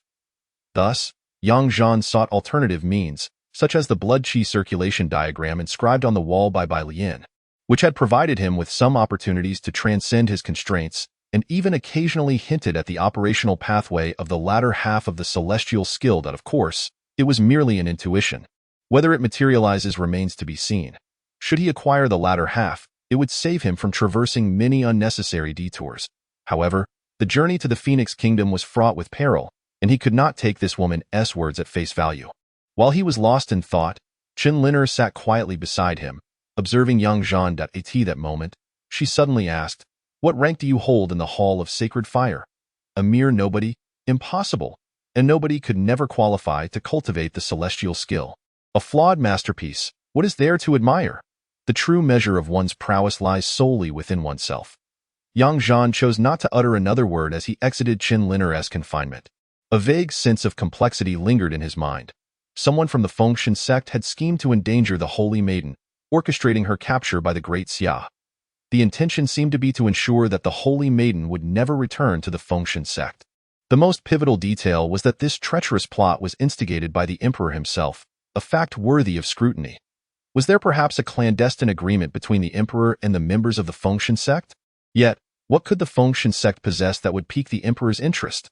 If an agreement had indeed been reached, the Emperor's blade would have fallen, directly eliminating the Holy Maiden. This suggested that the transaction remained incomplete. Therefore, the Emperor was still waiting. But waiting for what? For the emissaries of the Fenglin Kingdom. Yang Zhan suddenly stepped outside. Lao Lu, you lead the team. Keep a close watch on the Sky Prison. If anything happens to these 3 young women, you shall bear the consequences. Yes, Second Master. Chapter 59. The Empress is not dead? In the Imperial City, officials from all ranks had heard a piece of news today that sent shockwaves throughout the realm. It was not the perilous events of the East Palace from the previous night, nor the coup drama at the Heavenly Sacred Palace. Rather, it was the revelation that General Eugene of the Tianwu army, along with 3,000 iron cavalry, had been besieged by the forces of the Fenglin Kingdom. This news instantaneously ignited fervor within the court. At this moment, the high-ranking officials from the 3 provinces and 6 ministries, along with those from the censorate, were embroiled in a heated debate within the Zhengtong Hall, all centered on the situation of General Eugene and his cavalry. Some suggested immediate military intervention, noting that the majority of the Tianwu army remained inactive. Others countered that the enemy had already formed a pincer movement. It was too late for rescue. If reinforcements were dispatched now, the Fenglin forces would no longer remain passive but would strike decisively. For days had passed, and the Tianwu army's cavalry had lost their combat effectiveness, soon to be slaughtered mercilessly. Upon hearing this, many found the argument compelling. Immediately, a censor rose to impeach. I hereby impeach Yang Zhan. As the chief negotiator with the Fenglin Kingdom's delegation, he has failed to act, allowing negotiations to falter. If a single soldier from the Tianwu army perishes from starvation, it is entirely Yang Zhan's fault. I request the removal of his position as chief negotiator and a thorough investigation into his dereliction of duty. I second this. I second this. In a matter of moments, this unsolicited court dispute evolved into a vehement condemnation of Yang Zhan. The regent prince, seated in the elevated position, felt as though he were on pins and needles, having dispatched someone to summon Yang Zhan, yet he had not yet arrived. Just then, a young eunuch hurried to Yang Xing's side. Yang Xing's spirit lifted as he whispered, Has Yang Zhan arrived? Your Highness, General Yang is in the rear hall. Quickly let. Your Highness, the Emperor has also arrived and is in the rear hall. Please continue. Yang Xing's expression turned stern. Step back. Yes, Your Highness. At this moment, although the officials in the Zhengtong Hall were embroiled in fierce arguments, they were attentive to the actions of the prince, which caused the noise to diminish considerably. Nevertheless, the calls for impeachment persisted. The officials from the 3 provinces and 6 ministries had voiced their support in abundance. Only the Ministry of War remained relatively silent, indicating that Yang Zhan's prestige within that department had not waned. In the rear of the Zhengtong Hall, Emperor Yang Wu sat alongside Yang Zhan. Listening to the debate in the Grand Hall, Yang Wu's aged face remained as serene as still water, seemingly oblivious to the discourse around him. Yang Zhan cast a glance at Yang Wu and inquired, Has Your Majesty disseminated the news? Yang Wu replied nonchalantly, The events in the Eastern Palace last night were of considerable magnitude. Although I ordered silence, many are privy to the information, and allowing it to spread poses significant risks. Yang Zhan, filled with admiration, remarked, Truly, you are as wise as an old fox. By releasing the news regarding the Tianwu army, coupled with the unfriendly disposition of the civil officials and censors towards me, you have deftly turned me into a target, thereby suppressing the fallout from the Eastern Palace incident. I am in awe. Yang Wu chuckled. What can I say? You possess remarkable capabilities. Besides, your merits and faults are equally matched. As the saying goes, a multitude of lice do not bite. Do you really concern yourself with this? I, for one, am not overly concerned. My primary interest lies in how Your Majesty managed to capture the 3 women from the Fenglin Kingdom. Are we not discussing this matter? Yang Wu shifted his gaze to Yang Zhan. What piques your curiosity about this affair? Although Beima Temple is situated at the border, it is still within the territory of Fenglin Kingdom. While the 3 women hold esteemed positions, they have not made their presence known. How did Your Majesty ascertain their appearance and timing? Yang Wu replied with a smile. Do you think I lack spies in the Fenglin Kingdom? You brought me here, yet you inquire about this matter? Yang Zhan grinned broadly. Your Majesty, you must have heard their fervor. It feels as though they wish to devour me whole. The pressure is overwhelming, and I seek to reach an accord with the Fenglin Kingdom to withdraw their troops. Once the army is liberated, we can simultaneously hand over the 3 female prisoners to the Fenglin envoy. Throughout his speech, Yang Zhan closely observed Yang Wu's expression. However, his hopes were dashed as the old man's face betrayed no sign of reaction. After a moment of silence, when Yang Wu showed no inclination to speak, seemingly lost in thought or perhaps contemplating something else, Yang Zhan suddenly stood up. Surely, you also wish for General Eugene to be freed soon. I shall seek out the Fenglin envoy. Suddenly, Yang Wu called out, Sit down. I have yet to speak. Why do you rush off? Yang Zhan remained standing, gazing at Yang Wu. Old man, just give me a straight answer. If this drags on, they might very well consume me. Yang Wu spoke slowly. You should sit down first. I have something to convey. Yang Zhan complied and took his seat. Yang Wu looked at him and continued, This matter should indeed concern us greatly. Yet why is the Fenglin kingdom more anxious than we are? Yang Zhan's eyes flickered, a hint of suspicion stirring within him. Could it be that this emperor had no dealings with the Fengshan sect? What was the situation regarding the Saintess? Furrowing his brow, Yang Zhan responded, The longer Eugene and his 3,000 iron cavalry are delayed, the more perilous their situation becomes. Can the lives of those 3 women from Fenglin Kingdom equate to the lives of my 3,000 cavalry? Yang Wu laughed heartily. Then tell me, why are they more eager than we are? Why? Do you fail to comprehend? I would be intrigued to hear your Majesty's insights. Are you testing me? Yang Wu dismissed. Enough of the riddles. Winter has arrived, and the barbarian nation may soon take action against Fenglin Kingdom. Should they not pillage or inflict casualties, the barbarians are likely to descend into chaos, which explains Fenglin Kingdom's urgency to negotiate and secure the release of their people. After hearing this, Yang Zhan felt increasingly dubious. Could it be that he had truly misjudged the situation? He then retorted, So, we are merely speaking of 3 royal women. To my knowledge, there is another with the surname Zhan. They have gone to great lengths, even placing the kingdom of Fenglin under the blade of the barbarian nation. All for these 3 women. Is this truly reasonable? Could it be that these 3 women hold someone of immense significance? Yang Wu gazed at Yang Zhan and replied, It is precisely their importance that matters. If we can delay for a while, the peril facing the Tianwu army will resolve itself. Then you may leverage these 3 women to negotiate tangible benefits from the kingdom of Fenglin for our great Xia.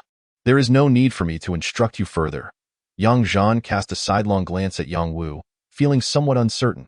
He then inquired again, So, your Majesty wishes for me to prolong this matter? To delay a little longer, allowing them to grow increasingly anxious for easier handling? Upon finishing, Yang Wu rose and departed. Yang Zhan did not pursue the matter further, nor did he glean any useful information from the old emperor's lips. Had he truly overthought things? Was there no clandestine transaction between the old emperor and the people of Fenglin? However, this was perhaps for the best, as it would prevent the cunning old emperor from scheming behind his back. If Qinliner were to be released, her fate would be of no concern to him. Yet, the latter half of the cultivation method had indeed piqued Yang Zhan's interest.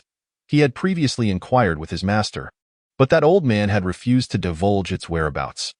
Naturally, he had no means of knowing, and the old man had never informed him about the origins of the Sacred Fire Palace and the Fengshan sect. The people of the Sacred Fire Palace had never mentioned it in his presence either. Now, Qinliner's words had left Yang Zhan feeling perplexed. His master surely knew about the latter half of the cultivation method, so why had he not shared it? Was he fearful that Yang Zhan would lead an army to annihilate Fenglin and seize the latter half of the divine arts from the Fengshan sect? Second Master, you have arrived. Has my father departed? He has left, and what of the officials in the palace? I have dismissed them all. Second Master, what are your thoughts on the situation with Fenglin? Delay for a while. The Crown Prince was taken aback, then nodded. If Second Master suggests a delay, then let us proceed accordingly. Come, let us discuss this further inside. At that moment, although the Crown Prince's complexion remained pale, his underlying ailment was persistent. He appeared in good spirits, primarily due to Yang Zhan's presence. By the way, did my father inform you to visit the Empress at Fengyi Palace this evening during the hour of the dog? Yang Zhan was momentarily stunned. Is the Empress still alive? Chapter 60. The plot thickens. Yang Xing's expression shifted slightly as he glanced around. What kind of talk is this? Such words should not be uttered. Yang Xing forced a smile. Second Master, one should indeed be cautious with their words. Yang Zhan shrugged off the concern. Do you truly believe your father would allow the Empress to live? Yang Xing quickly changed the subject. Second Master, the Empress's fate seems grim, and she may still harbor resentment, possibly wishing to take action against you. Exercise caution. Yang Zhan regarded this fellow, noting his unchanging cautious demeanor. Suddenly, he posed a question. Crown Prince, are you familiar with the Fengshan sect? Indeed, I am aware. The Fengshan sect is quite renowned, claiming that those who gain the favor of the Phoenix deity can attain immortality. The kingdom of Fenglin was built upon the support of the Fengshan sect, yet the emperor of Fenglin has not achieved immortality either. Thus, these words can only deceive the ignorant. Your Highness possesses a profound understanding of the Phoenix God sect. Indeed, my father once dispatched emissaries to inquire about the Phoenix God sect and gathered a plethora of information regarding it. When did this occur? 3 years ago. Doubts once again stirred within young Zhan's heart. What exactly was collected? The Phoenix God sect has always been shrouded in mystery, with tales of secret techniques for immortality and miraculous occurrences. Indeed, nothing but bizarre claims. It seems the Empress was responsible for this. Second Master, enough of this discourse. Let us head to my Eastern Palace for a drink this evening. Did you not just instruct me to meet the Empress? Are you truly going to do so? Am I afraid of her? That shouldn't take too long. Isn't it still the hour of the dog? It's still early. As Yang Xing spoke, he began to pull Yang Zhan along with an air of urgency. Yang Zhan was reluctant, fearing that trouble might ensue after drinking. Suddenly, Yang Xing remarked, I happen to possess a secret history of the Phoenix God sect. Would you care for it?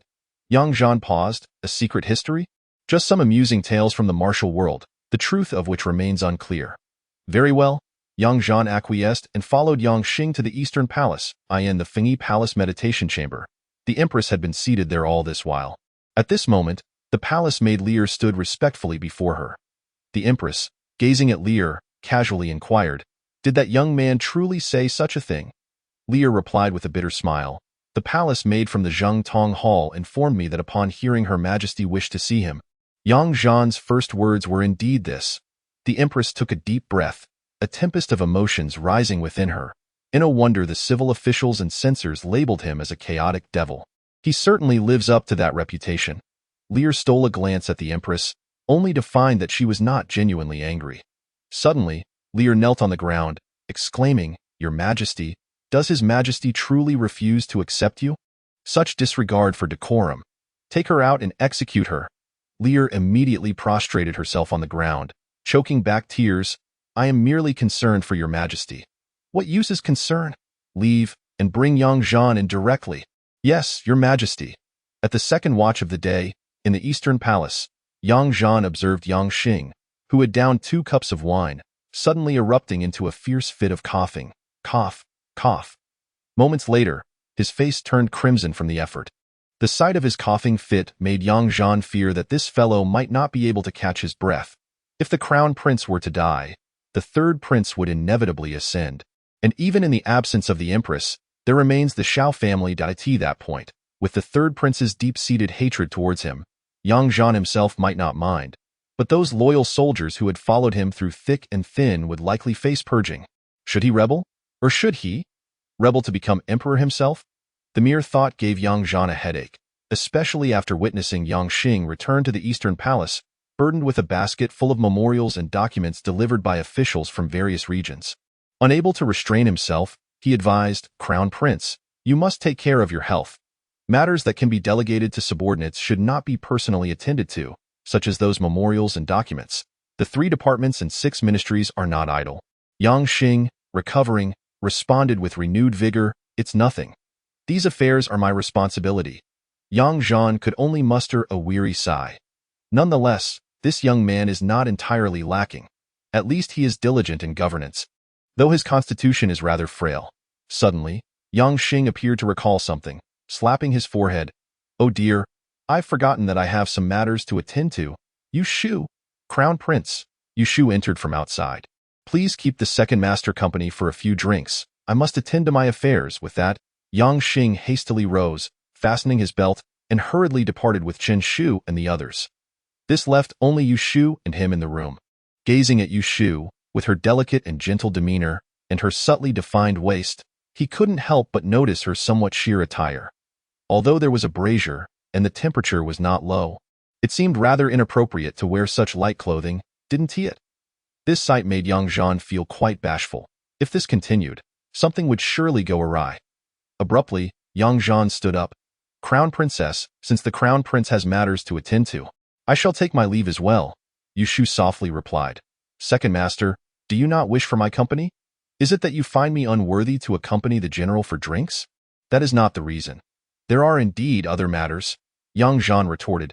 If I were to leave just like this, wouldn't His Highness blame me for failing to look after you properly? Just as Zhan was about to exit, he suddenly recalled something.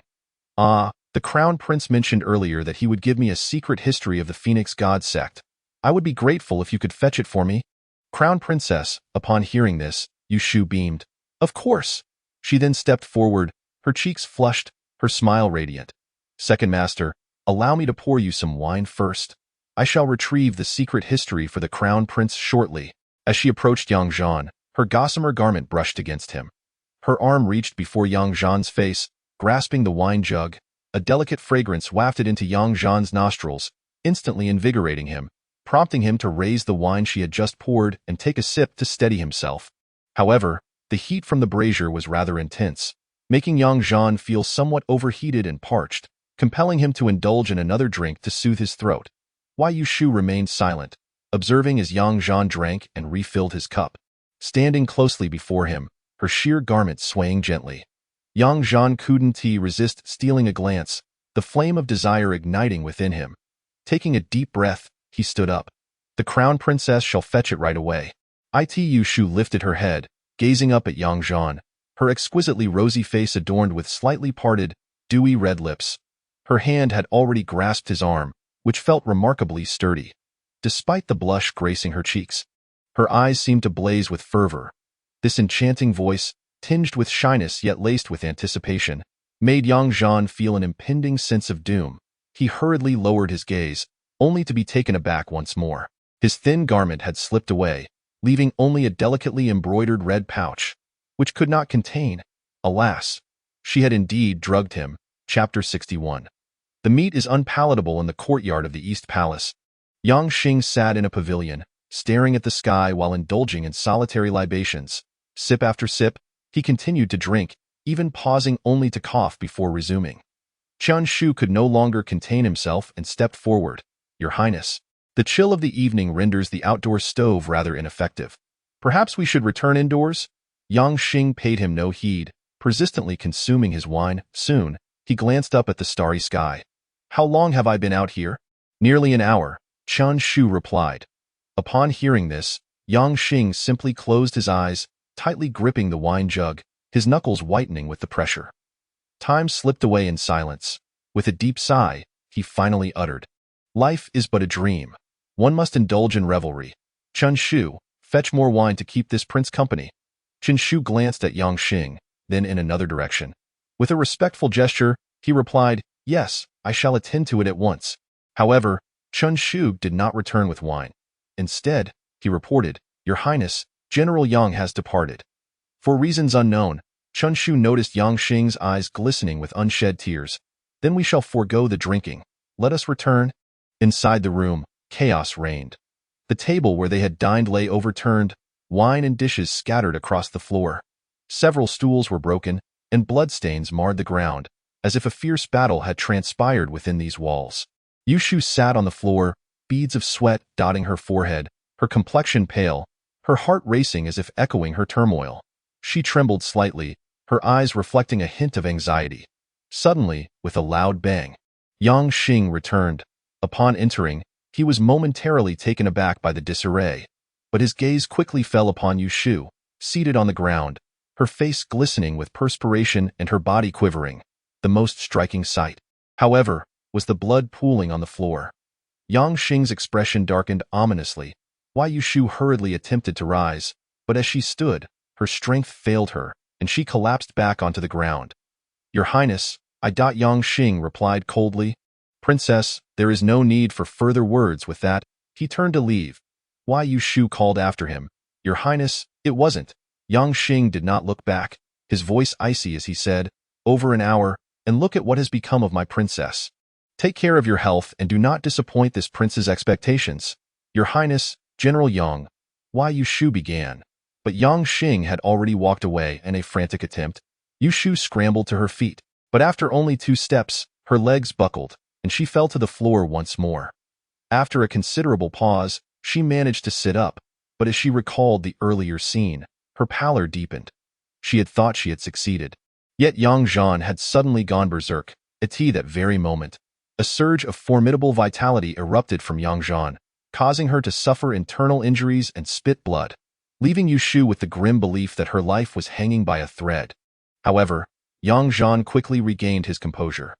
Yet, his eyes transformed into a crimson hue to Yushu's astonishment. Zhan bared his right arm, and before her very eyes, he wielded a knife and brutally severed a sizable chunk of flesh from his arm.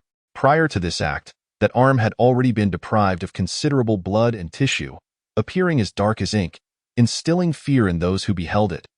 The discarded flesh was collected by Zhan, and as he departed, his blood-red gaze fixed upon her, he uttered, "Keep this a secret, including from the Crown Prince."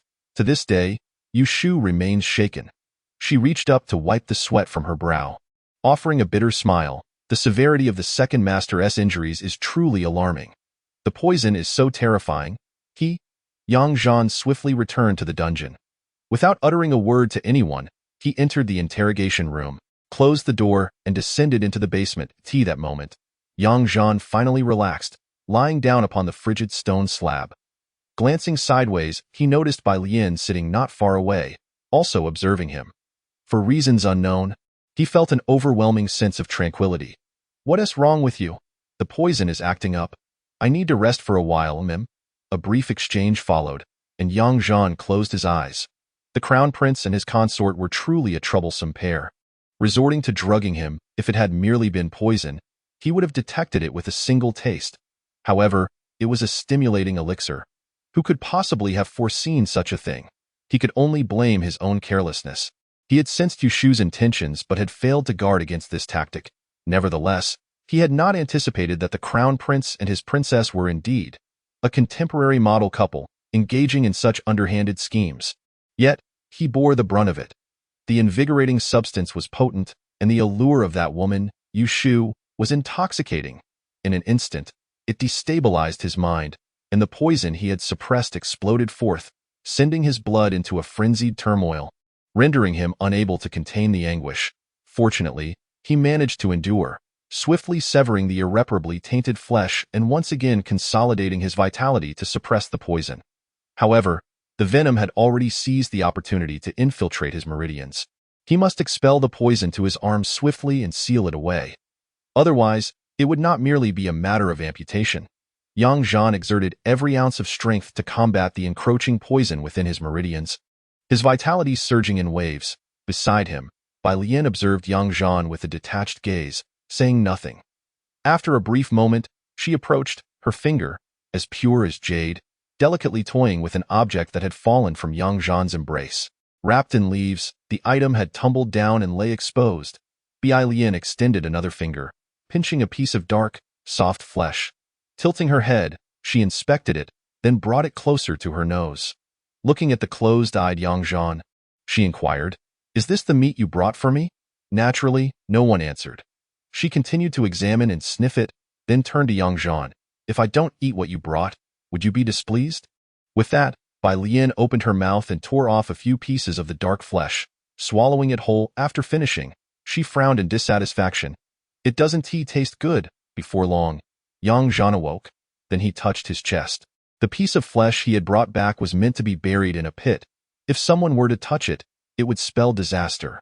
However, his chest robe was now empty. Turning his head, he saw the leaves scatter, and the flesh he had cut away was gone. Zhan was momentarily stunned. Raising his gaze to Bai Lian, he discovered she had fallen asleep, breathing steadily. Zhan furrowed his brow. Could it be that Xiao Huizi had dragged it away? Frustrated, he realized he would have to train another one. What a hassle! Subsequently, Zhan glanced at the wound on his arm. It was indeed his own. Seeing his pitiful arm caused him a pang of sympathy. The poison was indeed potent and exceedingly stubborn. Fortunately, he had sealed several acupoints with his vital energy, confining the poison to a limited area. However, Zhan dared not act recklessly, lest the poison flare up again. Moreover, he had yet to discover a remedy. If he could not detoxify himself, he would inevitably succumb to the poison. In this situation, it was best that as few people knew as possible, to avoid giving some the impression that the snow had stopped and that they were once again capable. Even the emperor, the crown prince, and the empress would likely conspire if they found out. With this thought, Zhan frowned. I wonder if the crown princess can keep this secret. Reflecting on the stimulating substances, Zhan glanced down at himself, promptly neutralizing the drug's effects with his vital energy. Otherwise, it would not do to flaunt his prowess everywhere. Suddenly, he heard shouting from above. Second master, the empress has sent someone to fetch you. Second master. Zhan quickly rose and exited, covering the stone slab once more, and called out, understood. Have them wait. All right, second master. Chapter 62. Preferring to survive rather than perish, Zhan initially had no desire to meet with the empress, especially at such a late hour, venturing into the emperor's harem. If something were to go awry, the censors would surely inundate him with countless accusations. Of course, Zhan was indifferent, as it was their duty. Nonetheless, he had to go tonight. Yang Wu had previously tasked the empress with gathering information on the Fengshen sect, and Zhan deemed it necessary to investigate. After all, words from one on the brink of death might yet hold value. Yet, there was also the possibility that a dying person could harbor malice. However, to listen exclusively to one side is to be blind. To hear both sides is to gain clarity. He could not rely solely on Chen Linner's account.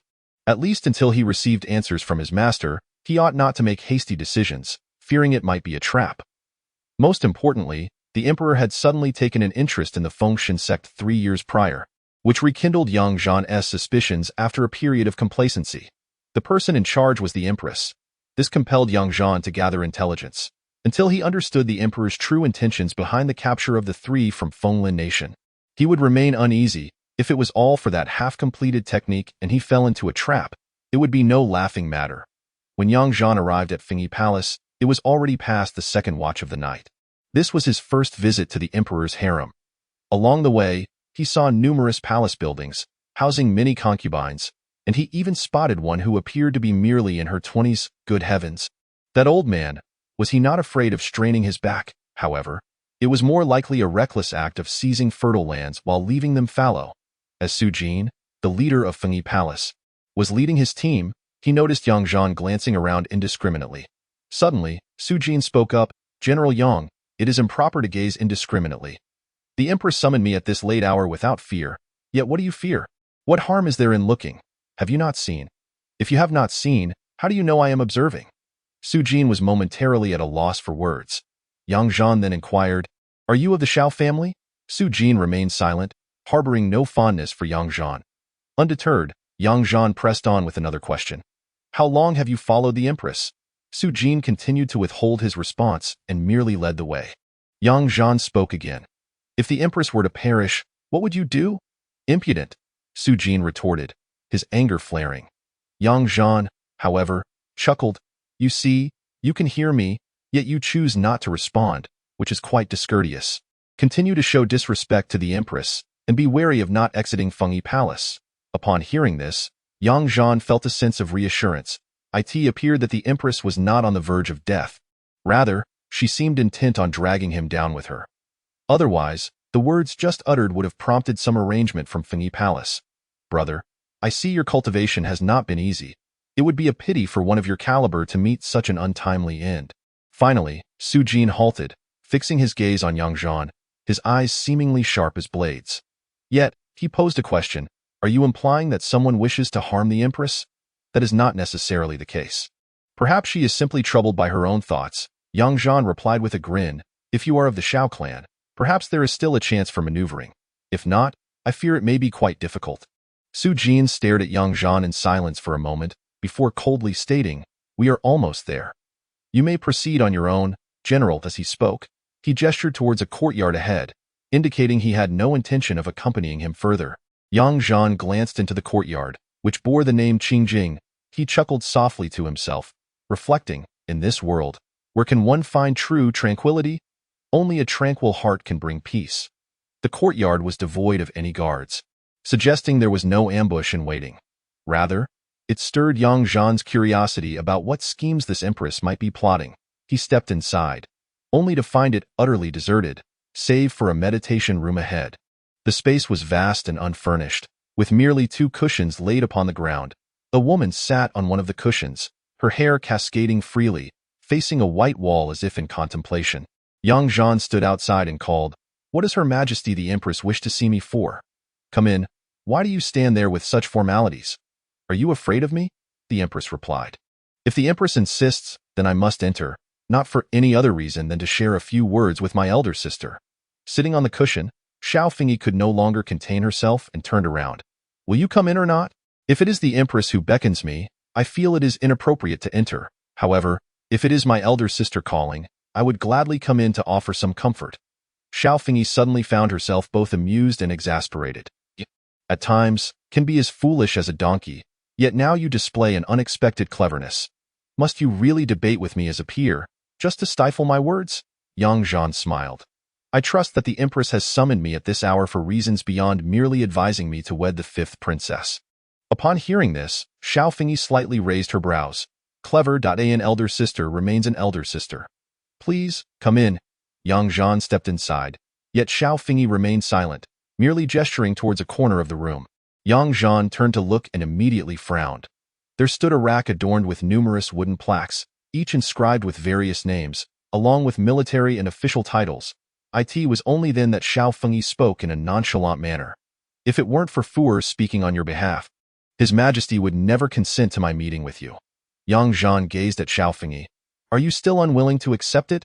"No, I harbor no resentment. If I could avoid death, I would prefer to live. After all, entrusting my son's life to others is ultimately less secure than safeguarding it myself." Yang Zhan fell silent. Xiao Fengyi, with a calm demeanor, continued, "I am aware of what you discussed in the Zhengtong Hall with the Crown Prince, and thus you comprehend His Majesty as well. He will not allow me to continue living. If I persist, he cannot deal with Xiao Rang and the others. Moreover, he fears that in the future, Jiner may pose a threat to the Crown Prince's throne." At this juncture, Xiao Fengyi sighed. "Besides that, he has always wished for my demise, for I possess far too many of his secrets." Yang Zhan narrowed his eyes, a cold glint flashing within. "Do you threaten me?" Xiao Fengyi rose and approached the wooden rack in the corner, casually selecting a plaque. "The world knows you as a hero of unparalleled merit, and they recall the battle at Qinjue Mountain, where you and your 800 soldiers forged a brotherhood. After that battle, only a little over 200 remained, scattered across various military offices, some occupying significant positions, commanding troops, and even within the upper echelons of the 16 guards. Many hold influential roles." As she spoke, she slowly read aloud the names inscribed on the plaque. Han Ding, Deputy Commander of the Qingzhou Zhachong Mansion, 4th ranked if I so wished. Plucking one from this rack would mean the death of another. A resounding clap echoed through the spacious room. Immediately following, Yang Zhan seized Xiao Fengyi by the neck, forcefully pressing her against the wall, a murderous intent emanating from him. "Even Yang Wu would not dare to threaten me, yet you do?" Xiao Fengyi struggled to speak. "He refrains out of fear of destabilizing the military's morale, leading to the collapse of the Great Xia. That I dare because this Great Xia has nothing to do with me." Yang Zhan fixed his gaze on the proximity of Xiao Fengyi. Though the Xiao clan possesses deep roots, annihilation remains a possibility. The 3rd prince is still in my grasp and can vanish at any moment. Xiao Fengyi's eyes gradually took on a frenzied gleam. "I have married out. The Xiao clan has no bearing on me. Should I perish, Jiner will ultimately face retribution, merely a matter of time. What do I have to fear in a mutually destructive scenario?" Having said that, Xiao Fengyi abruptly shifted her tone. "But I am not here to threaten you. I merely hope for your assistance." Chapter 63. A profound joke. Is this not a threat? Is this a negotiation? Yang Zhan gazed coldly at Xiao Fengyi. Despite being pinned against the wall by Yang Zhan's grip, Xiao Fengyi remained remarkably composed, even as she struggled to catch her breath, her cheek already swelling from the earlier slap. "You may consider this a transaction." "A transaction for what?" "You assist me in exchange for the wealth and glory of you and your sworn brothers." "Ha ha!" Yang Zhan couldn't help but laugh aloud. This argument was all too familiar to him. "With a blade in hand, you threaten to carve a piece of flesh from me, using it as leverage for negotiation. Your scheming is truly remarkable." Xiao Fengyi's voice was somewhat hoarse.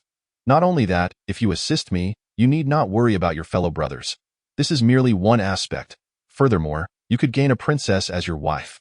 The advantages of marrying a princess are clearer to you than to anyone else. especially if my mother-in-law were still alive. You should comprehend the weight of this matter. Lastly, and most importantly, you shall acquire boundless resources, even the qualification to vie for supremacy over the world. Upon hearing this, Zhan squinted. The vision painted before him was indeed grand.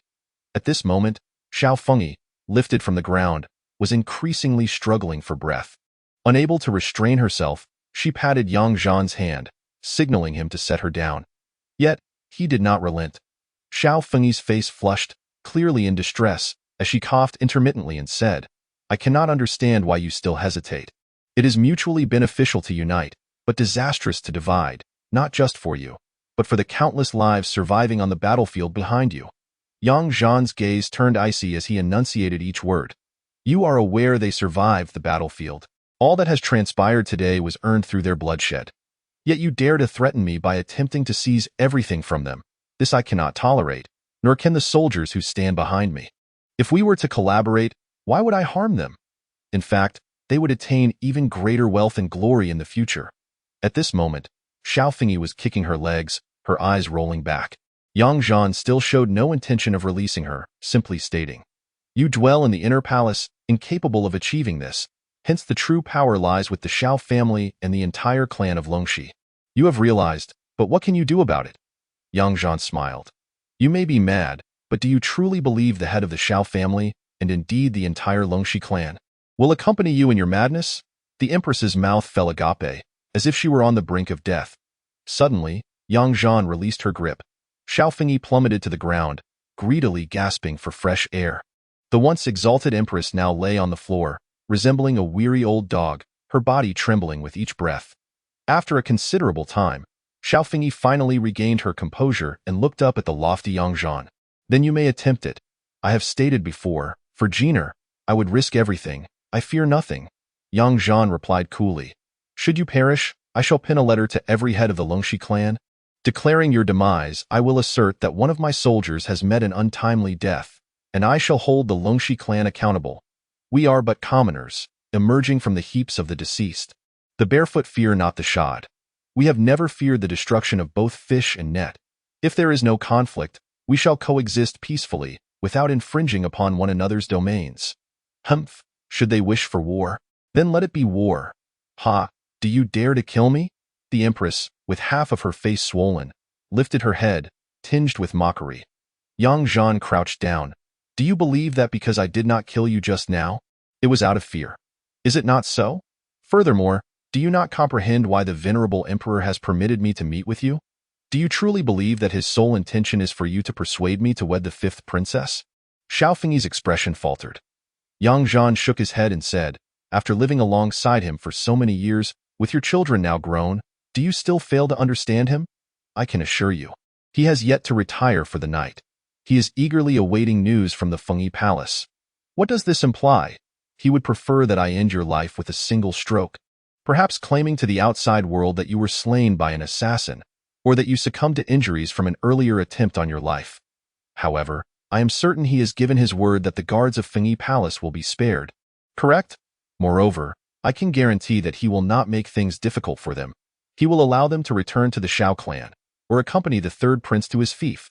Xiao Fengyi's demeanor grew somewhat frosty. In his eyes, you have long since become a dead person, yet he desires that you, this dying individual, may still serve a purpose.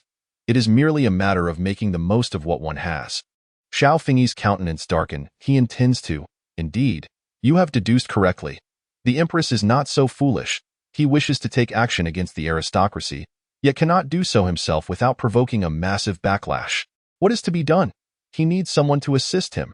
Xiao Fengyi's body trembled subtly, her eyes widening. Zhan sighed. And you still believe that everything is of your own design and scheme, when in reality, it is all under his control. How absurd! At this point, Zhan regarded Xiao Fengyi with a gaze full of pity. The emperor's prowess lies in his ability to appear as though he has not commanded anything, nor arranged anything, yet he understands your thoughts, and you, unwittingly, assist him in executing his plans. Xiao Fengyi's complexion gradually paled, as she suddenly realized that she had thought herself to be in command, only to discover that she was, in fact, the one being manipulated.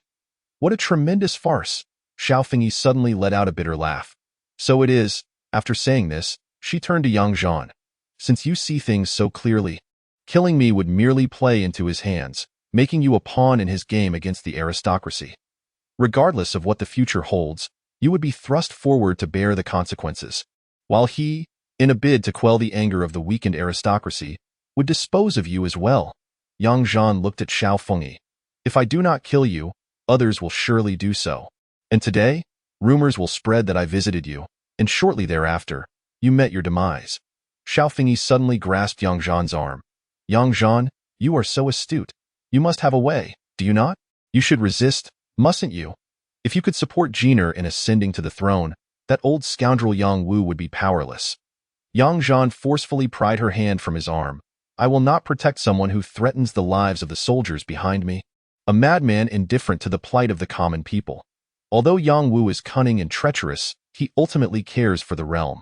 His desire to act against the aristocracy, though selfishly motivated to consolidate imperial power, may not necessarily be detrimental to the common folk. At the very least, it would allow them to cultivate land and have food to eat. Xiao Fengyi wished to say more, but Yang Zhan interjected. However, there is a proposition at hand. While I will not safeguard you, I can help ensure the safety of the third prince and the fifth princess. With a gaze devoid of luster, Xiao Fengyi's eyes suddenly sparkled with a glimmer of hope. What transaction? Chapter 64. The heartlessness of the imperial family. 3 years prior, the emperor had requested your assistance in gathering information on the Phoenix God sect. Why do you inquire about this? Have you kept something in reserve? Xiao Fengyi did not respond directly but posed a counter-question. Do you truly wish to safeguard Jiner and Yang Fu? I, Yang Zhan, am a man of my word, as long as the third prince refrains from causing further trouble. When the crown prince ascends the throne, he shall not meet his demise. Xiao Fengyi pondered briefly before nodding. Indeed, I did assist him in gathering information 3 years ago. Although I am unaware of its ultimate purpose, I found it rather suspicious and thus preserved copies of all the information I obtained. Yang Zhan's eyes brightened. Give it to me that I stand by my word. Since they pose no threat to me, I shall not make things difficult for them. Xiao Fengyi opened her mouth, then added, But can you not marry Fu? Yang Zhan remained silent, casting a meaningful glance at Xiao Fengyi. She managed a bitter smile. Very well. As long as you can look after them, I, as their mother, can consider my efforts sufficient. With that, Xiao Fengyi rose and moved aside, lifting a floorboard to retrieve a box. Yang Zhan opened it to find it filled with numerous volumes. Xiao Fengyi addressed him. Within this box lies not only information pertaining to the Phoenix God sect, but also matters Yang Wu has discreetly instructed over the years. Yang Zhan lifted his gaze to meet Xiao Fengyi's. She continued. All of this is yours, but I sincerely hope you will indeed care for Jiner and Fu in the future. I still place my trust in your words, but I implore you to honor your promises. Rest assured, Yang Zhan replied, his demeanor calm. There is still time. Consider writing a letter to your daughter and son. However, if you wish to shield them from retribution, it would be prudent to keep your words to a minimum. This is my final counsel to you. Upon concluding his remark, Yang Zhan moved to a corner, removing all the name-engraved wooden tablets and placing them into the box. He then stated calmly, The volumes are to be given to me.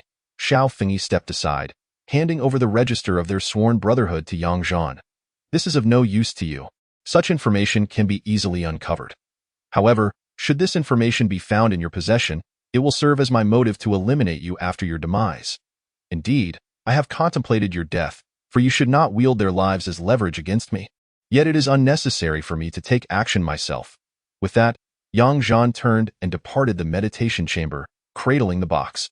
Xiao Fengyi watched his retreating figure, muttering to herself, If you fail to uphold your promises, I shall not rest even in death. Yang Zhan, undeterred, soon vanished from her sight. At that moment, a figure entered from outside. Xiao Fengyi frowned. Su Jin, why have you entered without my summons?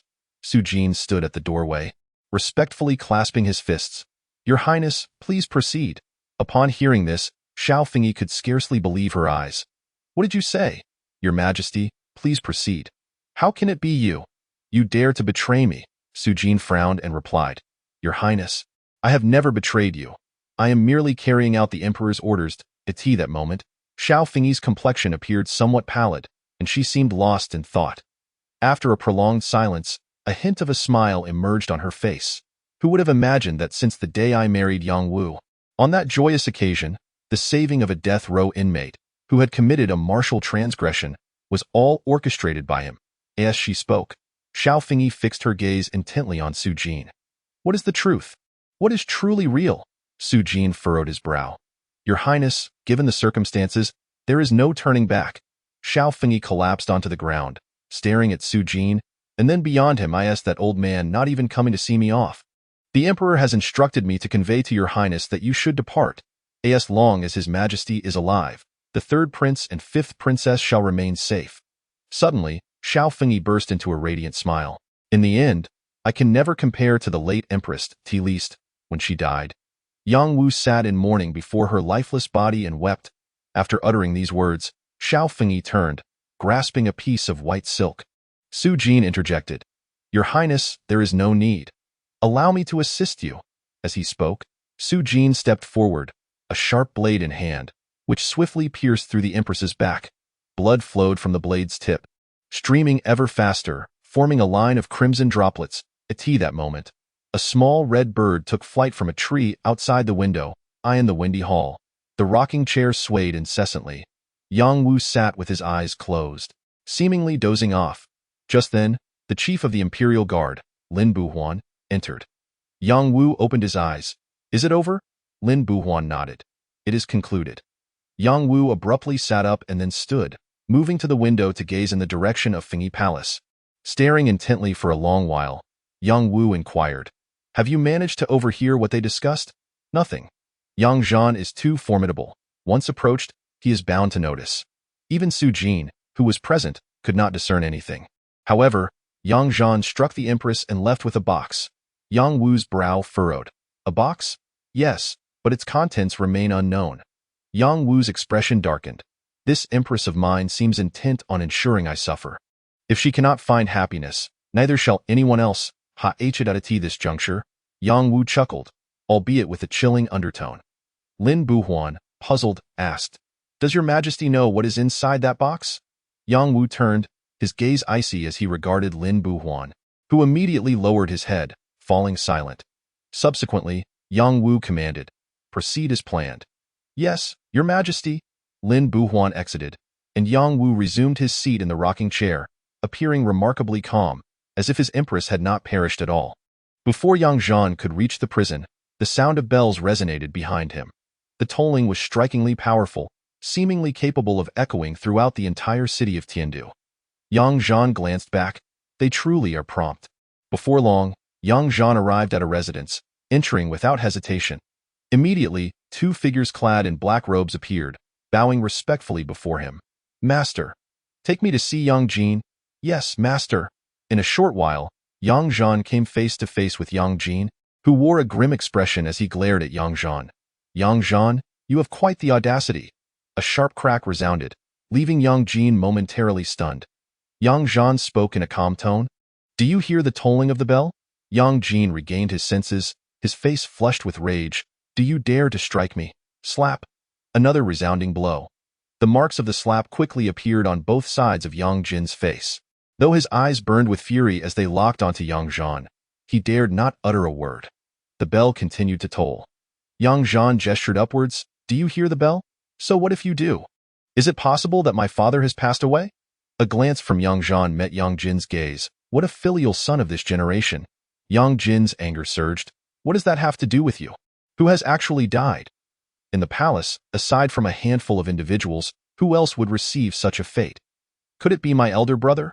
Yang Zhan observed this individual, eagerly wishing for his father's death and his brother's demise. Such is the ruthless nature of imperial families. Chapter 65. A talent indeed. Seeing Yang Zhan remain silent, Yang Jin suddenly had a realization, his eyes widening. Impossible. Nothing is impossible. I am here to set you free. Yang Jin immediately sprang to his feet, hastening towards the exit. What is your rush?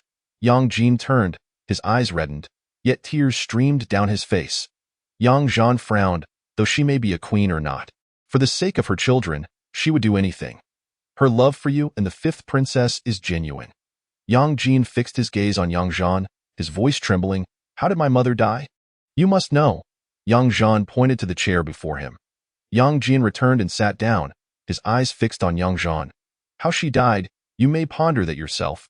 I have no time to educate a little brat. You? Yang Jin barely uttered a word before he noticed Yang Zhan raising his hand again. This moment, Yang Jin refrained from continuing. Yang Zhan pointed to the box placed before him. This was entrusted to me by your mother. Within it lies some of your father's dark dealings, which he handed over to me. Yang Jin exclaimed, Did you kill my mother? Then why did she give me these things? By what means did you acquire them? Yang Zhan frowned. I always thought you possessed some intelligence. It appears I overestimated you. Yang Jin's eyes brimmed with tears as he wiped his face. Why did my mother entrust you with this? Now that's more like it. Your mother instructed me to look after you and your sister. Since I promised her, as long as you do not cause trouble or act recklessly, I cannot guarantee much else. But you may live your life in peace. Yang Jin pointed accusingly at Yang Zhan. How could she trust you? Yang Zhan chuckled. Because she had no choice but to trust me. Only I possessed the capability. Otherwise, whom could you rely upon? Your father's frail condition. How much longer can he endure? Yang Jin's gaze bore into Yang Zhan, tears cascading down his cheeks. Then, through clenched teeth, he declared, I caused my mother's death. Upon hearing this, Yang Zhan thought, a child worth teaching. Very well, return now. Yang Jin cast a fleeting glance at Yang Zhan. His lips moved as if to speak, but nothing came forth as he turned to leave. At that moment, Yang Zhan suddenly remarked, Keep your distance from the Longxi aristocratic family, lest you be caught in the storm when they face their reckoning. Yang Jin paused for a moment before finally departing. Yang Zhan waved his hand. Send 2 individuals to ensure his safe return to Xining Palace. A figure clad in black clasped his fists. Yes, my lord. At that moment, Lin Jiang also arrived. Draped in a black robe, revealing only his eyes, his face obscured. My general, Yang Zhan began. What has become of Qiu Yun? Has she consented to speak? Qiu Yun wishes to see the general. Where is she located? Elsewhere. This place is no longer needed. Clear it out. Understood. As Qiu Yun caught sight of Yang Zhan's entrance, she appeared somewhat petulant. The funds are still insufficient? Yang Zhan shot her a glance. What is this? Do you value money over your life? What is rightfully mine is mine. Truly, I have encountered someone so obsessed with wealth that they disregard their own life. Someone, take her away and execute her. However, Qiu Yun merely laughed. You spared me the first time. I doubt you would kill me now. What can I say? I am soft-hearted when it comes to those who have fed me and lent me a hand. It is my greatest flaw. I should refrain from accepting favors in the future. Well, it seems you are not entirely devoid of sentiment. Is it not true that you yearn to uncover the prince's network of spies in the capital? Yang Zhan gazed at Qiu Yun. Are you willing to divulge it now? Qiu Yun retorted. What if I choose to remain silent? I shall let you go. After all, you are of no further use. Your disappearance over the past 2 days has surely prompted the Martial King to revise his intelligence network. Upon finishing, Yang Zhan chuckled. Of course, I am aware of some individuals within the intelligence network myself. I have relayed this information to the Martial King. He must already suspect you of treachery. Qiu Yun merely rolled her eyes at Yang Zhan. You military commanders are all so cunning. In this world, a bit of craftiness is advantageous. Otherwise, one might be sold out without realizing it. Qiu Yun spoke. My position is not something that can be easily usurped, not even by the prince. Oh, so you still hold some value.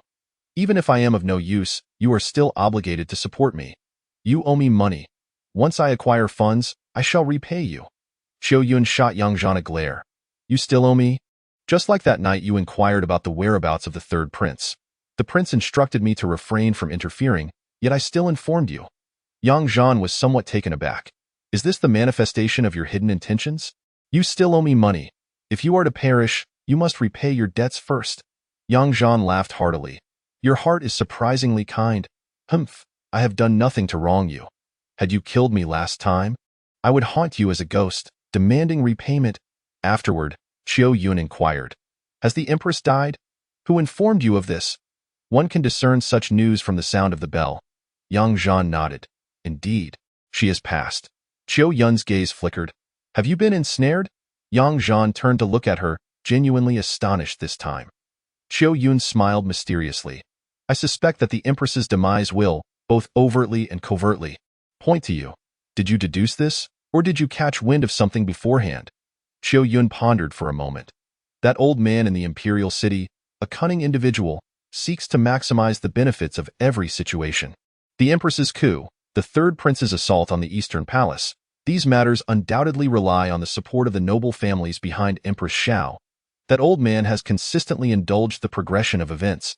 Aside from forcing out the martial king's current actions, could he not consider seizing the opportunity to settle scores with the Longxi aristocratic faction during the reckoning?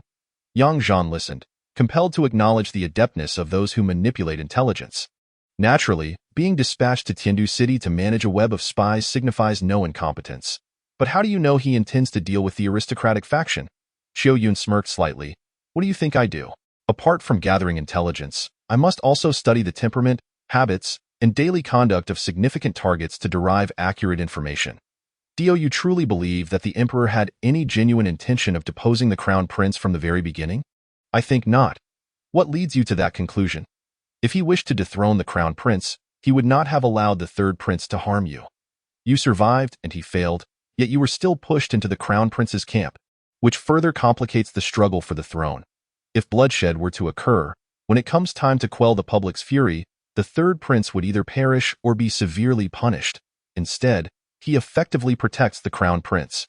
The emperor cannot afford any blemish on his record. At the very least, it must remain unknown to others. The third prince's act of killing you, regardless of whom he employs, will ultimately be known to many. This revelation certainly compelled Yang Zhan to regard her with newfound respect. His eyes widened in astonishment. I hadn't seen that coming, a female Zhuge. Xiao Yun was taken aback. Pig brother? Are you calling me a pig? Yang Zhan couldn't help but laugh. There was once a remarkable figure named Zhuge Liang. I was paying you a compliment. That's more like it. With the praise invigorating her spirit, Xiao Yun appeared ready to demonstrate her prowess before Yang Zhan. Prompting his surprise, previously focused on other matters, he had failed to recognize her as a true talent. Chapter 66. Blocking the light, Xiao Yun's eyes sparkled with brilliance, her words spilling forth with remarkable speed. Consider this. According to the customs of the great Xia, no matter the circumstances, the third prince would have no chance of inheriting the throne as long as the crown prince lives. Yet, what has the emperor done? He has confined the crown prince, allowing the third prince to act as regent. What is the meaning of this? It cultivates the third prince's ambition to ascend the throne. It also incites the Longxi aristocratic faction. With the opportunity to support the third prince as emperor, would they not eagerly leap into action? As the third prince's ambitions swell, and the crown prince remains unscathed, his supporters will inevitably stir, leading to a rebellion where brothers turn against one another. From my understanding of the emperor, he possesses an iron grip on Tiandu City. How could he possibly allow the third prince to instigate unrest? This is a veiled encouragement for the third prince to cause turmoil, simultaneously emboldening the Longxi aristocracy. Once chaos erupts and pressures mount on the emperor, should he choose to intervene decisively, with the empress deceased, it would signify the downfall of the Longxi aristocratic faction, whose powerful families within the military would also face ruin. This would greatly diminish the Longxi faction's influence in the court. Crucially, this is treason. The Longxi aristocrats would not dare confront the court openly, yet they will undoubtedly resort to covert tactics, and the emperor cannot act personally. Otherwise, it would provoke an even more intense backlash, leaving no room for mitigation. What should be done? Naturally, one must seek out an individual who possesses both strength and resilience.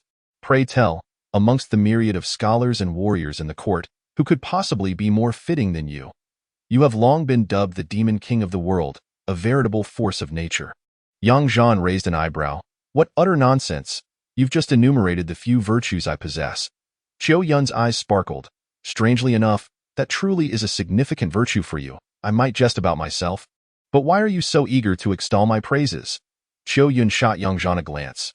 I must inquire, have you genuinely been outmaneuvered? Yang Zhan did not respond but instead gazed at Xiao Yun. You have spoken extensively, yet you have failed to mention the martial king. Pray tell, what role does he play in all of this? Xiao Yun frowned. The crown prince and the third prince's struggle for succession has little to do with the martial king. Does it? The assassin who targeted the empress was dispatched by the martial king, was he not? Xiao Yun shook her head. I cannot say. Were those who stormed the Yuhong Tower also in the employ of the martial king? Xiao Yun furrowed her brow again and shook her head. I do not know. Yang Zhan, however, pressed on with another question. Then why were you present in the dungeon? Xiao Yun fell silent for a moment. lifting her clear gaze to meet Yang Zhan's. If I were to say that the martial king had lost trust in me even before, while I still placed my faith in him, would you believe me? Yang Zhan looked into Qiu Yun's eyes. I would. Qiu Yun was momentarily taken aback. I thought you would not believe it. Do you truly believe me? Or is it merely a facade? Yang Zhan posed another question. Why did you appear in the dungeon on the morning following the fierce battle in the Eastern Palace? Qiu Yun began. It was the prince who sent word for me to find you, instructing me to provide an explanation. Yang Zhan retorted. An explanation for what? To clarify the prince's stance on this matter, and to ensure that the second master does not misjudge him. Yang Zhan scrutinized Qiu Yun and inquired again. Why did you not speak of this at that time? Because I had just learned that Yang Danyu was, in fact, one of the martial king's men, and I witnessed his demise. And then? Thus, the prince advised me against any explanations, asserting that it would be futile, as you were in a rage. Yang Zhan chuckled. So, when you mentioned that the martial king no longer trusts you, I believe you. Qiu Yun regarded Yang Zhan intensely. Are you suggesting that the prince intended for me to walk to my own demise? If the martial king has lost faith in you, why does he allow you to continue operating your network of spies? Qiu Yun's expression grew somber. May indeed be a pawn discarded by the martial king in Tiandu City, providing cover for the actions of others he has positioned. The emperor's men will focus solely on me, thereby relaxing their vigilance towards the others. Yang Zhan rose. Very well, the path forward is yours to choose. Yet Qiu Yun grasped Yang Zhan's arm. But I do not understand why the martial king has lost trust in me. I truly do not know. I have never wronged the martial king, Yang Zhan countered. Is it possible that the martial king has never trusted you at all? Perhaps from the very first day you arrived in Tiandu City. Your true identity was already known? Qiu Yun's complexion paled slightly. Yang Zhan once again uttered, It is akin to warfare, a dance of falsehoods and truths. You are merely a person who has been destined to be abandoned since that fateful day. Do you recall when I instructed you to leave Tiandu City? You were already aware of it? Indeed. Qiu Yun's complexion turned somewhat pale as she clenched her fists. Then am I utterly useless now? At present, with the schemes of the martial king laid bare, you are indeed of no value to him. Qiu Yun revealed a hint of a bitter smile. I always believed I was quite capable, yet it seems I am the most useless of all. Were it not for second master confining me here, would I not have already fallen to the emperor's men? Yang Zhan replied, That is about right. Following the coup attempt, the old emperor has already concluded his reign, so you and your spies should have been eradicated. After speaking, Yang Zhan regarded Qiu Yun. Originally, I thought that after your significant contributions to the martial king, he would at least allow you to retreat unscathed, yet he sent you to find me instead. The purpose of my words is to instill in you a newfound awareness of the martial king. In the future, when assisting me, you must exercise greater caution regarding him. Upon hearing this, Qiu Yun lifted her head in surprise. You still dare to employ me? Besides, I am of no use at all now. Who says you are useless? No one is without value. It all depends on how one is utilized. Qiu Yun appeared perplexed. Yet Yang Zhan chuckled. Falsehoods and truths, the visible and the hidden, they complement each other. Observe this lamp. Yang Zhan pointed to a nearby oil lamp. Qiu Yun looked over. Yang Zhan remarked nonchalantly, Is the flame not brilliant? Qiu Yun nodded, yet remained bewildered. At first glance, we instinctively focus solely on the flame. But now, look beneath the oil lamp. It is dark. Yang Zhan gazed at Qiu Yun. If you were exposed to sunlight, obstructing its rays, what would be revealed behind you? It would also be darkness. Therefore, tell me, where is the martial king's concealed network of spies least likely to be discovered? The dimness in Qiu Yun's eyes suddenly rekindled with brightness. Our backs shield them from all prying eyes. Yang Zhan nodded in satisfaction. So do not succumb to despair. You are indeed the female Zhuge Liang. Whether you can uproot the martial king's true espionage network lies solely in your hands. General Qiu Yun, ha ha. Yang Zhan's laughter dispelled the gloom in Qiu Yun's heart, leaving behind a warmth that enveloped her. As she gazed at Yang Zhan, the more she looked, the brighter her surroundings became, and her eyes too shimmered with light. Very well, Qiu Yun, prepare yourself to engage in a new battlefield. I must go and confront that emperor, who should now be reveling in his triumph with that. Yang Zhan strode out. Chapter 67. Are you threatening me? As dawn broke, the announcement of the empress's death was posted, and the imperial decree's envoy hurriedly traversed the lands of the Daxia dynasty. The Ministry of Rites noted in the funeral regulations. On the day of mourning, wear plain ceremonial attire and proceed to the Empress's palace to express grief. After the offerings are made, the mourning rites shall commence in the Eastern Palace. The princes, imperial consorts, and princesses shall don plain garments to mourn. After the offerings, they shall return in order. On the 19th, 20th, and 21st days, in mourning attire, we paid our respects at the palace of the Empress Dowager, offering tributes and conducting the grand funeral rites. The emperor donned mourning garments, and all within the Eastern Palace adhered to the prescribed mourning attire, performing the sacrificial ceremonies. One altar was prepared for the emperor, another for the Eastern Palace, one for the royal princes, and one collectively for the imperial consorts. Today marks the first day, with no court assembly and no tolling of bells or drums. Even the Tianshang Palace is enveloped in a profound silence, with all attending eunuchs dressed in somber attire. Yet today, young Zhan has donned a tattered purple official robe, topped with a three-beamed official cap. Perhaps due to prolonged disuse, the garment has suffered neglect, exhibiting signs of moth damage and a dull HUE.AT this moment. Outside the Wanda Hall, a throng kneels, comprising numerous high-ranking officials, both civil and military. However, when the eunuch announced Yang Zhan's arrival, nearly all heads turned to gaze upon him. Despite the worn and faded attire, it exuded a sense of historical gravitas when worn by Yang Zhan. His commanding presence, however, rendered the robe a battle garb in spirit. His resolute visage and indifferent gaze compelled the officials who had turned to look away, as if fearful of being scrutinized by Yang Zhan. Meanwhile, within the Wanda Hall, Yang Wu was in a furious tirade. Begone! With such mere whispers and conjectures, how could Yang Zhan possibly harm the Empress? She was a victim of assassination. You esteemed officials, you have truly disappointed me. Let the wise silence the rumors. I implore you, I am devastated by the loss of the Empress. Leave me. At that moment, a eunuch stepped forth, saying, "Gentlemen, please depart. His Majesty wishes for you not to tarnish others' reputations over baseless rumors. Kindly take your leave." The group rose, yet did not depart. They all turned slightly, observing Yang Zhan ascend the steps through their midst. An oppressive silence enveloped the scene, imbued with an air of impending violence, as if they might converge upon Yang Zhan at any moment. Yang Zhan did not cast a glance in their direction, simply pushing the door open and entering the Wanda Hall. The eunuch then admonished, "Gentlemen, will you not take your leave? Must we summon the inner guards to escort you out?"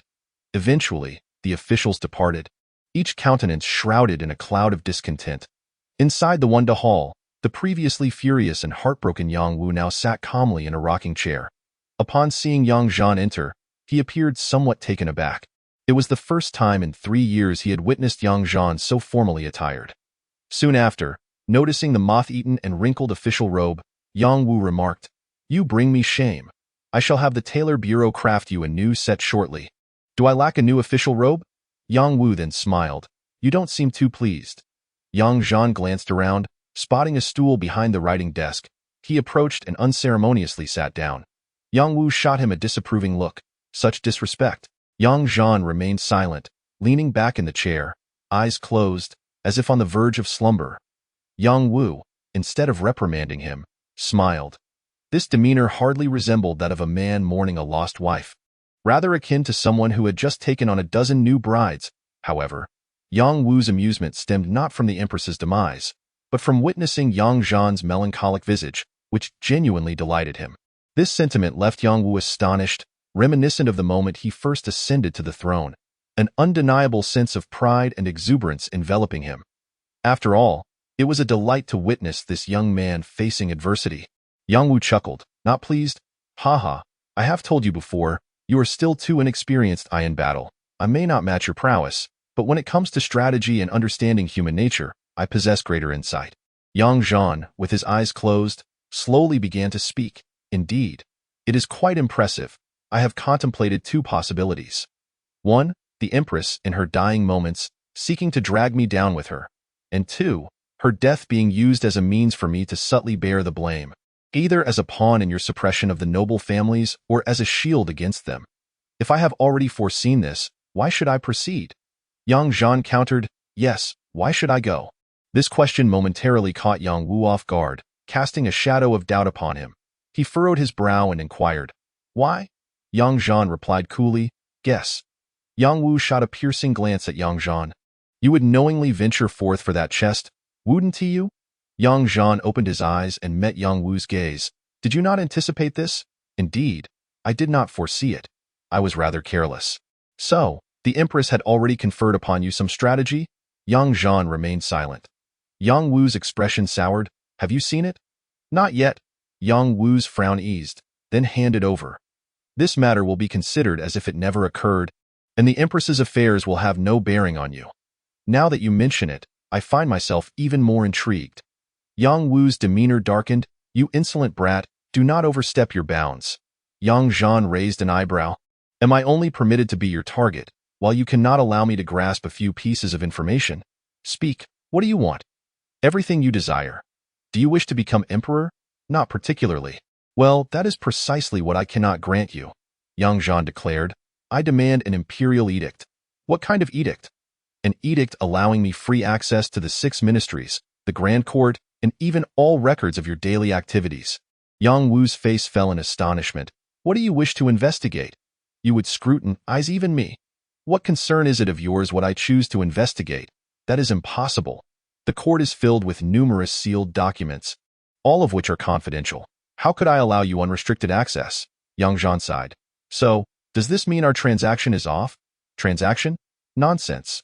The items bestowed upon you by the Empress can be examined at will." "Do you truly think I care?" "Very well, if it matters not to you." Yang Wu coughed. "I mean, it's of no consequence to you. But do not let others see." Yang Zhan cast a glance at Yang Wu. "It appears there are quite a few unsavory matters lurking behind the Emperor's faade. Presumptuous." Yang Wu's countenance hardened, exuding authority. Yet Yang Zhan merely looked at him lightly. "If you refuse to acquiesce to my terms, these matters may very well come to light. But given your age, perhaps you are no longer concerned. In that case, our discussion concludes here. I shall take my leave." Yang Zhan stood up. Yang Wu's expression stiffened. "Are you threatening me?" "Indeed, I am threatening you." Yang Wu glared furiously, his gaze fixed upon Yang Zhan.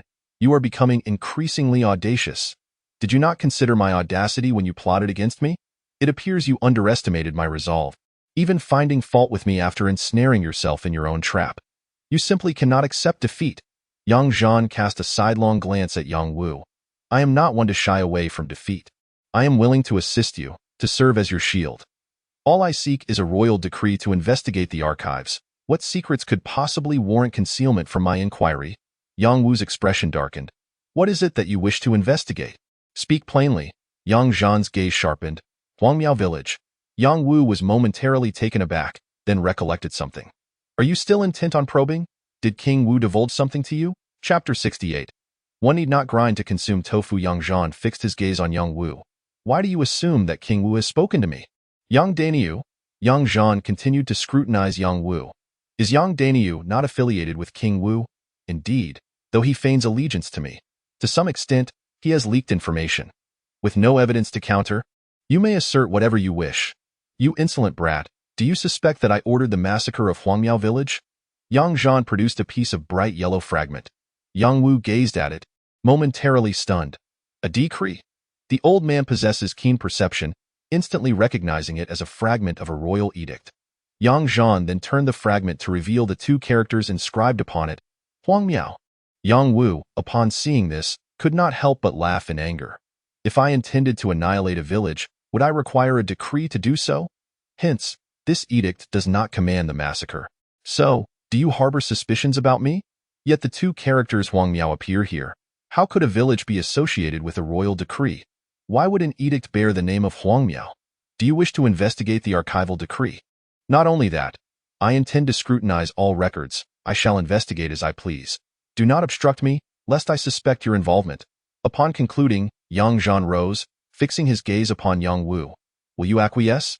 If you refuse, I shall make public the matter concerning Su Jin's assassination of the Empress, exposing everything contained within that box. Furthermore, if you expect my assistance against the noble families, to act as your shield, forget it. I am quite content overseeing the prison. Life there is rather agreeable." As he spoke, Yang Zhan began to remove his official hat and robes, revealing the attire of a prison guard beneath. Yang Wu's face darkened. Are you prepared to abandon your post? What future lies ahead if you refuse to accept any loss? Yang Wu gritted his teeth. You shall not investigate my daily records. However, you may peruse other documents at your discretion. But let me make this clear. This matter must remain solely your pursuit. No assistance is permitted, and nothing may be disclosed. There are certain matters I cannot trust to others. After speaking, Yang Wu grew somewhat irate. It is only because of you, or else I would annihilate your entire clan. Just one individual, and you would extinguish an entire lineage before me? I grant you permission. Begone. Yang Wu's expression remained grim. Yet Yang Zhan showed no intention of departing, pointing outside. Were those individuals earlier conspiring against me for the Empress's sake? Indeed. Swift action, I see. Naturally, it was all meticulously arranged, simply awaiting your arrival. Yang Zhan cast a glance at Yang Wu and remarked, You old fox, if you continue down this path, you shall find yourself friendless. Yang Wu, gazing seriously at Yang Zhan, responded, Do you truly believe I am capable of having friends? Indeed, a solitary figure, he mused. Well, take your time to ponder, but by the way, I have good news for you. The kingdom of Fenglin has withdrawn its troops, and General Tianwu, along with 3,000 iron cavalry, has returned to the main camp. What does this mean for me? Yang Wu inquired. Yang Zhan replied, It signifies that the negotiations can be concluded. The kingdom of Fenglin has agreed to return the Hedong region. At that time, you need only issue a decree and dispatch troops to take possession. Throughout the conversation, Yang Zhan's gaze remained fixed on Yang Wu's expression. Yang Wu, somewhat taken aback, questioned, Is it truly possible for the kingdom of Fenglin to acquiesce to such terms? Is this not a good thing? It is indeed a positive development, yet I can't shake the feeling that there might be a trick involved, Yang Wu replied. Regardless of the potential deceit, we should send 3 women to the border. Once the officials and soldiers in Hedong have withdrawn, we can let them in, and our troops can occupy the area. What is it that you, old man, still find concerning? Yang Wu nodded. I trust your judgment in these matters. However, as the Empress is currently in mourning, court affairs are to be postponed. Now that the Tianwu army is unharmed, there is no need for haste. Yang Zhan cast one last glance at Yang Wu before departing. Conversing as he walked, Ensure the decree is delivered to me promptly. I still await the archival investigation. I shall act as your shield. What of the contents within the box? Yang Wu queried.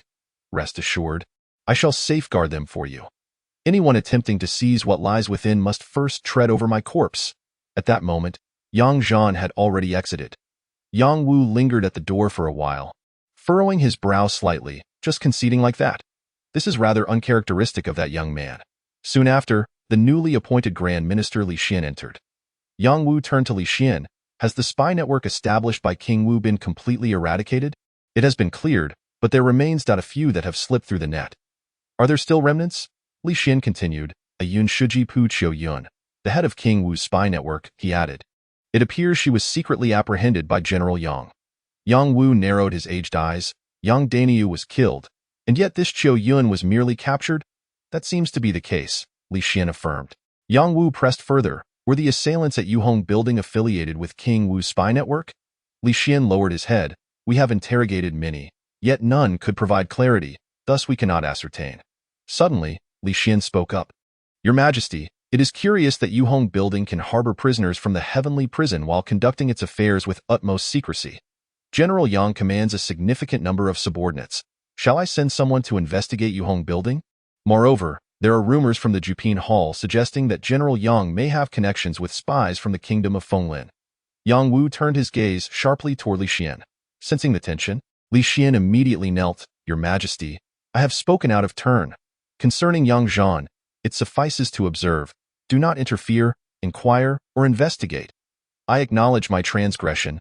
Li Xian's complexion had turned pale, and beads of sweat formed on his forehead. Begone? Yes. Meanwhile, Qin Yin and Shiba had been waiting outside the palace. As soon as Yang Zhan emerged, Shiba approached him eagerly. This marked the second encounter between them since their initial meeting. The tofu is no longer for sale, and the playful posturing has ceased.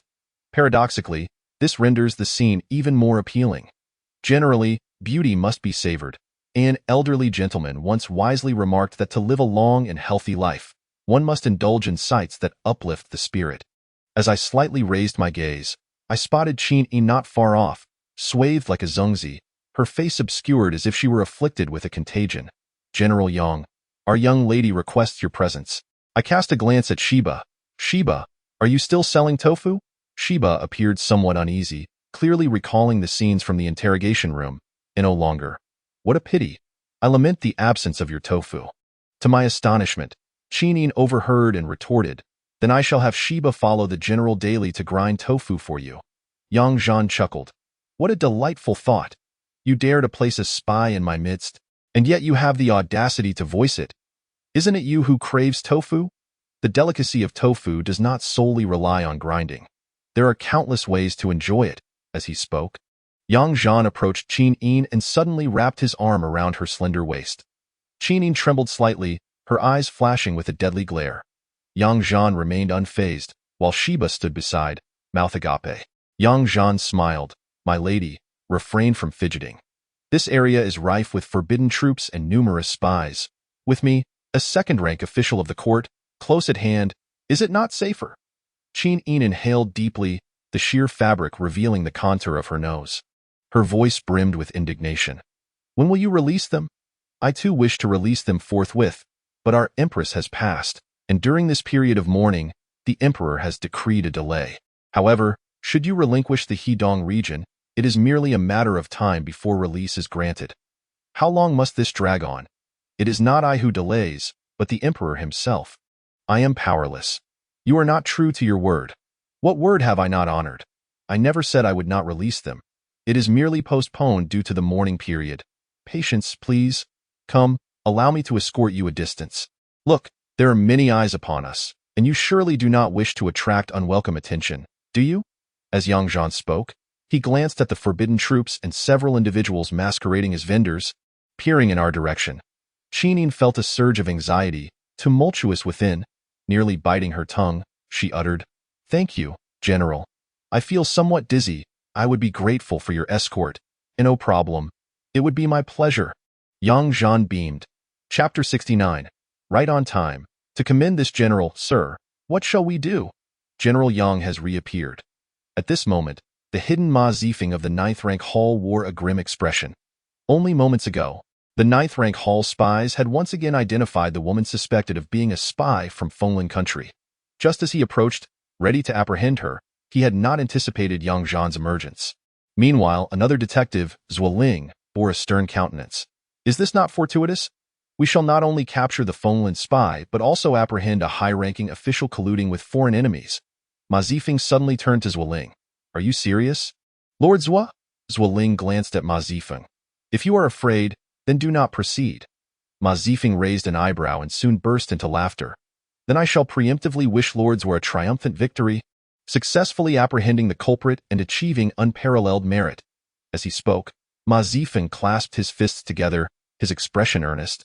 Zuoling cast a disdainful glance at Ma Zifeng before instructing a nearby individual, "Block Yang Zhan's path. The chief constable will arrive shortly." "Yes, my lord." Yang Zhan, who had been holding Qin closely, suddenly sensed something amiss, raising an eyebrow as he looked ahead. At that moment, Qin also spotted several imposing figures swiftly approaching. Slightly taken aback, she softly murmured, "General, my safety relies entirely on you." The ever-nervous Sheba followed closely behind the two. Yang Zhan, too, felt a twinge of surprise. Who had granted these 9th rank hall constables the audacity to obstruct his way? He had presumed that with his presence, none would dare approach. Yet now, he began to doubt whether his prolonged seclusion in the prison had rendered him too low profile, allowing these individuals to perceive him as an easy target. For men stood in the way of Yang Zhan and his companions, but they all simultaneously clasped their fists. "We greet General Yang." Yang Zhan nodded nonchalantly. "No need for formalities. Go about your business." With that, he proceeded forward with Qin in tow. However, the four men showed no intention of yielding. Yang Zhan's gaze instantly turned in that moment. The faces of the four revealed a look of astonishment, as if they had encountered a profound terror emanating from the depths of their souls. Unconsciously, they all stepped back 2 paces and instinctively parted to create a pathway. Just then, Zuoling emerged, his face beaming with a smile as he cupped his hands. "General Yang, I am Zuoling, here to pay my respects." Upon seeing Zuoling, Yang Zhan's mind quickly conjured up the man's identity. "Zuoling, a third-rank divine constable of the ninth-rank hall, and the nephew-in-law of Qinju, a high-ranking official in the current court.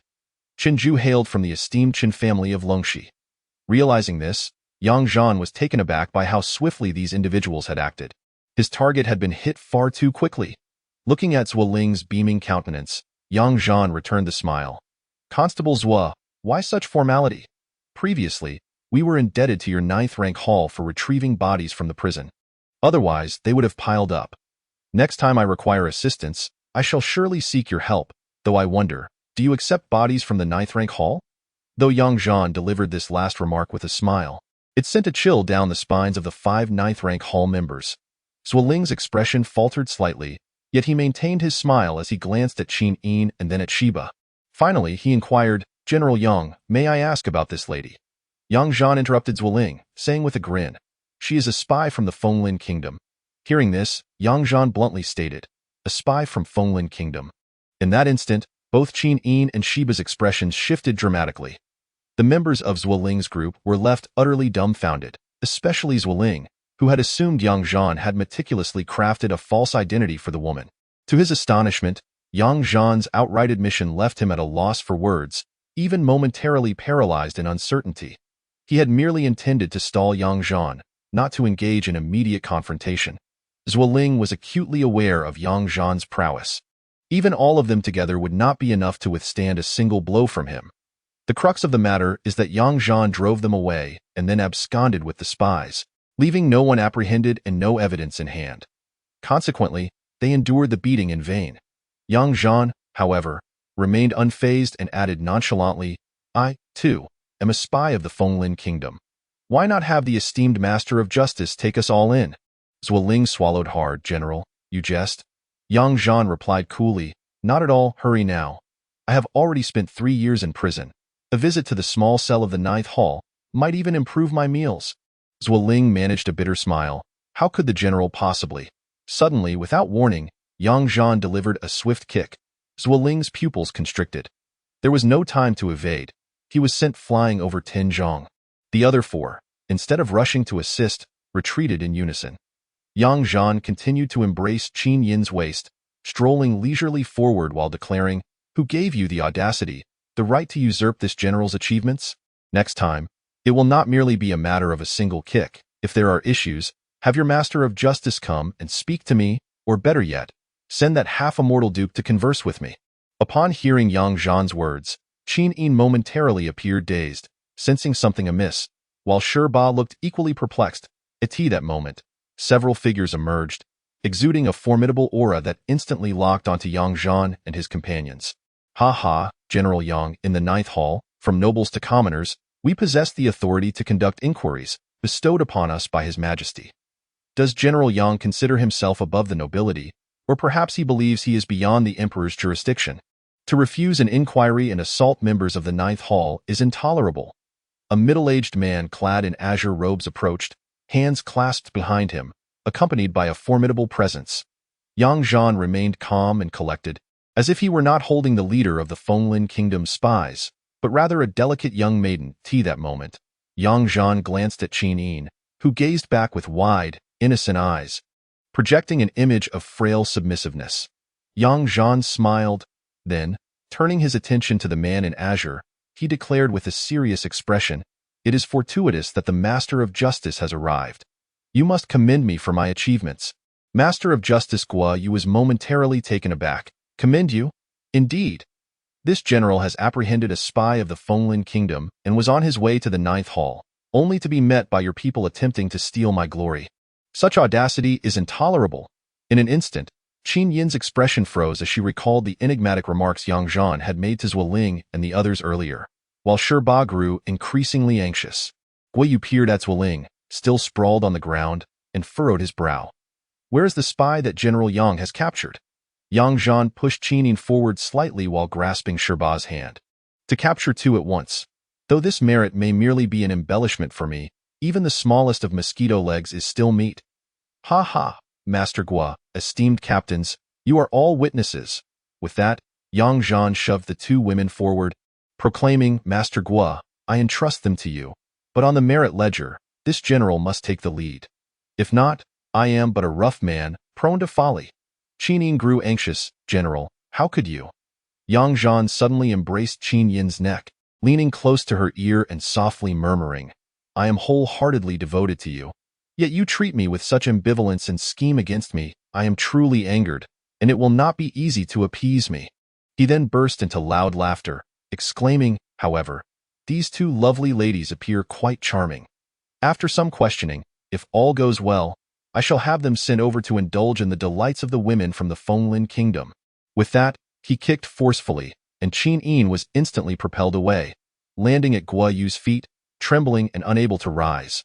The scene fell into an eerie silence. Chapter 70. The remarkable skills of the ninth young master. The onlookers were utterly bewildered, unsure of what had transpired, but they were swiftly subdued by the men from the ninth pavilion. Yang Zhan cast his gaze over the crowd, locking eyes with Guo Yu. Lord Guo, please take these individuals back and treat them well. Do not concern yourself with my face. Just ensure nothing goes awry, as I am eagerly anticipating my enjoyment. After speaking, he strode past Guo Yu. Suddenly, Yang Zhan added, Lord Guo, do keep a watchful eye.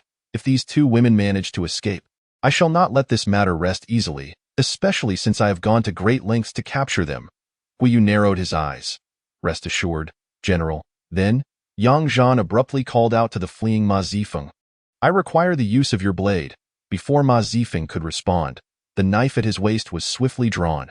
Stop. Cease at once. Several sharp commands rang out, but Yang Zhan's hand moved decisively, and in an instant, a spray of blood erupted forth. The freshly risen Zwiling's head fell to the ground, his body remaining upright for a moment. According to the laws of the Great Xia, those who seize the merits of others shall be executed. Buzzing.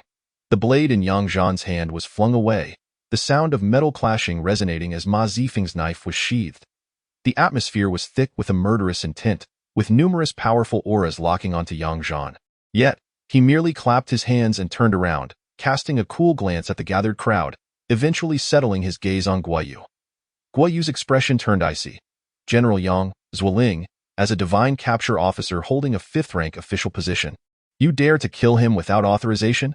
This is excessive. Yang Zhan's eyes narrowed. I shall reiterate. According to the laws of the Great Xia, those who seize the merits of others shall be executed. This is not an army. I am a soldier. In that moment, the scene fell silent once more, the atmosphere growing tense. Yang Zhan regarded Guo Yu. If you are dissatisfied, you may report me to the Ministry of Justice. If you remain unsatisfied, you may even petition the Emperor. With that, he turned and swaggered away. That moment, Zwiling's headless corpse collapsed with a thud. My lord. This Yang Zhan is exceedingly arrogant, my lord. Silence, Guo Yu barked, his eyes narrowing as he fixed his gaze upon Yang Zhan's retreating figure, mockingly uttering, what a display of power. But a martial general is still just a martial general. Even the war god of our Great Xia does not comprehend the principles of prudence and propriety, and he will not endure for long. After speaking, Guo Yu turned to the still prostrate Qin Yin. Take these two women away? Yes. As Yang Zhan walked, the cold wind rustled through his robes, chilling his gaze. He contemplated the impending blade from the Longxi aristocratic clan, knowing that protecting the emperor would not come without its challenges. 1 could hardly anticipate that the might of this blade would exceed Yang Zhan's expectations. The events of this day were evidently a collaborative endeavor orchestrated by multiple factions. Contemplating this, Yang Zhan's gaze turned even colder. The enemy's swiftness and decisiveness surpassed anything he had envisioned.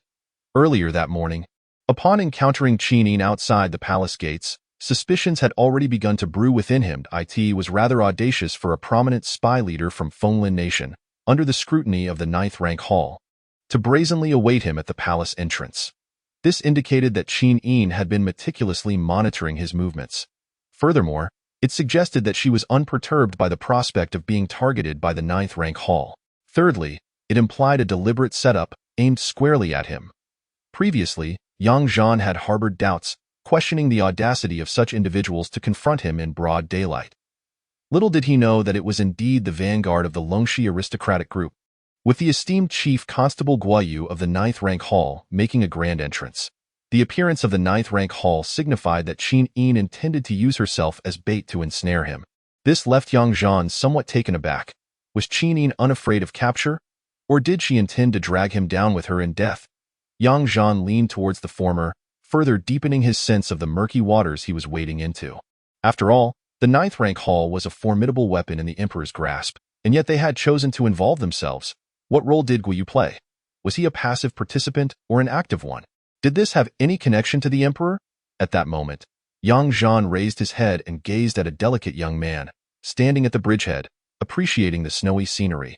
Yang Zhan approached and stood before the youth, admiring the enchanting sight of the snow-draped landscape.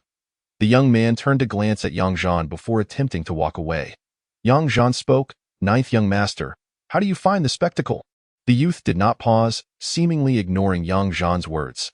"Take another step and see what happens." Suddenly, the young man quickened his pace.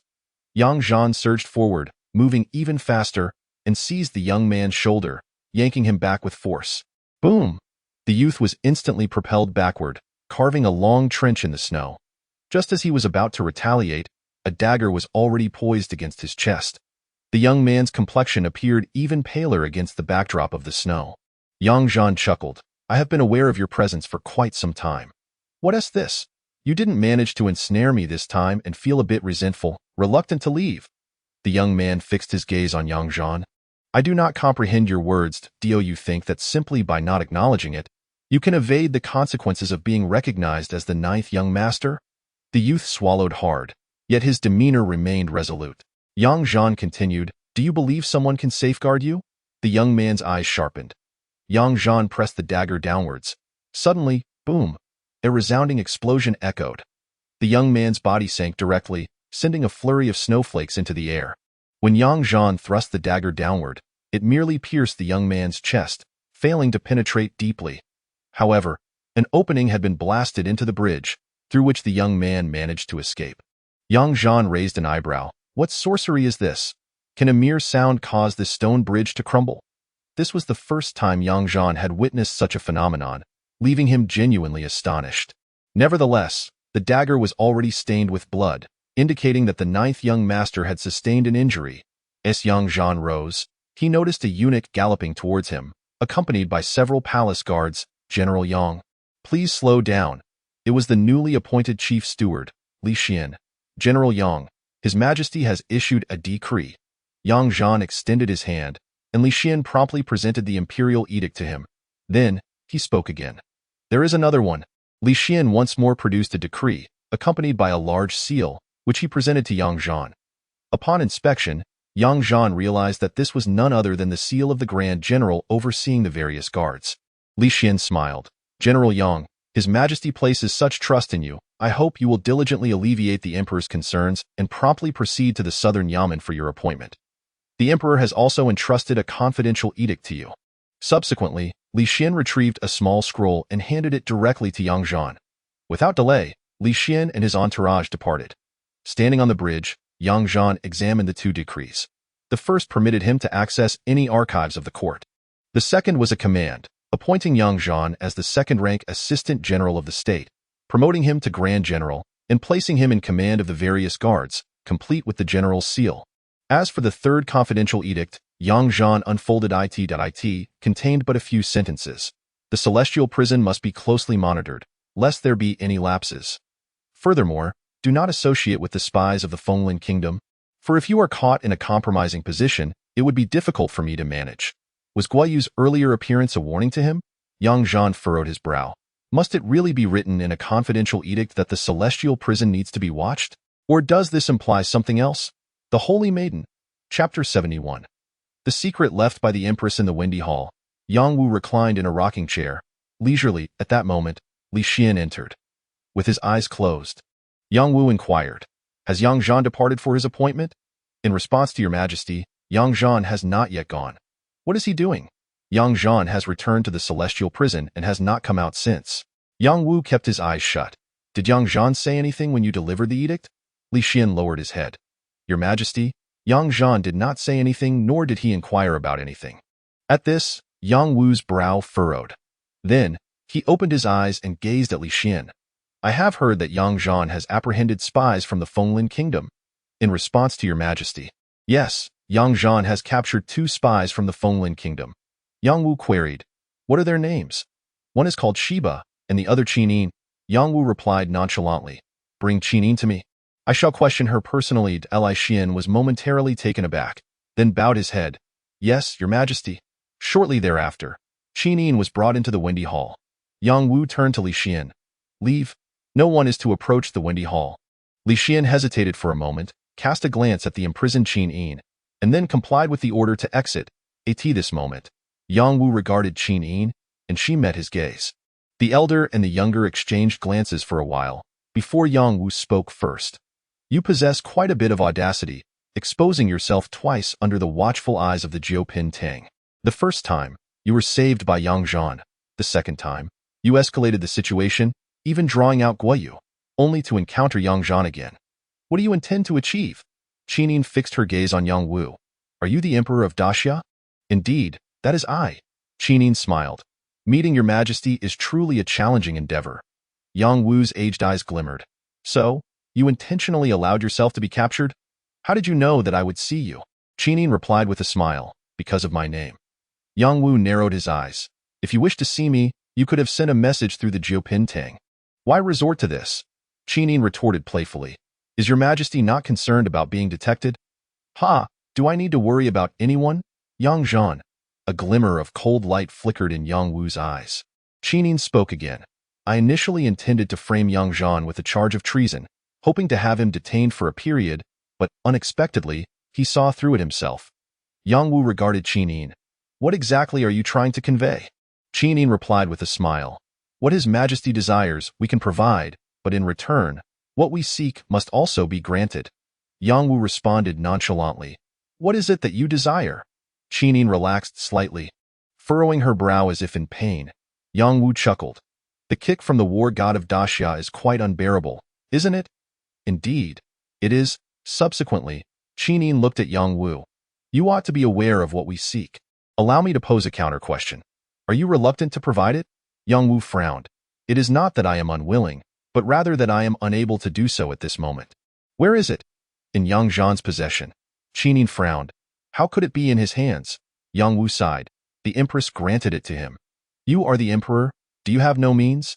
Qin Yin's brow furrowed. Yang Wu gazed calmly at Qin. If I had a way, I would not be stating my inability. Yet, Qin scoffed. It is indeed puzzling. Since the Emperor knows it is with the Empress, why did you not take it before, allowing the Empress to hand it to Yang Zhan instead? Yang Wu frowned. I only recently learned of this matter from certain individuals within Fengyi Palace. Qin Yin's gaze sharpened. Have you considered this carefully? We have prepared the individuals for you.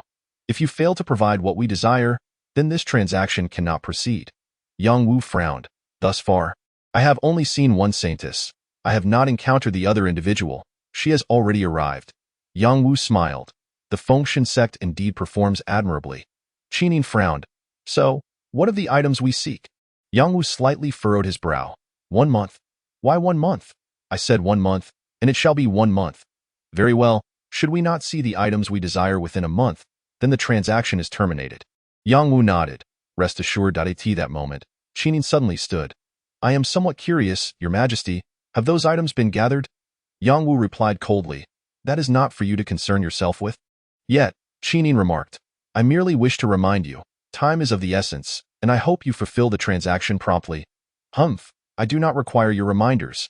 After saying this, Yang Wu inquired. I am indeed curious. What use do you have for those items? Qin smiled. There is no need for Your Majesty to know. We each have our needs, and is that not mutually beneficial? However, I must commend Your Majesty's cunning. It is unlikely there exists another person like you in this world. Yang Wu closed his eyes, pointing outside the hall. Return to the Jiupin Hall and stay put. Do not emerge. Furthermore, instruct your people not to interfere with Yang Zhan, lest they jeopardize my affairs, or they shall not fare well. Fear not. Previously I was unaware, thinking that helping Your Majesty imprison Yang Zhan was a service. Now I know better. With that, Qin in shackles exited. Yang Zhan refrained from assuming his post due to the resurgence of his affliction, exacerbated by his recent actions. At such a pace, he began to doubt whether he could endure even a month. As he struggled to suppress his ailment, he perused the items left to him by the Empress. Upon encountering some matters pinned by her own hand, a chill coursed through him. The first revelation pertained to an incident from a decade prior when the emperor met with an envoy from the barbarian nation. Subsequently, the barbarian forces, initially poised to pillage Fenglin country, unexpectedly redirected their march southward towards the Great Xia. The empress documented that the emperor had, astonishingly, provided the barbarian envoy with the strategic locations of the divine martial army. That encounter marked the most brutal battle for the divine martial army, resulting in near half of its ranks being either killed or wounded. The common folk of Beiji suffered horrific massacres, with countless lives lost, their blood saturating the land. At that time, Zhan was not yet the Grand General of the divine martial army. However, it was during that very conflict that the former Grand General perished in battle. Zhan, faced with a dire situation, made a decisive call to arms, leading the divine martial army to a remarkable turnaround, repelling the marauding barbarian forces.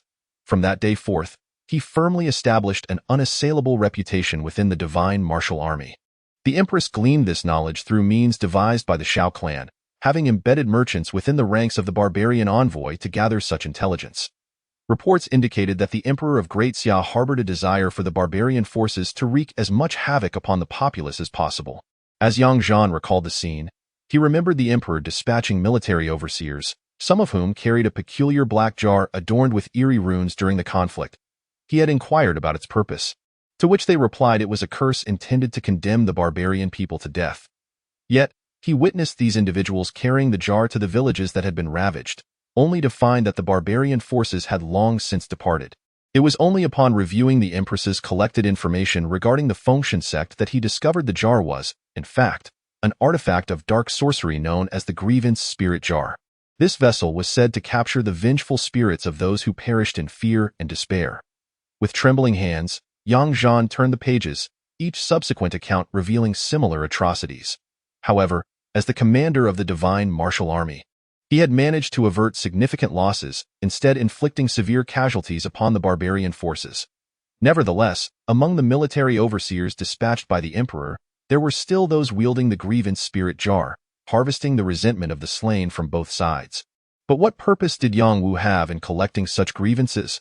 What benefit could he derive from harming his own people and the border warriors? His eyes reddened as he recalled the innocent lives lost and the valiant comrades who had perished in battle. His breath grew heavy, his grip tightening around the items in his possession. At that moment, a voice resonated from the doorway. "General Yang, are you within?" Zhan's expression sharpened. It was Lin Buhuan, the chief commander of the Tiansheng Palace. Suddenly, Zhan's demeanor shifted. He had been so engrossed that he failed to notice the concealed presence of formidable experts surrounding the prison.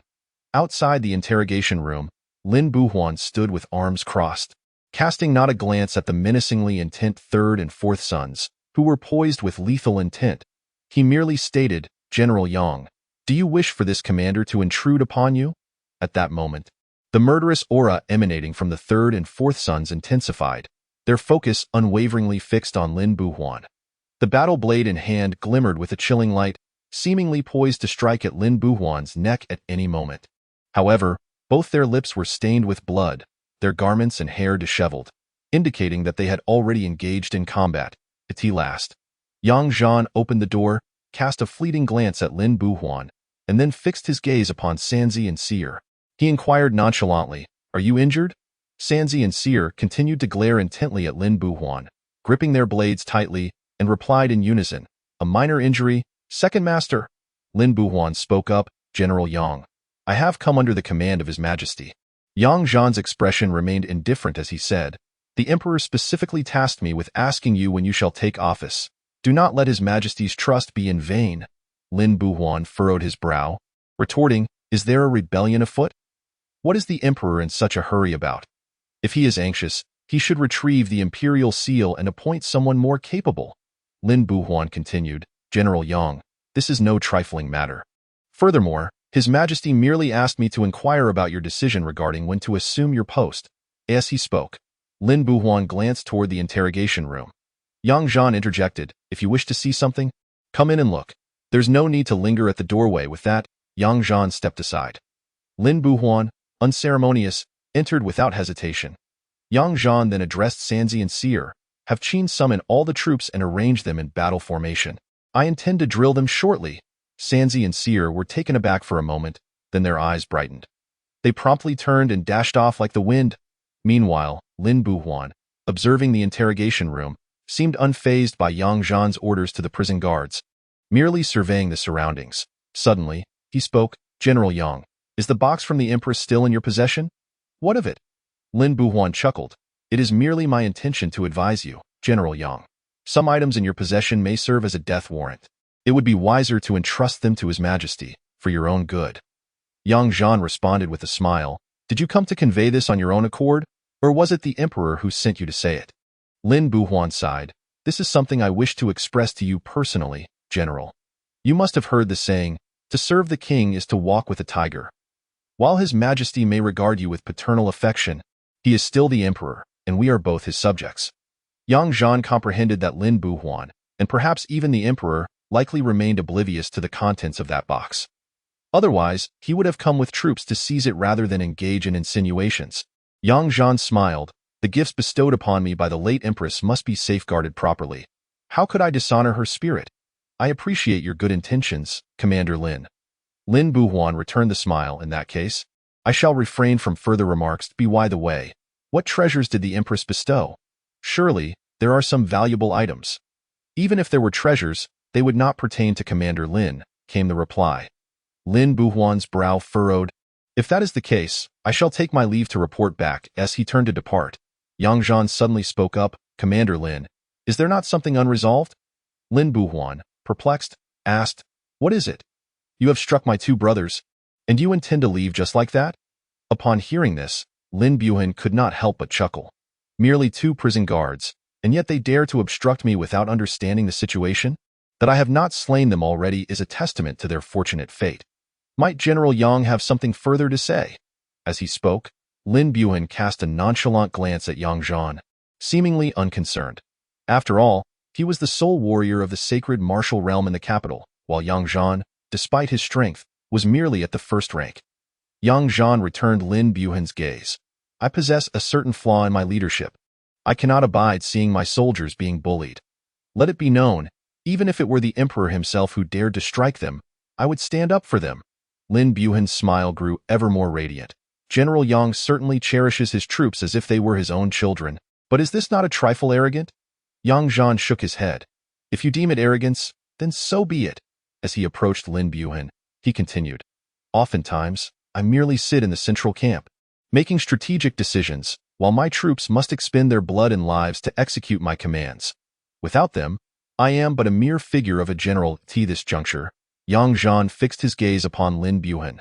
"Just as you, Commander Lin, without your internal guards, would not even be able to set foot through the gates of my prison." The mirth on Lin Buhuan's face gradually faded. "Am I to understand that you, Yang Zhan, seek to confront me for the sake of two minor soldiers?" Yang Zhan shook his head. "No, I merely wish to impart some principles of conduct upon you. For instance, when visiting the prison, one ought to announce oneself and wait outside. Furthermore, allow me to teach you the importance of respecting others, especially my soldiers." Haha, this might be the most audacious and unwise statement I have heard over the years. That I stand here inviting you to strike, and within 3 moves, you shall not breach my martial aura. You. Lin Buhuan's voice abruptly ceased. For Yang Zhan's fist had already collided with his chest. Nonetheless, Lin Buhuan's sacred martial realm blood energy erupted, forming a martial aura that halted Yang Zhan's strike from advancing an inch further. However, Lin Buhuan's complexion suddenly turned crimson, and soon blood trickled from the corner of his mouth. "How dare you?" Lin Buhuan was filled with righteous fury. Boom. His blood energy surged once more, fierce and formidable. The interrogation room shook violently, as if the very prison itself were on the brink of collapse. Outside, a dozen elite guards rushed to intervene, but they were met head-on by Sanzi, Seer, and Qin Feng, leading 100 Imperial guards, who formed a defensive line. The elite guards hesitated to force their way in. Before long, both sides remained vigilant, attentively noting the commotion within the prison. Curiosity filled the eyes of many, eager to discern who was truly the stronger, Yang Zhan or Lin Buhuan. Despite Yang Zhan being at the first rank and Lin Buhuan at the sacred martial realm, no one dared to assert that Yang Zhan would inevitably lose. After all, news of Yang Zhan's recent slaying of a transcendent realm chi refiner had already spread throughout the capital. Boom! With the final resounding crash, Silence enveloped the prison, the entrance of the interrogation room. Lin Buhan's face had turned the color of pig's liver, blood still oozing from his lips. He collapsed to the ground, his previous arrogance utterly extinguished. Lin Buhan suddenly wore a bittersweet smile. Truly, you are a warrior capable of slaying a transcendent realm chi refiner. But how could a first-rank martial artist possibly condense an aura? Yang Zhan gazed at Lin Buhuan and inquired, "Who informed you that one cannot condense their essence at the first rank?" Lin Buhuan hesitated. "Isn't this common knowledge?" Yang Zhan then closed the door of the interrogation room and remarked, "Remember to announce your arrival next time. And above all, show respect." Lin Buhuan took a deep breath, still trembling with trepidation. He could not comprehend how Yang Zhan, despite being at the pinnacle of the first rank, possessed a vitality that was nearly on par with his own at the sacred martial realm. What bewildered Lin Buhuan the most was that Yang Zhan, at the first rank's zenith, had managed to condense his essence into a protective aura. This left Lin Buhuan, a formidable sacred martial expert, feeling as if he held no absolute advantage whatsoever before Yang Zhan. Yet, he simply could not fathom it. Chapter 73. Truly just listening to the heartbeat stop. Your aura was weaker than that person's. Let me refine it further for you. No, Billion. Following this, Yang Zhan found himself once again on the receiving end of Billion's onslaught. Amidst the clanging of chains, every inch of Yang Zhan's body was subjected to the baptism of Billion's fists. Just as Billion's fist was aimed at the block Yang Zhan had put up, his pupils constricted, and he forcefully turned, directly lunging toward Billion. With a sudden exertion of strength, he locked her tightly in his embrace. Billion struggled for a few moments before relenting. "Release me, or your bones will shatter." At this moment, sweat beaded on Yang Zhan's forehead, not from the blows, but from the fright of the last strike. The consequences of being hit would be unimaginable. "Please stop, I've been poisoned. If you hit me again, I shall relapse." "Oh," Billion muttered, then lowered her gaze to the Yang Zhan who was clinging to her tightly, suddenly pressing her cheek against her heart. Billion, puzzled, asked, "What are you doing with your face against my heart?" I'm listening to your heartbeat." Though Billion was bewildered, she refrained from retaliating. However, shortly after, she furrowed her brows and said, "I feel somewhat off. What's wrong? I feel a bit feverish, which is strange. That's a good sign. It indicates your physiological functions are sound." "Oh, but I feel uncomfortable." Billion frowned. At that very moment, Yang Zhan sensed a surge of energy erupting from Billion. He abruptly released her and retreated, fearful of further blows. Currently, Yang Zhan's physique felt as if it were in agony. However, it was precisely due to the rigorous training under Billion over the past 2 to 3 years that, although he had not managed to break through, he had astonishingly condensed the martial aura typically possessed by those at the sacred martial realm. Generally, he would not bother utilizing it, as it was unnecessary. Yang Zhan regained his composure and looked at Billion with confusion. While embracing her moments ago, he had been struck by a chilling realization. He had not heard Billion's heartbeat. Hence, he had leaned in to listen. He then discovered that Billion did indeed have a heartbeat, but it was exceedingly slowed. In that brief moment, he had only heard a single beat. This left Yang Zhan in utter disbelief. Even those in the martial path can slow their heartbeats, even control them. Yet, Billion clearly had not exerted such control. If her martial prowess were indeed high, her heartbeat would not be so leisurely as to take a whole moment for a single beat. However, upon observing Billion, she appeared perfectly fine. Suddenly, Billion remarked, "You haven't brought me any meals these past few days, only a single piece of meat." Yang Zhan was taken aback. "Did I bring you a piece of meat?" Indeed, there was only a single piece, as Xiao Huang had brought far too little tea this moment. Billion placed her hand on her stomach, gazing at Yang Zhan, and softly murmured, "I am hungry." Yang Zhan slapped his forehead, realizing he had indeed forgotten about it these past few days. However, confusion soon washed over him. "When did I ever bring you a piece of meat?" "The day you mentioned the poison had acted up and came to sleep. I noticed a piece of meat fall from you." As she spoke, Billion tilted her head. "Next time, bring something tastier." That piece was not delicious. Yang Zhan's eyes widened in disbelief. "That was my meat? Tainted by poison? You doubt my heavens." Suddenly, Yang Zhan rushed over, his excitement leaving Billion puzzled. He fixated on Billion's lips, rosy and inviting. As she opened her mouth, Billion parted her lips and stuck out her tongue. Yang Zhan saw no trace of poison. Still unconvinced, he circled around Billion, noticing 8 bloody holes on her back, still oozing crimson fluid. Taking a deep breath, he pondered, is this girl even human? She ingested poison and remains unscathed? Isn't poison the deadliest in the world? Then it struck him. That was his meat. This woman had actually consumed it. A shiver ran down Yang Zhan's spine. Observing Billion clutching her stomach in hunger, he worried that if he didn't procure something for her soon, she might fixate on his own well-toned physique. I shall fetch you something delectable. Billion nodded in agreement. Shortly after, Yang Zhan returned with a large bundle of roasted chicken, roasted goose, braised meat, and an entire pig's head. Essentially, an abundance of meat. Billion's once dull eyes sparkled with delight. Immediately, one hand grasped the roasted chicken while the other clutched the pig's head, savoring every bite. To his surprise, witnessing her relish the food made Yang Zhan feel hungry himself. Thus, he reached for a piece of braised meat. Slap! Billion swiftly swatted Yang Zhan's hand away, gathering all the meat into her embrace. What, guarding your food? Yang Zhan was speechless. I bought this. I deserve at least one piece. I am hungry too. After a moment of hesitation, Billion tore off a piece of roasted goose wing and offered it to Yang Zhan. He stared at the half-eaten wing, rolling his eyes at her. Fine, you eat. I will go out to eat later. In response, Billion showed no signs of politeness, shoving the half-wing into her mouth and crunching on both bone and meat. Yang Zhan stepped aside, opening the box to continue examining the heavy bombshell the Empress had given him. Aside from detailing the grievances against the common folk and border soldiers, there was another revelation. Yang Wu had surprisingly taken a vow of celibacy. Ever since the birth of Yang Fu, he had refrained from such pursuits, meaning the royal harem was left unattended. The Empress had noted this peculiar development, questioning why, despite this, the Emperor continued to select a number of talented maidens each year to replenish the harem. What puzzled her further was that some of these maidens were summoned to serve, only to be granted death as a reward. According to the Empress's accounts, over 20 maidens had met an inexplicable demise. This left the harem in a state of trepidation, fearful of being chosen by the Emperor.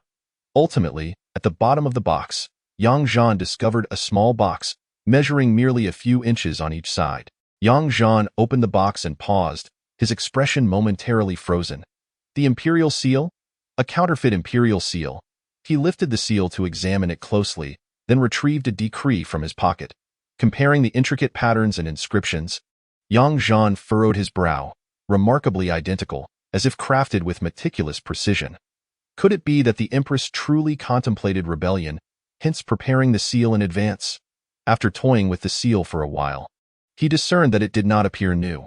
Rather, it bore the marks of age, with natural wear, polish, and patina evident in many areas. Within the windy hall, Lin Buhuan returned to report. Upon hearing his words, Yang Wu knitted his brows. You had a confrontation with Yang Zhan? Indeed, Your Majesty. Were you injured? Lin Buhuan forced a wry smile. General Yang's prowess is indeed formidable. Even in the sacred martial realm, I found myself outmatched. Yang Wu turned his gaze toward Lin Buhuan.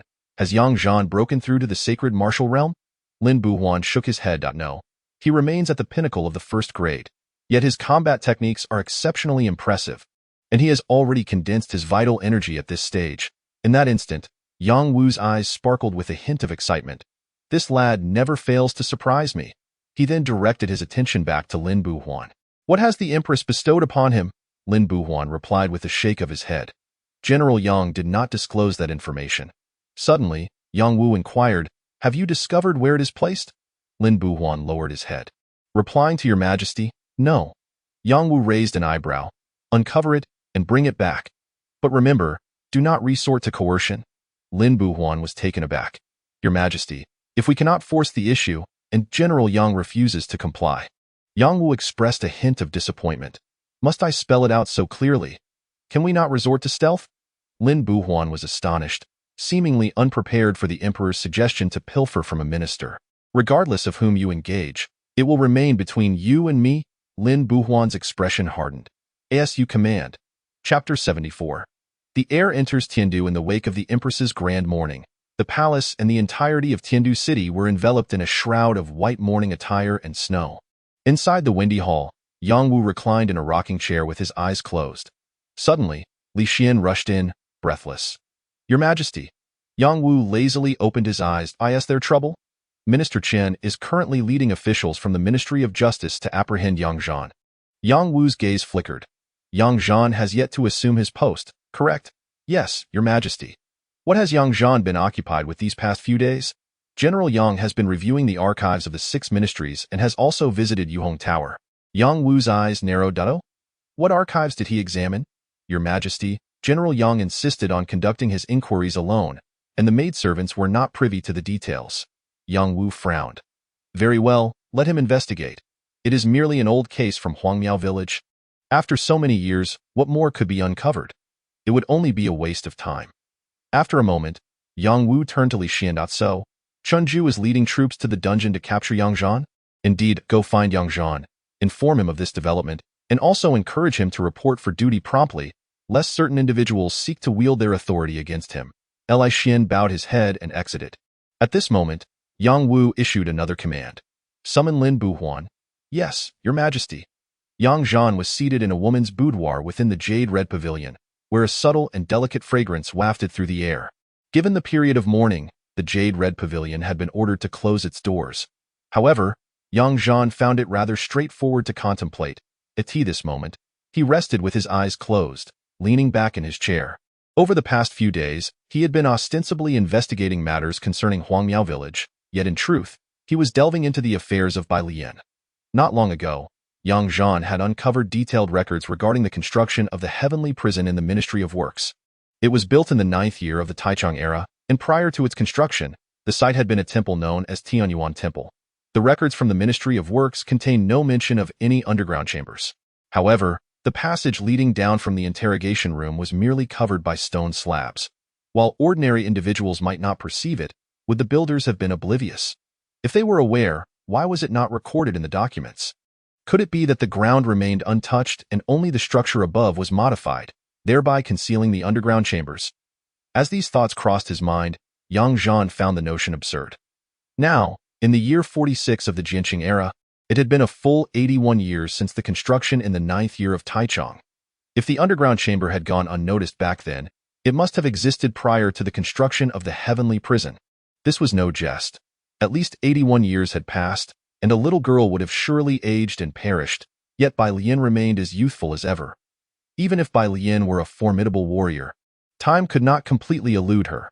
At best, its effects would be slightly delayed.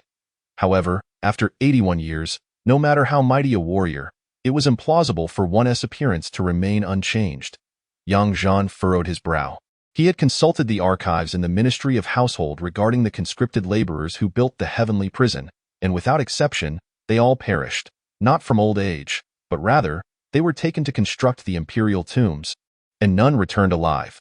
The officials overseeing the construction of the heavenly prison either met their demise by beheading or vanished altogether. Even those who survived would now be over 100 years old and likely long deceased. Where could he possibly find any witnesses? Undeterred, Yang Zhan sought records from the Ministry of Personnel concerning the guards who once oversaw the heavenly prison. The outcome left him speechless. Prior to his arrival, the prison had remained unused and locked. Subsequently, he perused the archives in the Ministry of Justice and the Supreme Court. Finally, he discovered that during the reign of the previous emperor, the heavenly prison had indeed been utilized, and a significant number of officials and their families had been imprisoned due to a rebellion. What astonished Yang Zhan the most was that even Emperor Yang Wu himself had been incarcerated there at one point. Although he was later released, this indicated that those involved in the rebellion were, to some extent, connected to Yang Xing. What Yang Zhan yearned to ascertain most was when Bai Lian had been imprisoned. He had examined the records of all 6 ministries, yet found no trace of Bai Lian. Just then, the door swung open. A woman dressed in red, exuding an unparalleled elegance, entered the room. She set down a fan she had been holding and gazed at Yang Zhan, who lay with his eyes closed in the chair. The woman casually took a seat before him and said, "Second master, someone is here to see you." "Who is it?" "From the palace." Yang Zhan opened his eyes. "Who?" "Seems to be a high-ranking eunuch." Upon hearing this, Yang Zhan chuckled. "Let him wait a moment. Are you? Do you have any news?" The woman in the red dress is Yin Ruyu, the proprietress of Yuhong Lu. Yin Ruyu cast a sidelong glance at Yang Zhan and remarked, "You refuse to pay me and yet expect me to gather information from the black market. You know, I have no savings." All my funds are allocated to my subordinates. Yang Zhan displayed no hint of embarrassment. Suddenly, Yin Ruyu glanced outside, her brow furrowing as she said, "Second master, ever since your men confined those 3 young ladies here, Yu Honglu has been frequently visited by sketch artists. They seem to be keeping a watchful eye on us. Fear not, as long as I remain, they will not dare to act against Yu Honglu. Let them observe if they wish," she continued with a tone of resignation. "However, you must ensure our protection, for the young ladies are quite pitiable." Subsequently, Yin Ruyu produced a piece of paper and handed it to Yang Zhan. "This is what I just found out." Yang Zhan unfolded the paper and began to read, his expression shifting to one of surprise. "My head is worth a fortune. 10,000 taels of gold. Indeed, many engaged in murderous and illicit trades are becoming restless," she replied. "In a wonder I noticed so many suspicious figures lurking around the heavenly prison. They are after this bounty." Yang Zhan continued reading. "You managed to gather intelligence on Ju Pintang. Impressive. Are the men of Ju Pintang not men at all?" He mused. "So, it seems they are the ones leaking this information?" "Precisely." Yang Zhan's eyes lit up as he smacked his forehead. "Of course, Ju Pintang," Yin Ruyu inquired, puzzled. "Why are you so excited, second master?" Yang Zhan chuckled. He had already examined the archives of the 6 departments and even the Dali Temple, yet he had overlooked Ju Pintang. If this is the doing of Ju Pintang, then it is entirely plausible that Bai Lian is secretly imprisoned beneath the heavenly prison, unbeknownst to other departments. However, if Ju Pintang is indeed involved, it indicates a connection to the emperor. That old man, the emperor, has become increasingly elusive. Then, Yang Zhan noticed the final piece of information on the paper. Crown Prince Yang Huai personally comes to Tiandu City to pay respects to the late empress. This news was quite significant. During the previous turmoil in the imperial city, the crown prince had been implicated in stirring up trouble. Now, with his ambitions exposed, it was evident that while he had not openly severed ties with the emperor, an unspoken understanding existed among all parties, awaiting the right moment to ignite conflict. At this juncture, the crown prince's dispatch of the heir suggested he was still alive, and that the crown prince dared not provoke violence lightly, as the timing was not yet ripe. He could only bide his time with the emperor. After a moment of contemplation, Yang Zhan spoke. "Ruyu, summon that eunuch?" "Very well." Yin Ruyu rose, her red skirt swaying as she exited. Not long after, Li Xian entered, bowing respectfully. "General." Yang Zhan smiled and inquired, "Li Steward, what brings you here?" Li Xian replied with a wry smile. "General, you still have the leisure to drink and amuse yourself, while Lord Chen is leading officers to the heavenly prison to apprehend you." Yang Zhan was taken aback. "Which Lord Chen?" "Lord Chenju, the left minister of the Department of State Affairs." "Oh, him? Does he really think he can take me at will?" Chenju accompanied officials from the Dali Temple and the Criminal Department, arriving with great urgency. "His Majesty has instructed me to convey to the general the importance of taking up his post promptly, so that His Majesty may have fewer worries. Even though I have not yet assumed my position, I am still the Grand General of the state. Does he have the authority to treat me as he pleases?" "General, the crux of the matter lies in your public execution of the divine constable from the 9th rank hall. So many witnesses were present, and without an explanation, the entire court would not acquiesce. Whether I take office or not, he believes he can act against me indiscriminately. That would be a different matter altogether. Once you assume command of military affairs, although it still falls under the purview of the left and right chancellors, your role as a military leader means you must seek the emperor's counsel. At that point, you will directly oversee military operations, and your arrangements for military achievements will indeed hold weight." Yang Zhan regarded Li Xian, who still pressed him to take office. His reluctance stemmed from the emperor's seemingly impatient desire to act against the Longxi aristocracy, while in truth, his aim was directed at King Wu. It appeared that King Wu had sensed this as well, as he had proactively sent his heir to Tiandu City, ostensibly to placate the emperor, but in reality as a hostage. Yet, the emperor's incessant urging left Yang Zhan feeling that the emperor's intentions were rather enigmatic. Was it necessary for him to hold the position of general to maintain order? What exactly needed to be contained? It certainly was not the Longxi aristocracy. Was the emperor perhaps concerned that King Wu might conspire to rebel and mobilize troops southward? However, King Wu had already dispatched his heir, and the arrival was imminent, indicating that King Wu had no intentions of rebellion in the near future. What, then, was the emperor so anxious about? If the old man were to be given more time, he might not reveal the truth. Yang Zhan's expression turned serious. Li Gongguan, return and inform the emperor that during this period of mourning for the late empress, I must pay my respects and observe a fast. How could I possibly take up my post? My esteem for the late empress is profound, and I am truly not in the right frame of mind to assume office. He spread his hands.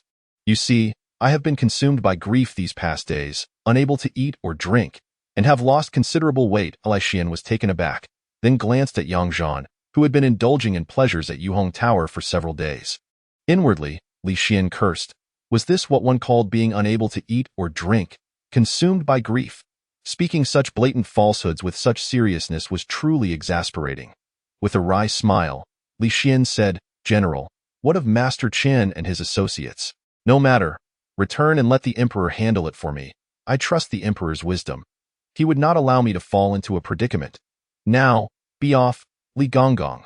With no choice, Li Xian turned to leave. But Yang Zhan suddenly spoke again. Also, tell the emperor not to keep fixating on the gifts bestowed upon me by the late empress. If he sends someone to rummage through my possessions in the prison again, I shall draw my blade. Li Xian's expression froze, casting a glance at Yang Zhan.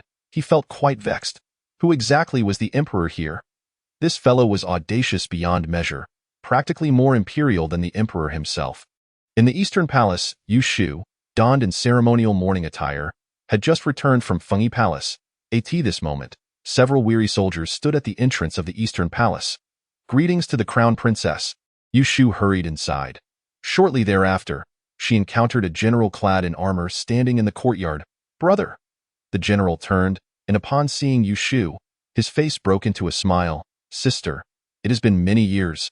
How have you fared? Yu Shu's eyes were tinged with a hint of red. Brother, after all these years, have you not thought to pen me a letter? In leading troops away from home, and given your status as the crown princess, I feared that writing to you might provoke suspicion, he replied. Nevertheless, I was deeply concerned when I heard of your predicament recently, yet I found myself powerless to assist you. This was the esteemed General Eugene of the Tianwu army. Yu Shu, perplexed, inquired, Brother, what brings you back? The affairs of the Northeast. The emperor commanded my return. I have only just emerged from the palace, Eugene explained. After surveying his surroundings, he asked, Where is His Highness the Crown Prince? His Highness is engaged in state matters within the palace, Yu Shu answered. Why? Eugene pondered for a moment before stating, Sister, I have heard that Yang Zhan has grown quite close to both you and the Crown Prince. A flicker of realization crossed Yu Shu's face, causing her cheeks to flush slightly. Without Yang Zhan, I fear both the Crown Prince and I might have perished last time. Why? Eugene frowned. Yang Zhan is too reckless. I have heard that many in the court are dissatisfied with him, particularly after his brazen act of executing a fifth-rank official in public. Suddenly, Yu Shu asked, You have just returned and already met with the emperor. Who told you this? Eugene glanced around cautiously before lowering his voice. It was the emperor himself who expressed his ire towards Yang Zhan, claiming he is disobedient and inciting trouble. Moreover, I gathered from his words that the death of the empress may be. Yu Shu furrowed her brow. Those are merely rumors without foundation. Why? Eugene took a deep breath. Regardless, the crown prince's position is now secure. Sister, I advise you to counsel him to maintain distance from Yang Zhan. Should any misfortune befall him, it may well implicate the crown prince as well. Is this the emperor's directive, or your own? Eugene replied with a frown, It is my perspective, and the emperor shares this sentiment. Yu Shu nodded. I shall speak with His Highness the Crown Prince. Well then, I cannot linger any longer. I must take my leave, brother. Why the haste? Let us share a meal. There are matters to attend to. Eugene hurriedly departed. Why? Yu Shu's brow knitted slightly. Does the emperor intend to move against Second Master? That should not be the case. Given the current circumstances, Second Master is essential for stability. If this is true, the emperor ought to directly advise the crown prince rather than send my brother as a messenger. With that thought, Yu Shu suddenly called out, Qing Yi, at your service. A maid approached, kneeling respectfully. Prepare the carriage. I must go to the dungeon. Yes, haha. I did not anticipate the scenery of Tiandu City to be so exquisite. Alas, the presence of too many white flags truly detracts from its beauty. Your Highness, tread carefully. This is not Tianbei, and danger lurks here. A young man clad in fine garments scoffed. Danger? Am I not in peril as well? The emperor could easily fabricate a charge against me. Yet does he dare? An elderly man beside him frowned. Your Highness, it is regrettable to see you in Tiandu City. Alas, it is no grievance. I am no delicate flower. Is it not merely a matter of placing my head before the Emperor's blade? As the son of the martial king, I am at least superior to the Emperor's offspring. They are all feckless. The old man clasped his fists. Your Highness, in terms of ambition and talent, you are undoubtedly unmatched by those pampered in the imperial city. The young lord cast a glance at the elderly man and chuckled.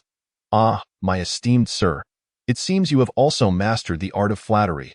The old man retorted, I speak nothing but the truth. Ha ha, come, let us first pay a visit to my second uncle.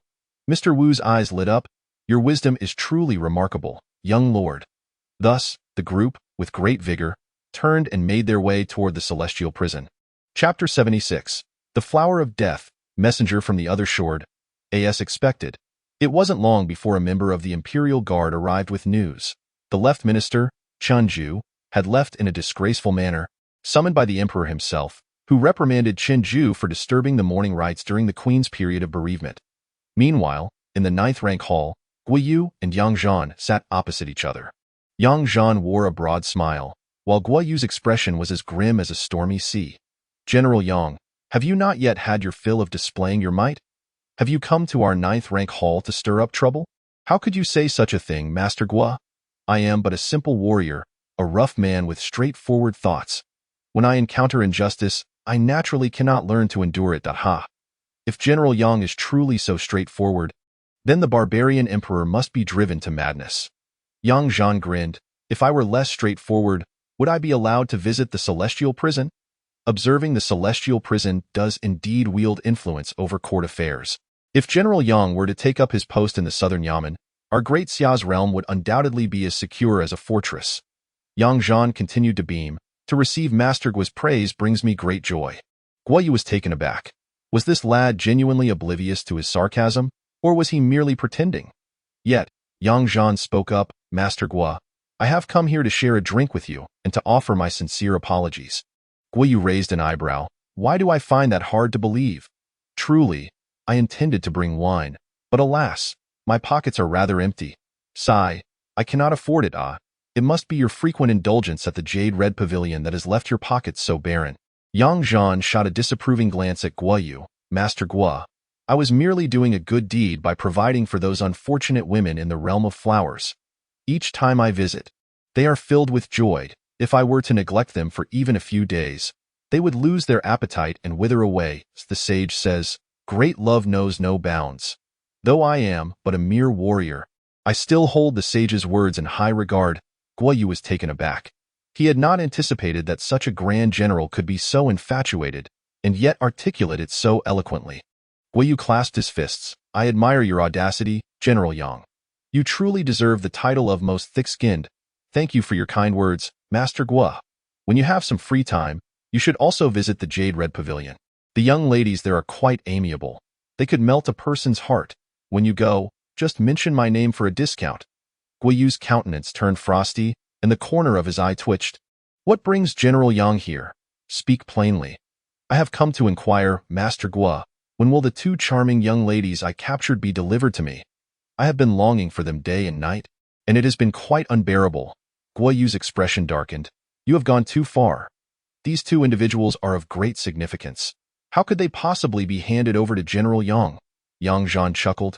It is simply that those 2 young ladies are truly captivating U.S. warriors, who rarely saw even a sow in the army, return to the capital and find ourselves cooped up in the celestial prison. Our only solace lies in the appreciation of beauty. Why can't Master Guo show a bit of understanding? Humph, impossible. His Majesty has personally instructed that strict supervision must be enforced. Yang Zhan suddenly rose to his feet. His expression darkening. It won't cost you a single piece of meat. Is Lord Guo really refusing to comply? Guoyu fixed his gaze on Yang Zhan. General Yang, this is the 9-tiered hall, not your military camp, and certainly not your imperial prison. Yang Zhan narrowed his eyes. It seems you have not heard of my reputation as the Demon King of Chaos. Do you dare to believe that I could dismantle your 9-tiered hall at this very moment? Are you seeking death? Yang Zhan frowned. What is the matter? I have spoken kindly and even offered apologies. Is Lord Guo unwilling to grant me some face? General Yang, I cannot grant you that face. His Majesty has issued explicit orders for rigorous oversight. Am I truly not permitted to take a moment's pleasure with the beauties? Impossible. Even if you wield great power, dismantling the nine-tiered hall is out of the question. At that instant, the two formidable figures exuded an aura of tension, as if a cataclysmic battle could erupt at any moment. Meanwhile, the elite members of the nine-tiered hall stationed outside could hardly bear the oppressive atmosphere, their faces pale and drenched in sweat. Although Guo Yu was immensely powerful, he swallowed hard. He was well aware of Yang Zhan's notorious reputation. As a close aide to the emperor, he knew full well how Yang Zhan presented himself in the emperor's presence. The emperor had even admonished him previously, forbidding him from provoking Yang Zhan. Thus, Guo Yu genuinely feared that should Yang Zhan unleash his wrath here, he would certainly suffer the consequences. He had received word that although Yang Zhan was of the first rank, he was no match for Lin Buhuan and could even slay those in the transcendent realm. If Yang Zhan were to kill him, it was likely that no one would come to his aid. Even the death of Zuoling had led to Qinju being suppressed by the emperor. As a result, Guo Yu's unease deepened. However, suddenly, Yang Zhan broke into a grin. Lord Guo, then I shall not take anyone away. I merely wish to meet those two ladies. Surely that is permissible? Yang Zhan's abrupt shift in demeanor left Guo Yu momentarily stunned. Yet, he soon exhaled a sigh of relief. Just a meeting? What nonsense. Do you expect me to engage in 100 rounds with those beauties in the confines of the nine-tiered hall's prison? Yang Zhan chuckled, of course. If Lord Guo does not mind, I would not be averse to forging a friendship with you. He added, if you do not agree to this, then I shall have no choice but to spar with you today. However, during such a spar, it might be difficult to control the intensity. I beg your forgiveness in advance. Guo Yu snorted. General Yang, I am not necessarily afraid of you. However, since you merely wish to meet, I shall not obstruct you, especially since it is you who has apprehended them. Very well, I shall consider you a friend. Lord Guo, should anyone dare to bully you in the future, invoke my name. If they defy you, I shall assist you in dealing with them. Guo Yu glared at Yang Zhan, realizing that aside from this individual, no one else dared to act recklessly within the nine-tiered hall. Under Guo Yu's direction, Yang Zhan was escorted to the prison of the nine-tiered hall. Inside the cell, although Qinin wore shackles, she had not been subjected to torture, and her hair remained untangled. Yang Zhan cast a glance and immediately sensed something amiss. Typically, upon entering the ninth hall, one would expect to endure a severe interrogation, for it would be an affront to the notorious reputation of the ninth hall, especially when dealing with spies from enemy nations. Guo Yu stood by, evidently with no intention of departing. Yang Zhan gestured. Open the cell door. Guo Yu frowned. General Yang, this is not. Master Guo, I have recently acquired some insights in my training. Just a few days ago, I engaged in a duel with Lin Buhan and found myself yearning for more. As fellow martial artists, would you mind imparting a few techniques to me? Guo Yu inhaled deeply. You, General Yang, please exercise restraint. I have already sent word to His Majesty. Oh? Then let us hasten. So we might spar a bit before His Majesty sends someone to interrupt our martial exchange. Yang Zhan replied, stepping closer to Guo Yu. Startled, Guo Yu instinctively took a step back. In this confined space, even his men could offer no assistance. He laughed. Guo Yu gritted his teeth and said, General, please do not harm them, or else it will be difficult for me when His Majesty's men arrive. Fear not, Master Guo, I would not wish to place you in a difficult position, Yang Zhan assured him at this moment. Guo Yu retrieved the key and unlocked the door. Yang Zhan strode in and charged forward. Qin Yin's expression changed in alarm. Suddenly, a tearing sound echoed loudly in the cell. Then, Qin Yin's clothing was ripped apart, revealing the black floral undergarment beneath. Guo Yu's expression shifted. General Yang, so you wish to see? Haha, it appears Master Guo is also a man of my kind. One day, let us visit the Jade Red Pavilion together. For now, allow me to showcase my prowess, so you may be prepared and not become a subject of my jest. Yang Zhan exclaimed as he advanced upon her. Guo Yu averted his gaze. Gritting his teeth, General Yang, please maintain your dignity. She must not perish, Master Guo. You overestimate my capabilities. Even if I were the mightiest warrior, I could never harm a woman. Haha. Yang Zhan retorted. Should anything occur, General Yang will bear the responsibility. His Majesty's men will undoubtedly arrive shortly, Guo Yu declared, feeling his vision blur with disgust, and he quickly retreated. Qin Yin regarded Yang Zhan, his hand resting upon her, Yet she remained remarkably calm. General Yang, is this how you indulge in the charms of a mere woman? Here, of all places?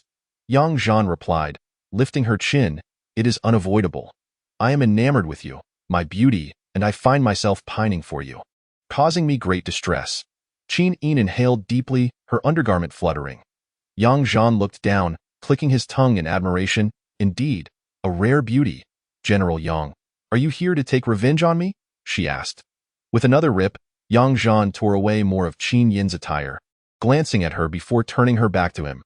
Yang Zhan, you are shameless, despicable, and vile. Qin Yin cried out in desperation and indignation.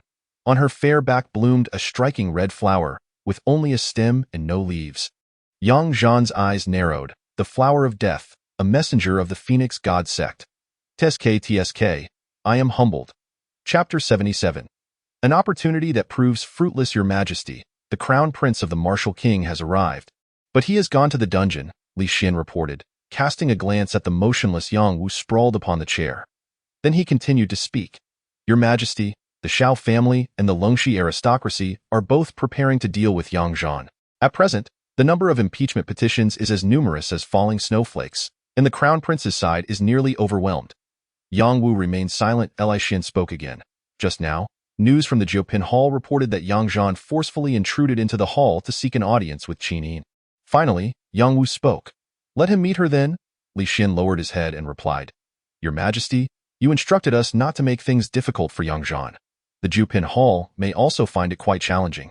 Yang Wu opened his eyes and gazed at Li Xin, who immediately lowered his head. Are you accusing me? Bang! Li Xin immediately knelt on the ground and hurriedly bowed his head, saying, Your Majesty? I would not dare, I would not dare. Yang Wu's eyes narrowed, and after a moment, he lay back down. Continue, he commanded.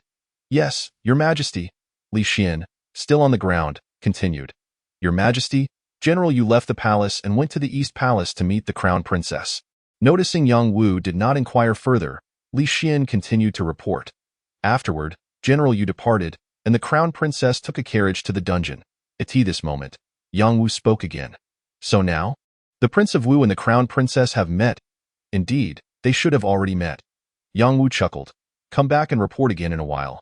Yes, Your Majesty. Li Xin rose and exited the windy hall. Yang Wu opened his eyes once more. Shadow, you shall go to the Jiupin Hall. I do not trust the people of the Fengshan sect. Understood. A voice echoed from an unknown source. But thereafter, there was no further sound. Yang Zhan gazed at Qin Yin, who clutched her chest. Her eyes reddened. He turned and exclaimed, Tremble, my little heart. If this were not a prison, I would undoubtedly engage you in 300 rounds of battle, forcing you to beg for mercy. Ha ha. Smack. Yang Zhan slapped Qin Yin's back. The sudden pain caused Qin Yin to cry out. Then she glared at Yang Zhan with gritted teeth, her expression reminiscent of a predator. Yang Zhan's ears perked up as he noticed Guo Yu had already walked away. Taking a deep breath, he leaned close to Qin Yin's ear and whispered, You are indeed quite lovely. But if you were a bit more charming, a tad more enticing, perhaps I would be completely captivated by you. Alas, I give you an opportunity, yet you prove to be ineffectual. Taking another deep breath, Qin Yin attempted to stifle her voice, trembling, unsure if it was from anger or anxiety. If you can help me escape, I will serve you. Yang Zhan chuckled. Your current situation in this prison is not unlike that of staying in an inn. The old emperor has granted you quite favorable treatment. Do you truly need my assistance to escape? Qin Yin looked at Yang Zhan, her brow slightly furrowed. Heh, you can't possibly think I am completely oblivious, can you? The dealings between you and the old emperor are conducted with great secrecy. Qin Yin narrowed her eyes, this time letting go of her arms and standing up resolutely. Yang Zhan was taken aback, unable to resist admiring her. Indeed, how audacious. Since you have recognized me as the envoy of the other shore, do you still dare to disrespect me? Yang Zhan extended a finger and poked her playfully. The rebound was filled with youthful vitality. Yet, Yang Zhan maintained a serious demeanor. You have inspired a poetic fervor within me. Qin Yin's complexion was rosy, almost as if her entire body radiated warmth. Naturally, Yang Zhan's gaze drifted downward, catching a glimpse of her back. Otherwise, it was likely that little would remain of her attire, a miscalculation indeed. To admire a beauty can elevate one's spirits, Yet it also poses the risk of succumbing to temptation. Young Zhan inhaled deeply, managing to suppress a myriad of immature thoughts. Unlike the delicate allure of a royal consort, and devoid of the intoxicating effects of certain substances that erode resolve, Yang Zhan exhibited considerable composure. Even when the baser instincts of man stirred within him, it was of little consequence. Qinin fixed him with a piercing gaze. To desecrate my being will invite the wrath of the Phoenix God sect, pursuing you relentlessly until your demise. Yang Zhan raised an eyebrow. Do you truly believe I am afraid? You are not afraid. Precisely, thus your threat bears no weight. However, if you feel disadvantaged, shall I disrobe to appease your curiosity? How utterly shameless! I never expected the war god of the great Xia to resort to such disgraceful conduct. Yang Zhan chuckled. My enemies often regard me as lewd and despicable. Naturally, when they run out of words, they curse my very existence. I take delight in witnessing their impotent rage toward me. Qinin picked up the tattered remnants of her clothing. Even in tatters, they still offered some semblance of modesty. Yet, once donned, they accentuated her figure in a way that was undeniably alluring. Especially as she arched her back, it was indeed challenging for any man to maintain his composure. Exhaling a heavy breath, Yang Zhan averted his gaze, primarily to stave off the intoxicating effects of her presence. At that moment, Yang Zhan inquired, What transaction do you have with the old emperor? Perhaps I could be of assistance. Upon hearing this, Qinin looked puzzled. What are you suggesting, General? Yang Zhan frowned. It appears you are reluctant for my aid. However, rest assured, I will ensure you divulge your secrets, even to the point of pleading for my help. I am also pleading with you, General Yang, to take me away. Yang Zhan smiled. Your appeal lacks sincerity. What would constitute sincerity? Suddenly, Qinin rose onto her toes and swiftly kissed Yang Zhan on the lips. Her luscious lips prompted Yang Zhan to step forward, pressing against her. Qinin shivered but showed no intention of retreating. Instead, she leaned her head against his chest. Is this not sufficient sincerity? Did you not claim to have affection for me? Indeed, I adore your mother. Summon her so I may behold her, for mother is but another term for matron. Qin Yin's expression faltered, a flicker of anger igniting in her eyes. Drawing a deep breath, she pressed herself against Yang Zhan with renewed vigor. This sensation stirred something within Yang Zhan. Regaining her composure, Qin Yin spoke softly. General, is this not enough of a demonstration of sincerity? Heh, do you believe that mere feminine charm can satisfy my expectations of sincerity? What does the general desire? Qin Yin exhaled like a fragrant breeze, her fingers tracing circles upon Yang Zhan's chest. The only unsightly aspect being her shackles, marring the scene. Let us address the matter at hand. What was your intended purpose in deliberately flaunting yourself before the 9th rank hall on 2 occasions? Take a guess. In an instant, Yang Zhan seized Qin Yin's hand, bending it backward. Instantly, she trembled in pain, letting out a cry. Yang Zhan chuckled and remarked, I am a rough man, unfamiliar with tenderness. Therefore, it would be best if you refrained from speaking in riddles. Qin Yin closed her eyes, trembling all over yet remaining silent. Yang Zhan raised an eyebrow, his ears twitching. Suddenly, he enveloped Qin Yin in his arms, whispering softly, Little Yin, you are truly obedient. What saintess? Oh, I see. His Majesty desires this saintess. Qin Yin abruptly lifted her head, her gaze filled with astonishment. Yang Zhan reached out, gently caressing her hair, his voice dripping with tenderness. Brother can occasionally be gentle too. Soon, I shall seek out the Emperor and ensure your release. You are a member of the Phoenix God sect and not an actual as children of the rivers and lakes. You should not endure such injustices. Rest assured, even if I must pound the table before the Emperor, I will retrieve you. Qin Yin stared blankly at Yang Zhan, feeling the warmth of his touch. You, little Yin, this general awaits your emergence to serve him well. You are not. Just as Qin Yin attempted to speak, her mouth was suddenly silenced. The coarse scent of masculinity left her breathless. Meanwhile, around the corner, an elderly man with white hair, dressed in eunuch garb, heard the commotion and promptly turned to leave. Guoyu followed suit. At that moment, Yang Zhan released Qin Yin, nodding in satisfaction. You kissed me just now, so I must return the favor. Otherwise, I would feel as though I had been teased, which is quite unpleasant. Stay put, I shall go plead for you. Yang Zhan wore a reassuring expression before turning to depart. At that instant, Qin Yin's complexion turned pale. This is bad. I've fallen into a trap. Chapter 78. The second master has changed as soon as Yang Zhan left. Qin Yin immediately shouted, Lord Gua, I wish to see the emperor. Lord Gua. A figure approached, responding coldly, You think you can just see him? The lord is not here. You will have to wait. Qin Yin's face grew increasingly ashen. Although she had taken steps of her own, the strange words Yang Zhan had just spoken, along with the matter of the saintess, weighed heavily on her mind. The more she thought about it, the colder her heart became. Gritting her teeth, she muttered, Such a ruthless heart, to put me in such peril. Her heart raced, and her anger swelled. Yang Zhan has taken advantage of me so much, yet remains so heartless. It is utterly detestable. Just let me not encounter you again. Taking a few deep breaths, Qin Yin's gaze brightened. I can only hope that those outside will comprehend my intent. Meanwhile, within the windy hall, a frail old eunuch stood stoically before Yang Wu, his demeanor calm and silent. Yang Wu spoke first. So, Yang Zhan has learned quite a bit, has he? The old eunuch replied in a low voice.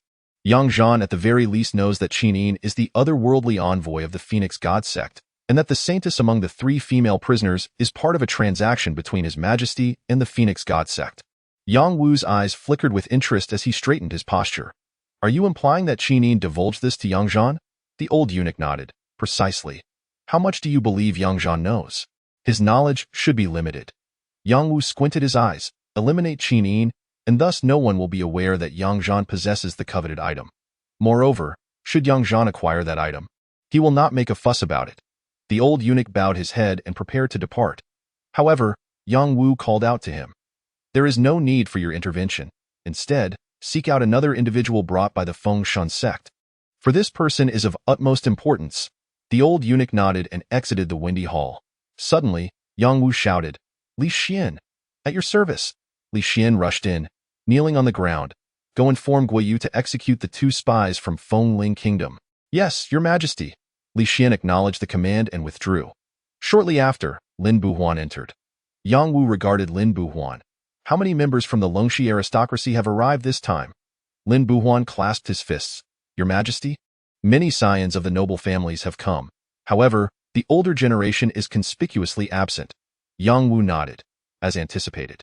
Yet, why are these scions of the Longxi aristocracy so remarkably quiet? They are adhering to the rules rather stringently. Lin Buhuan appeared perplexed, seemingly failing to grasp Yang Wu's intent. Yang Wu's gaze flickered. Humph. Did not Yang Zhan claim that he was too grief-stricken by the Empress's demise to attend to his duties? Perfect. Let him keep vigil for the Empress. It will reflect his sincerity. Lin Buhuan smiled wryly. Your Majesty, what if he chooses not to go? After all, the 5th and 3rd are potentially in danger. Lin Buhuan seemed increasingly bewildered. Yang Wu's brow furrowed tightly. I instructed you to relay the message. Do so. Yes, your Majesty. Lin Buhuan departed. Yang Zhan left the Jupin Hall and swiftly returned to the dungeon. However, he spotted the banner of the Prince of Wu flapping in the distance. Yang Zhan's eyes narrowed as he stealthily entered from behind. Who goes there? For Air rushed forward, brandishing his knife. Yang Zhan was momentarily taken aback. For Air? Quite vigilant, aren't we? Upon recognizing Yang Zhan, For Air's expression transformed into one of astonishment. Second Master, why do you appear as if you were up to no good? Confound it.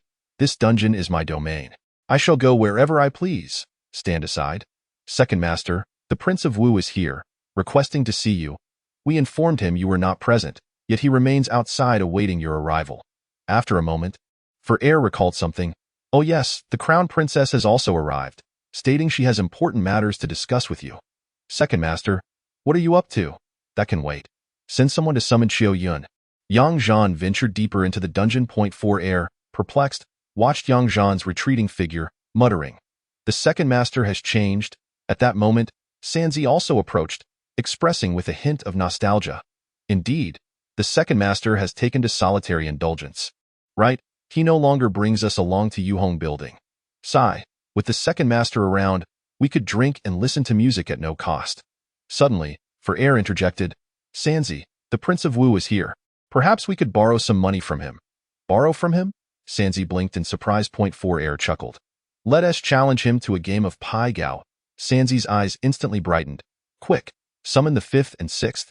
He has traveled a long way, and we must ensure he is well taken care of. Indeed, I shall first arrange for Qiuyun to be summoned, as instructed by the second master. Let there be no delay. Yang Zhan arrived outside Qinlinner's cell. Come here. Qinlinner opened her eyes, puzzled. What do you want? Come here, I won't bite. Qinlinner approached, her brow furrowing immediately. Yang Zhan's eyes brightened. What have you discovered? Qinlinner wrinkled her nose. There's a mark on your chest, a hidden signal. Yang Zhan glanced at the subtle symbol on his heart, precisely as he had anticipated. Qin Yin's delicate hand had traced circles on his chest, drawing his attention. Indeed, it was a secret sign. However, its meaning eluded Yang Zhan. What does it signify? Please elucidate. Qinlinner examined it. I do not comprehend either. This is a unique signal used by the Fengshen sect for executing tasks, and its meaning varies with each mission. Yang Zhan felt a tinge of disappointment. Yet, Qinlinner's nose twitched once more. You carry a strong scent. Yang Zhan recalled his encounter with Qin Yin. He coughed lightly. It must be the fragrance of cosmetics. No, it is the everlasting incense used by the messengers of our Fengshen sect. What does that imply? As long as you bear the scent of everlasting incense, it will linger for an extended period, allowing the messengers to track you from afar through their unique abilities. Yang Zhan chuckled. That is reassuring.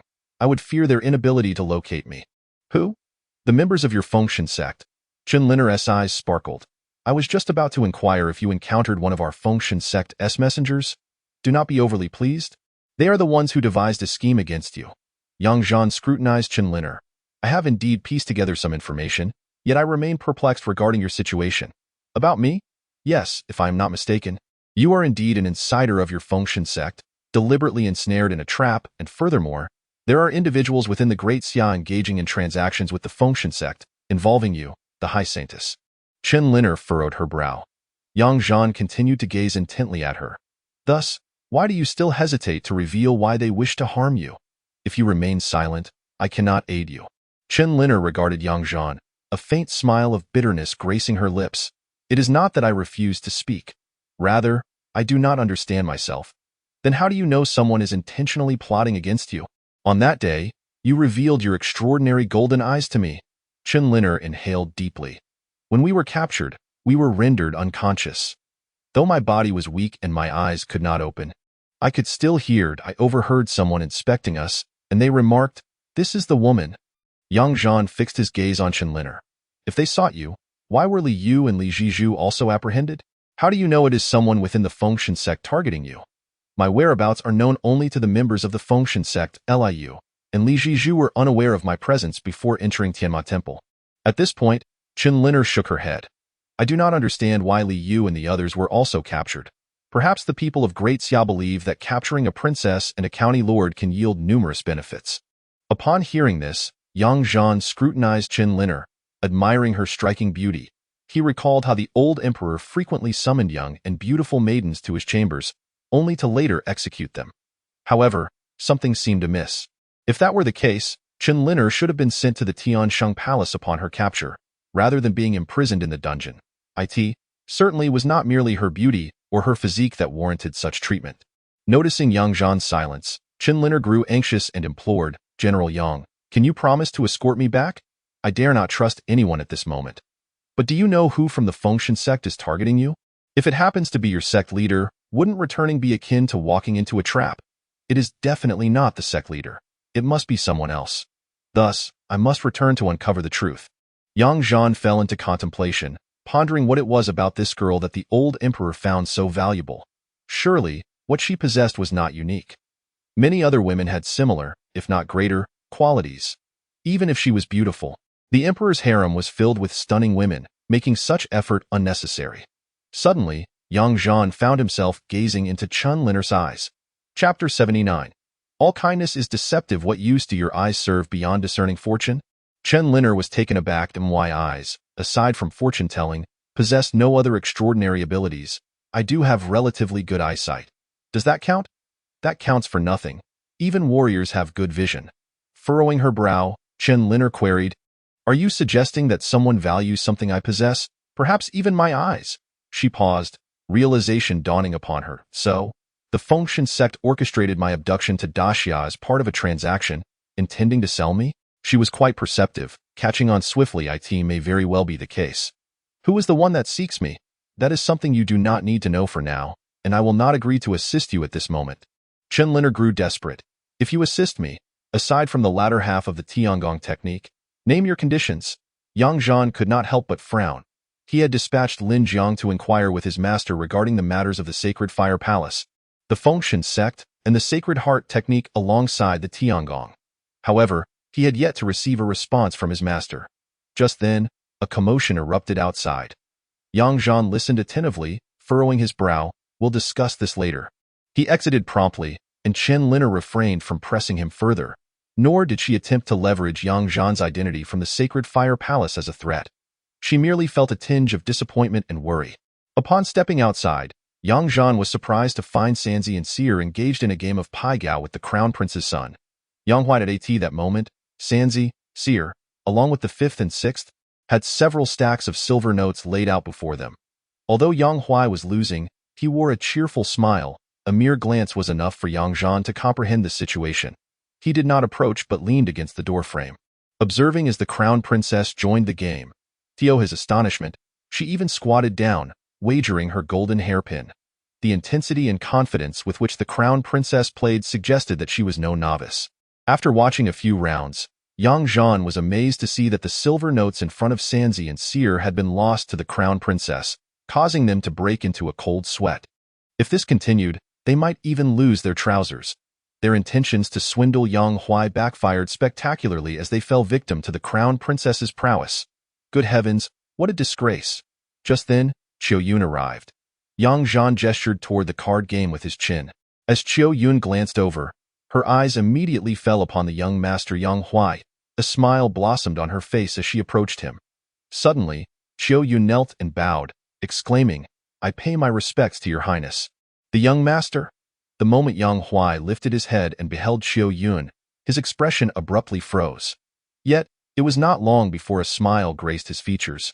"You have arrived just in time. I was just about to play Pai Gao with my third uncle and the others. Miss Yun, would you care to join us?" With that, Qiu Yun playfully kicked Sanzi in the backside, saying, "Move aside." Sanzi turned, grinning widely. "Ah Yun, you must be cautious. The Crown Princess is quite the expert. Today is quite a day, your highness. Even the Crown Princess has graced this prison with her presence." The Crown Princess, displaying a sense of bravado, declared, "Here, we are devoid of rank. Let us simply play." Standing behind the Crown Princess, Lu Yong could not help but interject, "Your highness, is this truly appropriate? If word were to spread, what is inappropriate about it?" Lu Yong, observing the scene, felt a mix of anxiety and frustration. Suddenly, she turned her head and spotted Yang Zhan, her eyes lighting up as she prepared to speak. Yang Zhan made a gesture for silence and beckoned Lu Yong closer with a flick of his finger. Lu Yong promptly lifted her skirts and hurried over, while Yang Zhan retreated back into the prison. "Second Master, where have you been these past few days?" This maid has been terribly worried. Worried about what? Worried that the Second Master is not eating or sleeping well. Yang Zhan glanced outside, then leaned closer to Lu Yong, whispering, "Go brew some tea," and then Liu Yang's eyes widened in surprise. "Second Master. But that is the young master. Are you afraid?" "I am not afraid. With you here, I fear nothing." "Then why not go?" "All right, I shall go." Lu Yong scampered into the back courtyard. After a considerable time, she finally emerged with a few cups of tea. However, as she approached, her foot slipped, and the hot tea splashed all over Yang Huai's head. The scalding water caused Yang Huai to leap up in shock. In an instant, his guards drew their swords. Yet, Yang Zhan stepped in front of Lu Yong, pulling her behind him, and then turned to examine Yang Huai's reddened face. "Dear nephew, is everything all right? Let your second uncle have a look." Just as Yang Huai stood in astonishment, Yang Zhan advanced, firmly grasping Yang Huai's face and giving it a gentle tug. "Goodness, you are indeed the real young master. Has Martial King truly sent his son into this den of tigers?" Nevertheless, a radiant smile broke across Yang Zhan's face as he embraced Yang Huai warmly. "Ha ha, nephew. Now that you have arrived in Tiandu City, your second uncle must treat you well. Come, tonight we shall go out for a night of revelry." Only then did Yang Huai come to his senses, feeling quite exhilarated. "Second uncle, it is wonderful to see you." As soon as I entered the city, I sought you out. How thoughtful tonight. I shall host, young Zhan declared with great enthusiasm. That is not appropriate. How can a nephew allow his second uncle to bear the expense? Young Zhan's expression turned serious. What, do you think your second uncle lacks money? He then nodded in satisfaction. Nonetheless, I must accept your kind offer. You shall treat tonight, and I will host next time. Very well, Uncle Heir. I have made the necessary arrangements. It is said that the chef at Tianxiang Tower in the capital is the finest, and I have secured a reservation. Splendid. The crown princess, observing Yang Huai's flushed face from the heat and the fervor of Yang Zhan, remained composed, her thoughts a mystery. The trio of Sanzi and Seer were also in high spirits. With Qiuyun taking the stage, they emerged victorious once more. Why, dear nephew, upon your arrival, you choose to visit me instead of the emperor? I wish to see you first, uncle. It has been years, and I have missed you dearly. Yang Zhan chuckled, patting Yang Huai on the shoulder. A fine lad. Indeed. Very well. I shall arrive punctually this evening. Why, little nephew awaits at Tianxiang Tower. I must take my leave to pay my respects to His Majesty. With that, Yang Huai turned to Qiuyun. Miss Yun, do proceed. Yang Zhan crossed his arms, watching as Yang Huai and his companions departed. The crown princess approached, gazing after them. Uncle Heir, he is leading you into a trap. My dear nephew seems to have inherited his father's talent for concealing daggers behind a smile. Quite amusing. Yang Zhan laughed. And yet, you still associate with him? The crown princess inquired, puzzled. Yang Zhan turned to her. Do you still partake in card games with him? The crown princess smiled. While I remain here, playing cards with him, the emperor will surely feel more at ease. Yang Zhan nodded. Your concern is appreciated, crown princess. At that moment, she glanced around before speaking softly. Uncle Heir, I have not mentioned the events of that day to anyone, including His Highness. That is good to hear. However, your injury. Worry not, I will not perish just yet. Upon hearing this, the crown princess's eyes filled with urgency. Is there truly no remedy? Should we not seek a renowned physician? No need, Yang Zhan replied, shaking his head. The crown princess furrowed her brow slightly, her lips moving as if to speak, but she finally settled on, Uncle Heir. My cousin has been summoned back by the emperor's secret edict. Yang Zhan's gaze sharpened instantly. When did this occur? Today? Furthermore, the crown princess continued in a hushed tone. My cousin advised me to keep a distance from you and the crown prince, suggesting that His Majesty may harbor discontent towards you. Yang Zhan's eyes narrowed. What is the purpose of the emperor's secret edict regarding Yujin's return? My cousin did not disclose that information. Yang Zhan looked at the crown princess. Your cousin is correct. You and the crown prince should maintain a distance from me. From this moment forth, it is for your own good. Could it be? The crown princess's face paled. Yang Zhan proceeded toward the dungeon. The crown princess hurriedly followed. Uncle Heir, both the crown prince and I will stand by your side. Return and consult the crown prince. You cannot make decisions alone. Even if I cannot decide, I will stand with you, Uncle Heir. Yang Zhan paused, gazing at the crown princess. Which family do you belong to? Uncle, you are our savior. In the royal family, all favors are but illusions. If you wish to live a better life, forget such things. Now, return and bring Levying with you. Levying has already been given to you. She is now yours. Yang Zhan had entered the dungeon. Sanzi blocked the crown princess. Crown princess, please return. The crown princess gazed at the imposing gates of the prison, reflecting on the change in the crown prince's demeanor since that fateful day. How could it possibly improve? Chapter 80. A month left to live. In the courtyard of the prison, Qiuyun and Yang Zhan sat together. Qiuyun furrowed her brow and said, Second Master, the heir of the King of Wu has arrived, and it seems he bears ill intentions. Isn't it the norm that those with good intentions do not come? However, the crown princess is indeed one such person.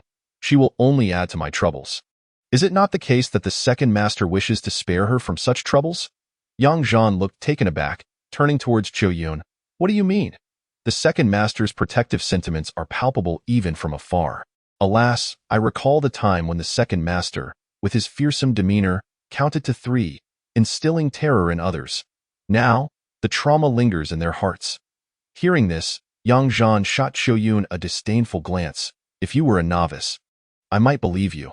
With that, Yang Zhan dismissed the notion. 2 matters.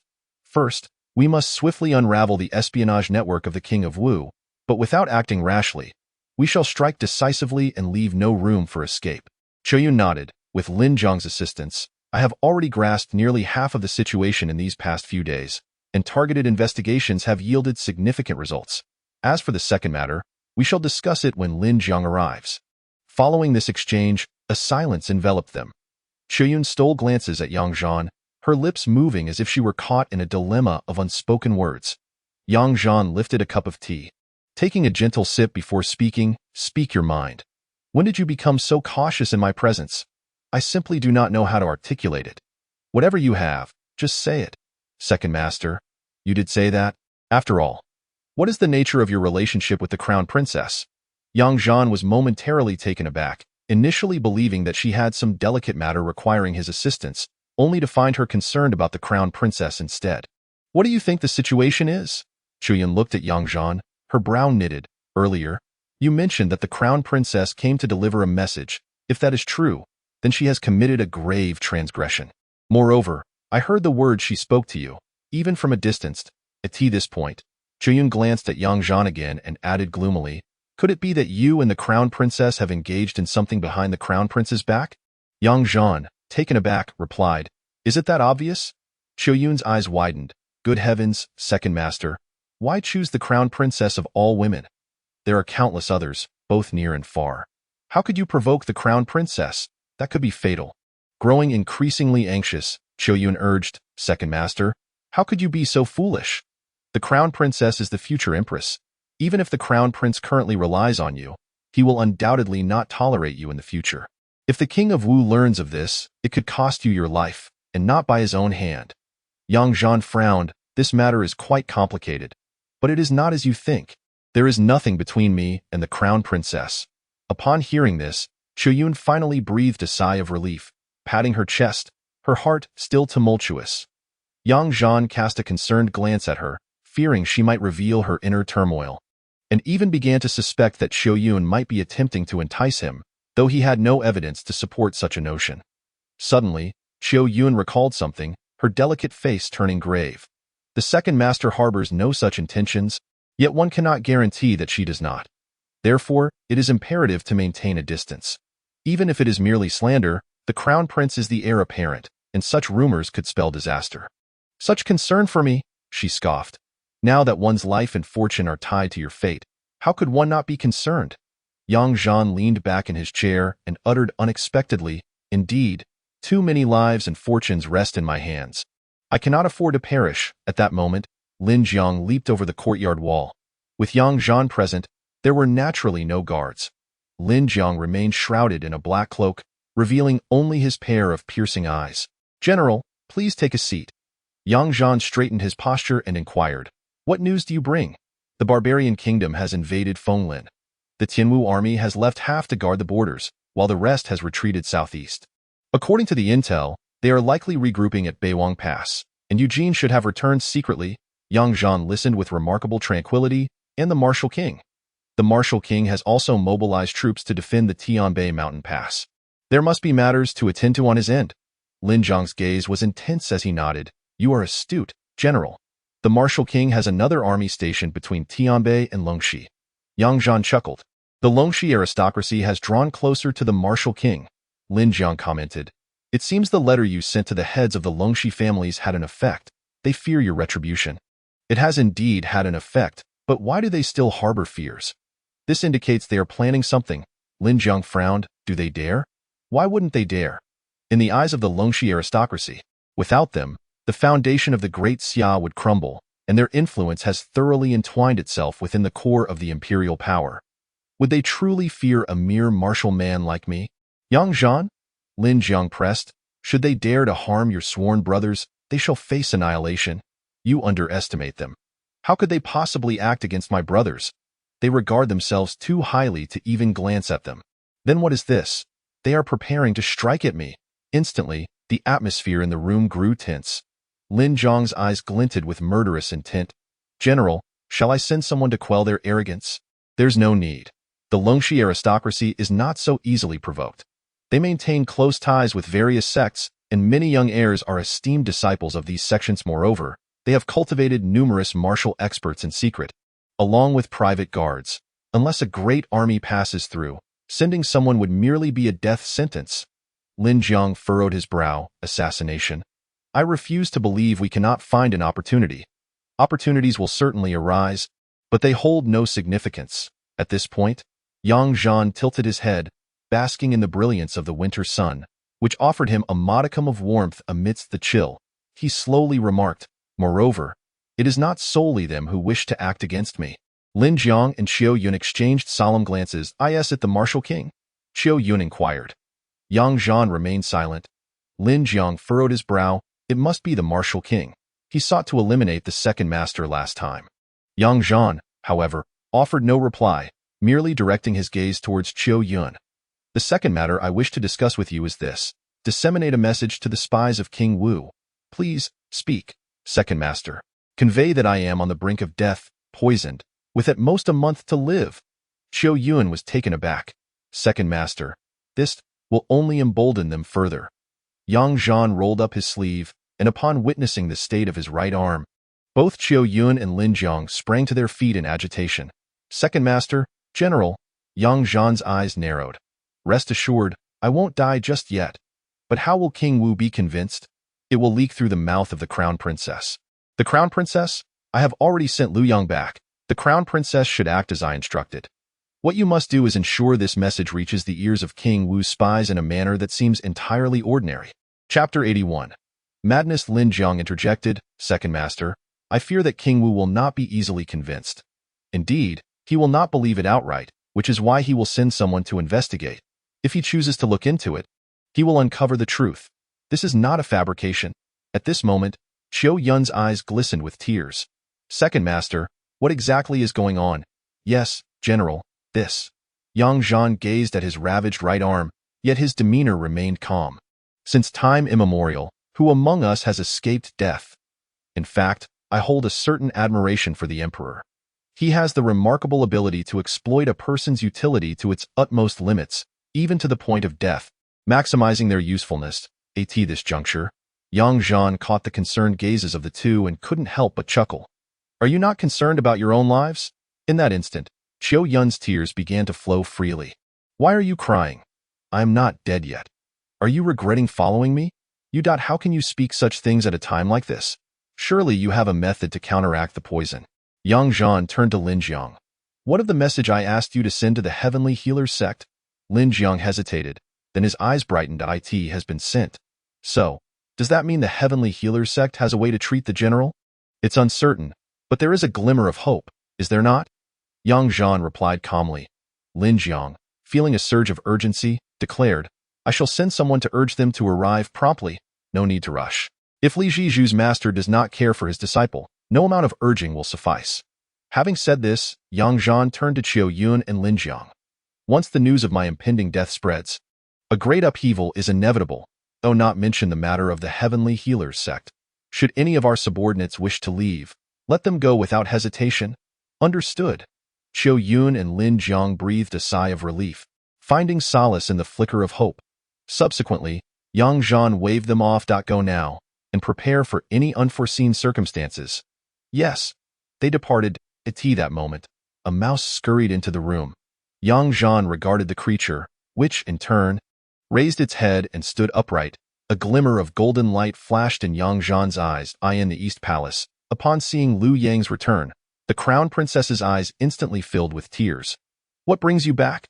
Were you not instructed to die by Yang Zhan's side? Lu Yang began to weep. It was the second master who sent me to convey a message to you. Otherwise, I would not have been allowed to return. The crown princess was momentarily taken aback. What is it? Green Yang glanced at the other maidservants. With a swift motion, the crown princess gestured, Everyone, leave. Yes, two maidservants curtsied and retreated. Only then did Green Yang approach the crown princess, whispering, The second master insists that the crown princess should inform his highness about his matters. I promised him I would not say a word. Green Yang wiped away the tears on her face. The second master said this is a form of assistance. Is that so? Indeed. The second master mentioned that if the crown princess is unwilling, he would not allow me to return. Tears streamed down Green Yang's face once more. The crown princess's gaze flickered, as if she began to comprehend. However, when she thought of Yang Zhan's injuries, Her heart sank. Those were indeed real. Is the second master in good health? Green Yang replied, puzzled, yes, the second master consumes a large basin of food at every meal. Even more than I do. Alas, the second master must have some ulterior motive. Is there any further instruction? Green Yang nodded. The second master suggested that when you speak, it would be best to create some commotion. The crown princess acknowledged, very well. I shall go to see the crown prince at once. You may return now, and remember, you are now under the second master's command, not mine in the Eastern Palace. Oh, understood. With that, the crown princess hurriedly exited the grand doors of the Eastern Palace. It's that very moment. In the prison of the ninth rank hall, Qinin suddenly turned her head and beheld a rat crouching at the entrance of her cell. Its bulging eyes seemingly fixated on her. With a hint of agitation on her face, Qinin exclaimed, even the rats have come to torment me. She immediately picked up a blade of grass, ready to hurl it at the rodent. However, the rat scurried away to the side. Cunning creature. Just then, the sound of footsteps echoed. Guo Yu approached Qin Yin's cell. She lifted her gaze to meet Guo Yu's expressionless face. Realization dawned upon her, and she managed a bitter smile. I have truly been undone by that wretched scoundrel, Guo Yu replied coolly. His Majesty has decreed, and no need to elaborate. I have not divulged anything to Yang Zhan. You have all fallen victim to Yang Zhan's schemes. He wishes for my demise. Guo Yu remained unfazed. I care not for your identity. Since His Majesty has ordered your death, you shall perish with that. Guo Yu opened the cell door and stepped inside. Qinin sighed, seemingly resigned to her fate. She had marked Yang Zhan, yet it had not altered her circumstances. Yang Zhan, you treacherous fiend. Qin Yin's heart was filled with curses. It seemed that the spirit of the phoenix sensed her anguish. Suddenly, a series of chittering sounds erupted. Just as Guo Yu was poised to eliminate Qin Yin, an inexplicable sensation compelled him to turn abruptly, leaving him utterly astonished. Dozens of rats were gathered outside the cell, their eerie gazes fixed upon him. For reasons unknown, a chill crept into Guo Yu's heart at the sight of the rodents. What is amiss with these rats? Abruptly, a wave of inexplicable anger surged within him. Someone, capture every last rat in this cell. I do not wish to lay eyes on another one. With Guo Yu's command, the rats scattered, their scurrying feet creating a cacophony reminiscent of many people racing away. Yet, the cell remained eerily empty. This inevitably brought to Guo Yu's mind the countless souls that had perished beneath his blade. In an instant, a chill spread through his heart, enveloping his entire being. For despite his prolonged cries, no one had responded. At that moment, footsteps once again echoed, measured and unhurried, belonging to but a single individual. Guo Yu turned his gaze toward the source of the sound. Soon, a silhouette emerged from around the corner, backlit and indistinct at first. However, upon distinguishing the figure's features, Guo Yu felt as though he were facing a formidable foe. Exclaiming, Yang Zhan, what brings you here? Originally believing she was doomed, Qin Yi now widened her eyes, shimmering with a glint of hope. Never before had she yearned for someone so fervently, a scoundrel at that. Guo Yu glared furiously. Where are my men from the ninth hall? How did you get in here? You ninth hall should have dispatched more guards. Those few could hardly deter a general like me from entering. What have you done to them? Guo Yu sensed something was amiss. Those men should have at least managed to send word. This indicated that Yang Zhan had taken action, leaving them no chance. You dare to brazenly invade the ninth hall and commit murder? Yang Zhan chuckled. My audacity is hardly news to you. Lord Guo, no need for such astonishment. Guo Yu felt a chill creeping down his spine. He realized that Yang Zhan was no longer merely a chaotic force. He had completely lost his sanity. Chapter 82. Are all women so sensitive? What do you intend to do? I still can't let go of this girl. After some contemplation, I decided to take her with me for a few days of amusement before returning her. Guo Yu's face darkened. Yang Zhan, do you truly believe that no one in this world can contend with you? Not at all, Lord Guo. Should you possess the capability to summon an army of 10,000, I would surely meet my demise. Knowing this, why do you not exercise restraint? What kind of place is the ninth hall? Do you wish to incite the emperor's wrath? Guo Yu gritted his teeth as he spoke, then shifted his tone. Brother, we both serve the emperor. Your actions place me in a precarious position. Should the emperor lay blame upon me, my head will roll. If you truly desire this woman, you may seek the emperor's permission. Given the emperor's fondness for General Yang, he would surely grant it for a mere woman. Why must you make things difficult for me? Ha? Lord Gua, who among us is calling each other brother? You think you are worthy? However, do you truly wish to thwart my chances with this girl? Yang Zhan had already stepped into the cell. Suddenly, Guiyu turned and struck toward Qin Yin. Yet, Yang Zhan was swifter. With a resounding crash, Guiyu was sent flying against the wall, creating a dent upon impact. Meanwhile, Yang Zhan sneered, Lord Gua, how dare you harm my beloved? Do you truly believe I am so easily appeased? You do not act recklessly. Your brazen invasion of the ninth hall will surely have reached the emperor's ears. This is a capital offense. Yang Zhan replied with surprise, a capital offense, you say? Indeed. Then I shall take a few more to accompany me to the grave. It would not be a life wasted. Guiyu's expression changed dramatically as he attempted to flee. However, Yang Zhan did not let him escape, and the two engaged in a fierce confrontation. Although Guiyu is at the first rank, he is unlikely to be a match for Yang Zhan, even against the Saint Martial realm. How could he possess such capability? Boom, boom. As Guiyu and Yang Zhan exchanged two punches, a tremendous shock coursed through their bodies, causing Guiyu to spit blood. Yet, Yang Zhan showed no signs of relenting. A punch struck Guiyu directly in the chest, making it cave in. However, Guiyu's eyes widened in shock as he gripped Yang Zhan's right arm with all his might. You? He uttered a single word, and blood gushed forth from his mouth. Guiyu collapsed. Rip! The sleeve of Yang Zhan's arm was torn apart, revealing an arm ravaged by torment. Bang! Guiyu fell to the ground, blood still oozing from his mouth, seemingly on the brink of death. Yang Zhan retrieved the key from Guiyu's person and unlocked the shackles binding the dazed Qin Yin. Grasping her wrist, he declared, Come with me, I will take you away from this wretched place. General Yang, are you moved? Qin Yin's eyes glistened with unshed tears, for she understood the ramifications of Yang Zhan's actions. Yang Zhan broke into a grin. If Qin Yin had seen this smile before, she would have perceived it as treacherous. Yet now, it made her heart ache. Yang Zhan paused slightly, wondering if women were inherently so sensitive. Immediately, his expression hardened. Stop getting sentimental, we must leave with that. He attempted to pull Qin Yin along. Suddenly, she spoke up. This man is not dead yet. I will kill him. No? Why? To grant him a swift end would be too merciful. Let him linger in agony, waiting for death. Qin Yin's eyes sparkled with intensity. How cruel, indeed. I relish it.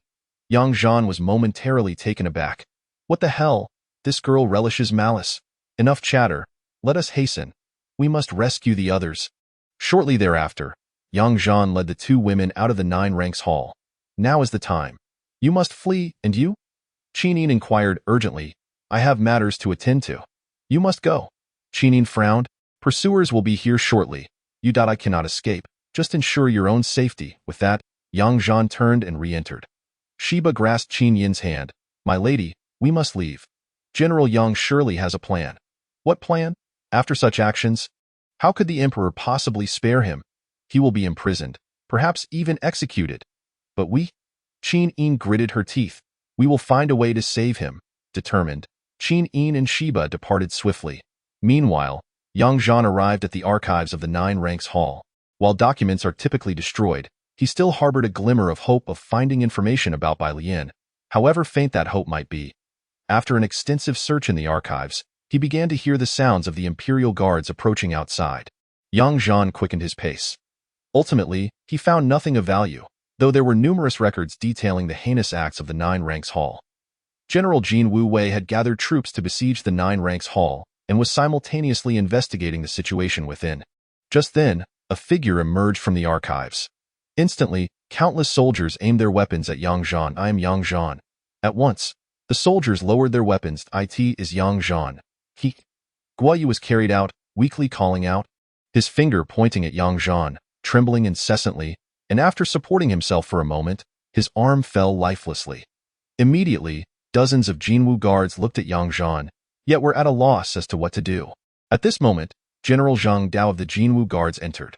With a solemn expression, Zhang Dao clasped his fists towards Yang Zhan. General. Yang Zhan looked at Zhang Dao and smiled. Alas, there is no escaping this. So I shall not run. Zhang Dao frowned and said, Why does the general speak so? Zhang Dao, you were brought out by me as a subordinate. Are you interrogating your own general, Zhang Dao? Filled with anger, retorted, General, how can you be so reckless? Yang Zhan burst into laughter. Bind me if you dare. I doubt you have the courage. Zhang Dao's expression turned serious. Bring someone, lock him up. Ah, you truly are bold. General, I have duties to attend to. How can I allow you to act lawlessly in Tiandu City? Yang Zhan suddenly sighed. Alas, the hearts of men have changed. Then, Zhang Dao's subordinates placed shackles upon Yang Zhan. Zhang Dao's face darkened, scolding. Take him away, present him to His Majesty, and let His Majesty decide his fate. Yes, in the Windy Hall, Yang Wu had already received news of Yang Zhan's forceful intrusion into the 9-rank hall, injuring and killing many, and even Guo Yu was gravely wounded and on the brink of death. Yang Wu remained unmoved upon hearing this. However, upon learning that Qin Yin and Shiba had been released by Yang Zhan, a flicker of emotion finally crossed Yang Wu's face. Where is Yang Zhan? The Jinwu guards have captured Yang Zhan and brought him over, awaiting His Majesty's decree. Li Xian knelt on the ground in response. Yang Wu looked at Li Xian. Did I not instruct you to find Yang Zhan and have him guard the spirit? Li Xian lowered his head. Your Majesty, when the servant went, Yang General could not be found. Yang Wu let out a breath of frustration, slightly furrowing his brows. You say it was the Jinwu Guard General who captured Yang Zhan? Yes, it was the Jinwu Guard General Zhang Dao. Yang Wu's aged eyes flickered, but he immediately spoke. Bring Yang Zhan here. Yes, Your Majesty. Before long, Yang Zhan stood at the entrance of the Windy Hall. Li Xian's gaze was icy. Kneel. Yang Zhan glanced at Li Xian. Get lost. Li Xian, infuriated, shouted. How dare you be so insolent? Bring someone here. Slap his face first. At this moment, a voice from within the hall echoed. Let Yang Zhan enter. Li Xian's face darkened, yet he had no choice but to relent. He promptly allowed Yang Zhan to enter the Windy Hall. At tea this time, Yang Wu commanded once more, Everyone else, get away. Li Xian was instantly concerned. Your Majesty, Yang Zhan is so deranged, I fear. Get lost. Yang Wu's voice was filled with authority. Li Xian and the other eunuchs, guards, and palace maids all retreated. The Windy Hall instantly fell silent, as if devoid of any presence. Yang Zhan stood before Yang Wu, smiling. Old man, your hospitality is lacking. You still have me shackled. Yang Wu closed his eyes, reclining in a rocking chair, swaying up and down. Upon hearing Yang Zhan's words, Yang Wu immediately opened his eyes, sat up straight, and glared at Yang Zhan. What on earth do you intend to do? Chapter 83. The swiftness of change. I must enter and see my father. Though Crown Prince Yang Xing appeared frail and unwell, he stormed to the entrance of the Windy Hall, accompanied by several guards, radiating an air of authority. Li Xian and Lin Buhuan stood in his way. Lin Buhuan positioned himself directly before Yang Xing, clasping his fists and stating, Your Highness, please await the Emperor's summons. As Lin Buhuan stepped forward, he resembled an insurmountable mountain, causing Yang Xing and his companions to hesitate. A martial artist of the sacred martial realm indeed exuded a formidable presence, and with the backing of the Emperor of the Great Xia, his authority was further amplified. Yang Xing furrowed his brow and turned to Li Xian. Why haven't you delivered the message? Li Xian bowed. Your Highness, the Emperor has commanded that no one approach the Windy Hall. Without a new decree, I dare not proceed. Anxiety gnawed at Yang Xing. He had just heard that Yang Zhan had been apprehended by the Jinwu guards for challenging the 9th rank hall. Without hesitation, he rushed over. He must protect Yang Zhan at all costs. Should Yang Zhan perish, he would be thrust back into a past he could not endure. Go and deliver the message at once. If my father punishes Yang Zhan, then he shall punish his son alongside him. His voice rose, seemingly intended for those within the Windy Hall to hear. Li Xian quickly cautioned, Your Highness, do not provoke the Emperor's anger. He has already been greatly displeased. Yang Xing's urgency intensified. If his father were to execute Yang Zhan in a fit of rage, Yang Jin, supported by the aristocracy of Longxi, would swiftly remove him from his position as crown prince. Father, I beseech you to grant me an audience. Yang Xing shouted at a tea that moment. Qin Shu suddenly interjected, Your Highness, the crown princess has arrived. What is her purpose here? Yang Xing retorted, turning to see Yu Shu rushing towards him in a flurry. Furrowing his brow, Yang Xing demanded, What brings you here in such haste? Yu Shu had previously gone to the Zheng Tong Hall to seek the crown prince and, upon learning he had come to the Tianshang Palace, hurried to the windy hall. Her flushed complexion was evident as she approached. "Your Highness," second master. Seeing Yu Shu's flustered demeanor and rosy cheeks, Yang Xing's expression turned colder. He interrupted her. "What is there to be concerned about? What can you, a mere crown princess, possibly do?" Yu Shu faltered. Gazing at the increasingly distant Yang Xing, her eyes glistened with unshed tears. "Crown Prince, you." Noticing her distress, Yang Xing remarked, "Are you on the verge of tears?" Yu Shu's expression became awkward. "Your Highness, I have something of great importance to discuss. Speak of it later," Yang Xing replied brusquely. "It's crucial, Your Highness. Please allow me to explain," Yu Shu implored, her gaze pleading. Yang Xing frowned, displaying evident impatience, yet he followed her aside. "What is it?" "Second master has been poisoned and has yet to find an antidote. He may not survive beyond a month." The faces of several experts, including Lin Buhuan, Li Xian, and Chen Shu, shifted with concern. Yang Xing's countenance darkened.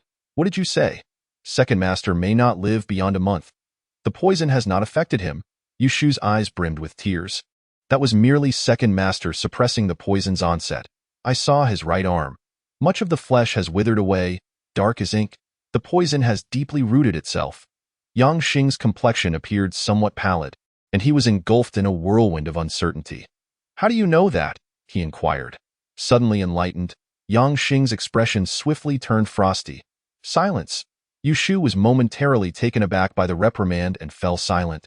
For Yang Xing had already pivoted to approach Li Xian and Chen Shu. "Chief Steward Li, Commander Lin, I would appreciate it if you could inform my father, the Emperor, that General Yang has made significant contributions. I implore the Emperor to deliberate carefully. I firmly believe there are hidden truths to this matter." With that, Yang Xing turned on his heel and departed. Li Xian and Lin Buhuan exchanged glances, each reflecting differing emotions. Yu Shu hastily followed Yang Xing, speaking as they walked. "Your Highness, is it possible that second master has been brought here?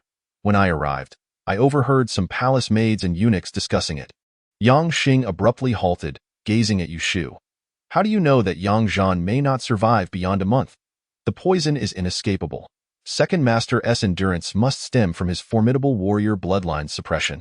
Why did you not tell me sooner?" Yang Xing's eyes bore into Yu Shu with a frigid intensity. Yu Shu's complexion paled slightly.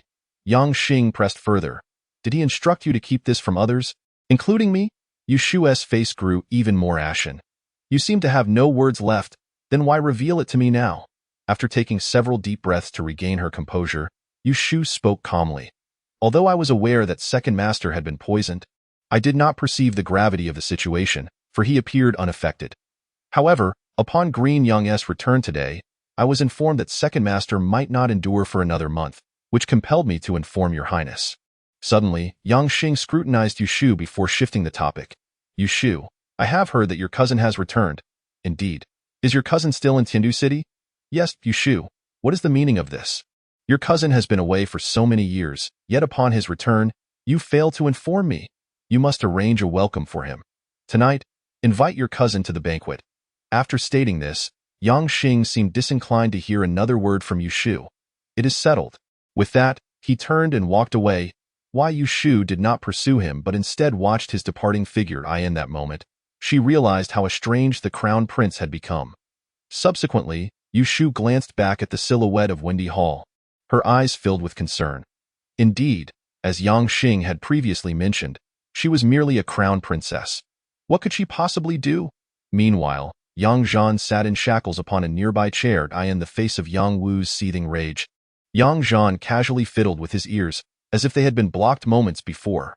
Witnessing this, Yang Wu inhaled deeply and chose to close his eyes. The two sat in silence, enduring the stillness. Outside, the crown prince arrived and then departed. Yang Zhan, however, could hear distinctly. At that moment, he could not help but chuckle at his own predicament. Indeed, change had come. Sensing Yang Zhan's mirth, Yang Wu opened his eyes. The anger had vanished from Yang Wu's countenance, replaced instead by a glum demeanor. He beckoned. "Why sit so far away? Are you afraid I might devour you?" Yang Zhan replied with a grin. "I am bound in shackles. If you, old man, do not mind, I certainly would not want to bring you any ill fortune. Can you not free yourself? This is a pair of exquisite iron shackles, not just any ordinary ones." and without a key, they cannot be opened. Come here. Yang Wu gestured towards the chair before him. Yang Zhan had already risen and walked over, taking a seat. Yang Wu then pointed at Yang Zhan's hands. Extend them. As he spoke, Yang Wu retrieved a small box from a nearby drawer. When Yang Zhan extended his hand, Yang Wu produced a key from the box and swiftly unlocked the shackles encircling Yang Zhan's wrists. With a resounding clang, Yang Zhan cast the shackles aside, seated himself on the chair, and suddenly elevated his legs, placing his feet directly in front of Yang Wu. Yang Wu frowned. What kind of decorum is this? The shackles on your hands have been removed. Do kindly free your feet as well. However, Yang Wu did not assist Yang Zhan in unlocking the shackles around his ankles, instead tossing the key to Yang Zhan. Without uttering a word, Yang Zhan caught it and began to unlock the shackles on his feet. Meanwhile, Yang Wu observed the pitiful condition of Yang Zhan's right arm, his brow furrowing. The poison from the barbarian nation is indeed formidable. After freeing his feet from the shackles and tossing them aside, Yang Zhan casually pocketed the key in his sleeve. Yang Wu glanced at him but remained silent. At this moment, Yang Zhan stretched his limbs and chuckled. Ah, this is far more comfortable. Being bound like that leaves one utterly discontent. He then raised his right arm. Indeed, with my strength, I cannot force it out, only suppress the progression of the poison. Why did you not inform me? It would have been futile. Could you, old man, have aided me in dispelling the poison? Yang Wu did not respond directly but posed a counter-question. How much longer can you suppress it? At most, a month. Yang Wu regarded Yang Zhan.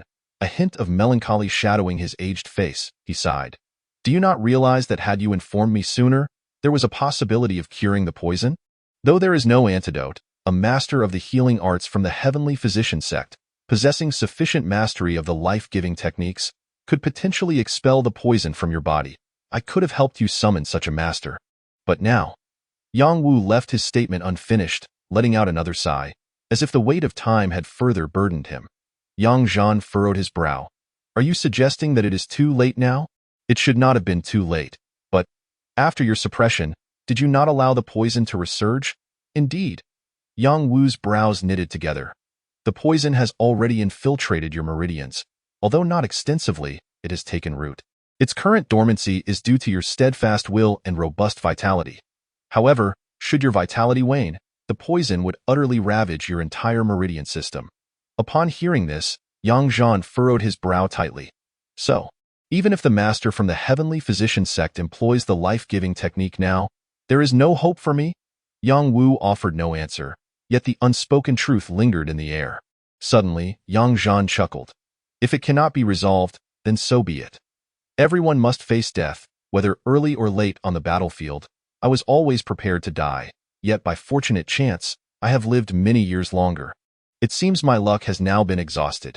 Yang Wu could not help but nod. Truly, you are remarkable. Even in the face of life and death, you can still laugh. At this juncture, Yang Wu gazed out towards the entrance of the grand hall, where the brilliant sunlight streamed in, illuminating the threshold. The light was so bright that it caused Yang Wu's eyes to shimmer slightly. Suddenly, he shifted the topic.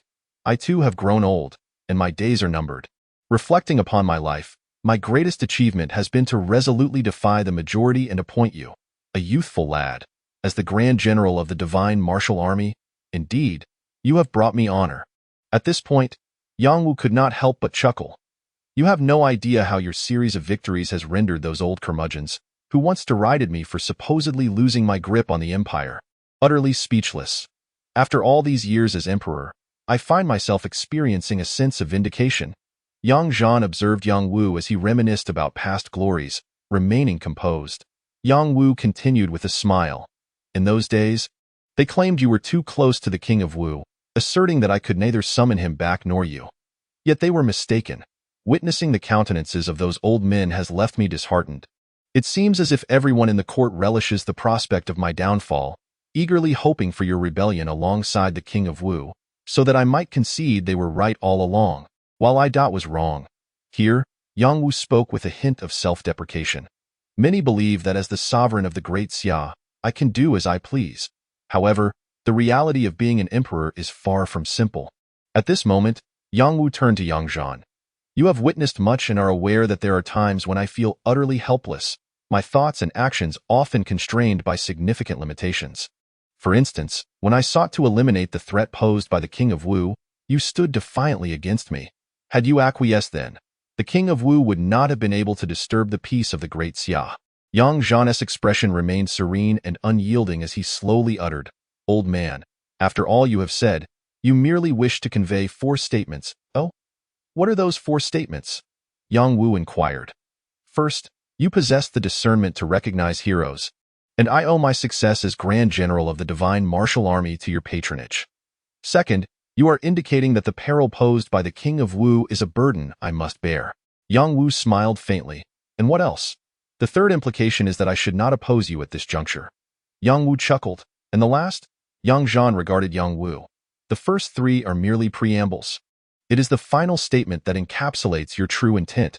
Yang Wu met Yang Zhan's gaze with calmness. Yang Zhan slowly articulated, "What you wish to convey is that you desire me, a dying man, to repay a debt of gratitude." Yang Wu neither denied nor nodded, merely exhaling a sigh. "Your malady has reached such a dire state because you do not trust me. Had you placed your faith in me, you would not have concealed the truth. If you had believed in me, both I and the Crown Prince would come to rely on you, as would the entire great Xia dynasty. Only you possess the capability to uphold the foundations of our empire. Alas, I had not anticipated such a turn of events." After a pause, Yang Wu added, "Nevertheless, I shall dispatch someone to summon the leader of the Heavenly Physician sect. Should there be a glimmer of hope, we must not let it slip away at this moment." Yang Wu leaned back in his chair, appearing increasingly weary, a poignant testament to the passage of time. Yang Zhan cast a faint glance at Yang Wu and slowly began to speak. "I have spent over a decade in Beiji. During my time in battle, I have partaken in the farewell wine offered by the common folk and have consumed the meat, grain, and eggs that they themselves could scarcely afford to eat in times of scarcity. I have requisitioned the grains of the Beiji populace, who, even when faced with hunger and forced to subsist on roots and tree bark, never uttered a word of dissent. In their eyes, there remained a glimmer of hope that we would protect them. At that moment, I vowed to myself that if the barbarian army were to cross our borders again, I would not be able to face them for the grains they squeezed from their meager rations, nor could I reconcile it with my identity as a soldier. There was another man, whose parents, wife, and children all perished at the hands of the barbarian army, leaving him as the sole survivor. His hometown had long since been reduced to ruins, desolate and devoid of life. Yet every year, he would travel tirelessly, stooped under the weight of a burden containing the remnants of his family, making his way to that once cherished home to linger for a few days. On one occasion, I asked him what significance this held. He replied, "Indeed, as long as I return, they still exist. If I cease to come, the weeds will overgrow, and all will truly be lost, forgotten by all." As Yang Zhan recounted this, he turned his gaze toward Yang Wu. At the time, I did not fully comprehend this sentiment until the ravages of war claimed many of my comrades, familiar and unfamiliar alike, falling before my very eyes. Yang Zhan looked towards the light streaming through the entrance of the windy hall, and his eyes mirrored that illumination. Gradually, I understood that the living must do something for the dead, not for their sake, but for our own, and for those who continue to live. If we do nothing, they will soon be swallowed by the dust of history, forgotten by all, just like the countless soldiers of the Divine Martial Army who perished in battle, leaving behind innumerable feats of valor. Yang Wu furrowed his brow slightly. "What do you mean?" Yang Zhan replied, "You defied the odds to appoint me as the general of the Divine Martial Army, and I have not let you down. 8 defensive battles and 7 proactive strikes have rendered the barbarian nation wary of invading the borders of our great Xia dynasty. I have repaid your trust with my achievements. However, to sell the Divine Martial Army or the people of Beiji, whether they are alive or those who have fallen in battle, will not be tolerated." At this moment, Yang Zhan's eyes turned icy as he fixed his gaze on Yang Wu, enunciating each word with conviction. "I will certainly not consent." Suddenly, 2 figures appeared silently behind Yang Zhan in the windy hall. Lu Han, the commander of the Divine Martial Army of Beiji, stood at the southern edge of Qinjue Mountain, at the former site of Jubiai Pass, now renamed Jianbei Pass by the previous general Yang Zhan. He proclaimed that Jubiai would be a sword pointing northward. Immediately, Jubiai Pass became Jianbei Pass. Lu Han gazed at the snow-covered peaks of Qinjue Mountain, a blinding white expanse before him. "General, according to reports from our scouts, a force from the barbarian nation has entered the kingdom of Fenglin from the eastern slopes of Qinhua Mountain. Meanwhile, the main army is still gathering at Qinhua Mountain, seemingly preparing for a grand assault on Fenglin. At present, it does not appear that they are targeting us in Beiji. Subsequently, another lieutenant hurried over, exclaiming, "General, I have just received a confidential report indicating that the forces of the Martial King have stationed themselves at the northern gate of Tianbei Mountain." Upon hearing this, Lu Han's expression grew markedly cold. He turned to his deputy, Wang Huai, and inquired, "What news do we have from the direction of Fenglin Kingdom?" Wang Huai clasped his fists in salute and replied, "General, there have been reports indicating that the main forces of the Divine Wind Army from Fenglin Kingdom have retreated from the border, leaving only the garrison troops behind, presumably preparing to confront the invading forces of the Barbarian Kingdom." Lu Han's countenance, however, became even more frigid. "General Wang, what did the Grand General say 3 years ago when he departed?" Wang Huai was momentarily taken aback, then furrowed his brow in contemplation. The Grand General warned that if one day the northern gate of Tianbei Mountain were to be besieged, it would signify imminent danger for our Beiji. Suddenly, Wang Huai's expression changed dramatically. "Moreover, there is another piece of news. At the eastern Bei Wang Pass, a significant number of troops have recently arrived. My subordinates have been dispatched to investigate, but we have yet to receive any reports." "Bring forth the military map," Lu Han commanded. Immediately, several individuals unfurled a large map before them. Lu Han and Wang Huai gazed intently at the military strategy map, centered around Beiji and extending 1,000 miles in all directions. Wang Huai's demeanor turned icy as he observed, "If they are indeed advancing towards us, it presupposes that the barbarian forces are merely feigning an attack on Fenglin Kingdom." However, at this juncture, Wang Huai, visibly agitated, turned to Lu Han and questioned, "Why is this happening?" Just then, a soldier galloped in hastily, "Report." Lu Han and Wang Huai turned their attention to the soldier. Dismounting with urgency, the soldier rushed to them, clasping his fists in greeting. "General Lu, General Wang, it has been confirmed that the troops stationed at Bei Wang Pass are the Tianwu army, which has withdrawn from the northeastern region." At this moment, both Lu Han and Wang Huai's expressions turned grim. Observing the soldier panting heavily, Lu Han instructed, "You may retire and rest." "Yes, sir." Lu Han then turned to Wang Huai, reflecting, "The Grand General once remarked that if he were to go to Tiandu City, our brothers would finally enjoy peaceful days. If he did not, tranquility would remain elusive. Yet the current situation is far from right." Wang Huai's brow was tightly knitted, his expression icy. Lu Han nodded, his gaze penetrating. "Do you remember the words the Grand General imparted to us before his departure?" "Indeed, the Grand General stated that no force should ever hope to annihilate our Beiji Divine Martial Army. Thus, when we find ourselves in peril, it is invariably the result of multiple forces conspiring against us." "Precisely. The Martial King, the Court, Fenglin Kingdom, and the Barbarian Kingdom. None of these factions possess the capability to obliterate us individually. However, should they unite, it would spell the moment of life and death for Beiji." Wang Huai's expression hardened, and the first dagger to strike must certainly be the Barbarian Kingdom. Therefore, if their actions are not merely a ruse, this crisis may indeed be a figment of our imagination. Should it be a feint against Fenglin Kingdom while truly targeting us in Beiji, then this aligns perfectly with the Grand General's earlier assessments. Upon concluding his statement, Wang Huai lamented deeply. "But why?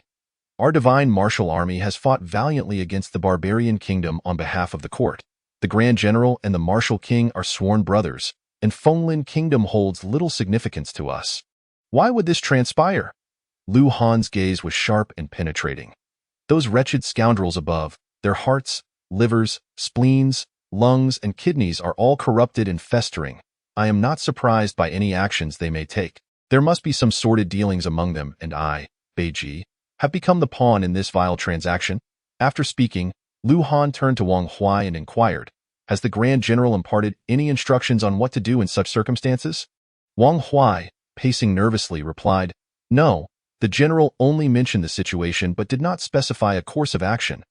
Lu Han asserted gravely, "Quickly, send someone to Ba Feng Lu." At that moment, a young man clad in a blue robe, with a face as exquisite as jade and strikingly handsome, stood outside the army, calling out loudly, "Is General Lu Han present?" "I am Lu Han." "Who approaches?" "San Hao." The mere utterance of San Hao brought a smile to Lu Han's face. for it was not just a name but a secret communication station associated with the Grand General. This signified that orders had arrived from the Grand General. Immediately, Lu Han and Wang Huai stepped forward to greet him. Just then, a troop of cavalry galloped towards them, led by the military governor of Beiji, Shen Yu, accompanied by a eunuch. The banners fluttered majestically, and their presence was imposing. Is the Divine Martial Army Commander Lu Han present? Shen Yu dismounted, and with the support of his official garb and surrounding soldiers, he exuded an air of authority. Before long, this contingent surrounded Lu Han and Wang Huai. Given that Lu Han and Wang Huai had not brought many men, it was evident that the newcomers bore ill intentions. Lu Han stepped forward. I am Lu Han, at your service, Lord Shun. Shen Yu glanced at the eunuch. This is the Divine Martial Army Commander Lu Han. The eunuch nodded and presented an imperial edict. His Majesty has decreed. Lu Han and Wang Huai clasped their fists in reverence, prepared to listen. The eunuch regarded the two and began. By decree, Divine Martial Army Commander Lu Han and Deputy Commander Wang Huai, having rendered meritorious service in defending the borders, are ordered to return to the Ministry of War immediately to report, with an additional promotion. At this moment, Shen Yu smiled and remarked, Congratulations, generals, on your elevation to higher ranks. Please, you shall accompany me back to the heavenly capital. Wang Huai interjected, Lord Shun, the Divine Martial Army is currently without a Grand General, and we lack a commanding officer. What of military affairs? Shen Yu chuckled, There are no military conflicts at present. What is there to fret over? I am here, and Beiji shall remain undisturbed. Generals, heed the edict, the eunuch proclaimed from his lofty position. However, neither Lu Han nor Wang Huai showed any intention of accepting the decree, instead casting their gaze toward the young man in blue. With his hands clasped behind him, the young man calmly regarded Shen Yu's faction. Shen Yu, clearly displeased, pressed, still refusing to accept the edict. Do you wish to defy the imperial command? How many heads do you think you possess? The young man remained silent. But Lu Han turned and clasped his fists, stating, This subordinate bears the heavy responsibility of defending the borders for the Divine Martial Army. With the Grand General absent, I am compelled to act as the commander of the Divine Martial Army. I am therefore unable to return to the heavenly capital to report. Wang Huai echoed, I too cannot accept the command. Please pardon our refusal. Shen Yu seemed to have anticipated this response, chuckling indeed. It is said that the Divine Martial Army recognizes only Grand General Zhan, unaware of the imperial will. Today's encounter confirms that to refuse is to defy the command, and those who defy at this point, Shen Yu's eyes turned icy. Those who defy shall be executed. Suddenly, the soldiers surrounding Lu Han and Wang Huai raised their weapons in unison. The warriors by Lu Han and Wang Huai also drew their swords, each brimming with murderous intent. Despite their smaller numbers, their momentum was no less formidable than that of Shen Yu's faction. The eunuch spoke coolly, Gentlemen, do not jeopardize your futures. It would be wise to return with me and report to your superiors. This is indeed a rare opportunity. Chapter 86. The Divine Martial Army strictly adheres to the orders of the Grand General in the windy hall of the Heavenly Sacred Palace. Zhan did not turn around but was acutely aware of the two formidable figures that had appeared behind him, accompanied by a steady influx of internal guards converging toward the hall. Zhan paid them no heed, focusing solely on Yang Wu. Facing Zhan's aggressive demeanor, Yang Wu maintained a calm expression, furrowing his brow. What is so commendable about being a Grand General of the Divine Martial Army? I have appointed you to command the troops of the realm. Even if you were to live only a month longer, you would depart amidst glory, and history would immortalize you in resplendent Inkade. As a military leader, is this not your aspiration? Zhan fixed his gaze on Yang Wu, his prior anger now replaced by disappointment. Just moments ago, he had anticipated a rebuttal from Yang Wu, perhaps even believing he had misjudged him. Alas, he was profoundly disillusioned. Yang Wu frowned. Zhan, you must remain composed. Your impulsiveness is futile. The matter has already been settled. It's too late. Zhan chuckled. Your confidence is impressive, truly remarkable. Abandoning the people of Beiji, I cannot fathom how you, as emperor, could undertake such an act. Yang Wu sighed, gesturing to a nearby stool. Sit down. Let us converse. Zhan refused to take a seat, replying, Speak freely. I fear I might lose my temper and strike you. Yang Wu looked at Zhan with a hint of exasperation. Given the circumstances, could you not temper your youthful exuberance? I may not be young anymore. But my fervor certainly remains. Upon hearing this, two elderly eunuchs approached cautiously. Young Zhan turned to them. I will slay this old fool. You cannot stop me, T-most. You would accompany me to the afterlife. I am not long for this world. Having come this far, I have prepared for the worst. Doubt it if you will. The expressions of the two elderly eunuchs turned grave. Yang Zhan pointed outside. Lin Buhuan, you two should remain outside and listen quietly. Should any of you dare to enter, I shall sever this old man's arm. At this moment, Yang Wu was even more exasperated, waving his hand. You two, retreat. This lad's greatest strength lies in charging into battle, claiming the heads of commanders amidst a sea of troops. He has accomplished much. After a moment's hesitation, the two eunuchs withdrew. Yang Wu then addressed the outside. Captain Lin, take your men and withdraw. If I perish, it will not be too late for your return. The footsteps outside gradually receded into the distance. Yang Zhan finally took a seat beside the hearth. Speaking softly, now, tell me, why? What you perceive is merely the matter of your divine martial army and Beiji, but what I see encompasses the entire realm. Is this truly the justification for your desire to wreak havoc upon Beiji and the divine martial army? Yang Wu suddenly turned his gaze towards Yang Zhan, his eyes burning with intensity as he inquired, pray tell, what in this world remains unchanged? Nothing is truly immutable, Yang Zhan retorted. Though the realm of Great Xia may now appear resplendent, it is, in essence, a facade of strength, hollow at its core. The might that you perceive was wrought by my own efforts, and its collapse is but a fleeting moment away. Yet, Yang Wu shook his head. Only the heavens and the earth are eternal. The mountains and rivers endure, while men ultimately turn to dust, becoming naught but a memory in the annals of history, a mere stroke of the pen. The concepts of right and wrong, of divine justice, are merely human classifications. The heavens show no mercy, treating all creatures as mere fodder, and the sage, likewise, regards the populace as pawns. Have you not encountered the profound truths of Taoism? Yang Zhan regarded Yang Wu with a discerning look. If you seek to justify your actions with compelling reasons, then spare me your words, and do not speak to me of lofty doctrines. I am but a soldier, a mere captain leading many men, devoid of the wisdom and grandeur of a sage. All I desire is to honor them, to honor those who have perished. Upon concluding, Yang Zhan fixed his gaze on Yang Wu. My patience is finite. What purpose does your inquiry serve, when all has already been determined? Do you truly believe that what you perceive as fate is irrevocable? Yang Wu furrowed his brow. I cannot fathom how you might alter my predicament. Even if you were to disseminate the news of your impending demise, it would be too late. The King of Wu will not be swayed, at least for the time being. Yang Zhan nodded. Indeed, for now, he will remain skeptical, yet a cursory investigation will bring him to the truth. Time is required. We can both afford to wait, but the situation in Beiji cannot endure the luxury of time. Yang Zhan turned to Yang Wu, a smile gracing his lips. I can wait.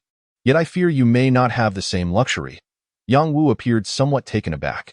With the King of Wu's forces stationed at the Northern Pass and the Tianwu army entrenched at Bawang Pass, the divine martial army of Beiji is left with no avenue for retreat, compelled to confront the barbarian nation in a desperate struggle. This deadlock? How do you intend to revive it? As he spoke, Yang Wu shook his head. Were you in Beiji, I would be concerned. But now, you find yourself in the imperial city, at my side. Although the divine martial army boasts many valiant generals, none possess the ingenuity to resolve this predicament. At this juncture, Yang Wu's brow began to furrow deeply. Could it be that you have discerned the truth long before? Yang Zhan gazed towards the entrance of the windy hall, sunlight streaming in, illuminating his eyes with brilliance. He then spoke. I merely wish to understand your motivations. Why will you not disclose them? Yang Wu's expression shifted, sensing a disquieting undercurrent. Have you perhaps orchestrated this from the outset? Yang Zhan replied. You must have been aware that I was poisoned and nearing death, hence you devised this scheme to eliminate the potential chaos that Beiji could incite. With Beiji gone, the King of Wu will be beset by the pressures of the barbarian nation, thereby alleviating your own burdens, and even allowing you to weaken the King of Wu through the hand of the barbarian. With a sigh, Yang Zhan continued. The King of Wu, knowing I am beyond saving, must realize that my youth renders his southern ambitions increasingly tenuous, and yet he conspires with you in the shadows. I truly wonder what lengths you will go to in pursuit of your aims. As he spoke, Yang Zhan turned his gaze back to Yang Wu. In your endeavor against me and Beiji, you have shown remarkable ruthlessness. Yang Wu, however, did not respond, instead fixing his gaze upon Yang Zhan. You have long perceived the situation, yet I do not believe you possess any means to alter it. The dialogue between the two was misaligned, yet both were engaged in their discourse. Meanwhile, far to the north in Beiji, the military governor Shen Yu commanded his troops, encircling the seemingly fragile Lu Han and Wang Huai. It appeared that at a mere command from Shen Yu, Lu Han and Wang Huai would meet their demise on the spot. The eunuch delivering the imperial edict bore an expression of indifference. Receive the decree. Failure to comply is tantamount to defiance, and those who defy shall face death. Lu Han and Wang Huai exchanged a glance, and both erupted into laughter. Lu Han boisterously declared, "Indeed, you speak true. My divine martial army recognizes only the orders of the Grand General, and cares not for any imperial decree." Upon hearing this, Shen Yu, far from angered, burst into laughter. Having endured 3 years of humiliation in Beiji, with the emperor consistently disregarding his petitions, he became the most powerless and ineffectual military governor in all of the Xia dynasty.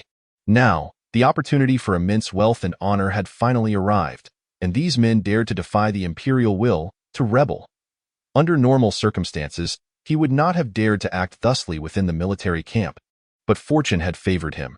These two had come to the mountains with but a scant retinue. What a chance! Shen Yu's eyes sparkled. Capture these rebels.